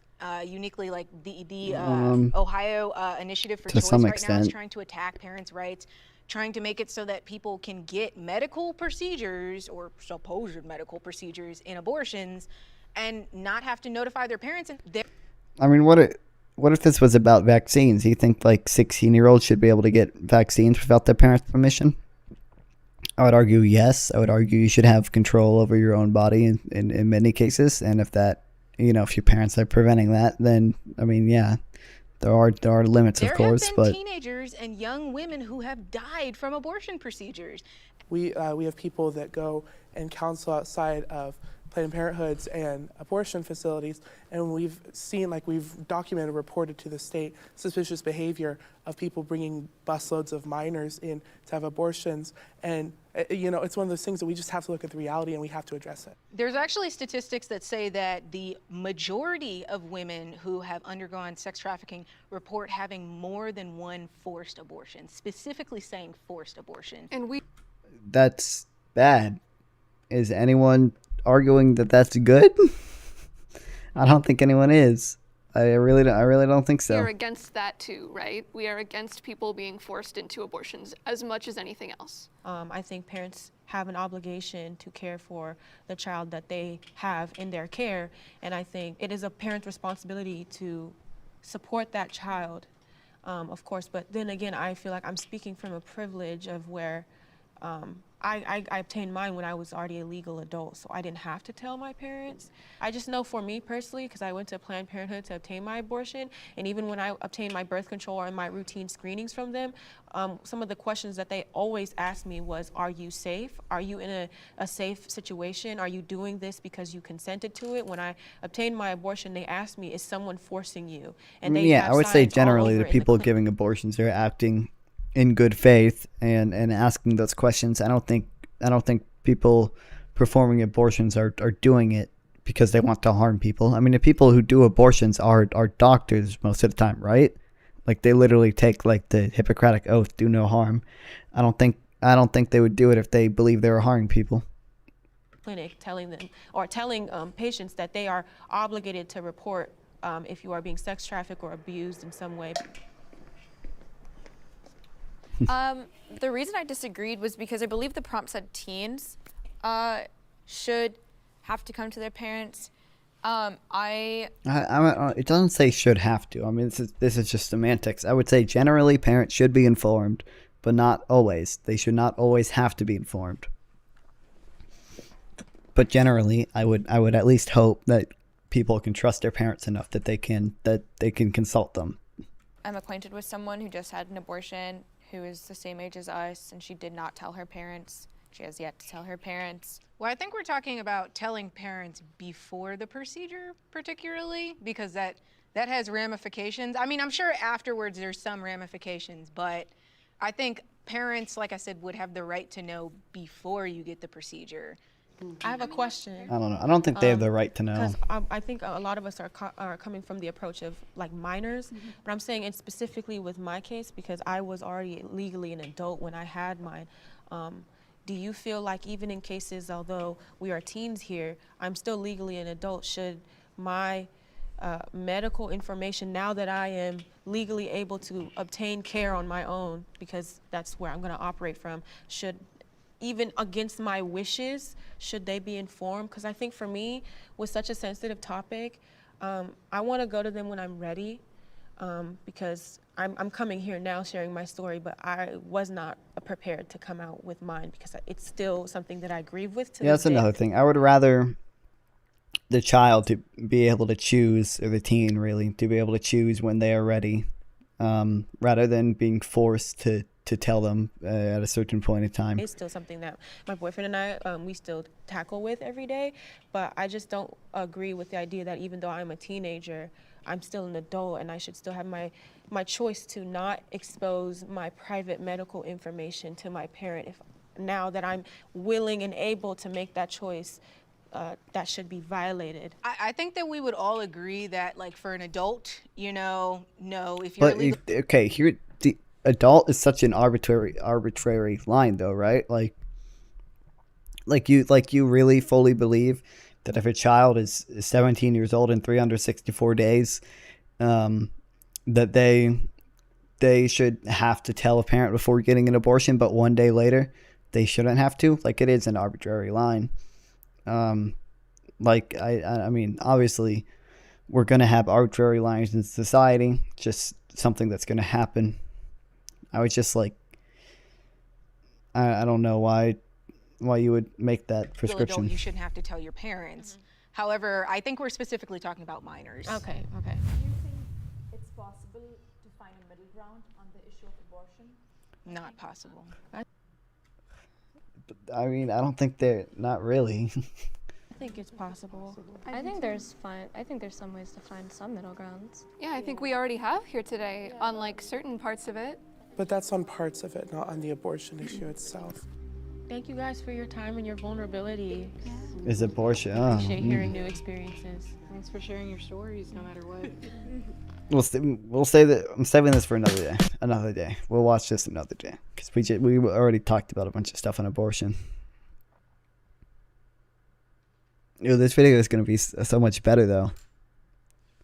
All right, we'll save this for the next stream.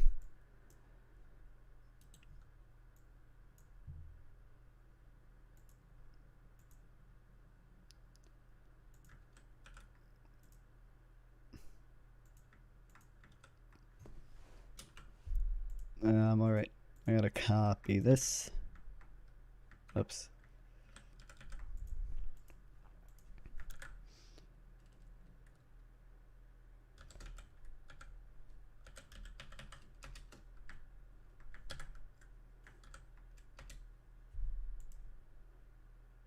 All right, I have that saved for the next stream. All right. That knocks this topic off. Okay.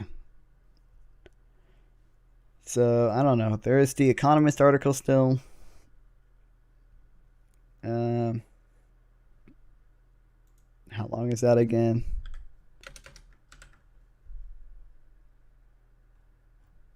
Oh, I looked up so much stuff during that.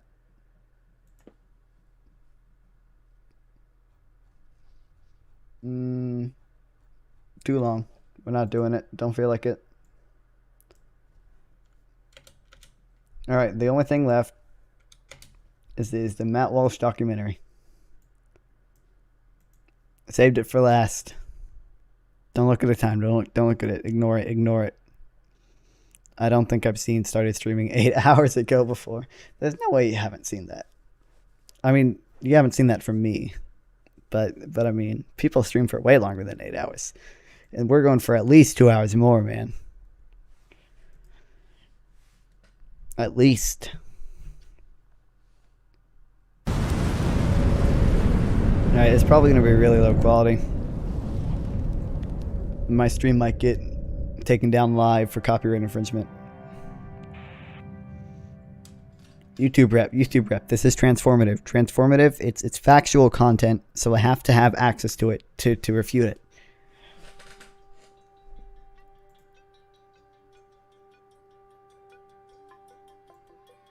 And I've never been in a stream for more than 2 hours even. Well, you're just lame. Don't watch enough streams.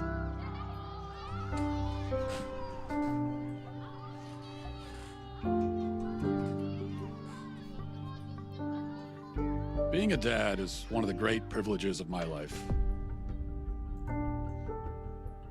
Give my He son a looks very BB gun, and depressed in that's that. just about all the emotional support he needs.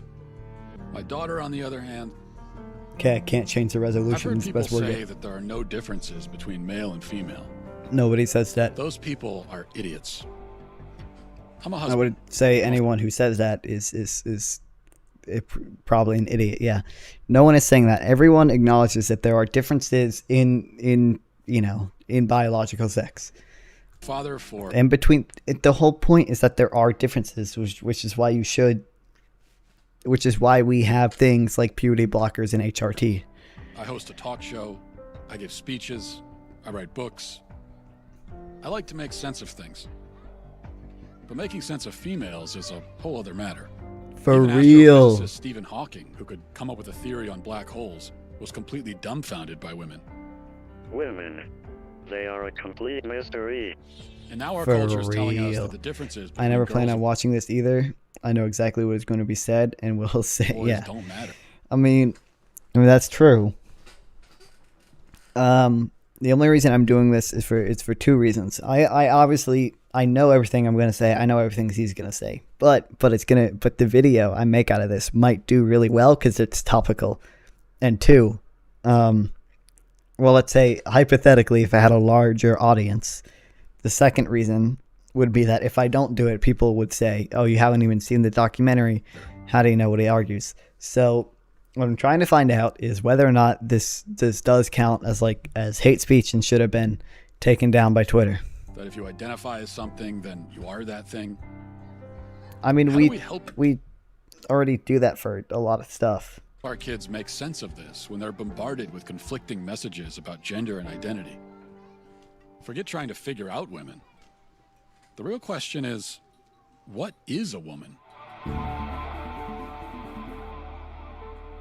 As you grow, your body changes from that of a young girl to that of a woman.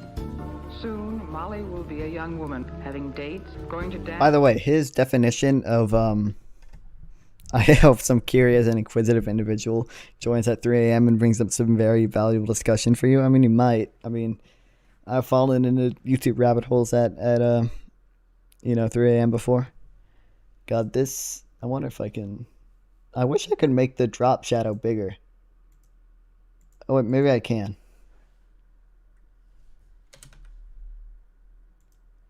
I don't know if this is how far away it is or if this is how big it is. Oh, wait, is this how big it is? No, that's how far away it is. Oh, hey, Zach, this is called What is a Woman? Oh, it's still titled that? Oops. Okay, that's how far away it is. Is this how big it is? 500. Okay, 20. Can we say something in chat real quick? Christian guy talking about trans people. Yeah, that's literally what it is.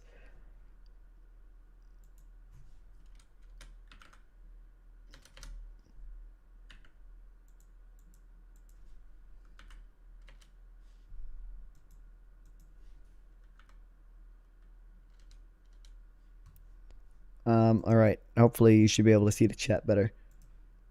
Oh, let me title this something better.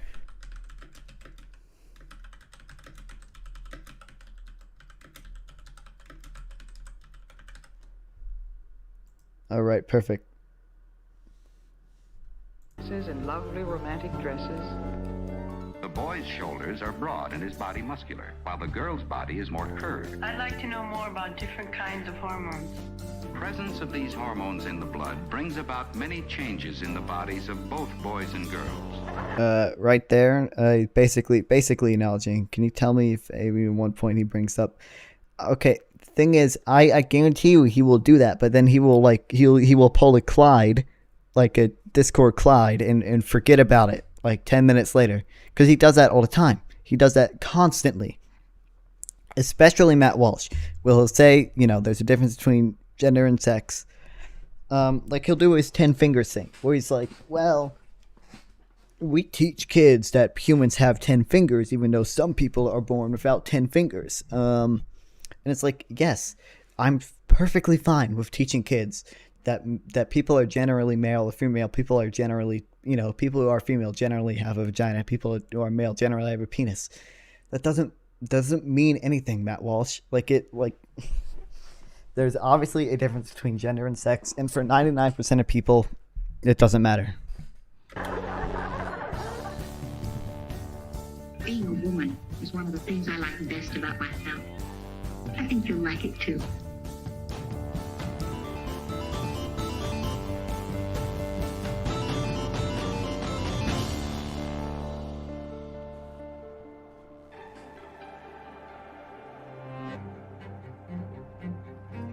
I like to come out here to think. Nature seems to always tell the truth, even when we don't want to hear it. There are animals that can change their sex. I don't know if you noticed that. I'm not very good at fishing. But what is truth? Is there a truth? Is this what progress looks like? Can my boys really become girls? Do I have 4 daughters? Do I now have to pay for 4 weddings? Is there a son trapped in my daughter's body? If so, how do I get him out? Are any of my kids who they claim to be? Who are these people? Who am I? I better see a therapist. In the state of Tennessee, I'm a licensed marital and family therapist, which basically means I've been trained up to think about systems, family systems, how we were raised. Okay, do you see how she just said, I'm a marital therapist, and this says gender affirming therapist? Up, how that shapes who we are today. Whatever. So Semantics. on your website, if you'll bear with me, sure. Quoting, you say, I use a combination of approaches in my therapeutic work, including anti-oppression, feminist, and narrative frameworks. I rely deeply on systems theory and understanding that individuals By the way, product. Everyone does this. He's obviously going to choose the worst people to represent these points. That doesn't mean they're necessarily wrong. They might be wrong on some points. I wouldn't be surprised because, once again, he's purposely choosing the absolute worst people to represent these points. To an extent, everybody does that because everybody, wants their audience to think they're right. But I would say Matt Walsh does it purposefully, and because Matt Walsh knows he's wrong. He knows he's lying. He's a grifter. He is arguing in bad faith. And in dialogue with our surroundings, including our families, broader culture, workplaces, nature, and political climates. What does that mean? Yeah, so thinking about the modalities that I use, I'm definitely informed by feminist family therapy, and the ideas that we live in gendered worlds where there are certain imperatives that are placed on us about who we are and what we do based on how we've been gendered. From the minute I was assigned female, I was told, okay, these are the kind of clothing that you're going to wear. These are the kind of... I mean, nothing she said here is wrong. I'm assuming she said she's a marriage therapist, right? So if the female in the marriage is feeling pressure to act in some ways as a housewife, that can be a legitimate problem.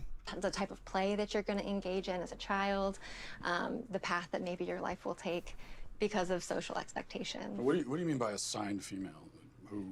Who assigns female? Yeah, so... Okay, well, Matt Walsh would agree with this. The doctor assigns you, a sex at birth. No one is... That is objectively what happens. Matt Walsh just thinks that's 100% always right. Most times people, when they're born, they're assigned a gender... By the doctor. Doctors. Yeah. What do they base that assignment on? So basically, it's based on genitalia. So people looking at genitalia and deciding, okay, this is a girl or a boy. And we know now that that sex and gender are so much more than just this binary. Some women have penises, right? Some men have vaginas. That's not how gender works. How do we know that?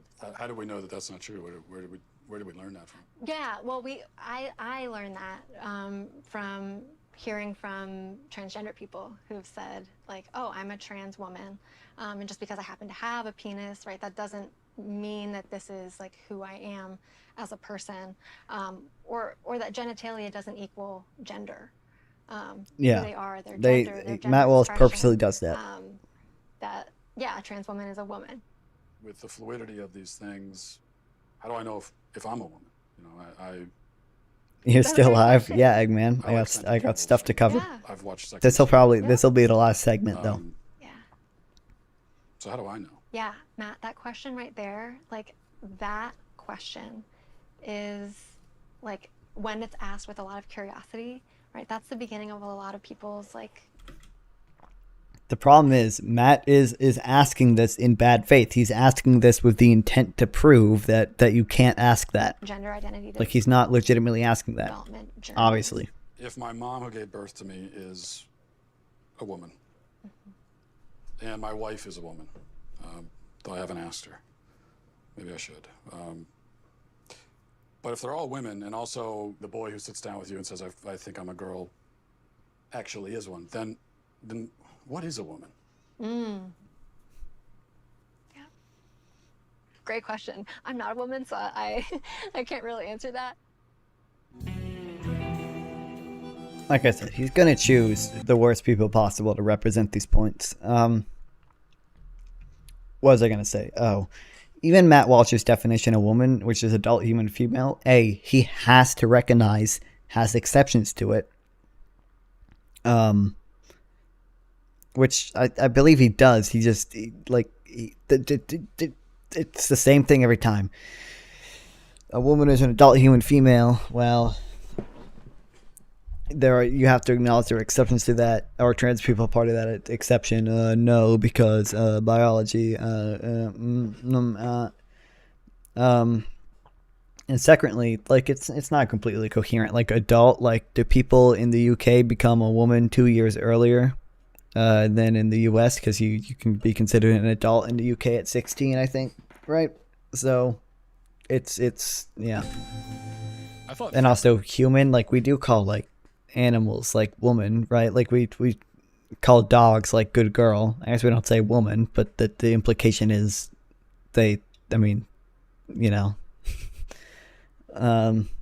Therapy would make me less confused. Am I the only one feeling this way? I need to hit the road and find out.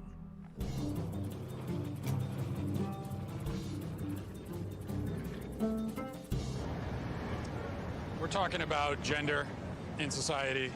Let me start with a real basic question. What is a woman?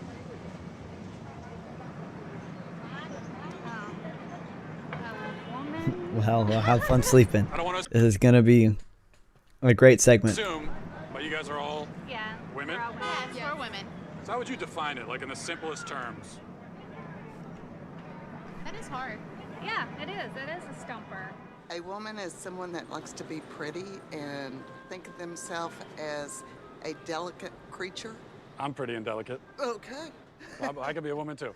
Yes, you could. Defining womanhood is just a project of someone who identifies as a woman. Yeah, but what do they identify? You see what I'm saying? What do they identify as? They identify as a woman, but what is that? I honestly don't know. By the way, the idea that definitions can't be like in some form self-referential is stupid. Like, what is being cool? Like, you can't define what being cool is without some synonym for being cool, or what's being popular. There are so many things like that you just can't define in that way. It's a simple question. So why is it so hard to answer? This is going to take some serious investigation. And by the way, no definition for woman is completely coherent.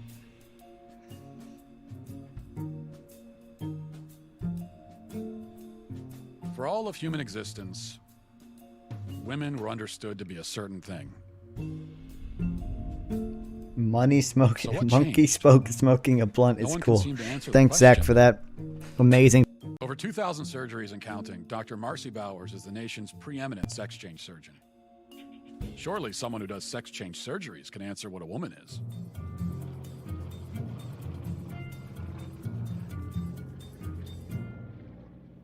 Dr. Marcy Bowers, first of all, thanks for I can't believe talking she to us. agreed to talk to me. My pleasure. So you're a world-renowned gynecologist and surgeon. You're also a transgender woman.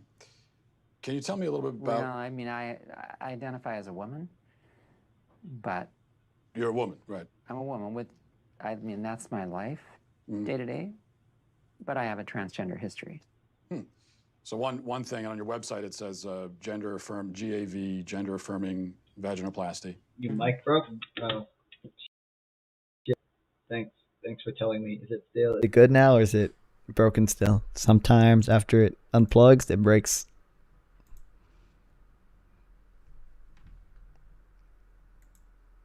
It's working, right? It's not super loud. It gets real loud sometimes. It's funny.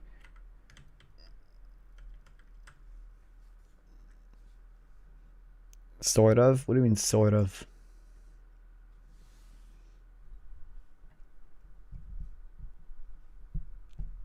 It's fine, right? What's wrong with it? It should be working. I'm gonna turn monitor on. You guys are gonna... It's gonna really break. Hello?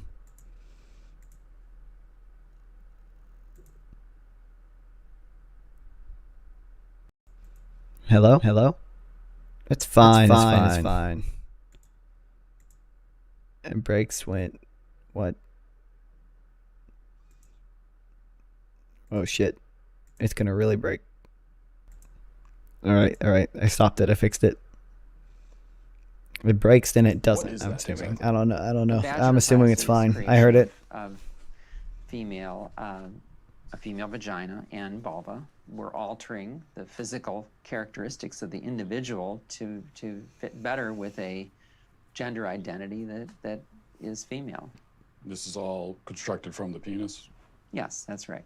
The surgeries are quite refined in the sense that they really, not only do they look like female anatomy, but they also function that way, for the most part. I mean, certainly it's a bit of a Faustian bargain. You know, it's not perfect. Does anyone ever regret their surgeries? Or, well, we know they do, but how often?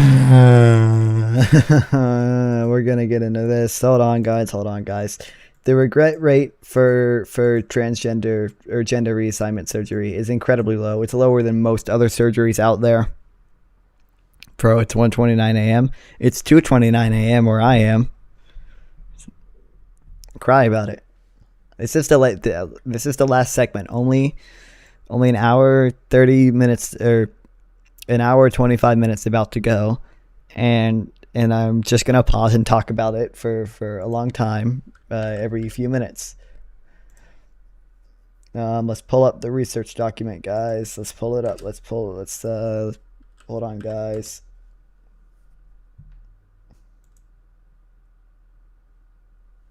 All right, let's go to transgender people regret. Wait, transgender people are valid. That's positive. Where is regret rate? Regret and oh, by the way, there are some people who do transition. I feel like I'm back in school. Good, you're learning. The number one reason people detransition is because they don't have enough money or social or support from their family and friends. That is, the majority of people who detransition, that is why. It's because they are pressured into stopping transitioning. It does not necessarily mean that they would not continue transitioning if they had the choice. 1% regret rate, and that is way less than every other surgery. Like knee surgery has a significantly higher regret rate than that. And there's way more people who regret not transitioning earlier than who regret their gender reassignment surgery. What was I gonna say? There was something else. Shit. And oh yeah, and regretting the surgery is not the same thing as like detransitioning. It just means you regret the surgery. That could be because there was some complication with it, right? That could be because I don't know, some complication left you in a lot of pain. It does not necessarily mean, which is a bad thing still, by the way, but it does not necessarily mean, yeah, thanks, Eggman, that you regret your gender transition altogether. Well, actually, we don't know that they do. There are legitimate detransitioners, and there are people who truly feel that in their journey, they may have made a mistake. Now, By the way, I'm assuming he'll get into this later, but you know, people on the left are broadly in support of puberty blockers, right? Puberty blockers are for transgender children, right? They do what they say. They block puberty. Now, the point of puberty blockers is explicitly, right, to block puberty, to delay puberty, so you have more time to make a decision of whether or not you want to continue transitioning. If the left was really acting in bad faith, why would they want puberty blockers? Why wouldn't they just say, let's begin gender, HRT, hormone replacement therapy, right now? Like, why would they wait? Why would they wait and give someone the option to change their mind if they were operating in bad faith and really wanted, I don't know, transgender children everywhere? fortunately, this is a really, really uncommon phenomenon. I don't know if Wait, so I can just not age? No, you age, but you don't hit puberty. On the trans-abled community, these are people who are physically able-bodied but feel like they should be disabled. Once again, he's making this argument in bad faith. Identified. And we acknowledge there are things we can self-subscribe to and things we cannot. It's possible for a football fan to become a baseball fan, but it is not it's not possible for a fat person to identify as skinny without actually becoming skinny. Like we already acknowledge there are things that you can change and things that are empirically measured that you can't. Yeah. Such, for example, a man who has 2 arms but feels like he should have 1. If a man in this kind of marginalized community went to the doctor and said, "I want to have my arm cut off," do you think that doesn't have anything to do with gender identity? Well, it's someone's. That's another. I mean, that's someone's my self-identity, how someone identifies. That's someone who has and I'll accept it as a mental diagnosis, a psychiatric condition. I don't even pretend to know what aptomenophilia is all about. By the way, I don't have Somehow any research on this, but I'm assuming he'll get into this where he says oh, we should give trans children like conversion therapy. Conversion therapy almost never works. Like straight up. It's the idea that you I don't know if I have research on that. I think that's just what I've heard from trusted figures. Okay, I would say that's pardon my non-medical language, kooky. You don't see any? You think this is totally irrelevant? Yep. So I have some stuff on it. I mean, every medical institution has condemned conversion therapy.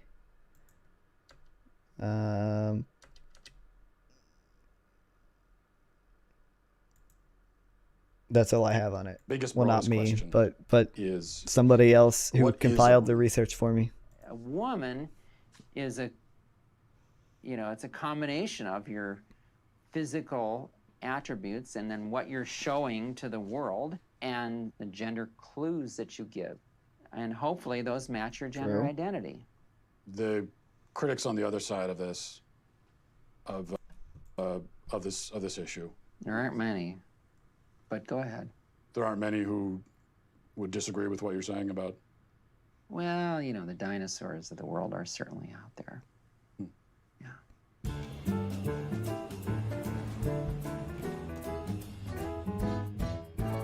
How long have you been running the shop here? 25 years. Wow. Now, you had an incident here a little while ago that went really viral online. Lots of reaction in the public. Aberdeen Councilwoman Tiesa Meskis confronted owner Don Suker about a sign he posted in his store. One day I just put the sign up over here, and he came around the corner, and I thought, okay, I recognize him. I says, oh, I recognize you. You're our new city councilman. He says, no, I'm your new city councilwoman. So it was kind of on from there. You know what? It's bullshit. No, what you're spouting is bullshit. No, it's not. Trans women are women, sir. That sign is bullshit. I've been doing this 25 years. I've never had a problem with anybody, whether they're gay, transsexual, anything. Now, you're saying councilman, he... I mean, I don't know the entire situation. I don't trust these people to represent it fairly. But I mean, clearly, if you're, you know, engaging with them, like maybe they started it, but that's still no excuse to essentially harass them, and misgender them and say and call them, you know, bullshit. This individual was saying, I'm a woman. Right. And you said you're not a woman. How do you know that person's not a woman? How do I know? Yeah. Well, common sense. Trans women are women! Doesn't the science say that if someone identifies as a woman, then they are? No. Now, that's completely bogus. I don't care if you think you're a sheepdog and you come into my store. It don't matter to me. Just don't come in and try to shove that shit down my throat. If it makes someone feel better, what about their feelings? I don't give a shit about their feelings. I'm old. What about in the Star Wars universe? It's the Star Jar Jar Wars Binks, fan. True. Pansexual, do you think? Transgender? Why would I even care? If it's his truth. Well, it ain't true. You're not a scientist. You're not a gender studies major, or are you? I'm sorry. Did Matt Walsh just use he, him pronouns for a non-human character? I don't think that fits his definition of male, which is adult human, or man, which is adult human male. Don't know why he would use he, him pronouns for a non-human character. Doesn't fit its definition. No. Own. How do you know? Clip that. How do I know that I'm? I guess because I got a dick. Well, I guess Don isn't overthinking it. He admits he's not a gender studies major, or at the very least a doctor. Maybe I should go talk to one. He just talked to one. Okay, whatever.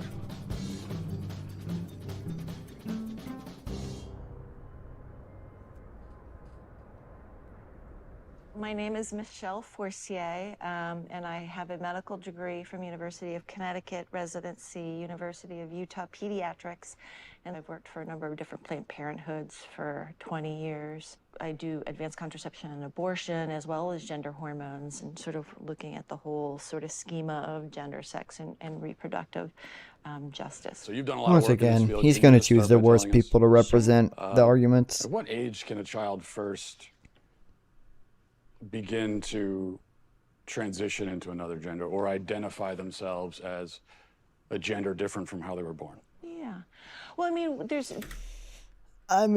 there is obviously some biological aspect to gender, so because of that, even like 3-year-olds have some sense of their gender. I'm clearly not saying 3-year-olds should transition, but the point is, we as humans do have some sense of our gender identity when we are young. There's research and data that show that babies and infants understand differences in gender. Some children figure out their gender really early, and the reason why we say, oh, that's interesting or important is because they're figuring out their gender identity is not necessarily congruent with their sex assigned at birth. When the doctor sees the penis and says, this is a male, has the sex of male, that's an arbitrary distinction? Telling that family, based on that little penis, that your child is absolutely 100% male identified, no matter what else occurs in their life, that's not correct. So what is gender affirmation care? You're a big proponent of. If we walk through, a child is sitting down with you, is questioning their gender. What's the gender affirmation process? Affirmation means that as a pediatrician, as someone who says my job is to provide the best medical care for you, is I need to listen really carefully. And how I put it in words for kids so that they can understand it is, tell me your story. Where have you been in terms of your gender and your gender identity? Where are you right now? And more excitingly, where See you would tomorrow, like to be Eggman. in the I'll be future? streaming. Don't worry. Have you ever met a 4-year-old who believes in Santa Claus? Mm-hmm.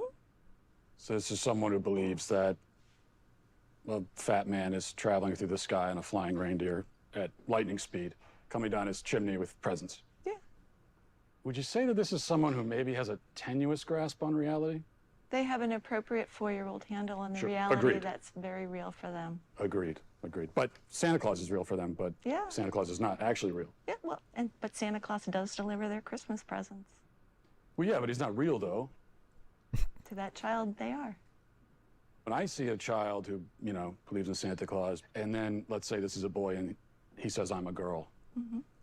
This is someone who can't distinguish between fantasy and reality, so how could you take that as a reality? I would say that as a pediatrician and as a parent, I would say how wonderful my 4-year-old and their imagination is. What? Okay. I mean, I think there's definitely, she definitely could have argued the point better. Like I said, he is going to choose the people who represent the argument the worst. I mean, Matt Walsh obviously agrees with believing that children have some gender identity, because he talks about his daughters and sons. That is the point Matt Walsh agrees with.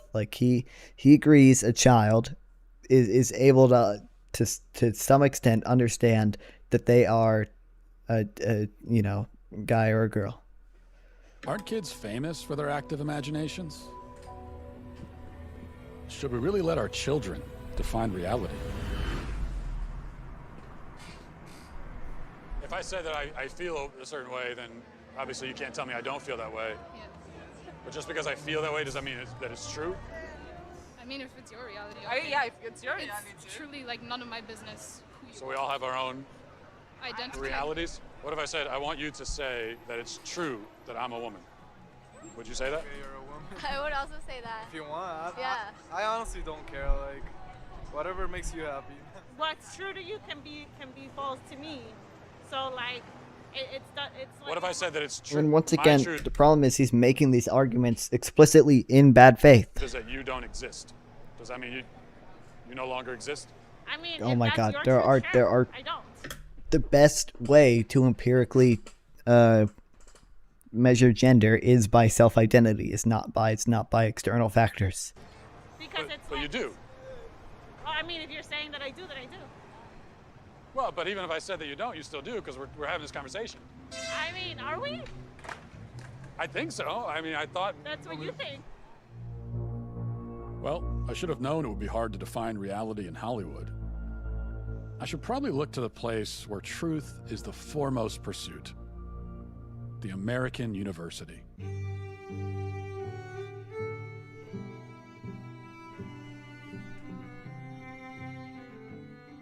What we do in gender studies is not just reduce gender to what psychologists might call individual differences, but rather thinking about gender. That's not women and man, but gender as a social form, something that kind of infuses itself into virtually all aspects of social life. Well, let's talk about that then. I guess we should start with, we've got gender and sex, right? Yeah. No way, he said it. What's the difference between the two? Is there a difference? Oh my fucking God, Questions, and I no. thought, my goodness, this is what we spend an entire semester kind of thinking through. But what we Oh, tend no, to Matt. think about in Matt. the social sciences today is that sex refers to a set of biological characteristics, and gender is a social construct or category. What I think is often misleading about that characterization is allowed to be sort of messy and complicated. But in that He did framing, this in when you the first split them up documentary into too. He these doesn't even wholly let discrete them constructs, speak. Studies scholars and really more specifically people who study gender and sex. We're not talking about sexuality right now. And the kind of academic universe that I travel in is that we see how deeply gendered ideas, cultural ideas about masculinity and femininity, maleness and femaleness, both in humans and in lots of other animals. So are gender and sex two different things, or? Well, I think that they both are and they aren't. I'm comfortable saying They're that gender and sex are correlated, two but they are different constructs, things. But they're deeply intertwined with each other. We're talking about gender and sex, and there's a lot of controversies there. If we're talking about a trans woman has all of the male physical characteristics, so would that not be a male then? Couldn't we plainly say this person is a male? Well, I guess it's like, why are you asking the question? I think I want to understand sort of why that's so important. So if someone tells Just you... to sort of understand reality, you know? Well, I mean, I think when someone tells you who they are, you should believe them. So if a person says that they're a woman or they're a man, then that's them telling you their gender is. I'm not so sure what social interactions would have to do with maleness or femaleness that would. Well, I'm not even talking about social context. I'm just trying to start by getting to the truth, you know. Whether you're, a man or a woman is like largely defined by like social context. I mean, yeah, I mean, thanks, I'm really Zach. uncomfortable with that language of like getting to the truth again. In social life, why is that uncomfortable? Because it sounds actually deeply transphobic to me. And if you keep probing, we're gonna stop the interview. If I probe about what the truth is? You keep invoking the word truth, which is condescending and rude. I'm saying to you, how is the word truth condescending and rude? Why don't you tell me what your truth is? And you're walking on 30 seconds more of thin ice before I get up. What my truth is? Well, I don't think I really have a truth. I think that there's just the truth, like the reality. And so we should begin by trying to figure out what the reality is. And why are you concerned with when someone else tells you that they're a man, or even if they use the word male, why are you concerned with not believing them? Well, you keep bringing it back to, how do you respond in a social situation? But, that's what I do. I'm a social scientist. Well, right, but we're in a university. This is a place of understanding truth, isn't it? Or absolutely, we pursue truth, and I'm a social scientist, and that's what I do. But you just said the truth is transphobic. That you would say that if you're saying the truth is that I get to say you're not a man, show me your genitalia, that's transphobic. No, I don't want to see anybody's genitalia. I just mean, someone can make a statement about themselves that could be untrue. Like, for example, if I were to say that I'm a black man, would you accept that, or would he's explicitly making this argument in bad faith, and like I've said like 4 times already, we recognize that there are things that you can self ascribe to and things that you can't. Are you? Race is one of the things you can't. Gender is one of the things you can. Black? Are you African-American? Are you biracial? I don't think so. Yeah, well, you don't look that, and I don't think it doesn't sound like that's a genuine statement of who you are. Okay, so that's my point. I could make a statement about who I am that's incorrect. Of course, I think it's well established that human beings can lie, yes. Or not even lie. I mean, I could just be mistaken. Yeah. I guess this all comes down to really one question. Especially women, gender and sexuality studies. So what is a woman?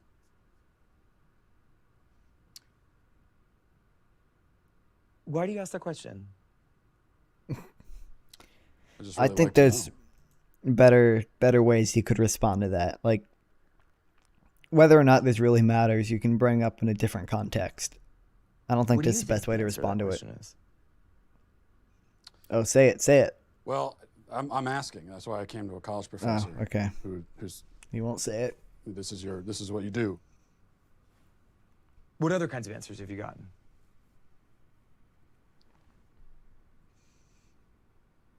lot of like this where you're not answering, and I've gotten a lot of that. So I think it's interesting that you say that some of the people you've interviewed have been reluctant to answer it, and I think that has a lot to do with the questions that preceded it and the way that you've conducted yourself in the interview.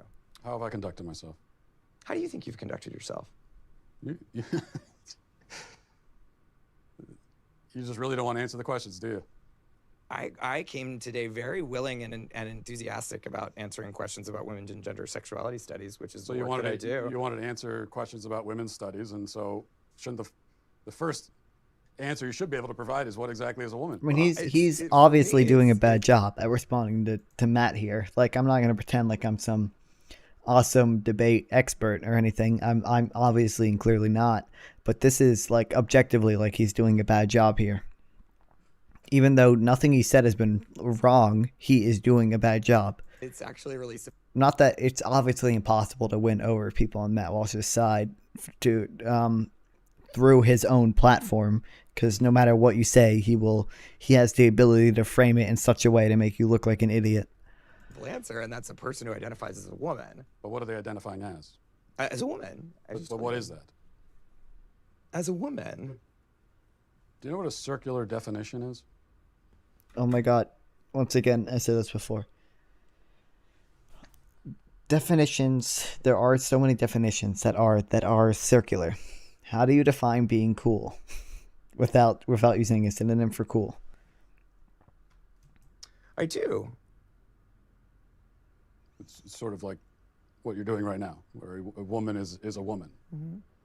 Well, because you're seeking what we would call in my field of work an essentialist definition of gender. I think it sounds like you would like me to give you a set of biological or cultural characteristics that are associated with one gender or the other. I'm not seeking any type of definition. I'm just seeking a definition. Yeah, and I gave you one.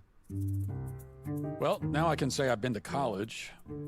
Glad I didn't pay for it. Lol. Is there anyone willing to give me a straight answer? Ideally, somebody with a bunch of medical degrees on the wall.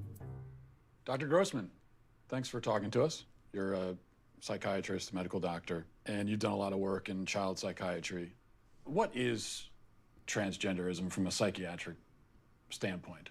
The best way to approach it is by speaking about gender dysphoria, which is an intense loathing and discomfort with one's biological sex. They exist anywhere between 1 in 30,000 people and 1 in 110,000.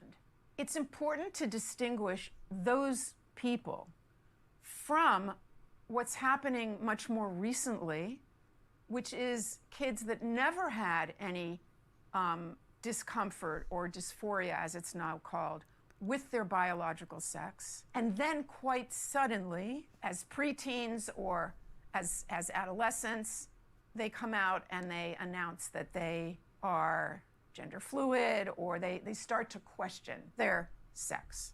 So first, let's define the terms, sex and gender. Yes, please. Sex is biology. Sex is unchanging. It's based on chromosomes. 99.999% of the cells in the body are marked either male or female. Gender, on the other hand, is a perception. It's a feeling. It's a way of identifying. Your sperm don't make you male. Then what does? It's a constellation. In reality. That is objectively true, by the way. Like, we can't define sex based solely on chromosomes or gametes. Or, you know, there are men who don't have the ability to produce gametes for whatever reason. There are people with chromosomal disorders and hormonal disorders that you know, blur the lines. It's not a complete binary. Even Truth sex. are we talking about? The same truth that says we're sitting in this room right now, you and I. No, you're not listening. If I see a chicken laying eggs and I say that's a female chicken laying eggs, did I assign female, or am I just observing a physical reality that's happening in the world? Does a chicken have gender identity? Does a chicken cry? Well, Does a chicken commit suicide?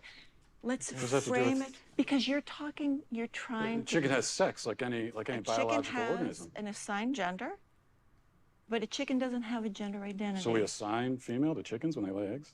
We assume they're female if they lay eggs.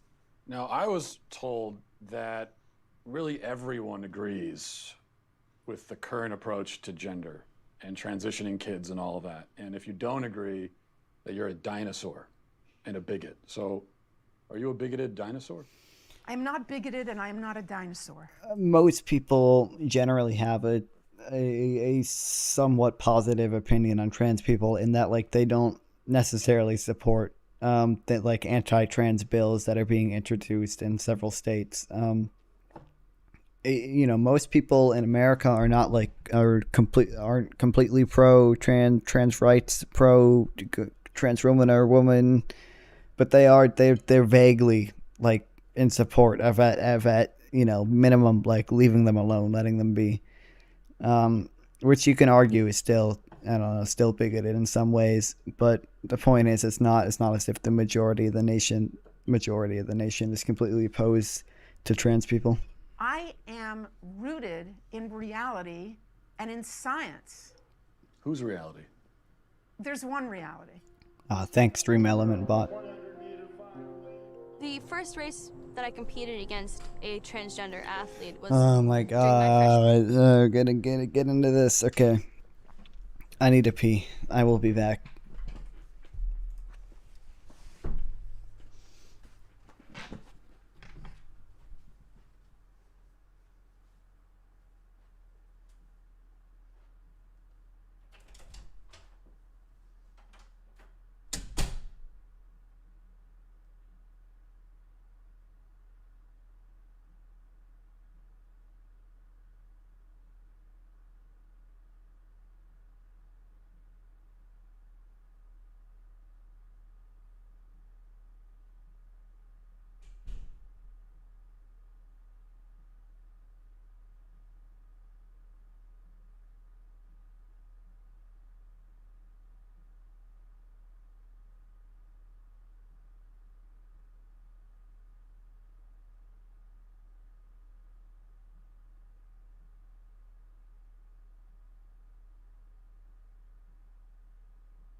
year.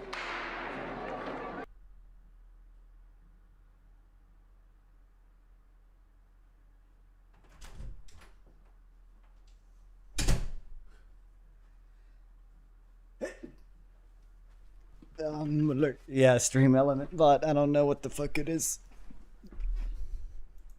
Alright, back to this fucking stream. Okay. First off,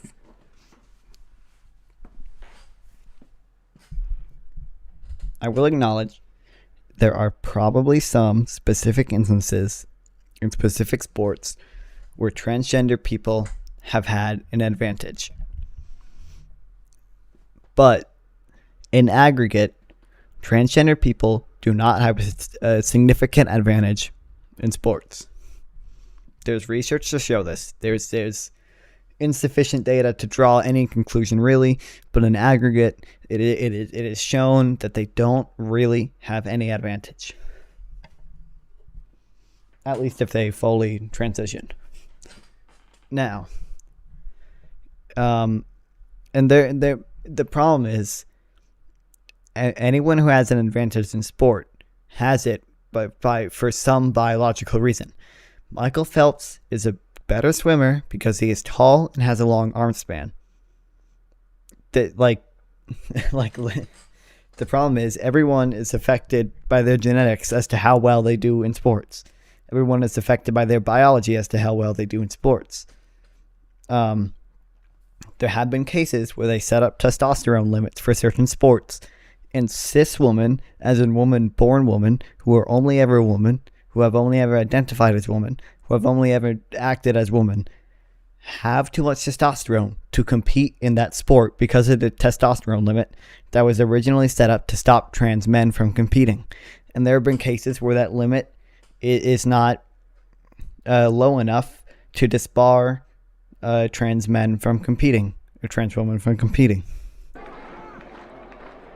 And once the gun went off, the two transgender athletes took off flying and left all of us girls in the dust. Throughout all 4 years of high school, I was forced to compete against biological males. I only competed against them in the sprinting events, but I raced against these athletes over I'll see a if dozen there's times throughout the years. a study and on every single sprinting. time I lost. Did they inch you out of medals that you would have won otherwise, or trophies you would have They won? beat me out by 20 meters out of medals, and qualifying spots. I missed out on qualifying for New England's. I had to go in the long jump and the 4x200 meter relay, so I was forced on the sidelines in my own event, and if they were not there, I would have been able to qualify. So I missed out on so much throughout my high I school don't think career. this mentions Did they win sprinting, unfortunately. all the events, or almost all the events? Between the two of them, they won every single event they competed in. How does that feel? It is so frustrating and heartbreaking because we elite female athletes train so hard to shave just fractions of a second off of our time. And going into races knowing that we will never be able to win. Feels like all that work gone to waste. It does. After so many losses, it just gets to the point of, why am I even doing this? Why am I keep training so hard and sacrificing so much just to place third and beyond?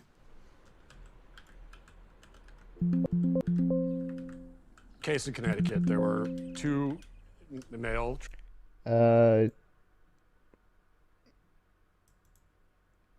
No, that doesn't show anything.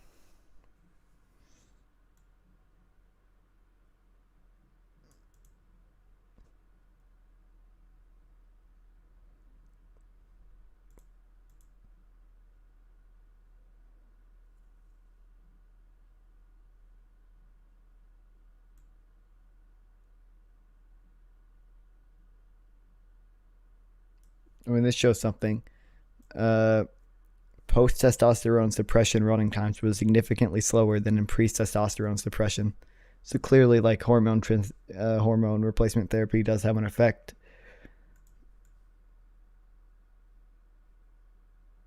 No, I mean, right here.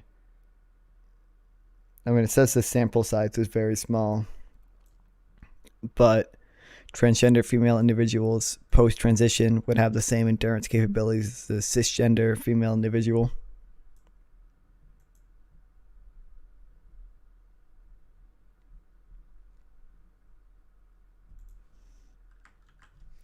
As their track. It just has the sources.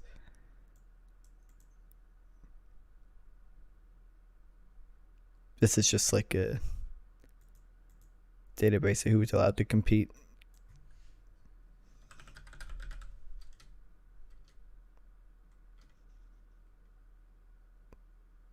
This isn't okay. Well, the point is, Track runners. in aggregate, transgender people tend not to have a significant advantage, if any at all. And there's very little policy you can prevent transgender people from participating in sports without outright banning them, because, like I said, testosterone limits often affect, cis women, and oftentimes don't affect transgender women, because they're already on hormone replacement therapy that suppresses their testosterone levels to oftentimes similar, if not below, the typical cisgender female level. Right. And who decided that they were going to race against the girls. And you look at those individuals, you look at their times against the men, against the boys, so they were kind of middle of the pack. And then they're racing the girls, and they're, first and second place. Is that indicative of some kind of unfair advantage that those individuals might have against the girls? No, it's not indicative of an unfair advantage. And I think part of the proof of this is that more transgender girls are coming out in high school and still playing sports. And they're not winning. The Connecticut case is the exception. It got a lot of attention. That's also true. Because You only those two hear about trans the girls cases where performed transgender well, people but there win are many, from many Matt more Walsh. trans girls competing in sports, and they don't excel. Yeah, because at the end of the day, whether or not you win a game is about how hard you work in your practice, and most of us aren't going to win. And that goes for transgender athletes too. By the way, class and wealth is a bigger determiner of who wins in sports than gender is. Let's go, girls.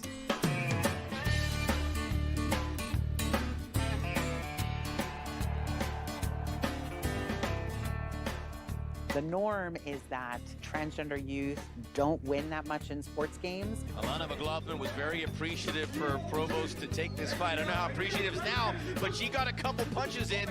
It is very much the exception when a transgender young person does win. And the tap. And it's because there's not really an advantage to being trans. Only a few people are going to lead the pack. There are some slight differences, but does it translate to a competitive advantage? I think you'd be very hard-pressed to prove that.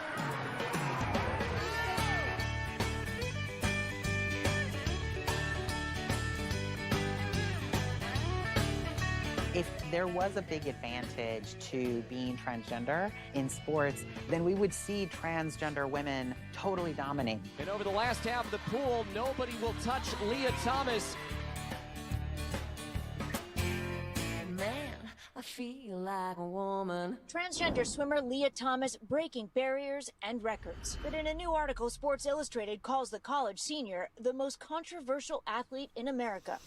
Leah obviously helps us do better, right? Leah's swimming really fast. Leah's performance helps the University of Pennsylvania swim team. The feeling of winning doesn't feel It's the same anymore, 'cause it arguments feels every tainted. time. There was a lot of I things already we know what couldn't he's gonna talk say. I about already know what I'm that gonna were very say. concerning, like a locker room situation. If you even brought up concerns about it, you were transphobic. If you even bring up the fact that Leah's swimming might not be fair, you were immediately shut down as being Nothing is fair like that. Like, Leah Thomas probably does have some marginal advantage because she is transgender, but so does Michael Phelps because he is tall and has a long arm span. So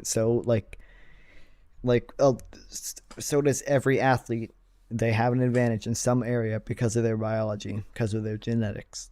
hateful person or transphobic. But there's never any conversation. The coaches don't sit everyone down and acknowledge what everyone's really upset about. So Penn actually brought in people high up in the athletic department to talk to us. They brought in someone from like the LGBTQ center. They brought in someone from the psychological services. So you're upset about what's happening, and so Yeah. you need psychological help. Yeah. And they told us in this meeting, they said, look, We understand there's an array of emotions, but Leah swimming is a non-negotiable. However, we can help you make that okay. That's what we're here for. So you're Holy shit, anonymous base. for this interview. Base Why did you school, decide base that school. You can't have your face out there saying these things. They've made it pretty clear that if you speak up about it and you say anything negative, that like your life will be over in some way. Like you'll be blasted all over the internet as a transphobe if you come out, and then you'll never be able to get a job. Like anyone who wants to hire you will look you up and see you're transphobic and your life will be over. Let's say that I identified as a woman tomorrow and I wanted to go into the same locker room where you are. Should I be allowed to do that? Once again, he's clearly making these arguments in bad faith. Women would be uncomfortable by you walking in there. Ella dice que qué tú piensas acerca de que los hombres que son transexuales usen baños de mujeres. ¿Tú crees que está bien? No. Pero dilo. No, porque tienen bien. Controversy at a health club in Koreatown over the issue of gender. That's right. Video of spa goers complaining was posted on social media. I just want to be clear with you. It's okay for a man to go into the women's section, show his penis around the other women, young little girls underage. I don't think anyone would say it's okay. The problem is I don't believe her, and I don't believe that she's arguing in good faith. But no one would say it's okay to expose yourself like that. I mean, it is a spa, but like I asked, it's so he can stay there. He can stay there. What sexual orientation? I see a dick. Police identified the person involved as 52-year-old Darren Morager of Riverside County. Morager, who has been a registered sex offender since 2006, now faces 5 felony counts of indecent exposure. Hello, I'm Congress. okay, that is evidence that despite her being transgender, like that form of harassment, exposure is still not tolerated. Congressman Mark Takano. Trans Month of Visibility is a time to recognize the strength, diversity, and resiliency of the transgender community. Together, we can make our country and our world a more accepting place by speaking out against transphobia at the source and supporting the trans community by getting the Equality Act signed into law. Congressman, thank you for being here. Thanks for joining us. You are the first member of Congress who's a member of the LGBT community and also a person of Asian descent. You're also a big proponent of the Equality Act. Is that true? I Yes. feel like that's not true. What is the Equality Act? If you whatever. were to just summarize it very briefly, I know it does a lot. The most simplest way to talk about the Equality Act is that it simply amends the 1964 Civil Rights Act to include sexual orientation and gender identity. So public accommodations is one area. What's a way that someone who's LGBT could be discriminated in public accommodations currently? Currently, public accommodations is the whole area of, hotels and motels and bathrooms and sports teams. Is that? I say bathrooms, sports teams, athletic events. Let's get into more specific policy issues. There are some women who say, and I've talked to a few who say this. They say, hey, I'd like some privacy in the bathroom. I'd prefer not to encounter naked penises, frankly. They say even that the penis is a telltale sign that someone is a male.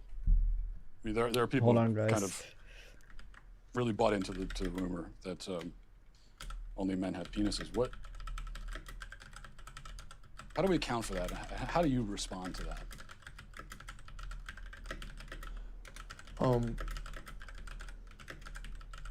Well,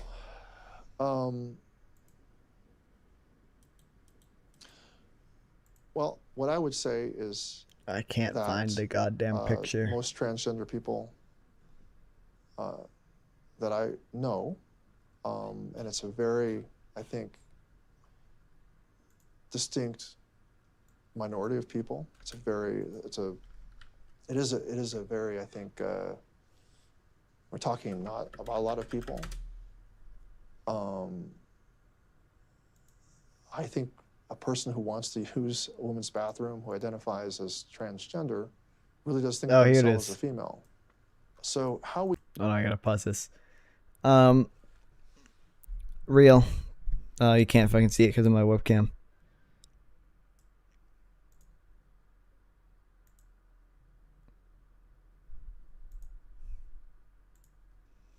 Accurate.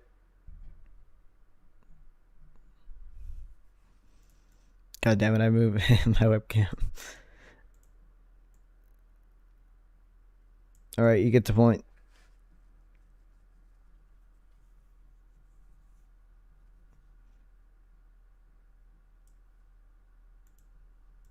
we go about trying to,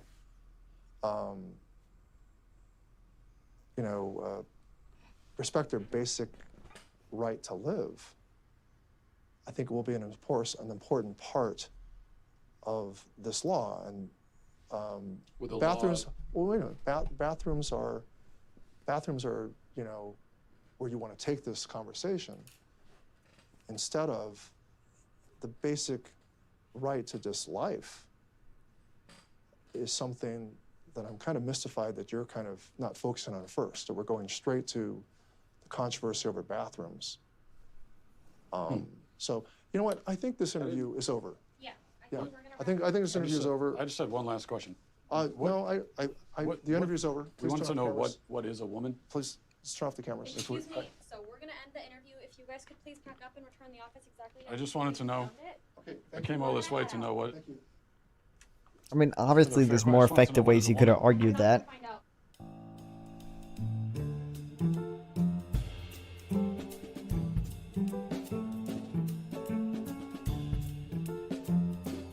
Oh no, they're gonna fucking turn him gay. California They're isn't gonna. He's in providing many San Francisco. He's on the gay street. stop He's making new fucked. friends. It's over. You worry about kids walking around out here? No, because I raised two daughters. They're two of the most well-adjusted adults. They grew up around naked people, and there's been studies that have shown that children raised around non-sexual nudity actually have fewer hang-ups when they're adults. People do have hang-ups. There's a lot of things hanging Can right I now show this on YouTube? during this conversation. I mean, my webcam's covering it. Can anyone be any gender they want to be? Can a man become a woman if he wants to be? I leave that. I mean, what people do, that's personal choice. People can live the life they want to. I'm trying to live the life I want to, an authentic life, and I can see that's that. why I respect other people's rights and to choose what they want to do. Well, why are you asking a gay man as to what it means to be a woman? You should be asking women what it means to be a woman, especially trans women. Okay, hot take. I don't think you should be naked in front of your children or naked in front of other people's children. I know, controversial. Can't believe what it means to Matt be a Walsh woman. would never all see that kinds of- coming. Can anyone have an opinion about it? Only people who are women. Gay men don't know nothing about what it means to be a woman. Have you told gay men here in San Francisco that they're not allowed to talk about this? Can you tell this Matt guy to stop being But I have stupid to, for like, I come around real? and say what a gay man is allowed to be. So you're saying if you're not a woman, then you shouldn't have an opinion. Where does a guy get a right to say what a woman is? Women only know what women are. Are you a cat? I mean, they're obviously Can you tell me what a cat is? making a bad argument, but like I said a million times, he's choosing the worst people to represent the argument. This is actually a genuine mistake. I am sorry I even came up there. Owned. You want to tell us what a woman is? If my friend in the purple hat is correct, and only women can tell me what a woman is, I guess I need to go where Remember when they said it was a genuine mistake? women are. Obviously, they made a bad argument still, but like at least they acknowledged it.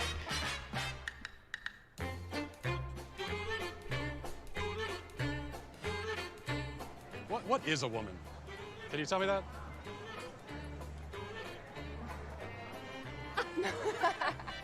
Well, you're at the Women's March. You must have some idea.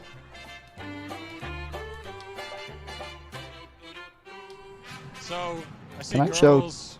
that on YouTube? Is that okay? I hope that's okay. mean that It's they're the going on only people who can YouTube. get Too late. I'm live. Pregnant too, I think they want the right to choose. But men can get pregnant? We're saying someone who was born as a woman but identifies as a man. that a man? Real man. It's a real man. Yeah. So men can get pregnant. Yes, and we're saying yes. If they have the parts to do so. Is it just women that give birth, or is it? Or I guess, yeah. So men can give birth Anyone too. with a vagina. Well, that could be a man or a woman. Well, I mean, I think that's the whole point, right? That it's fluid. The way that we define these things changes a lot. What are you doing here? I'm asking these questions. Okay. I'm trying to figure out what a woman is. That's why I'm here. And this is the Women's March. I figured this is a good place to find out. I've come all this way to ask that question. Can anyone tell me what a woman is? You are not here for women. We ask you to leave. What is that? How am I harassing? I'm asking a question. Our bodies, our choice. Whose body? Our bodies, our choice. Our bodies, our choice. What is a woman? Can anyone here at the Women's March tell me what a I mean, woman is? I wouldn't call this harassment, but like he's obviously coming here in bad faith to be annoying. And also, like, think about, like, I don't know, if you were at like a women's march, you know, would you really be at all prepared to engage in a conversation about transgender people? You would not be nearly as prepared as Matt Walsh. I mean, people have to pick and choose what they're educated on. Humans, like, fundamentally, we cannot all, you know, research and make up our own opinion on every single issue. So we vet people. Like, we say, you know, I agree with this person on these issues that I have done my own research on. Therefore, I believe him. I think he's acting in good faith. I will believe things he tells me. Because, you know, he says stuff I generally agree with. So, I mean, that's how we get our opinions. I would assume a lot of these people have not done their own research on transgender issues. They are just taking the opinion of people who they assume are good faith actors, and they vetted them and believe they are speaking truthfully. Everybody does that. Every single person does that. Matt Walsh does that. Matt Walsh has not researched every single topic on Earth in depth. His fans have not researched every single topic on Earth in depth. They take Matt Walsh's opinion because they trust Matt Walsh. How about you tell me what a woman is and I'll put a mask on?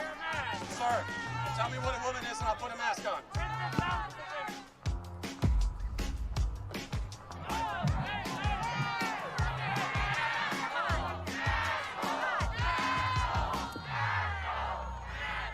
Please, if one person could tell me what a woman is. Do you guys know what a woman is by any chance? No idea. I've been all over America. I still can't find an answer. Maybe I'm looking too close to home.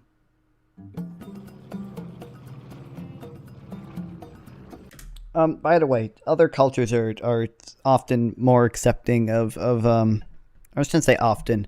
Some other cultures are more accepting of like of transgender people and third genders than America. Obviously, he's gonna go to some, you know, traditional, socially conservative kind of traditional religious country. But in India, they have a legally recognized third gender. In like Indonesia and Malaysia, I don't know if they're legally recognized, but transgender people have a long history there.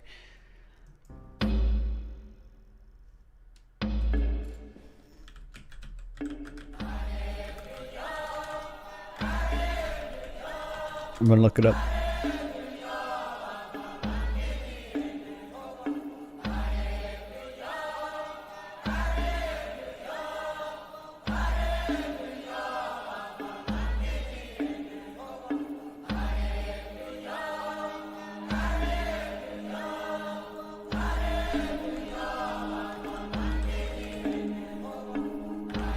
We came a long way to come and talk to you guys, thousands of miles from America.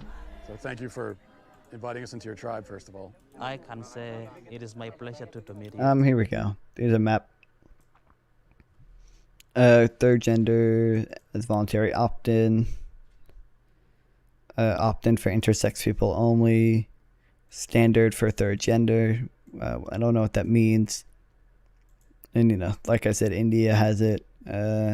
Nepal, Bangladesh, Australia, New Zealand, although those are Western countries too.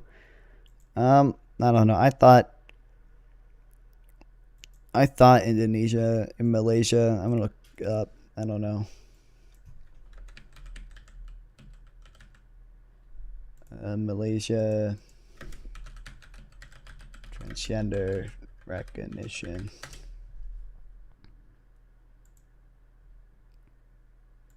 I don't know. I'm gonna look up transgender history.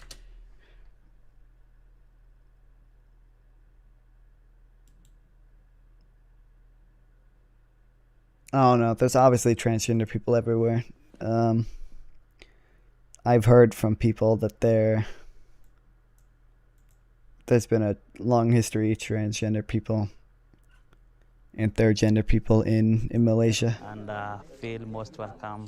But you're here to learn with me. I'm here to learn with you too. Great.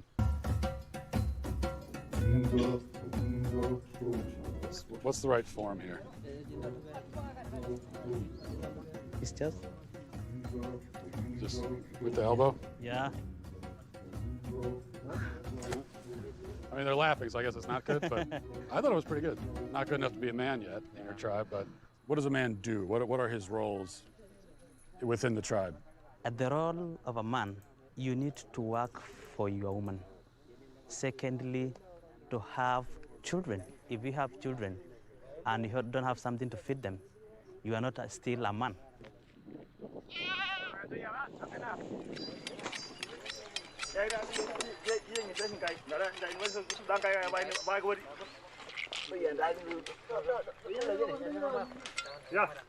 Okay, there you go.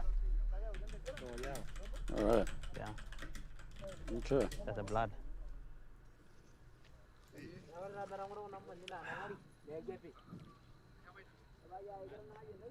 was the best raw kidney I've had in my life. What if a man decides that he wants to do the roles of a woman?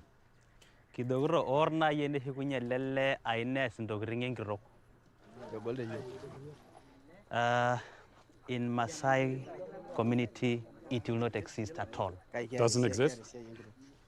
What if a man decides that his gender... Okay, sorry, I'm just reading this.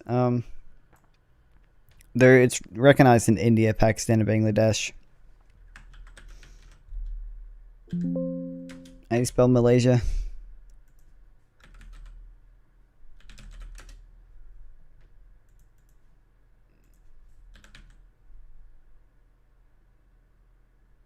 No. Oh, Malayan film.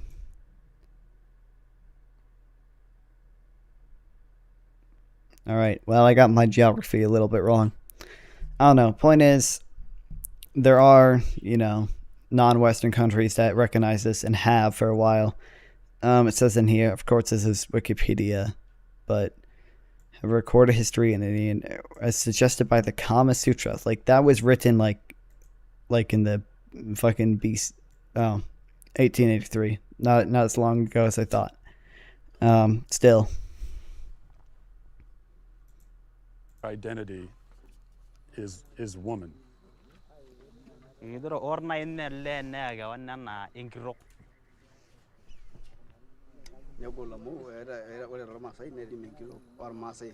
woman has its own duty, and a man has its own duty, and a lady cannot do the duty of a man, and a man cannot do a duty of a woman. Is this even a thing that Matt Walsh agrees with? Does he believe men and women both have a specific duty? Become a woman? No. No? No. What about a transgender? Transgender?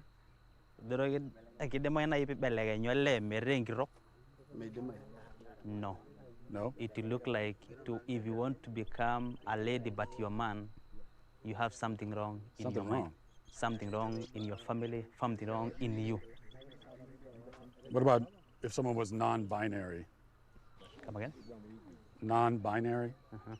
You know, like someone is you're not a woman, you're not a man. Yeah, someone's like... By the way, we have examples, I believe, of third gender burials in like Native American communities, right?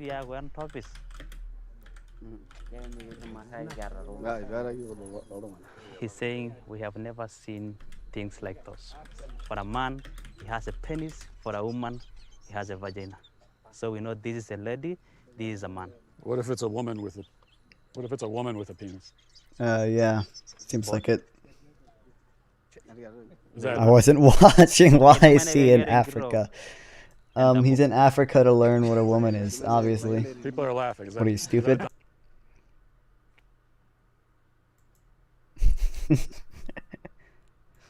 Anyway, yeah. We have examples of that. There was an article, third gender. I believe we have found some third gender burials.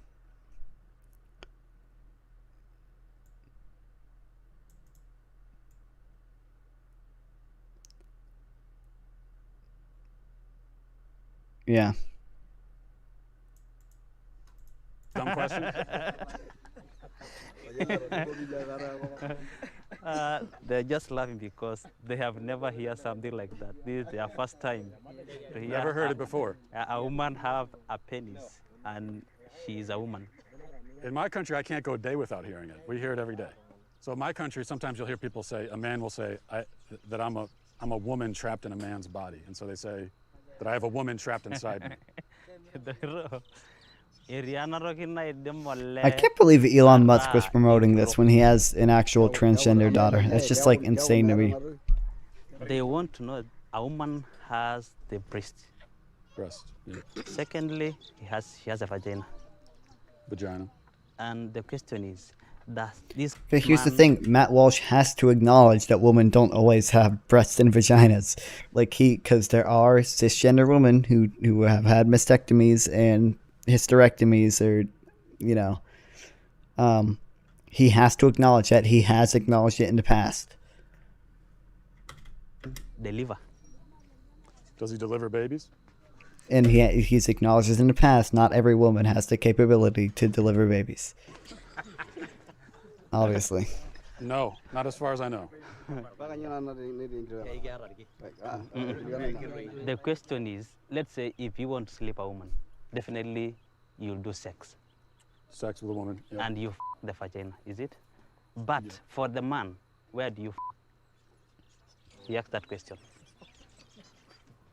I don't know all the logistics of it. Based on what I'm saying, would you ever want to move to America? They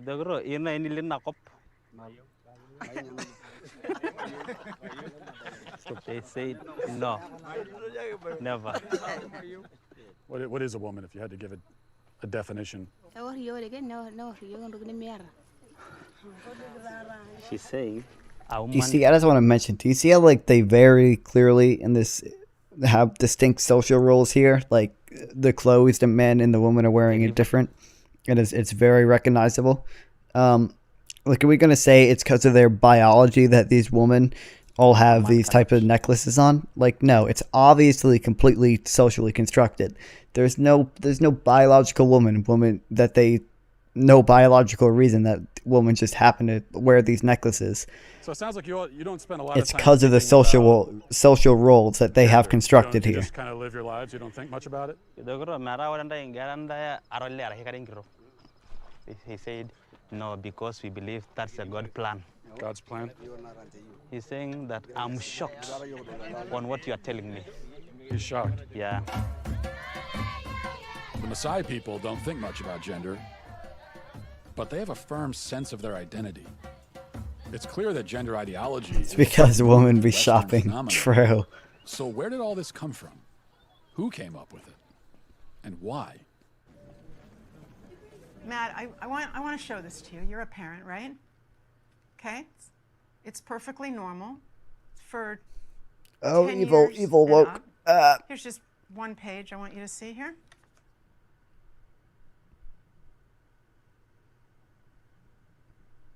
For 10 and up, huh? It's unspeakable. You know what? Bold stance. Yeah, that picture probably shouldn't be in there. Crazy. Wow. When did that start? When was it decided that we need to start teaching kids about this stuff at such a young age? So I'll answer that with one word. Kinsey. Kinsey was a social reformer. He wanted to rid society of Judeo-Christian values when it came to sexuality. What the fuck? And he worked very hard to do that, and I would say he succeeded. Kinsey would be very happy with our culture today.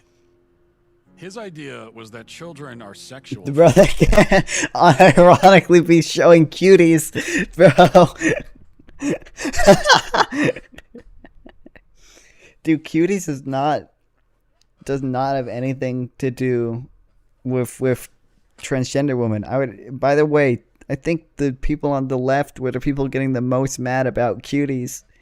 Bro, it's unironically showing cuties. I can't believe this shit. What the fuck, man? I think the people on the left were the most outspoken about cuties sexualizing children. Birth. That we're all inherently sexual creatures from cradle to grave. He believed that true happiness is found in a life of perverse sexual experimentation, no matter the age. What came out is that his research was fraudulent.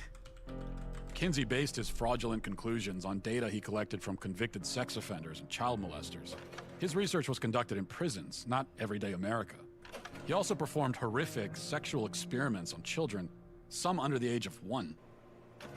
His most influential book, Sexual Behavior in the Human Male, contains an infamous chart called Table 34, which documents the orgasms of very young kids, including babies as young as 5 months old. But instead of suffering the consequences for his heinous actions, Crazy. he was and still is celebrated by academia and Hollywood. His ideas form the foundation for sexual education in public schools today. How do we get from this to you can choose your own gender? Now we have another very important.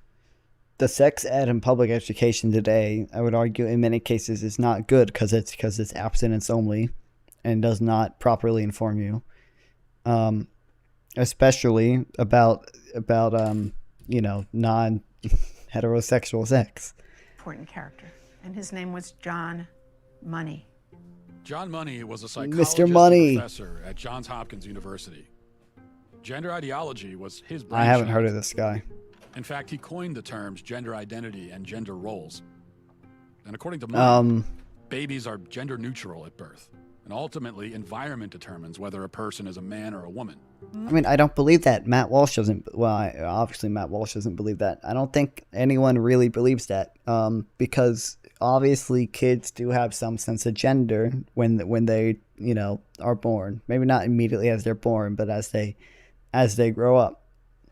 Money was telling the world about his theory that a boy could be raised as a girl and do just fine.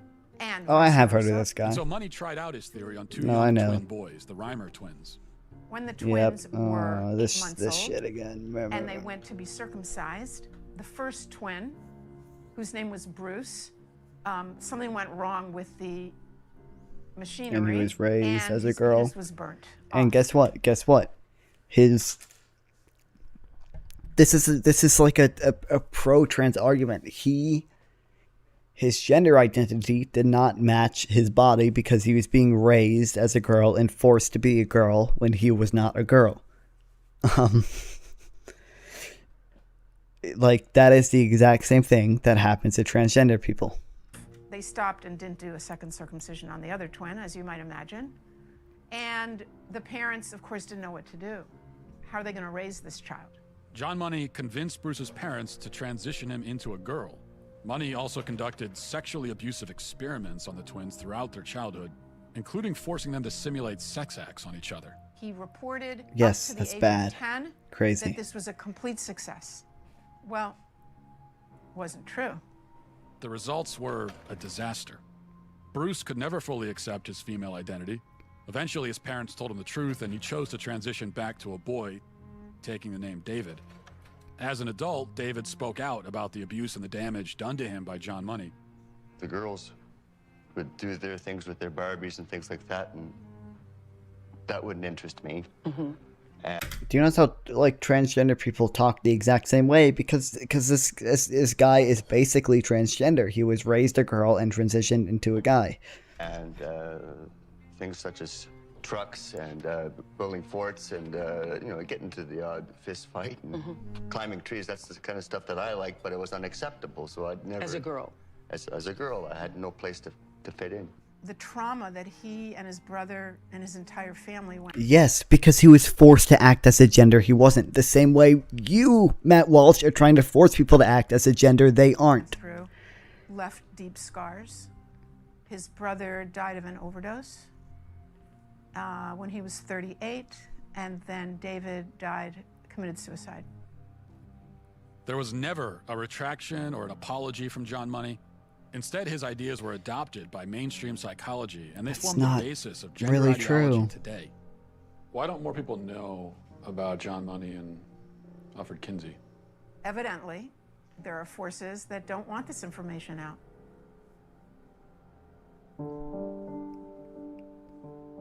I never fit. I was an alpha female, a sales executive that kind of just didn't fit in any box.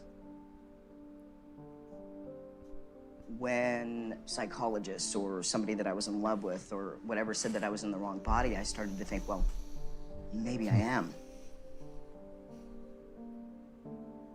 I'm a biological woman that medically transitioned to appear like a male through synthetic hormones and surgery. I will never be a man. Is it transphobic for me to tell the truth? Why is it that in a couple hundred years from now, if you dug up my body, they're gonna go, yeah, that was a woman, had babies. I mean, that's just not how we define social roles, though. Like, what was I gonna say? Oh, biologically, yes, they're still male to a large extent. I will say to an extent, like hormone replacement does affect your sex, because sex is not purely chromosomal and not purely hormonal, and taking hormone replacements does affect your sex. It changes the physical biology of your body. You tell me about the procedures that you had. I've had 7 surgeries. I've had 1 stress heart attack. I've had a helicopter life ride with a pulmonary embolism. I've had 17 rounds of antibiotics. I had 6 inches of hair on the inside of my urethra for 17 months. Nobody would help me, including the doctor that did this to me, because I lost my insurance. I get infections every Well, that's bad. You know what? Medicare for all, 3 baby. to 4 months. I'm probably not going to live very long. Was there any real discussion of the risks and the side effects? And No, there's not. And I know that people want to think There that there definite, is, there but there's 100% is now. Doctors tend to be very open about the risks associated with even basic stuff like puberty blockers. And by the way, I'm going to mention this again. If the left really wanted to groom people and torture people, why would they be in support of puberty blockers? Why would they not want kids to transition immediately? The reason they're in support of puberty blockers is to give kids more time to decide whether or not they want to fully transition. That is the point of puberty blockers. If there's no other point. It's to aid in a potential transition in the future. It's to give them more time to decide. If we were bad faith actors who really wanted to groom people, we would not be in support of them. We want them to begin hormone replacement therapy immediately. The truth is that medical transition is experimental. We have studies. That's true to an extent. It's not nearly as, now there's quite a bit of research on it. Puberty blockers specifically have been prescribed for, kids who just hit puberty early. And since the 70s and 80s, and they're in it, we know it to be safe. That's not to say there aren't risks, but it is generally safe. HRT, there's not, of course, as many studies on, but it's not like super experimental. It's not super new at this point. A lot of these procedures are 20 years old at this point. That said that medical And there's transition research on helps them. mental health with kids. They've all been retracted. That's absolutely not true. It is objectively true that transitioning, social and medical transitions has generally positive outcomes for transgender people. Modified, changed. But the only long-term study tells us 7 to 10 years is when transgender people are the most suicidal. I don't know what study he's talking about, but there are two. Well, I can't assume that the study is a good study because these people are arguing in bad faith, right? But secondly, the benefits of a procedure, go down with time. So after you get, gender affirming surgery, you are obviously going to feel very happy for a little bit after you get the surgery. But as it just becomes more normal, you're going to regress to the mean over time. Obviously. After surgery. But that's transphobic to say. For the first time in history, a marginalized group has a huge... But once again, it has generally positive outcomes, like almost always positive outcomes. Like the regret rate is never been more than 2%. From like any study that has good methodology. There are some studies whose methodology includes anyone as showing any like gender dysphoric behavior as they count them as trans people, and if they don't fully transition, they count them as stopping transitioning. By some of these studies' metrics, I would be counted as a transgender person, because I have long hair and I painted my nails before, despite me obviously not being transgender. $sign on the top of their head. We have 5 children's hospitals in the United States promoting that. It's so low quality, I can't see That's it. a I don't know. phalloplasty. That's a bottom surgery. We have 5 children's hospitals in the United States telling... I don't want children to get bottom surgery. I think it's fine for them to receive puberty blockers and hormones. Even hormone replacement is to an extent reversible. There are, of course, risks. There's risk for everything, but the trade-off for that is like empirically worth it for the majority of people. Girls that they I don't think it's possible for children to get bottom surgery even. can be boys at $70,000 a pop in a surgery that has a 67% complication rate. That's not true. 67% complication rate. I've never heard 67% complication rate before. I don't know where that's from. They'll cite some studies that show like a 60% like desisting rate, and I already went over their methodology is often flawed. Me from infection that I can't sue on. We're butchering a generation of children because nobody's willing to talk about anything. I have 3 kids. At the age that they're doing this to kids. I'm not transphobic. I love my kids, and I love other people's kids, and you should too. This is wrong on so many levels. Can kids consent? Do you think kids are capable of consenting to this? No, they're not. Being a parent... Which is why they can't. The parents still have to consent in order for them to receive any gender-affirming care. Loving the hell out of your kids and helping them see around corners. What's the youngest patient that you've operated on? The youngest patient I've done vaginoplasty on is age 16. Do you worry that minors... So some states have laws where the medical age of consent is lower than the actual age of being an adult. So I would assume that was in a state, where the medical age of consent is lower than the actual age of becoming an adult. Because, I mean, like, we generally accept, like, if you want a vaccine and your parents won't let you get it, we generally accept that, like, a 16-year-old, 17-year-old should be able to get that vaccine. And also, she was talking about vaginoplasty, which is not gender-affirming care, right? That's just, right? That's just making it look more pretty, right? Oh no, I was wrong.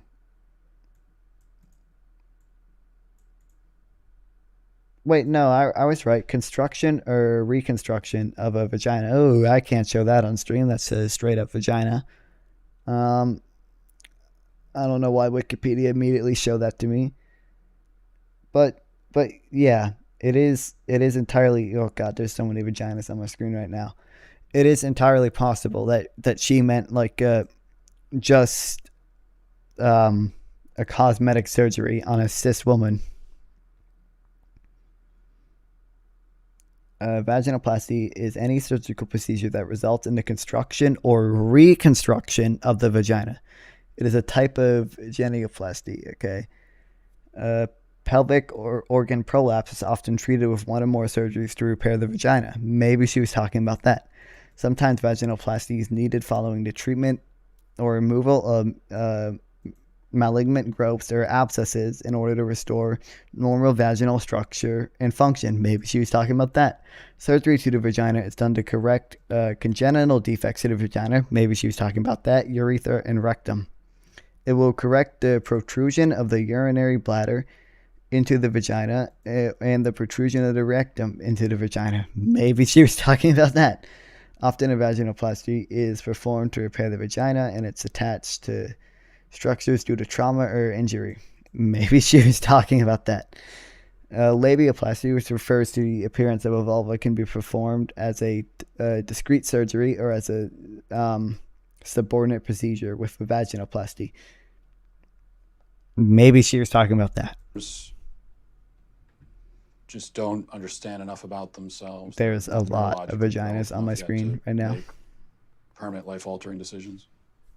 Absolutely not. A young person's self-perception, one day they may be clear, the next day they may be totally confused and not sure, and you're affirming it with hormones that have never been used in this way in the field of medicine. That's somewhat true. They've been used for, I think, about 20 years now. I think since the early 2000s we've been using hormone replacement surgery. I could be wrong on that. We'll look it up. When was HRT first used US? Oh, it says late 1990s. Starting at age of 60, the first clinical trials. I mean, that's clinical trials, to be fair.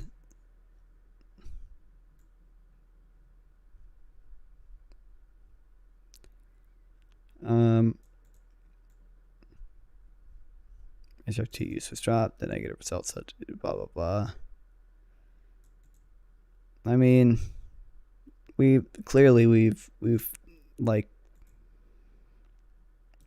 tested these before. Yeah. Estrogen therapy was administered to prevent otherwise healthy girls' tall stature from becoming tall adults by inhibiting further linear growth. I mean, that's not specifically to make, I don't know if this is this isn't specifically to treat trans people or anything, but we've used these drugs for a while. Blockers and then opposite sex hormones. Puberty blockers is much easier to argue because sometimes kids just hit puberty early and you want to stop that. And puberty blockers are the way to do that, and we've been doing that since the 80s. And they're safe. At what age does the medical and reversible with medication? So medical affirmation begins when the patient says they're ready for it. So that could be that's not true. You can go to a doctor and say, I'm ready for HRT, and they are not going to give you it. They send you to some therapist who sends you to another therapist who sends you to a gender clinic who evaluates you for months, and then maybe they'll give you puberty blockers. Like, it is right now an incredibly hard process. It is true that it is getting easier. I think that's a good thing. I think it should be relatively easy. I'm not arguing the very first doctor's visits you should be able to get on HRT. Is just starting but the point still stands. And panicking because they're getting breast buds or their penis is getting bigger and busier, and they're How much worried is this about all credits? kinds of masculine changes. I can't check. And that way, puberty blockers, which are completely reversible and don't have permanent effects, are True. wonderful because we can put that pause on puberty. Just like if you were listening to music, you put the pause on and we stop the blockers and puberty would go right back to where it was. The next note in the song just delayed that period of time. You can just. So that, I mean, that's accurate from everything I've heard. Like puberty blockers are reversible. HRT is to an extent reversible. Sometimes there are lasting impacts on fertility, but those risks are usually are I shouldn't say usually, are always told to people. Yeah. Pause puberty. No, you can't. And then pick it up. No, you What do you can't. know you can't? No, you can't. How many studies do they have, long-term studies, on hormone blockers with children? A lot, because we've been using them since the 80s. See if I can find some.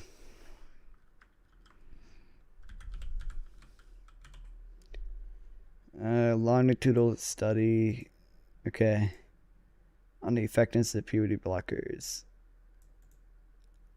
Unambiguous positive results. Okay. This talks about positive results from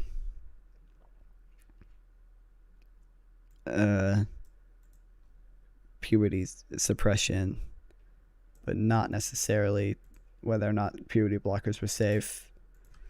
Maybe we can ask Bard.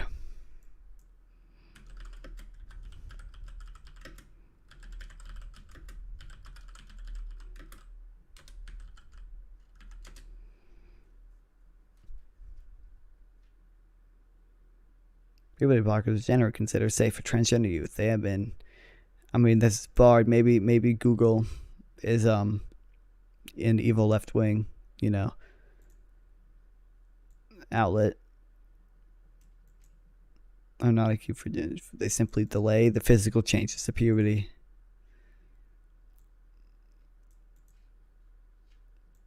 I mean, they're not even just subscribed for transgender youth. They were, prescribed to people who just hit puberty early.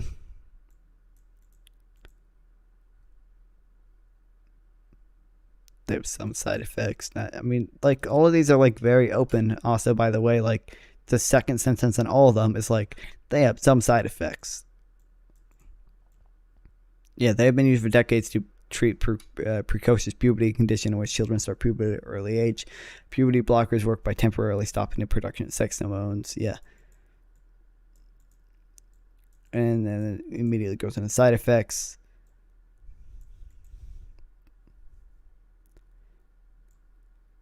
Most experts believe, yeah. Yeah, the FDA approved them.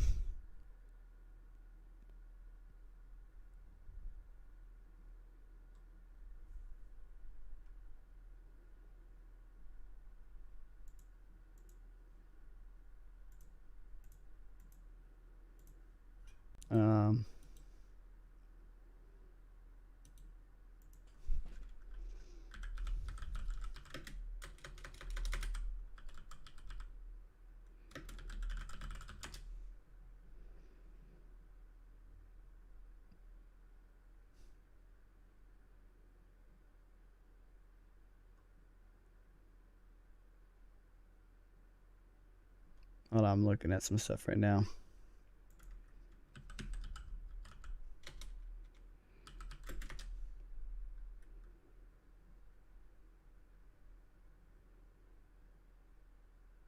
None of this stuff is really like that related.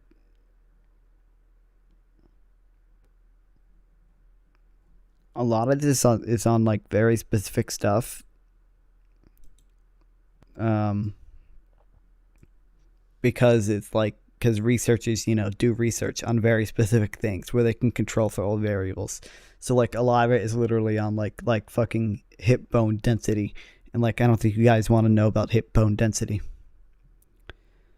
Results. The mean, blah, blah, blah.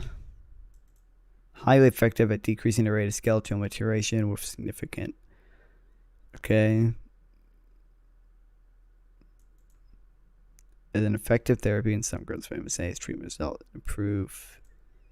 There are possible adverse effects, including needle rash. I mean, that's nothing, right?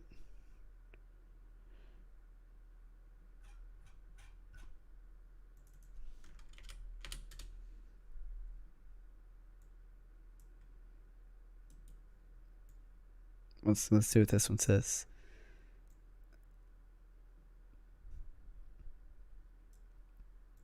To permanently prevent the development? I don't know. Normally it's not permanent.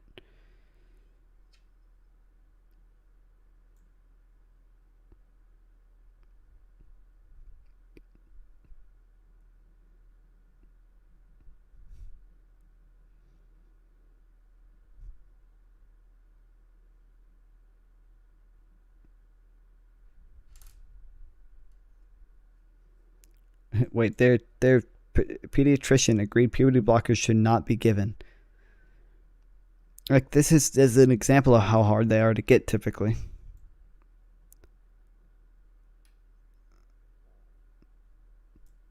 Like, once again, like, this just shows, like, the point is to give the person more time to decide whether or not to transition or what to do. It's not to groom them. I wanted to stay on puberty blockers forever. I mean, this is like an interesting case study. Like, do you see how, like, reluctantly the pediatrician agreed to extend? Like, this is like a very, like, moderate position. This is not the position someone who wanted to, like, groom them would take.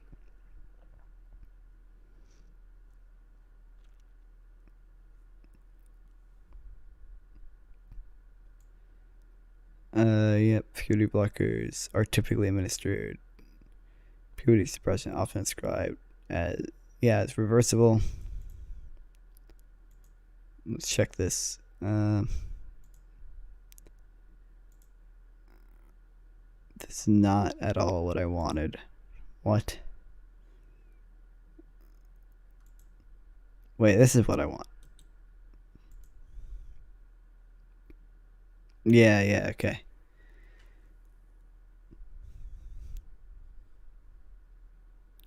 Gender information is multidisciplinary treatment, which endocrinologists play an important role.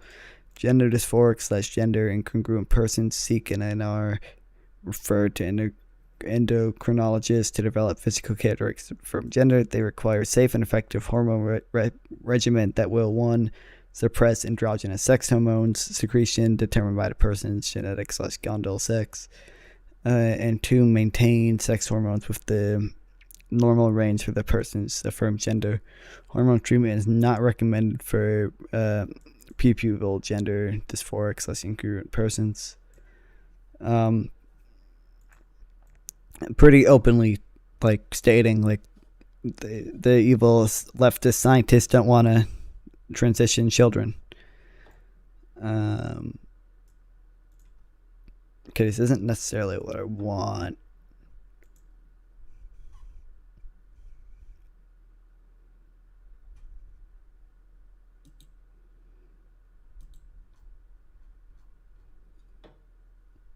We argue it can be ethically.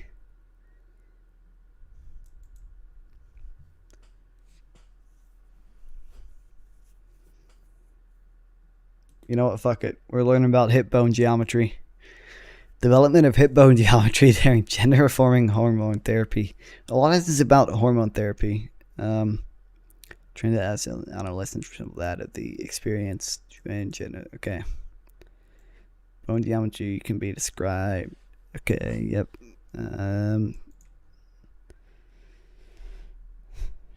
In bone strength. Okay. Let's skip to the conclusion. Look at this shit. Too boring. Boo data. Boo science. Boo. Boo.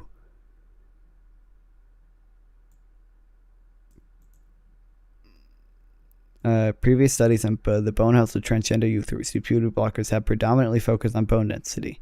In 2015, Klink and colleagues investigated BMD development at 34 transgender adolescents undergoing GnRHA, I don't know what that is, and GOD treatments. they found that the absolute bone mass of trans women and trans men treated with GnRA decreased. Although absolute bone mass increased after commencing GAH, the aerial I don't know what BMDZ score is, was still present at the level of both groups following long-term follow-up. In 2017, Vault and colleagues argue, like, do you tell this is just about bone density? Because scientists do research and control variables.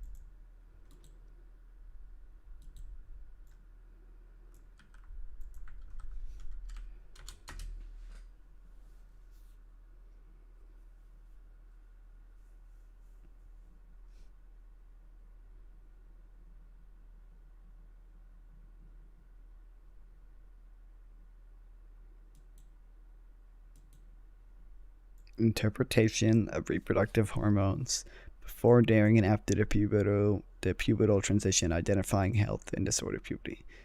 Puberty is process from childhood to adult reproductive capacity, governed by the reactive. Okay, yep. I am aware what puberty is.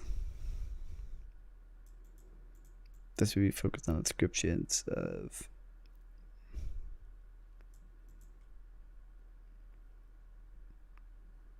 balls. Can't show that.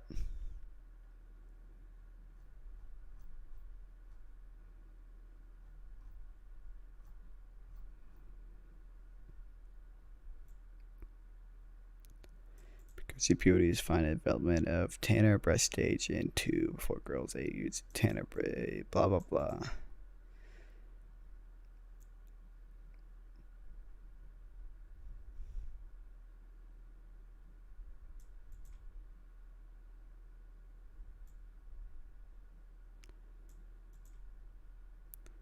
Puberty is most commonly caused by the central AV. Okay, 5 times more common in girls than boys, and in most girls. Yep.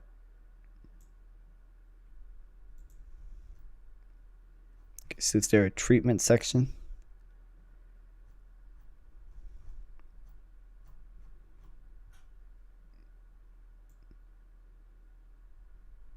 The biochemical is supposed to be taken.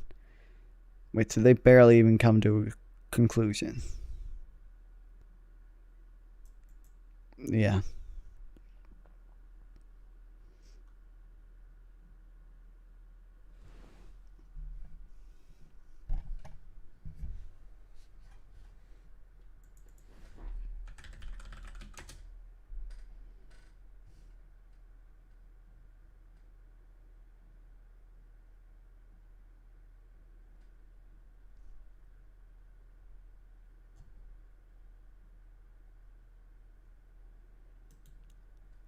Treatment of precocious puberty and whatever that is. I'm assuming the abstract will tell me. It's typically defined as a triad of precocious puberty and fibrosis dysplasia of the bone. PP is most common endocrinological manifestation of this rare disease, and it's much more common in girls than boys. We saw that before. The treatment options for PP associated with MAS have evolved over 20 plus years. Therapy in girls typically includes the use of anti-estrogen, while treatment options in boys include anti-androgen in combination with an aromatase inhibitor. Alright. So let's see other long-term effects.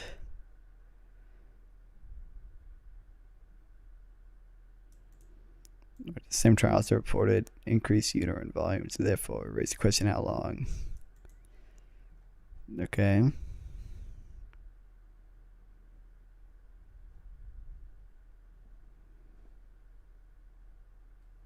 Significant interventions are made in treatment of PP and children with MAS as no single occurrence uniformly successfully in old I can't speak. Uniformly success in old patients. The quest for superior therapies continues to rarely disease and anecdotal. I mean, it's about a disease.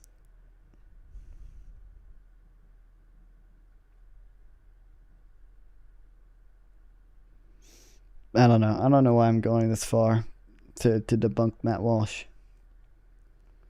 I think it's pretty obvious that he's arguing in bad faith. None. I just spoke a month or two ago with a mother whose 14-year-old daughter was put on blockers. They discovered after 2 years, this 14-year-old girl has osteoporosis. That's something that like old women get. How can doctors assure?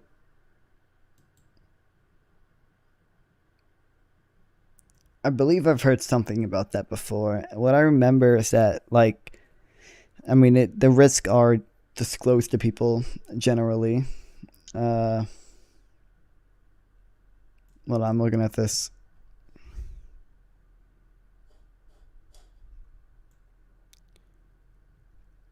Eating children, okay. Gender dysphoria is defined. Yep. The problems of off-label use. Okay, let's go. Maybe Matt Walsh is right. The medications that are most commonly used to delay puberty in adolescents with gender-informed care are, I don't know how to pronounce that, releasing hormone analogs. There are a number of different GnRHs. Can you watch Super Size Me instead? That's more entertaining. I'm having a great time. I've been streaming for like 8 hours. Okay, 10 hours and 7 minutes. In pediatrics, one product is licensed for the UK for the treatment of precocious puberty and unlicensed adult. Yep, okay. Okay, can we get to the effects? Wait, GnRH has been used in the treatment of gender dysphoria since the mid-1990s. Even I didn't know that. I knew it was used to treat precocious puberty, but this is saying it's been used specifically to treat gender dysphoria since the 1990s. And their efficiency in delaying puberty in adolescents is documented by numerous studies and scientific publications. Ooh, we got a lot of stuff to look through. Why you stream politics for 10 hours? It's awesome. Thus, the puberty delaying effects of GnRHA in adolescents with severe gender dysphoria as well is evidence and not experimental. That's crazy. I mean, that proves I'm wrong right there, along with all this shit. It's not explicitly licensed by, for the treatment of gender dysphoria in adolescents. One of the reasons it's been argued that GnRHA is provided experimentally. The use of the drug for an indication is different for one which the drug is licensed is usually referred to off-label use or off-label prescription, which is like common, by the way. Like, I'm pretty sure Viagra was off-label prescribed for erectile dysfunction for a while.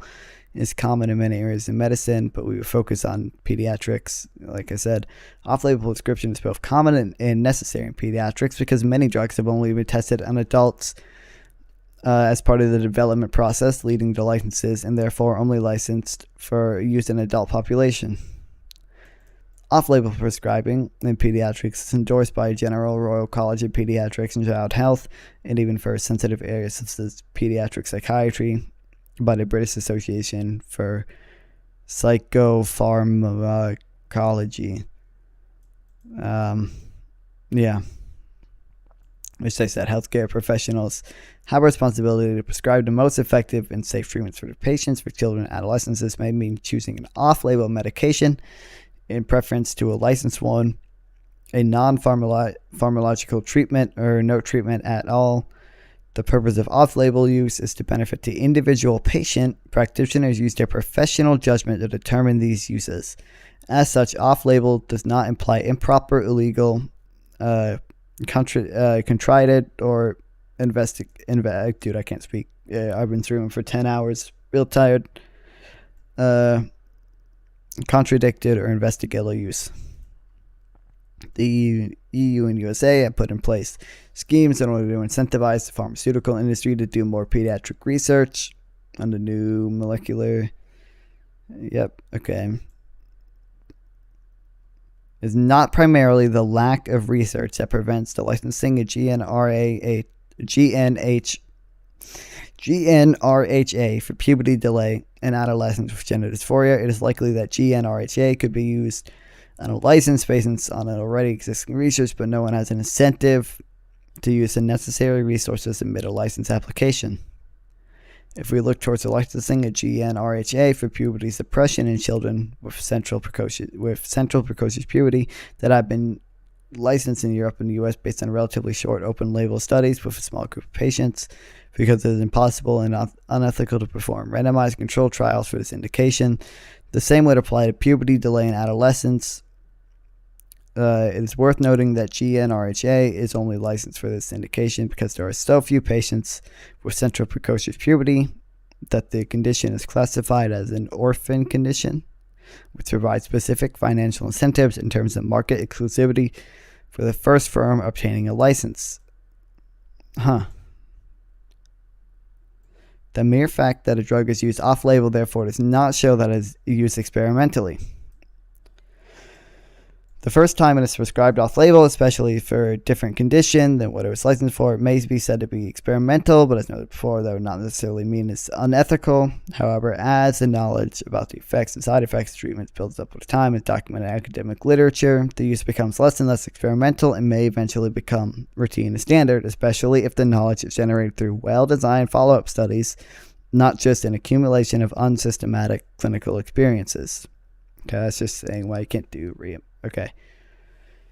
GnRH have unknown long-term side effects. All right, maybe Matt Walsh is right. Let's see. Another worry around GnRH relates not perhaps to prescription off-label, but to the potential unknown side effects in the medium and long term. In this interpretation, prescribing a drug is experimental as long as there is uncertainty about its medium and long-term side effects. But the fact that drug or medical intervention have unknown side effects does not entail prescribing the drug or performing the intervention can be described as experimental in any meaningful way. This can be shown in two different ways. The first follows from the current drug development pathway. A drug will go through a series of trials in humans before being licensed. However, even the pivotal phase 3 randomized clinical trials may involve hundreds of thousands of patients, which are the bias for licensing. Okay, yes.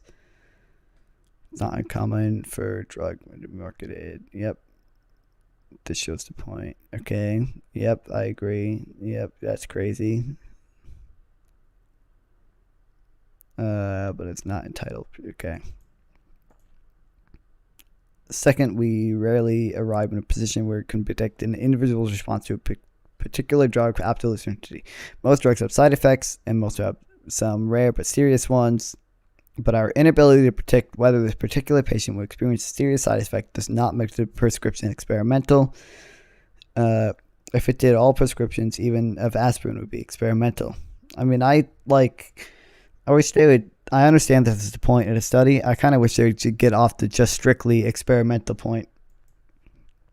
What drives clinical decisions is the risk-benefit ratio of using a probabilistic calculation.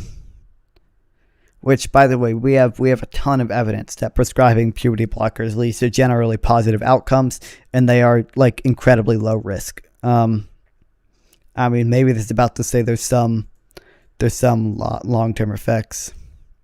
Okay, broadly, the concerns can be divided into the following categories: effects on bone density, risk of osteoporosis, like they were just talking about later in life. Notice how specifically this is later in life, not as a 14-year-old as they were talking about. Effects on reproductive capability. Generally, there is some risk that you could lose, your ability to produce gametes.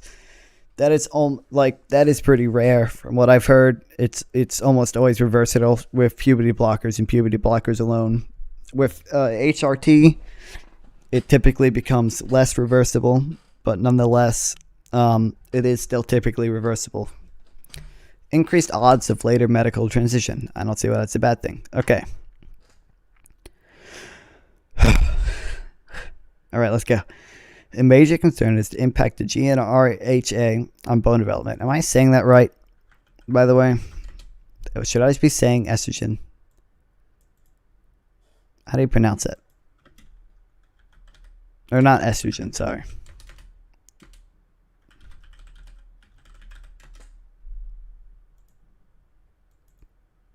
That's not at all it. Let's see. GnRHA. Okay, that's crazy. A major concern is the impact of GnRHA on bone development. Administration of GnRHA slows the pubertal growth spurt. This is obvious. That is the point of it. This can represent an advantage for natal males, as it reduces their likely final height and makes it more effectively for them to achieve an ultimate height within the normal female range. If you're just going on puberty blockers temporarily, typically, I mean, maybe I'm wrong on this, but I don't think that typically leads to a shorter final height. It just means your growth spurt will happen later because you're on puberty blockers. However, the question is whether the reproduction of the rate of growth has any effects on bone formation and metabolism, and whether these effects persist after the end of treatment. GnRHA inhibits the production of androgynous sex hormones and thereby impacts negatively on the formation of bone mass by delaying the increase in bone mass during the pubertal growth spurt. Okay, but the pubertal growth spurt should just happen later. It's not like it's completely, averted. There is some evidence from follow-up studies that adolescents treated with GnRHA later cross-sex hormones may not be able to reach the same peak bone mass as they would if they have untreated.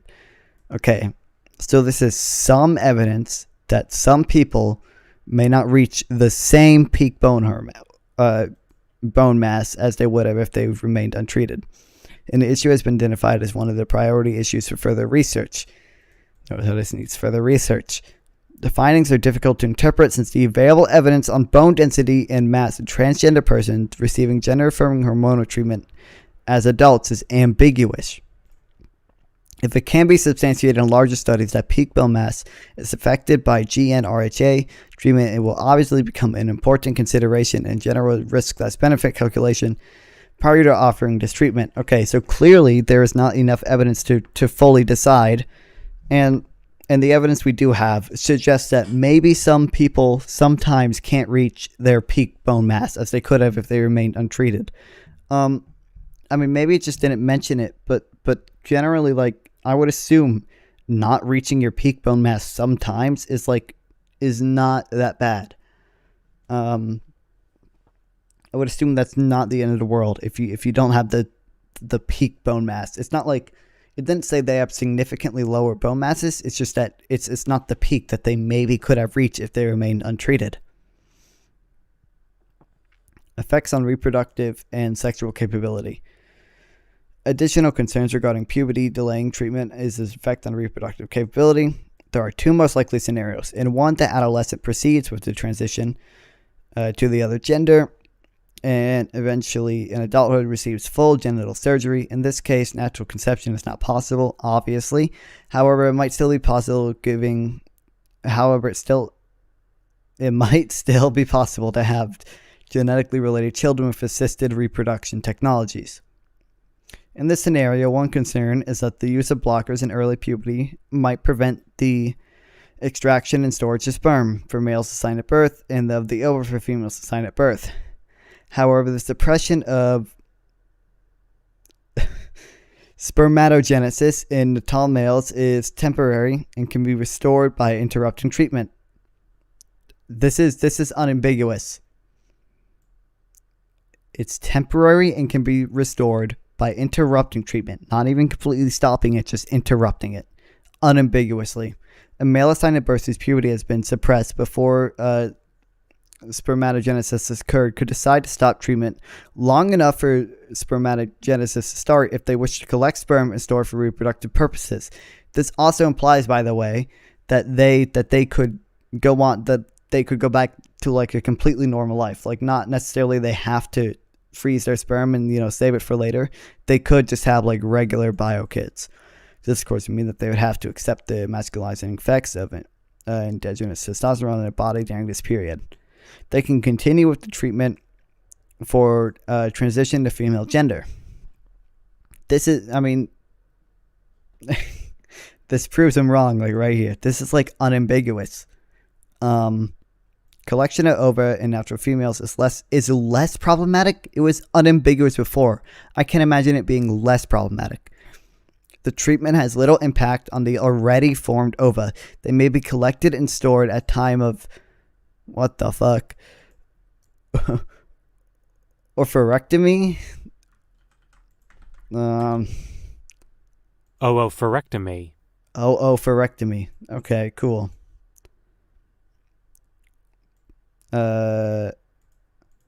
The other possible scenario is one in which the person does not need or request genital surgery. A person with a penis and functioning testes and a vaginal functioning ovaries in a room can in principle reproduce naturally. Yep, there are in fact reports of trans men who have conceived naturally and have given birth. What impact cross-sex hormones have on the previous provisions of GnRHA have on fertility in the scenario is unknown. Well, I mean, clearly it does not make them completely infertile.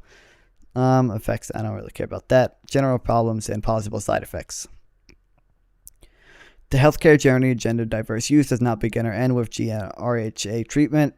Before GnRHA treatment is initiated, there will usually be long exploratory diagnostic processes. Once again, completely opposite of what Matt Walsh said. Before, during, and after GnRHA treatment, there will be counseling and potentially other psychological interventions. And after GnRHA treatment has ended, those who would go on to Jesus, I cannot speak. I've been streaming for 10 hours, 30 minutes. And after GnRHA treatment has ended, those who will go on to transition will have cross-sex hormones and perhaps gender-affirming surgery. And the healthcare journey is just one part of the complex social journey that gender-diverse youths have to navigate on their way to becoming adults. For those who go on to transition, the long-term effects will be determined by the totality of all medical, psychological interventions they have received, and in addition, by their responses to the supportive and less supportive social environment they have grown up in. This entails that even large, well-conducted follow-up studies may not be able to provide definitive answers about the questions of biological, physiological, and social long-term effects of GnRHA treatment seen in isolation. Because once again, the biggest reason people detransition is because of either lack of funds or lack of support. Even if long-term follow-ups show a particular set of effects on the whole package of interventions, it will be close to impossible to disentangle the specific effects of GnRHA treatment. This is the case for seemingly hard biological outcomes like the peak bone mineral density. This may be influenced by GnRHA treatment, but also by dose and duration of cross-sex hormone treatment, by surgery, and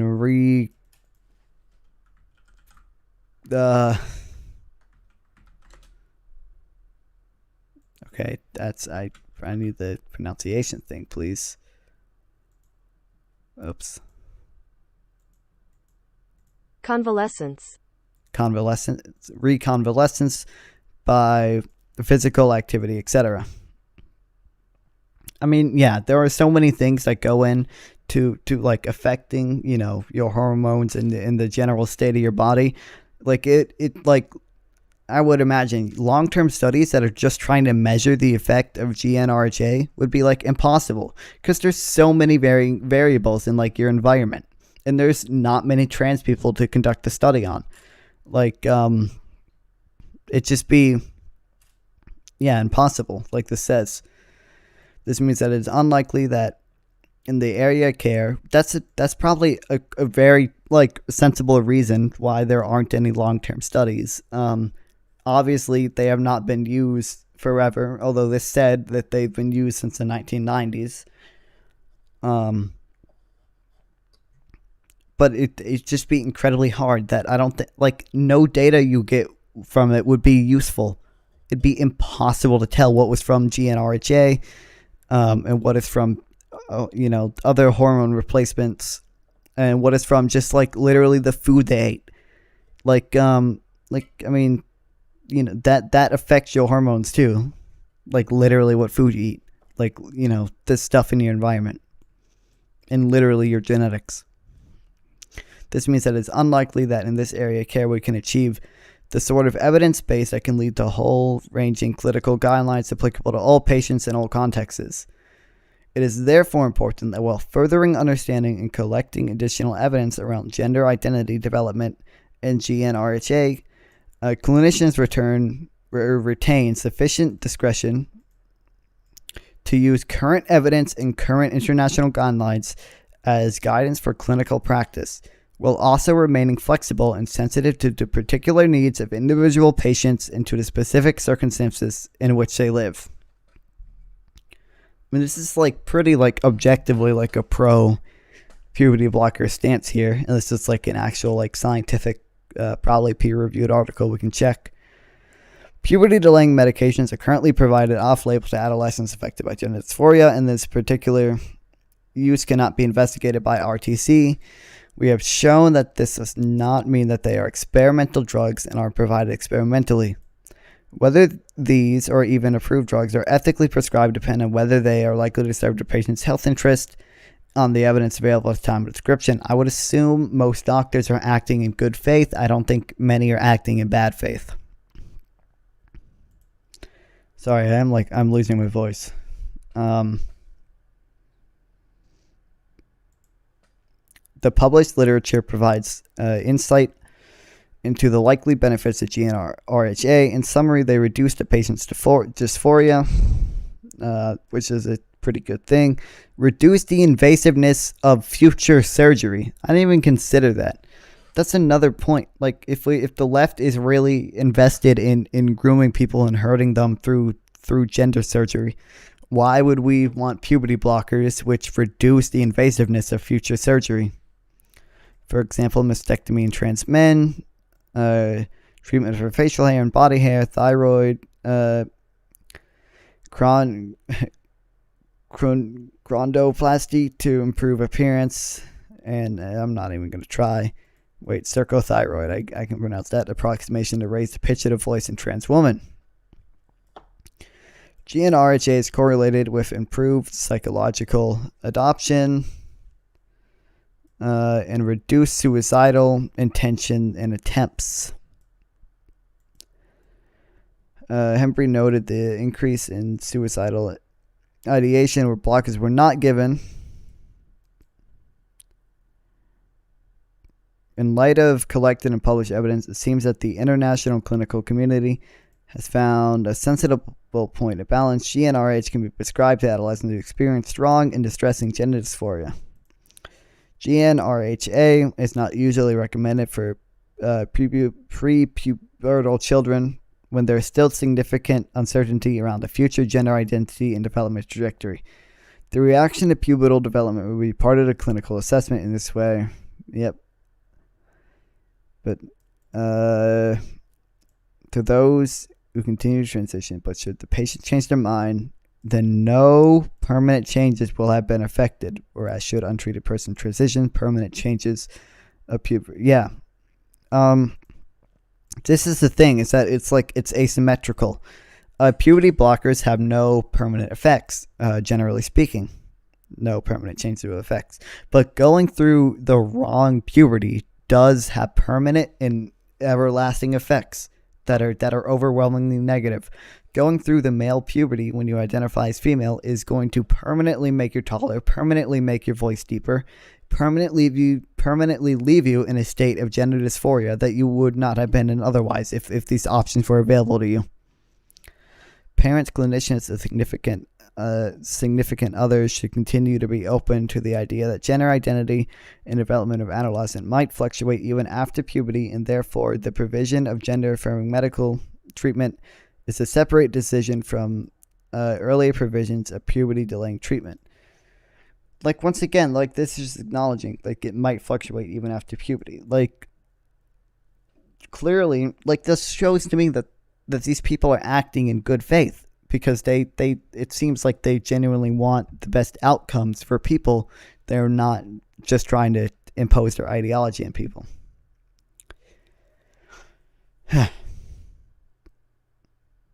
Correction statement. Okay. This article has been republished with minor changes. These changes did not impact. Okay.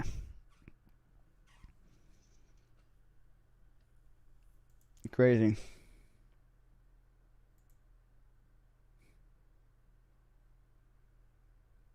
Look at this. There are no irreversible effects of puberty blockers. Oh, shit. There are no known irreversible effects of puberty blockers. If you decide to take them, your body will go through puberty. Yep.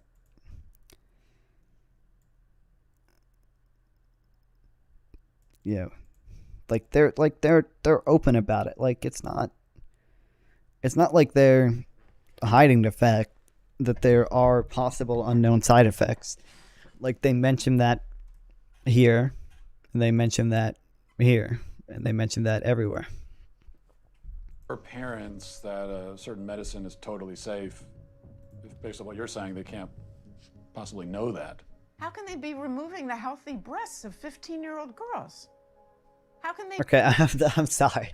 It's such a switch to go from like actual like scientific literature that I just spent like an hour reading to then just go immediately back to Matt Walsh. He was like a complete dumbass.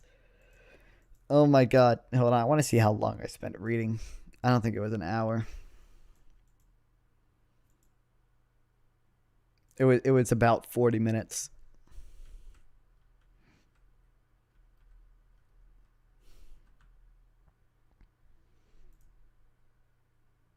Yeah, a little over 40 minutes.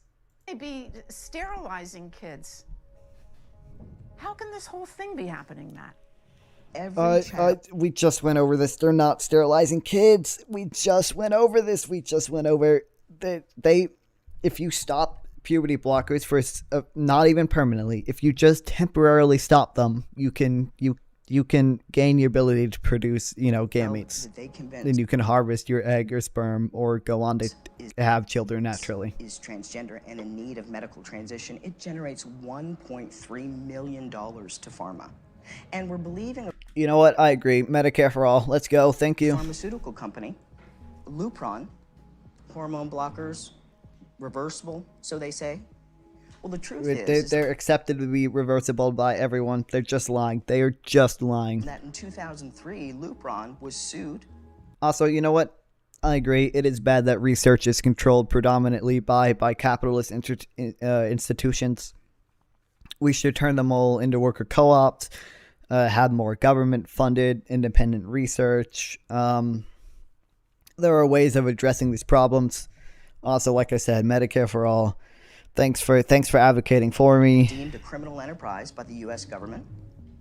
They paid the most fine of any pharmaceutical company at that time. I'm sure pharmaceutical companies are evil. They all are. Once again, thank you. Medicare for all, government-funded independent research, worker co-ops. $174 million. Oh, I'm so tired. Is Lupron chemical castration? Yes. What the fuck? No, it's not, dude. I'm so done. Hold on. What do you say, Lupron? Hold on.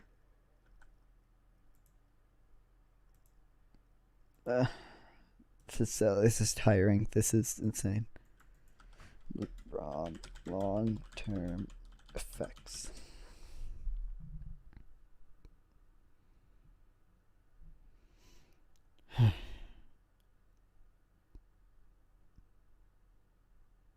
None of this is on Lupron. Looper died? Is that the same thing?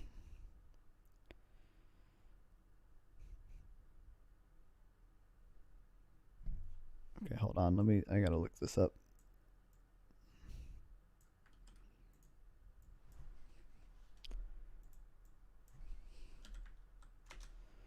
Lupron, a drug used to treat prostate cancer. I don't think that's the same. I don't think that's being used for transgender people.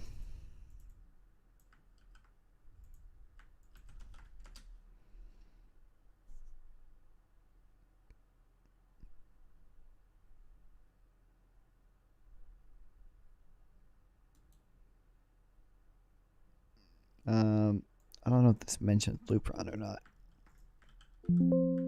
Oops.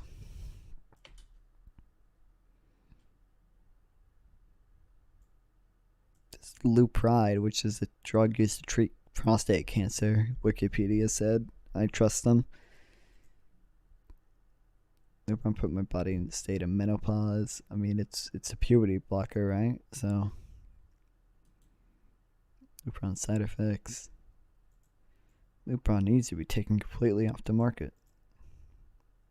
What's it do to women's health?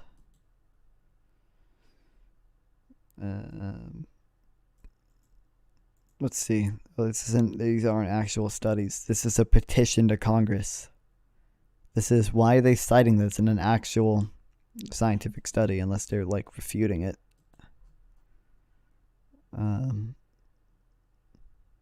Yeah, it's a petition to Congress too.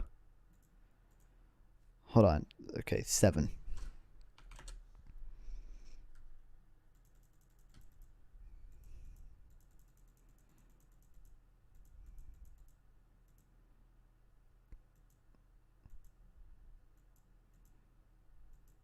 Where is it?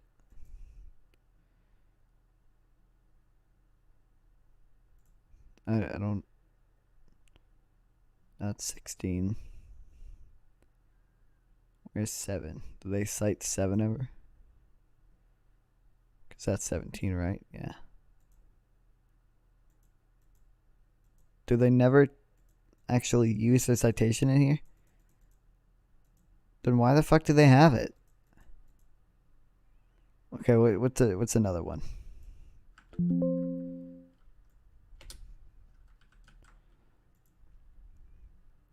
Okay, 5. Do they say 5?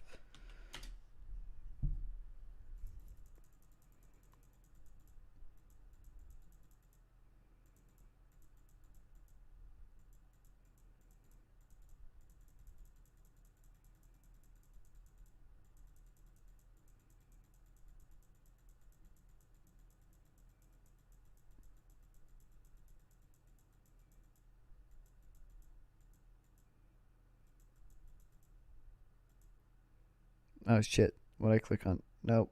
Nope. Go back. Go back. Okay, hold on. I'm gonna see if I can just find where they cite it. 6. Okay, 5. There's controversy over delay. Okay, yeah. See, this is about like major media outlets. So I don't know. Maybe Lupron is the same thing, but like Wikipedia told me it's used to treat prostate cancer. Or not Wikipedia. The National Cancer Institute.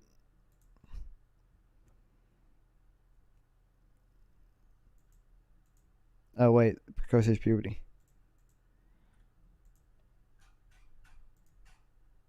Okay, so long-term effects of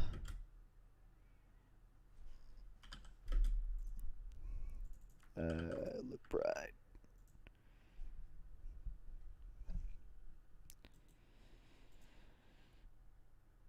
Chronic. What does this mean?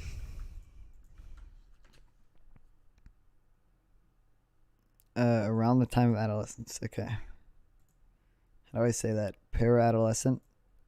Lupron exposure affects the development of reproductive psychology behavior of female and male rats differently. Okay, I didn't see rats. I don't really want to do rats. Cancer rat. Prostate cancer. Okay, precocious puberty. Okay, small volume 6-month trial. So we should take everything here with a grain of salt, really. Okay, what is this? Main outcome measures. More serum. So what is this? Effectively suppress pubertal hormone which cause regressive. Okay. and well-tolerated treatment. Okay, I mean, this is not a very big study or anything. But it says it's a new, effective, and well-tolerated treatment for therapy of children with CCP. I don't know, what is CPP? PP is usually precocious puberty. What's the C? Oh, central precocious puberty. Okay. I mean, I just can't find anything. I mean, may cause bone mineral density. I mean, we saw that earlier.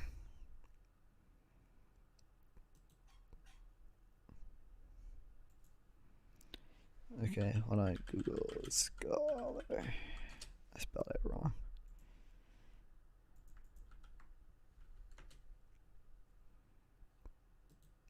We just saw this, didn't we? Okay.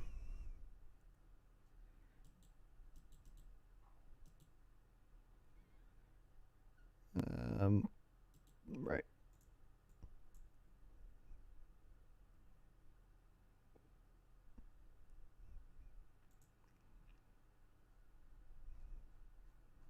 Wait, this is goddamn references still.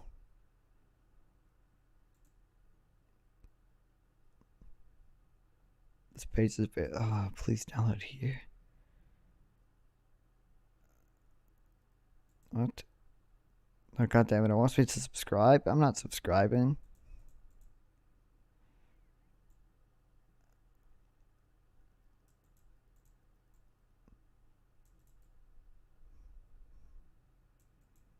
Side effects middle of the long-term safety treatment has not yet been established. However, Lupron appears to be an effective long-term therapy for central precocious puberty.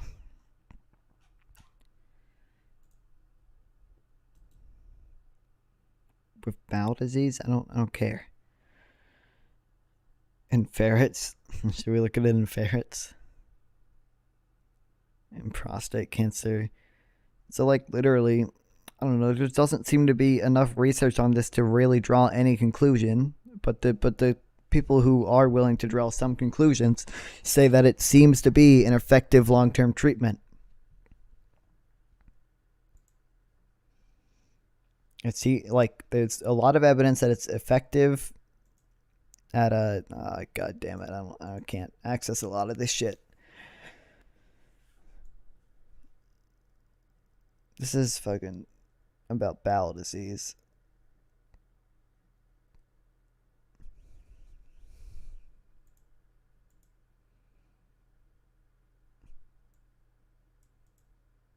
It's just cheat early onset puberty. Okay.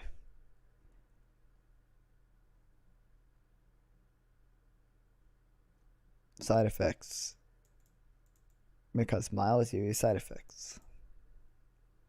Mild side effects: headache, acne, skin rash, vaginal discharge, hair loss. I mean, yeah, that's not worse than any of the short-term I mean, that's the point.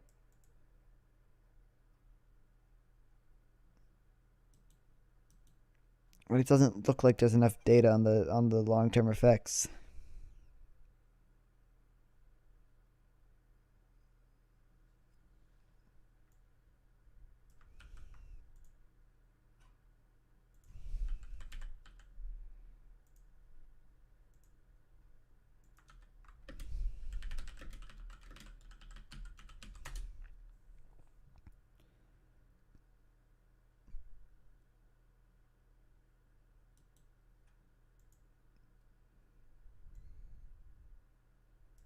Oh, long-acting, okay.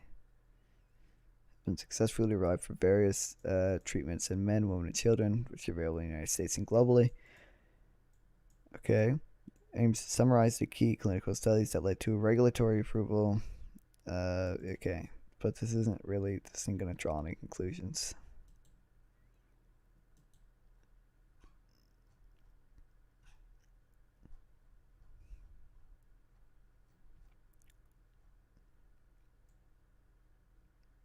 Yep.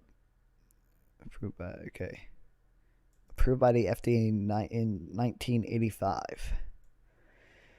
Several long-term, ranging to 1 month to 6 months. I mean, it's not that long-term. Are developed for variations in men, women, and children, including the palliative treatment of prostate cancer, management of, yep. It doesn't mention, oh, yep, CCP.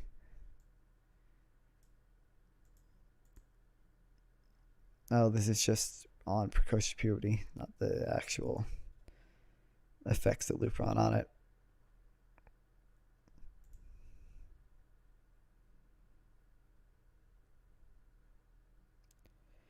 I don't know. Regardless, they're lying.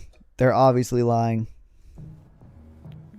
We're giving it to pedophiles, yeah. aren't we? We're giving it to people that are dying, and we're giving it to kids, telling them that they were born in the wrong body and it's completely safe.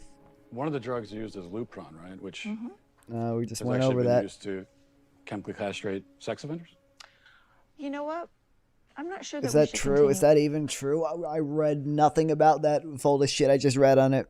with this interview because it seems like Why it's is that? going in a particular direction. Well, you're a medical professional, I am a medical professional. so you don't want to talk about the drugs that you give to kids, or Again, I'm a physician and I use medication. You're choosing exploitive words. Drugs I give to kids. I'm choosing a chemical word that was castration. in a dictionary. That's not a correct term for puberty blocking I in mean, a I could like look it transgender up on my person. phone, but I'm pretty sure if I looked it up, like You can look it up on your phone. it says medical definition, the administration of a drug to bring about a I mean, I don't, by this definition, sure, but we don't, by that definition, like, blocking puberty and precocious puberty is also chemical castration. I don't think Matt Walsh should be willing to say that, like, using puberty blockers on label to stop precocious puberty is chemical castration, even though by this definition, it might be. I think this is like way too vague a definition. I don't know, maybe that's an accepted medical definition and stuff, but like I said, he would not be saying this if it was just kids on, or if it was just precocious puberty being prevented in kids. marked reduction in the body's production of androgens and especially testosterone. And I'm saying, as a pediatrician who takes care of hundreds of these kids, when you use that terminology, you are being malignant and harmful. That's true. Like, he is intentionally using this terminology to scare people. There's no like utility in using that terminology except for trying to scare people. There are some who would say that giving chemical castration drugs to kids is malignant and harmful. It's about the context of But okay, well, caring for a child and seeing the suffering that kids can have that have not been in affirmative home situations. What do you say to the claim that, well, we have to do this for these kids because if we don't, they'll kill themselves. They'll resort to drugs and self-harm. That's not completely the claim they're making. First of all, we should not have to resort to suicidality. If somebody's leg falls off and we have the option to reattach it, why do we don't go, oh, well, we should reattach his leg because his risk of suicidality will go down if we reattach the leg. We reattach the leg because fucking obviously he wants his leg. We should do it. It's his body. Like there's no reason not to do it. I mean, there might be some risk, but you know, it's the same thing with transgender people. If they want to transition, there's only evidence that it will really help them if they transition. They have the right to transition. Why should we even have to stoop to suicidality? But yes, suicidality significantly decreases both intent and actions if they transition socially and medically. A lot of them were hurting themselves. A lot of them were suicidal before they even discovered gender. That is never part of the discussion. And they say, what would you rather have? A living daughter or a dead son? If this is what the professionals are saying, it's terrible emotional blackmail. Hello? Hey, is this? This is, yes. Hey, it's Matt Walsh. Where are you right now? I'm in Vancouver, British Columbia, Canada right now. Are you able to leave? I'm not able to leave BC. I can't even go to another province in Canada right now. And it's because I'm technically out on bail. What happened exactly? A father in Canada was informed that a hospital began administering a hormone-altering medication to his child. According to a recently passed Canadian law, doctors can administer these drugs to children without parental consent. When the father spoke out, he was arrested and fined $30,000 for misgendering his 13-year-old daughter. How exactly did? I mean, I would say it's probably an edge case. This is probably an extreme case. Matt Walsh has clearly lied multiple times in this. Clearly and evidently, I just spent 40 minutes fucking reading studies. I would say you should probably not have been arrested and fined. But,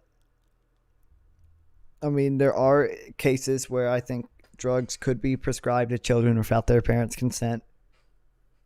This may be one of them. I don't think Matt Walsh is acting in good faith, so maybe he's not telling us everything. Get into the courts to begin with. Right, so what happened is we set up a meeting with BC Children's Hospital. And according to the BC Children's Hospital website, there's going to be a thorough evaluation, and I'm thinking, good, this is going to be the end of it all. They're going to clearly see that my child is not the opposite sex. So my ex-wife brings my child into BC Children's Hospital. I get a call less than an hour into. If the ex-wife is in support of it, and every medical professional is in support of it, then I'm for it. Like, I don't. Maybe the ex-wife isn't in support of it, but I would assume in this case it seems like the ex-wife is going to be in support of it, and all the doctors are going to be in support of it. So, I assume this father is the odd one out. Appointment is that they were going to pump her full of cross-sex hormones within the hour, and I put a halt to that. I said no. I mean that's a very rare case. It's maybe it's different in Canada. It's typically very hard for minors to get that type of gender affirming care here. Although clearly, their kid had shown some amount of gender dysphoria before this. It's not like this was first time. They agreed to stop for the moment. They figured, well, let's get the dad on board too. This is all going to be better. Let's just get everybody on the same page. I said it's not going to happen. So this implies the I get a mom letter is for from it. BC Children's I would Hospital assume in they December share of custody. 2018. And it says that under the BC Infants Act, they will start injecting my child with cross-sex hormones, and I have 2 weeks to respond with legal action if I so choose. And so that's how I ended up in court, because I did respond with legal action. So you called your daughter a she, and you went to jail for that? That's considered criminal violence. Okay, I don't think he just went for jail to that. I would assume there's more to it. I mean, maybe, I don't know, maybe he's being completely truthful. But once again, I know I said this a million times, he's lying, he's not acting in good faith.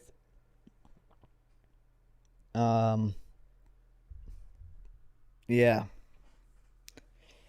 I would say, like, if you are this hostile to your son, right? By constantly misgendering them, by constantly preventing them from getting care that all their doctors say is necessary, then I mean, yeah, that probably constitutes some form of abuse. I don't know if I'm in favor of them, I don't know, being arrested. The problem is, I would assume, like, he is acting in good faith. Like, he's acting more out of ignorance and malice. I would assume that he loves his son, and that he is, does not intentionally want to harm them, that absolutely is what he's doing. I don't know. The problem is, like, how do you change his mind? Like, I don't know, man. You should watch this stream. Pronouns is no different than, let's say I were to take a broomstick and whack one of my kids over the head. So I mean, okay, obviously, I think they would give you more severe punishments for that, first of all. But, I mean, yes, if you're creating, like, a very hostile relationship with them, you're continually being, like, emotionally abusive with them. Like, what, like, is what you're doing, right? I mean, being abusive to them. Like, you are choosing to literally increase their risk of suicidality and you know, a myriad of other things. In a similar fashion that You get the point. I'm gendering, tired. mispronouncing my child was the equivalent of family violence. Is she on the hormone pills now? She is. The court ordered that she could do whatever she wanted. Okay, if the fucking court ordered it, like, I would assume, like, this guy is assuming, like, all of his kids' doctors, his wife, and the court are, like, all, like, evil, bad faith actors, and he is the one lone good guy standing up to this violence. That's insane to me. 2010 until, I would say, 2016, I would say 80% of my clients were trans youth. Now it is, you identify, you take hormones, you do surgery. There isn't any other pathways. So if you have two parents, one parent wants to affirm the trans identity, the other parent doesn't, who wins that battle? The one who wants to affirm. Every time? Every single time. I don't know if that's true. I would assume, like, if they have equal custody. I mean, obviously, if it goes to a court, I would assume the court would be in favor of that child not dying. The goal is to get the parents to affirm the kid.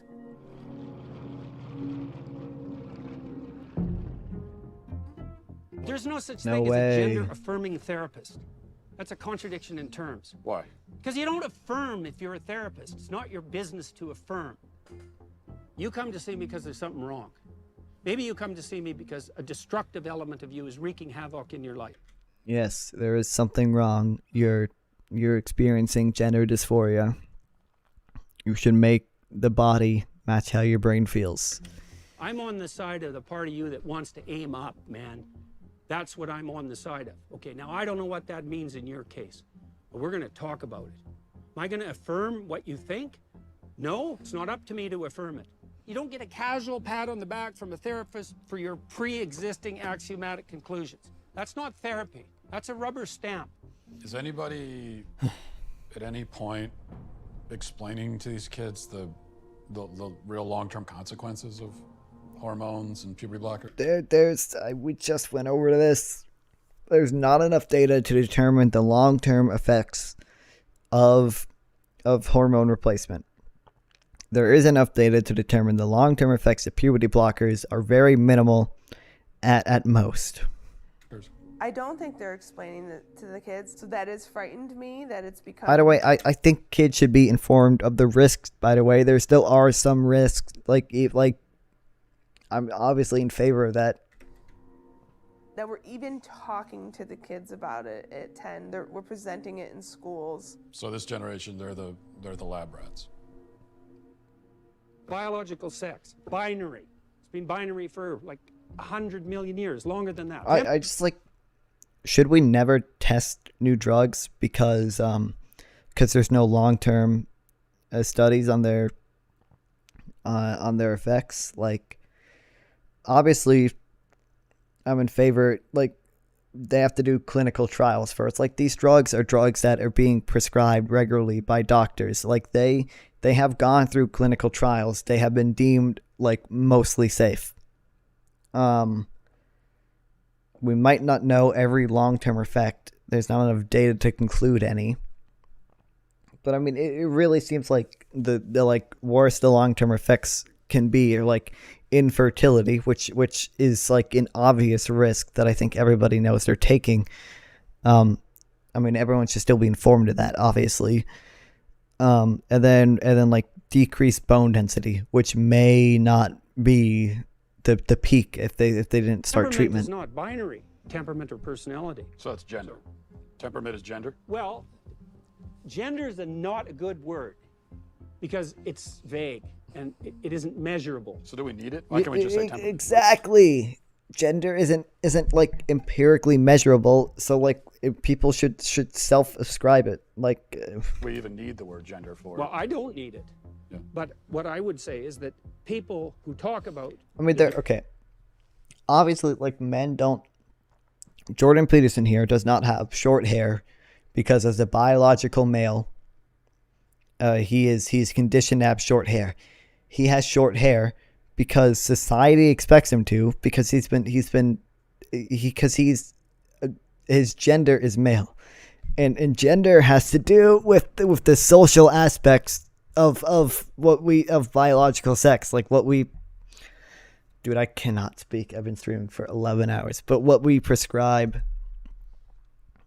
what social... You get what I'm saying? I can't. Hold on, let me think. What attributes we prescribe to sex that aren't like biological. Actually talking about diversity in personality and temperament, but they don't know it. You can have a masculine temperament if you're a woman. Maybe 1 in 10 women Yes, have the shocking, average temperament crazy. of a man. And you can have feminine men temperamentally. And it's not that uncommon because the differences between men and women temperamentally Okay, aren't you that can have a male temperament as a woman and still be a woman, or you can have a male temperament as a trans guy and be a woman. It just depends what you self-ascribe to, because that's the only empirical way to measure there are gender. masculine girls. There are feminine boys. What are we going to do about that? Carve them up? You, as someone who started your professional life, transgender care. Yeah. Now you're sitting here talking to me. And I'm a dangerous man, I've been told. Mm-hmm. Are you worried about reprisals? Are you worried about how this is going to play among your professional peers? I am worried that I can't have conversations with any other peers. I don't know any other peer that will speak to me around these things that question it. I just don't think developmentally this is helpful to our children. You step wrong as a therapist, you say the wrong thing once and like your bloody career is over. And now it's the same with physicians. How's that going to work? You going to go have an honest conversation with your physician? I mean, He's I don't know. terrified. Jordan Peterson hasn't been like an actual therapist in a while, but the amount of things Jordan Peterson has said and maintained a career, I would say, is evidence to the contrary on that. Out of his mind that he'll say something politically incorrect during the diagnostic process. Hey man, you're sick with whatever you want to be. See you later. You want a prescription for something? I left academia because the climate had become too stifling politically, especially when it comes to the topic of gender identity and the science of gender. It is absolutely impossible to do good research. You basically have to decide beforehand what you're going to find so that you don't upset activists, and that is not how you do science. Why has That's this just shift not occurred where all of a true. sudden gender and sex have become so politically and culturally charged? There's a really ugly history between sex researchers and transgender activists. In the past, if any sex researcher spoke out about science that went against activist orthodoxy or particular narratives that activists wanted to promote, they would basically Like have what? their Like personal what? and Name professional one reputations study. ruined. Name one. So Name what one you study. see is that Name only one. experts Name one. who toe the party line and say the Tell things me, that tell me. activists like, those are the people who get attention. Those are the people who get lifted up in the media. And also, I would say people are incentivized to go along with the activist narratives and gender ideology because that helps their career. Trans is very cool. Trans is a way of giving yourself. That obviously people nowadays are more open and accepting of trans people, but it's not broadly supported. Most Americans broadly are fine with trans people existing, but that does not translate into like if I had a trans kid, I would support them and endorse them. There's so many stories of like kids losing their family because they came out as trans and stuff. There's just the stupid trans trend thing is just not substantiated by evidence. Obviously, there are more trans people today because we have a free and open society where people are allowed to freely express their opinions, and it just so happens that we are choosing to freely and open express opinions revolving around transgender people. which make people more comfortable coming out. value given the way society at the moment is functioning. All of the things that used to give us anchors of identity have become very fluid or very volatile in recent years. And into that context, I think what you find then is new identities start to fill the void or the vacuum. Whereas in the past, I might have got my sense of self-worth from being part of the village where I grew up. Now I might get my sense of self-worth through being part of the online community that I connect with, or part of the sexual identity community. So now we are seeing That's kids not that the people obviously connect with members of the same community. They've done that throughout all of history. That just doesn't, I mean, that may provide an incentive for you to come out. I don't think that provides an incentive for you to become trans. Like, I don't, like,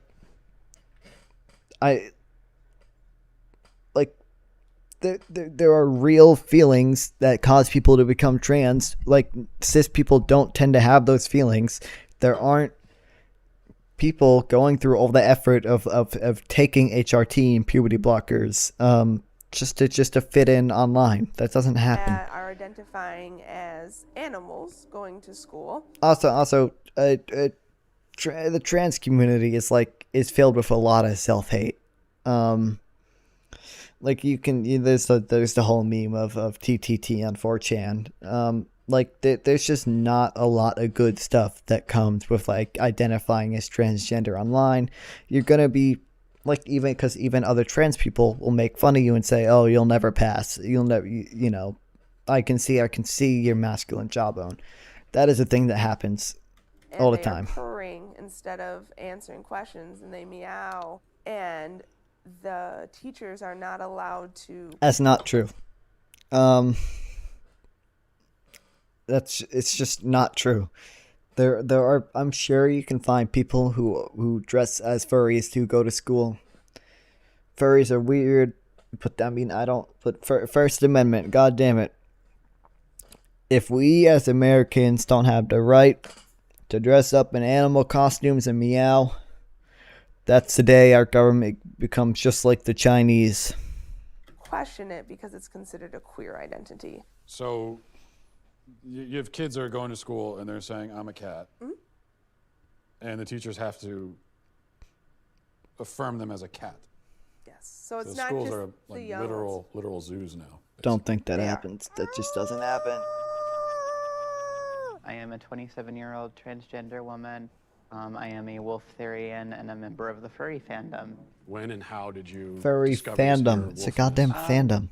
Probably around age 10 or 11. I was watching an anime about wolves and see the wolf running across the screen, and I'm somehow just intrinsically like, oh, that's me. Have you spent any time around biological wolves? Yes. That sounds dangerous also. What context are you? So I was a volunteer with a preserve, and I've also visited many wolf preserves. Are you able to communicate with the wolves? Am I going to have a conversation with a wolf in the way that I'm communicating you and I? Obviously not. Am I going to read their body language, respond appropriately to their behaviors and their nonverbal cues? Yes. Would you be able to give us an example of this wolf communication? No. I'm not comfortable doing so. Okay, all right. How exactly have these ideas become so pervasive? First of all, I think we need to remember that in the West, at least, we have it drilled into our minds from childhood onwards that personal happiness is the key to individual flourishing. Secondly, we think of ourselves in psychological terms. I am my how feelings. would you disagree with that? And in order for me to be happy, I have to be able to express my feelings. I have to be outwardly that which I feel myself to be. I would say yes. That is. I'm a fellow First Amendment fan. Thank you. Inwardly. Thirdly, we're taught that interfering with somebody else's happiness is very bad. We need to acknowledge that there are powerful lobby groups, powerful cultural and political lobby groups driving this. Well, that is true. Hollywood is pressing LGBTQ+. Okay, I mean, by true, the part I mean is true is that there are, powerful interests lobbying the government. He's like literally JQing right now, though, unironically. In so many movies, We're seeing it in the way Amazon sets up its algorithms. There are all kinds of factors in society that are You know what? pushing I agree. what Capitalism is would really bad. be numerically It's a so fairly true. minority interest into being one of the main political focal points of this generation. After my operation, I will be a woman. Why can't she just be a lesbian? Because she's not a lesbian, Mom. She's a boy. Because I was born in a girl's body. Can I ask you a question? Why don't you kiss me? The whole idea of social contagion, that there could be something in one's social environment that could play some role. There are two things that affect human behavior: genetics and environment. Obviously, a more accepting environment is going to incentivize more people to come out as trans, but there's no one going through the entire horrible process of being a trans person just to get acceptance. And somebody coming out identifying as trans, would you say that that is definitely part of your story? When I look back, I don't think I would have ever even considered in seeing myself as a boy without these social aspects. There are two things that affect human behavior: genetics and environment. Obviously, in a better environment, it's gonna incentivize people. Like literally, this is like, I don't even know what to say. Especially if I hadn't joined these online communities. I identify as non-binary. I'll officially be changing my pronouns to they, them. My pronouns are he, him, and demon, self. I've been going by they, them pronouns for 4 years now. I'm pretty comfortable with it. I use they, them pronouns. There was literally a period of a few weeks to a few months. I started out as an ally, and then eventually I was starting to identify as transgender. We are trans models. So they go on the internet. Dude, being transgender is a constant hellhole where you're constantly being harassed, you're constantly under threat.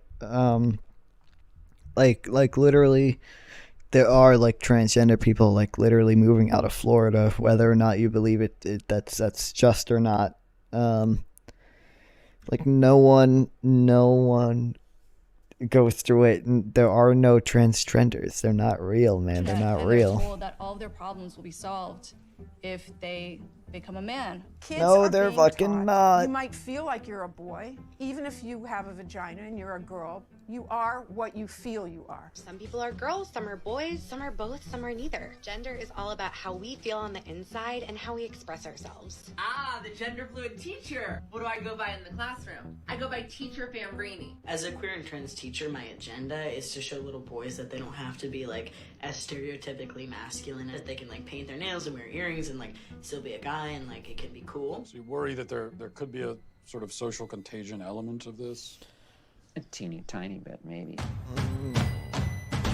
Looking back on it, it was the same pattern, just kids who were really struggling, kids who were very alone and isolated. They have anxiety. They don't fit in with their peers.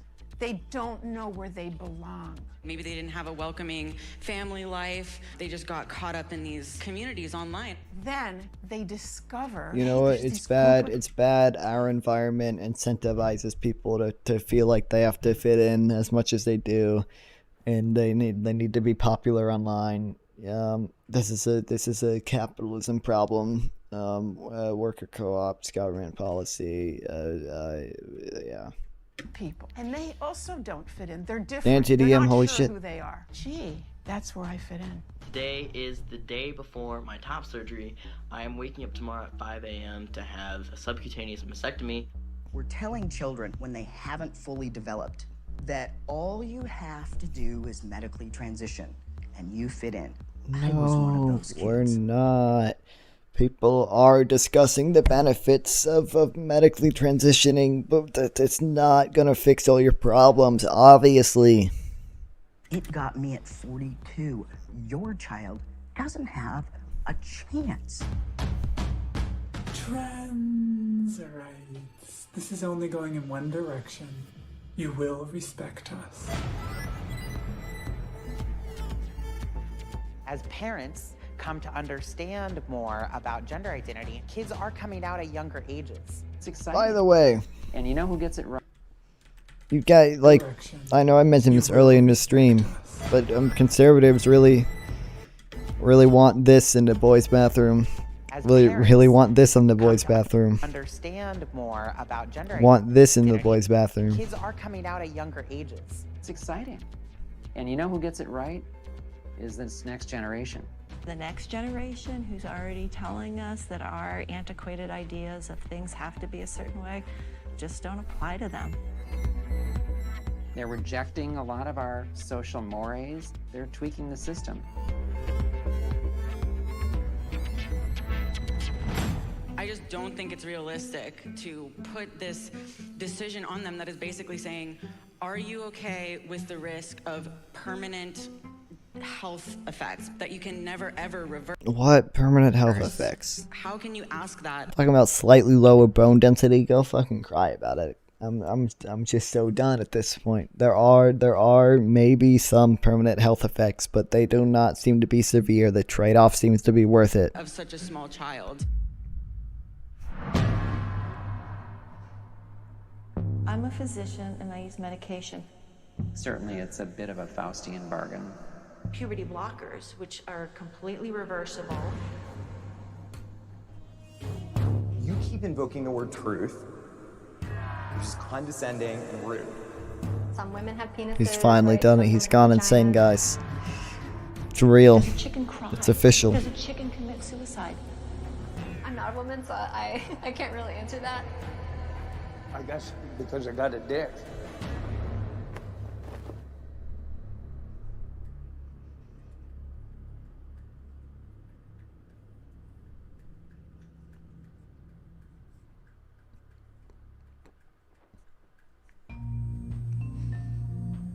Somehow this madness has infected our entire society. Am I the crazy one? I'm done asking questions. Wow, powerful. Tanner Cross is on administrative leave for what he said about gender identity. He said he would not call a student who's transgender by their preferred pronoun. I can't lie to children, and I got to also represent a whole community that believes in biological facts and scientific facts. It's just another issue where you draw the line. It's obviously we would fire a Nazi who talked about white supremacy. Do that to kids. You get into teaching because you love kids. This policy started coming into play, and I was like, wait a minute, it's causing me, I'm gonna have to lie to my kids, the ones I've always wanted to protect. Do we have assaults in our bathrooms or our locker rooms regularly? To my knowledge, we don't have any records of assaults occurring in our restroom.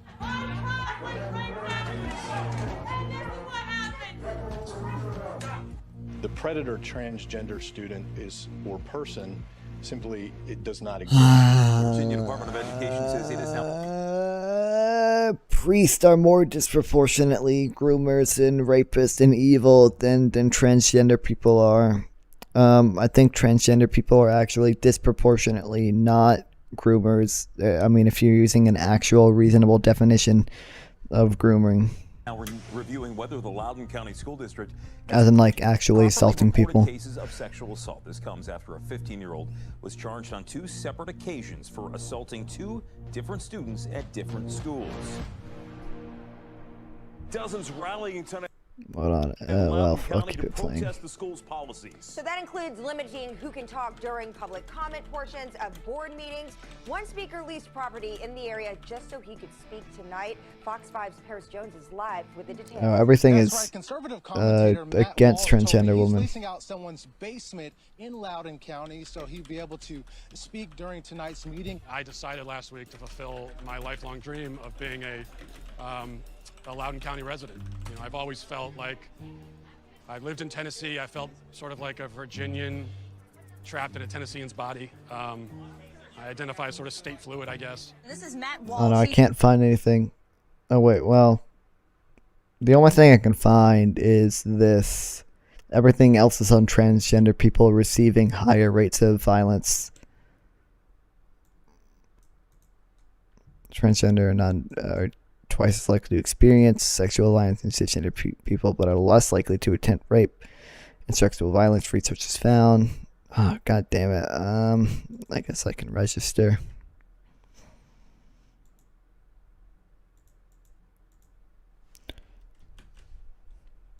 God damn it.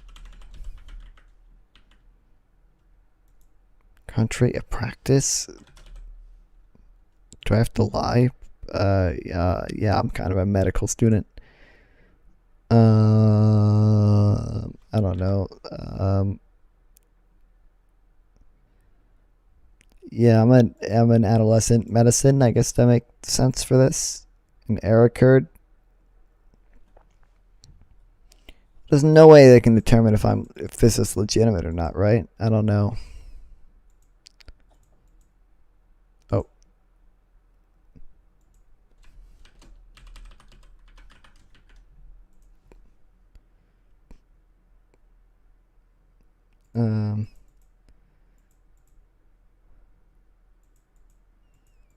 Uh-oh.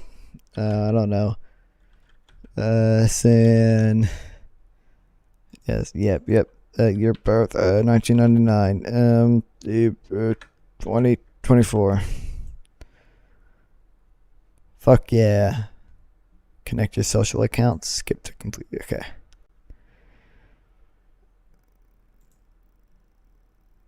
Alright. I love lying. Okay. Source, a study which published online. Okay, that's all I needed. Thank you.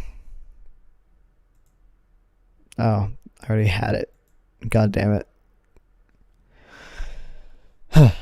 Is this literally the exact same? Yep. Okay, I like this site better.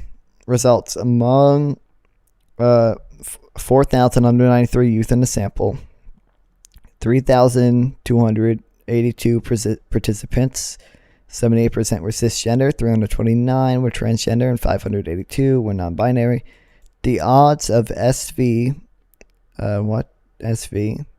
perpetration were not statistically different for transgender boys and girls compared with cisgender boys and girls. By contrast, transgender boys and girls, okay, were more than to report. Okay, sexual violence, I'm assuming is what it means. Aggressive behavior associated with higher odds of SP perpetration for transgender boys and girls and non-binary youth. Indications, both high-style masculinity were associated with higher odds. Okay. So, I mean, it doesn't really come to a good conclusion, but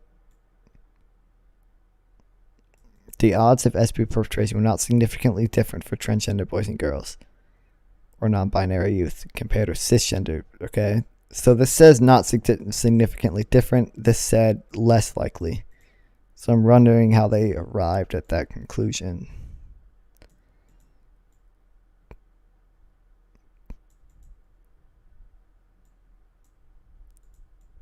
Okay, yep.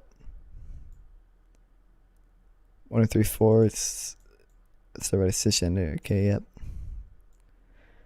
6/7 for trans extreme. Yep. 6/9 reporting that they're. Wait, this is self-reported that they have ever committed. I mean, this is like self-reported, so like I don't know why anyone would ever admit to that. I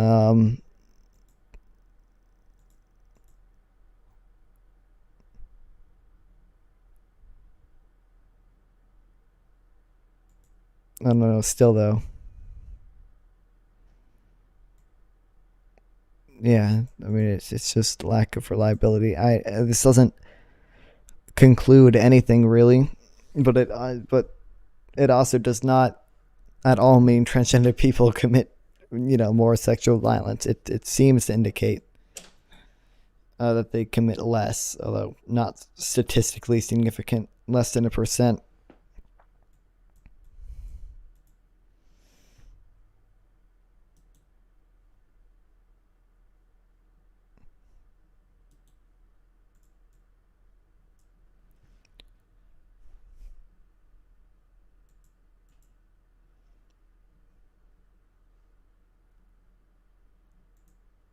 I don't know, like this is all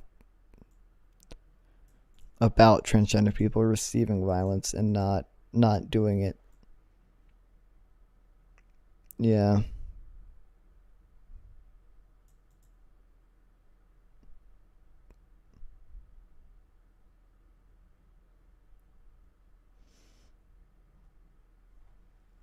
All right. We're assuming he's lying. How do you do, fellow Virginians? Now I just got to explain to my wife and kids that we're going to be staying in someone's basement.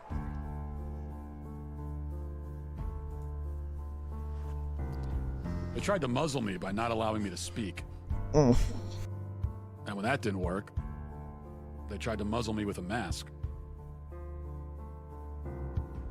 I would thank you all for allowing me to speak to you tonight, but you tried not to allow it, yet here I am. Now you only They get 60 try not seconds to let me allow get it. to the point. You are all child abusers.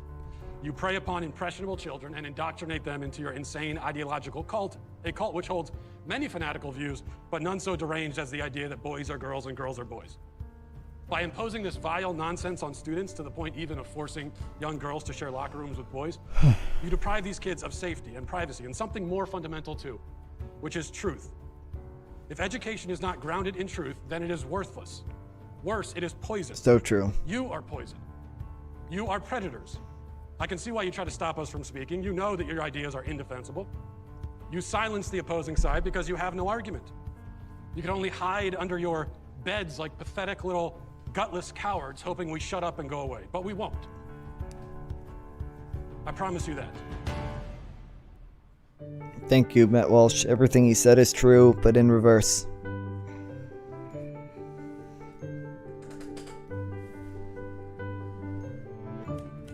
Johnny's a boy with a big imagination. One day he's a dog. Oh, he's the promoting next his day, book a now. crustacean. Johnny's mom loves her son's make-believe time. You're Johnny the Walrus till you change your mind. Matt Walsh is out with a new children's book. The book is called Johnny the Walrus. What is this about? It sold out on Amazon in a few hours. So I have embraced my true calling as a children's author, hence the cardigan. The book is about a little boy who's very imaginative and playful, and like I have 4 kids, and they all have an imagination. Yeah. And he likes to pretend to be different things, and one day he pretends to be a walrus. And unfortunately, his mother is very progressive and thus confused, and so she's convinced by the internet and by society that if your child is identifying as something, then he really is that thing. And so she tries to raise her This child book as is, a I don't walrus, know, as a sort of it's trans insane. walrus, respecting There's his videos on it we One can morning, watch. he came downstairs barking and clapping, wood spoons for tusks and sock fins a flapping. He had spoons in his mouth. He was pretending to be a walrus. I'm Johnny the Walrus, he said with a roar. Literal indoctrination. Literal. This man is going to a fucking uncontacted tribe and indoctrinating them. This is a hot topic. Yes. That's a good thing, right? Yeah, absolutely. It's good for us to have these conversations so people open their minds and relearn and unlearn to what we've been taught. So I want this to be a safe place to talk about and learn. As you can see, there's an ongoing evolution of language and how people can identify. My next guest, author and conservative host of Daily Wire's The Matt Walsh Show, talking about his recently published children's book that has since been removed online by a popular large retail chain. Now, Matt says gender is not a social construct, but rooted firmly in biology. True? True. As human beings, we have a sex, It's- male or it's- female. But as a biological yes. scientific fact. Now, So gender true. is a linguistic term. The idea that gender is not a social construct, I mean, Dr. Phil said it for him, maybe he doesn't really believe it. It's like indefensible. Like there's no biological reason that you have short hair, Matt Walsh. It's because it's socially constructed. Our gender roles and what people in the attributes attributed to them are socially constructed. Words have gender. People don't. You can have whatever self-perception you want, but you can't expect me to take part in that self-perception or to take part in this kind of charade, this theatrical production. You don't get your own pronouns, just like you don't get your own prepositions or your own adjectives. You know, it's like We have always recognized there are certain things that you can self-ascribe to be and certain things you can't. if I were to tell you, my adjectives are handsome and brilliant, and no matter whenever you're talking about me, you have to describe me as handsome and brilliant because that's how I identify. So you think it's a delusion? Well, this is one of the problems with this left-wing gender ideology is that no one who espouses it can even tell you what these words mean. Like, what is a woman? Holy shit. Fucking define, what do you say, brilliant? Define handsome without using a synonym for handsome. Define handsome in a way that includes everything and everyone that is handsome, but excludes everything that isn't handsome. I don't think you can fucking do that without creating without using like a synonym for handsome. Or brilliant. Like how do you, like, those are both characteristics that people ascribe onto you. No, I can't. Womanhood is something that is an umbrella term. It includes people that describes what? People who A identify gender as identity. a woman. Oh, that's crazy. Was to each their own. Each woman, each man, each person is going to have a different relation with their own gender identity and define it differently. So you that's want to the reduce problem. women, you want to reduce men down to maybe just their Unironically, I just genetics. want some guy to ask Matt Walsh what a hot dog is. Is a hot dog a sandwich? Like, legitimately. Like, is cereal a soup? Like, we don't, like, definitions have flaws. Obviously, there's no completely consistent definition that you can make for soup and a sandwich that'll include everything that is a sandwich and exclude everything that isn't a sandwich. But we don't. But if you were eating a hot dog and your friend asked, "What are you eating?" Would you fucking say sandwich? No, because although that may be true by some definitions, there's no social utility in that. You don't, it's confusing. You would never say that simply because it lacks social utility. Same thing with fucking cereal. If you were eating cereal and your friend asked, "What are you eating?" you would never say soup because it's confusing and there's no social utility. Like, is there any social utility in calling this person a man? Like, are you, like, really? Like, you're gonna say there's social utility in calling this person a man, just as there's social utility, or just as, or unlike there's not social utility in calling like a hot dog a sandwich. Like you're fucking joking. Yeah. Our genitals, our chromosomes, right? That's what you're saying. You want to do is that's what what you want to do is appropriate women. You want to appropriate womanhood, and turn it into basically a costume that could be worn. Joining us on stage is Dr. Susie Denbo, Associate Professor at Kent State University. Dr. Denbo, how do you feel those who oppose using pronouns are taking the wrong approach in this conversation? There's the extreme approach that you are admittedly taking. And then there's also just ordinary people that might not be comfortable with the language change. She began by saying that my view is extreme. Okay, so the view that every single person on Earth has held up until 15 seconds ago is extreme. They are conflated. It's not true. He knows that's not true. There's been, like I said, there's third gender burials in Native Americans. They generally recognize, like in India, in Nepal.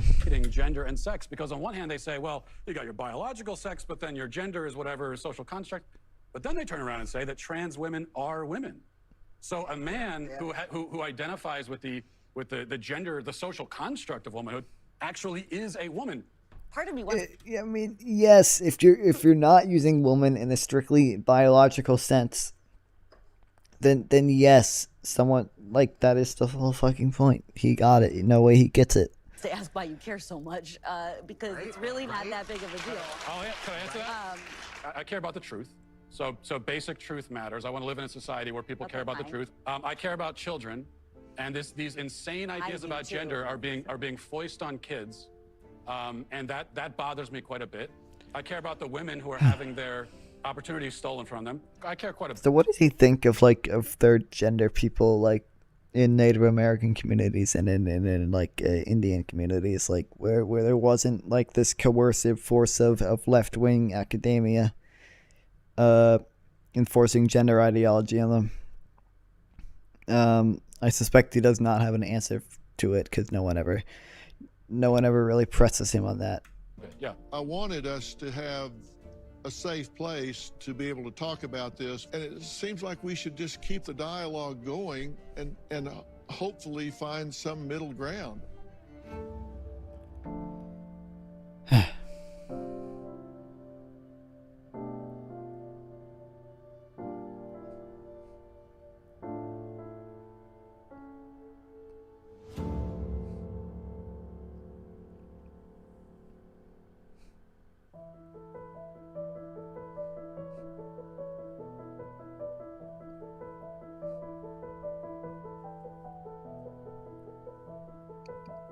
What the fuck?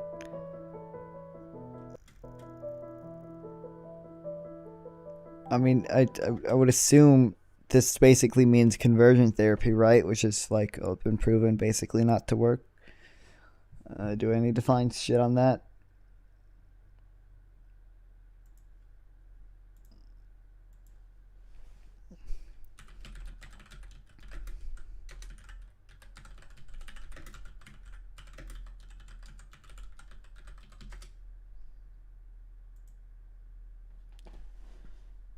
Review of scientific evidence of conversion therapy. How long is this?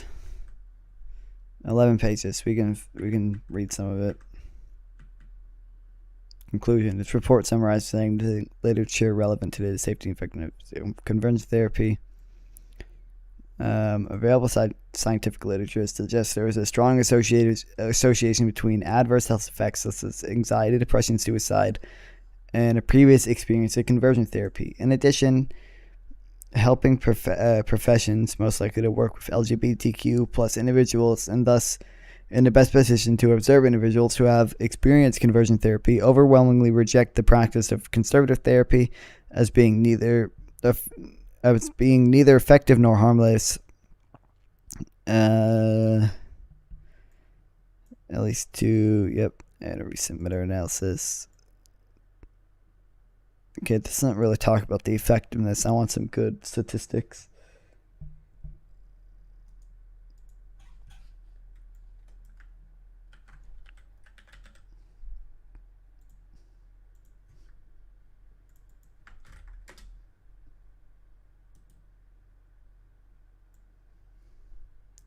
Conversion therapies and access to transition-related healthcare and transgender people.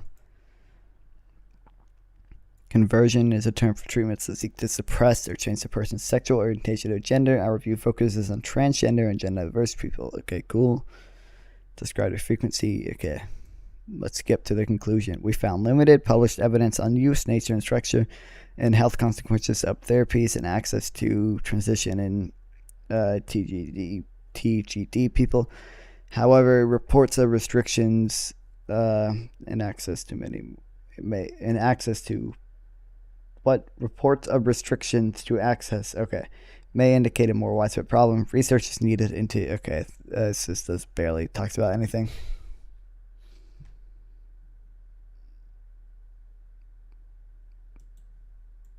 Okay, conversion therapy in evidence and assessment quantitative study. Blah, blah, blah, blah, blah. Okay. Conclusion. Modern forms of conversion therapy largely take the forms of therapies and spiritual interventions. There is evidence that these forms of conversion therapy can be harmful, but there is no robust evidence that identifies whether certain techniques or practices used by conversion therapies are more or less harmful than others.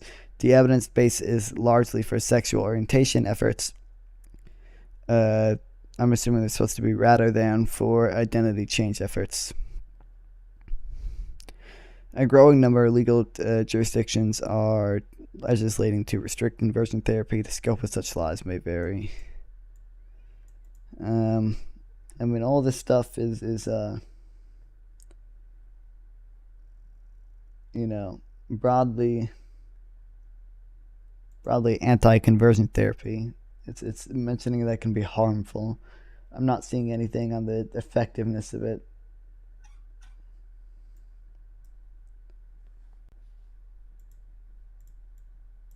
Transgender conversion therapy success rate. I'm garnering it's very low.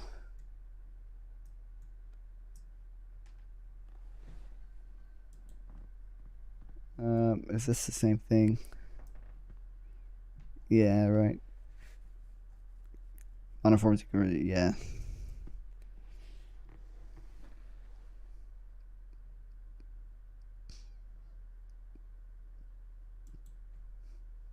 It's just an NBC article.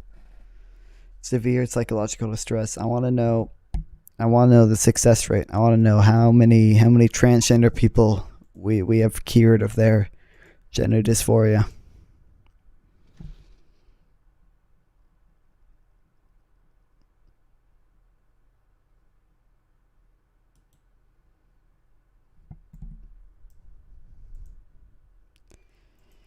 What is this?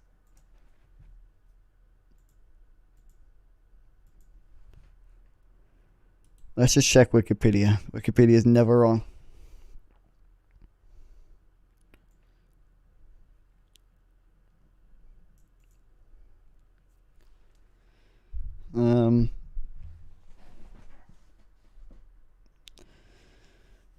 I don't know. None of this. Is there like an effectiveness thing?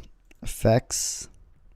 There is scientific evidence that it's ineffective at changing a person's sexual orientation. I mean, this is sexual orientation, not gender identity.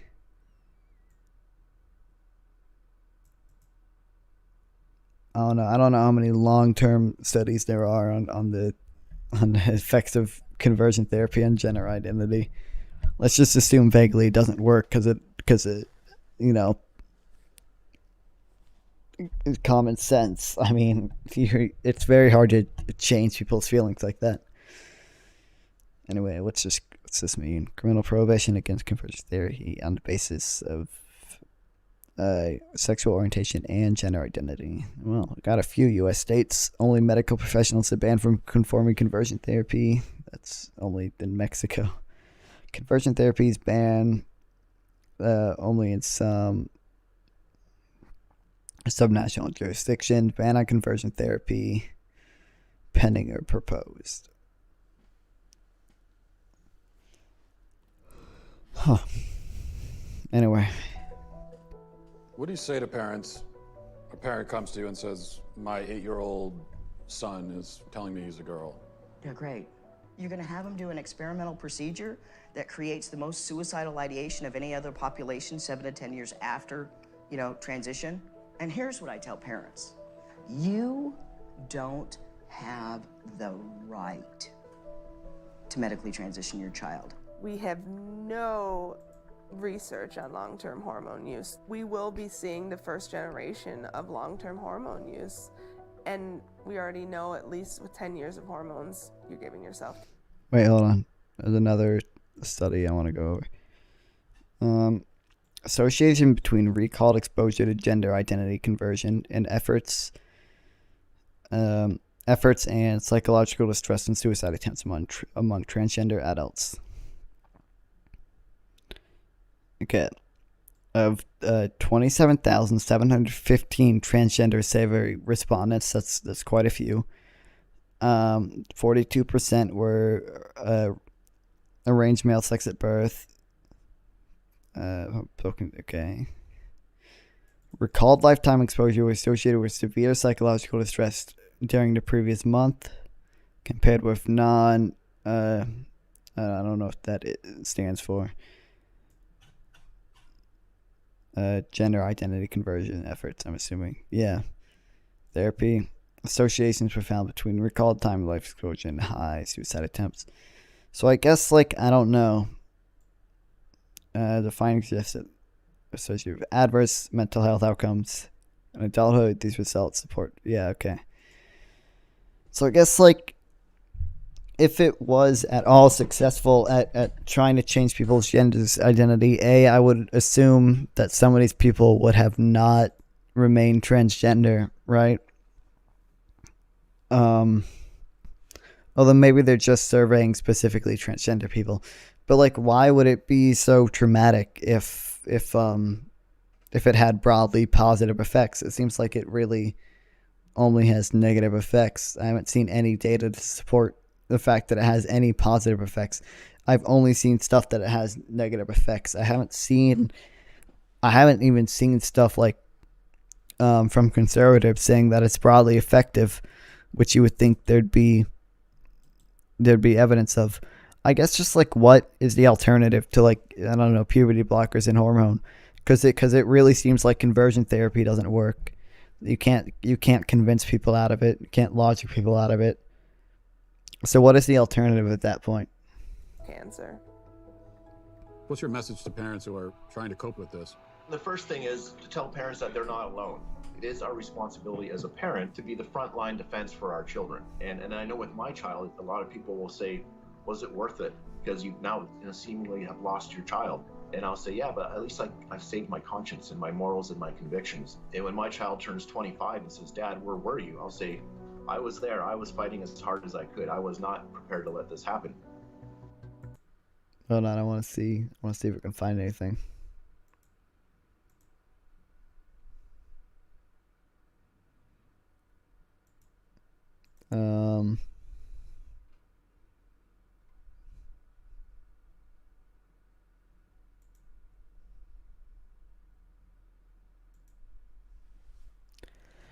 I really just can't find anything. I just don't think there's any evidence of conversion therapy like working really.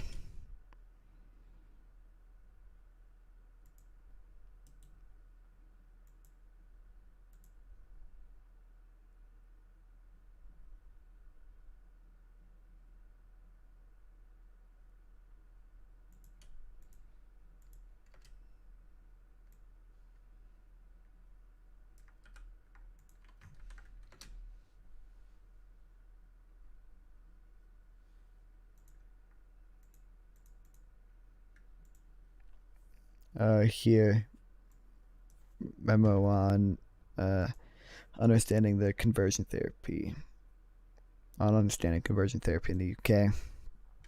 Conversion therapy is a term. Yep. Supporters. This is like, I mean, like NHS. This is the NHS, like the official UK National Health Service for 3 other countries in the UK. I don't see Northern Ireland.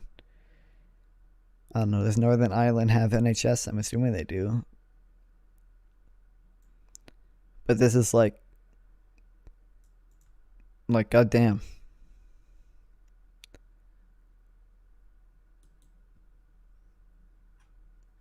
Goddamn, I'm not fucking downloading that.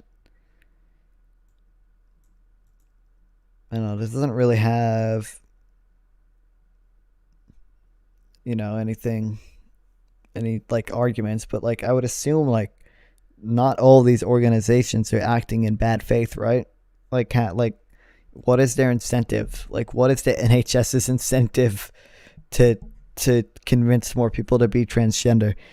It's not a private company, it's a government service, so if the NHS has to pay for more transgender care, that's going to cost the taxpayer and the government more money. I don't understand their incentive. I just don't see how you could argue,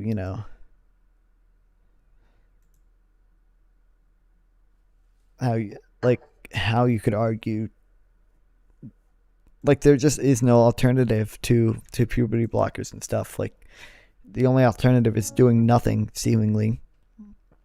Which, by the way, even if you, I don't know, ban puberty blockers and banned hormone therapy, like you're just gonna get trans women wearing dresses and not taking hormone therapy. Like they're still gonna exist. They're just gonna feel worse about themselves.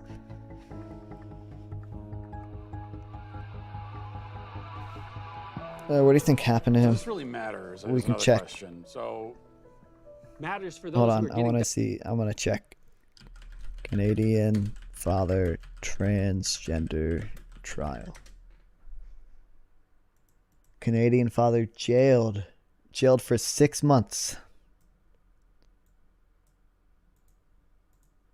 after repeatedly exposing transgender son's identity despite publication ban. Wait, so it wasn't even like he misgendered his son. Like he exposed their identity despite a ban The father of a transgender teenager has been sentenced to 6 months in prison after exposing sensitive personal and medical information about his son in a publication ban intended to protect the boy's privacy.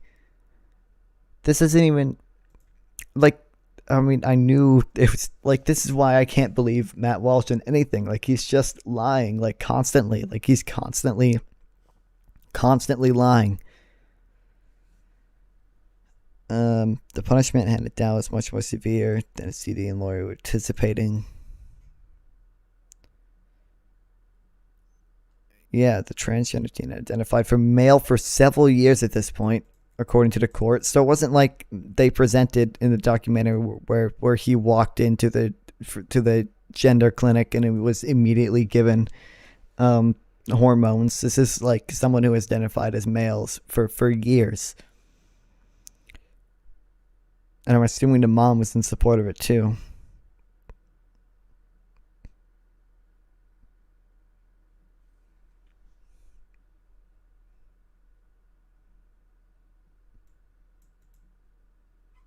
Okay, so what did he expose? It just says... Dude, I hate that it keeps doing that. You can only be identified as CD. Blatantly, willingly, and repeatedly breached the court order. This wasn't just misgendering his child, warranting a serious sentence.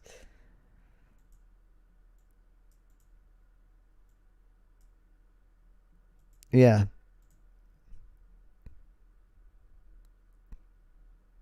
This is obviously a more right-wing outlet. Canadian father was arrested, banning him from speaking out about his... I mean, I don't... Like, this is revealing private medical information.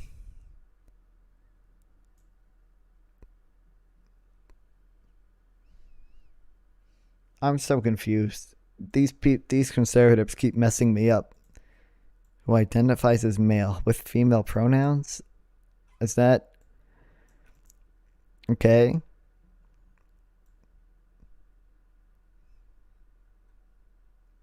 His daughter? I thought it was... Okay.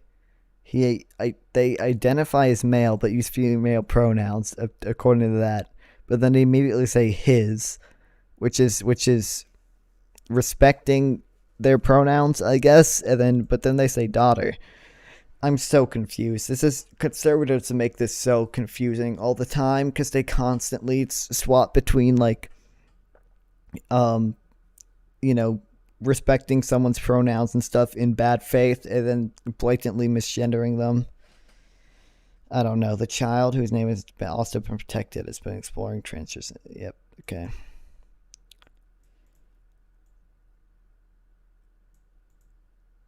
He argued that treatment should be predicated on the approval of both parents who are separated. The girl's mother supports the transition. Yeah. They didn't mention that in a fucking documentary. And ward against any pressure to call it. I mean, any pressure. I mean, like, if he was just trying to get a vaccine, right? And the father was, like, I don't know, publicly calling him out and revealing whatever medical information, and he got a court order not to. By the way, aren't conservatives always the one, like, saying, oh, just comply with the law? Like, if George Floyd had just complied, like, he wouldn't have been fucking murdered.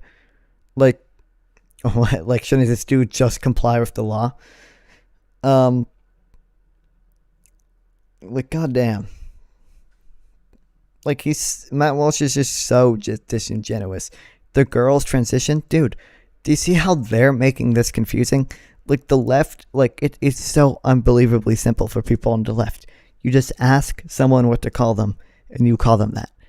But the right wing just is constantly flip-flopping between different pronouns and people and or names and gender identities. It's crazy.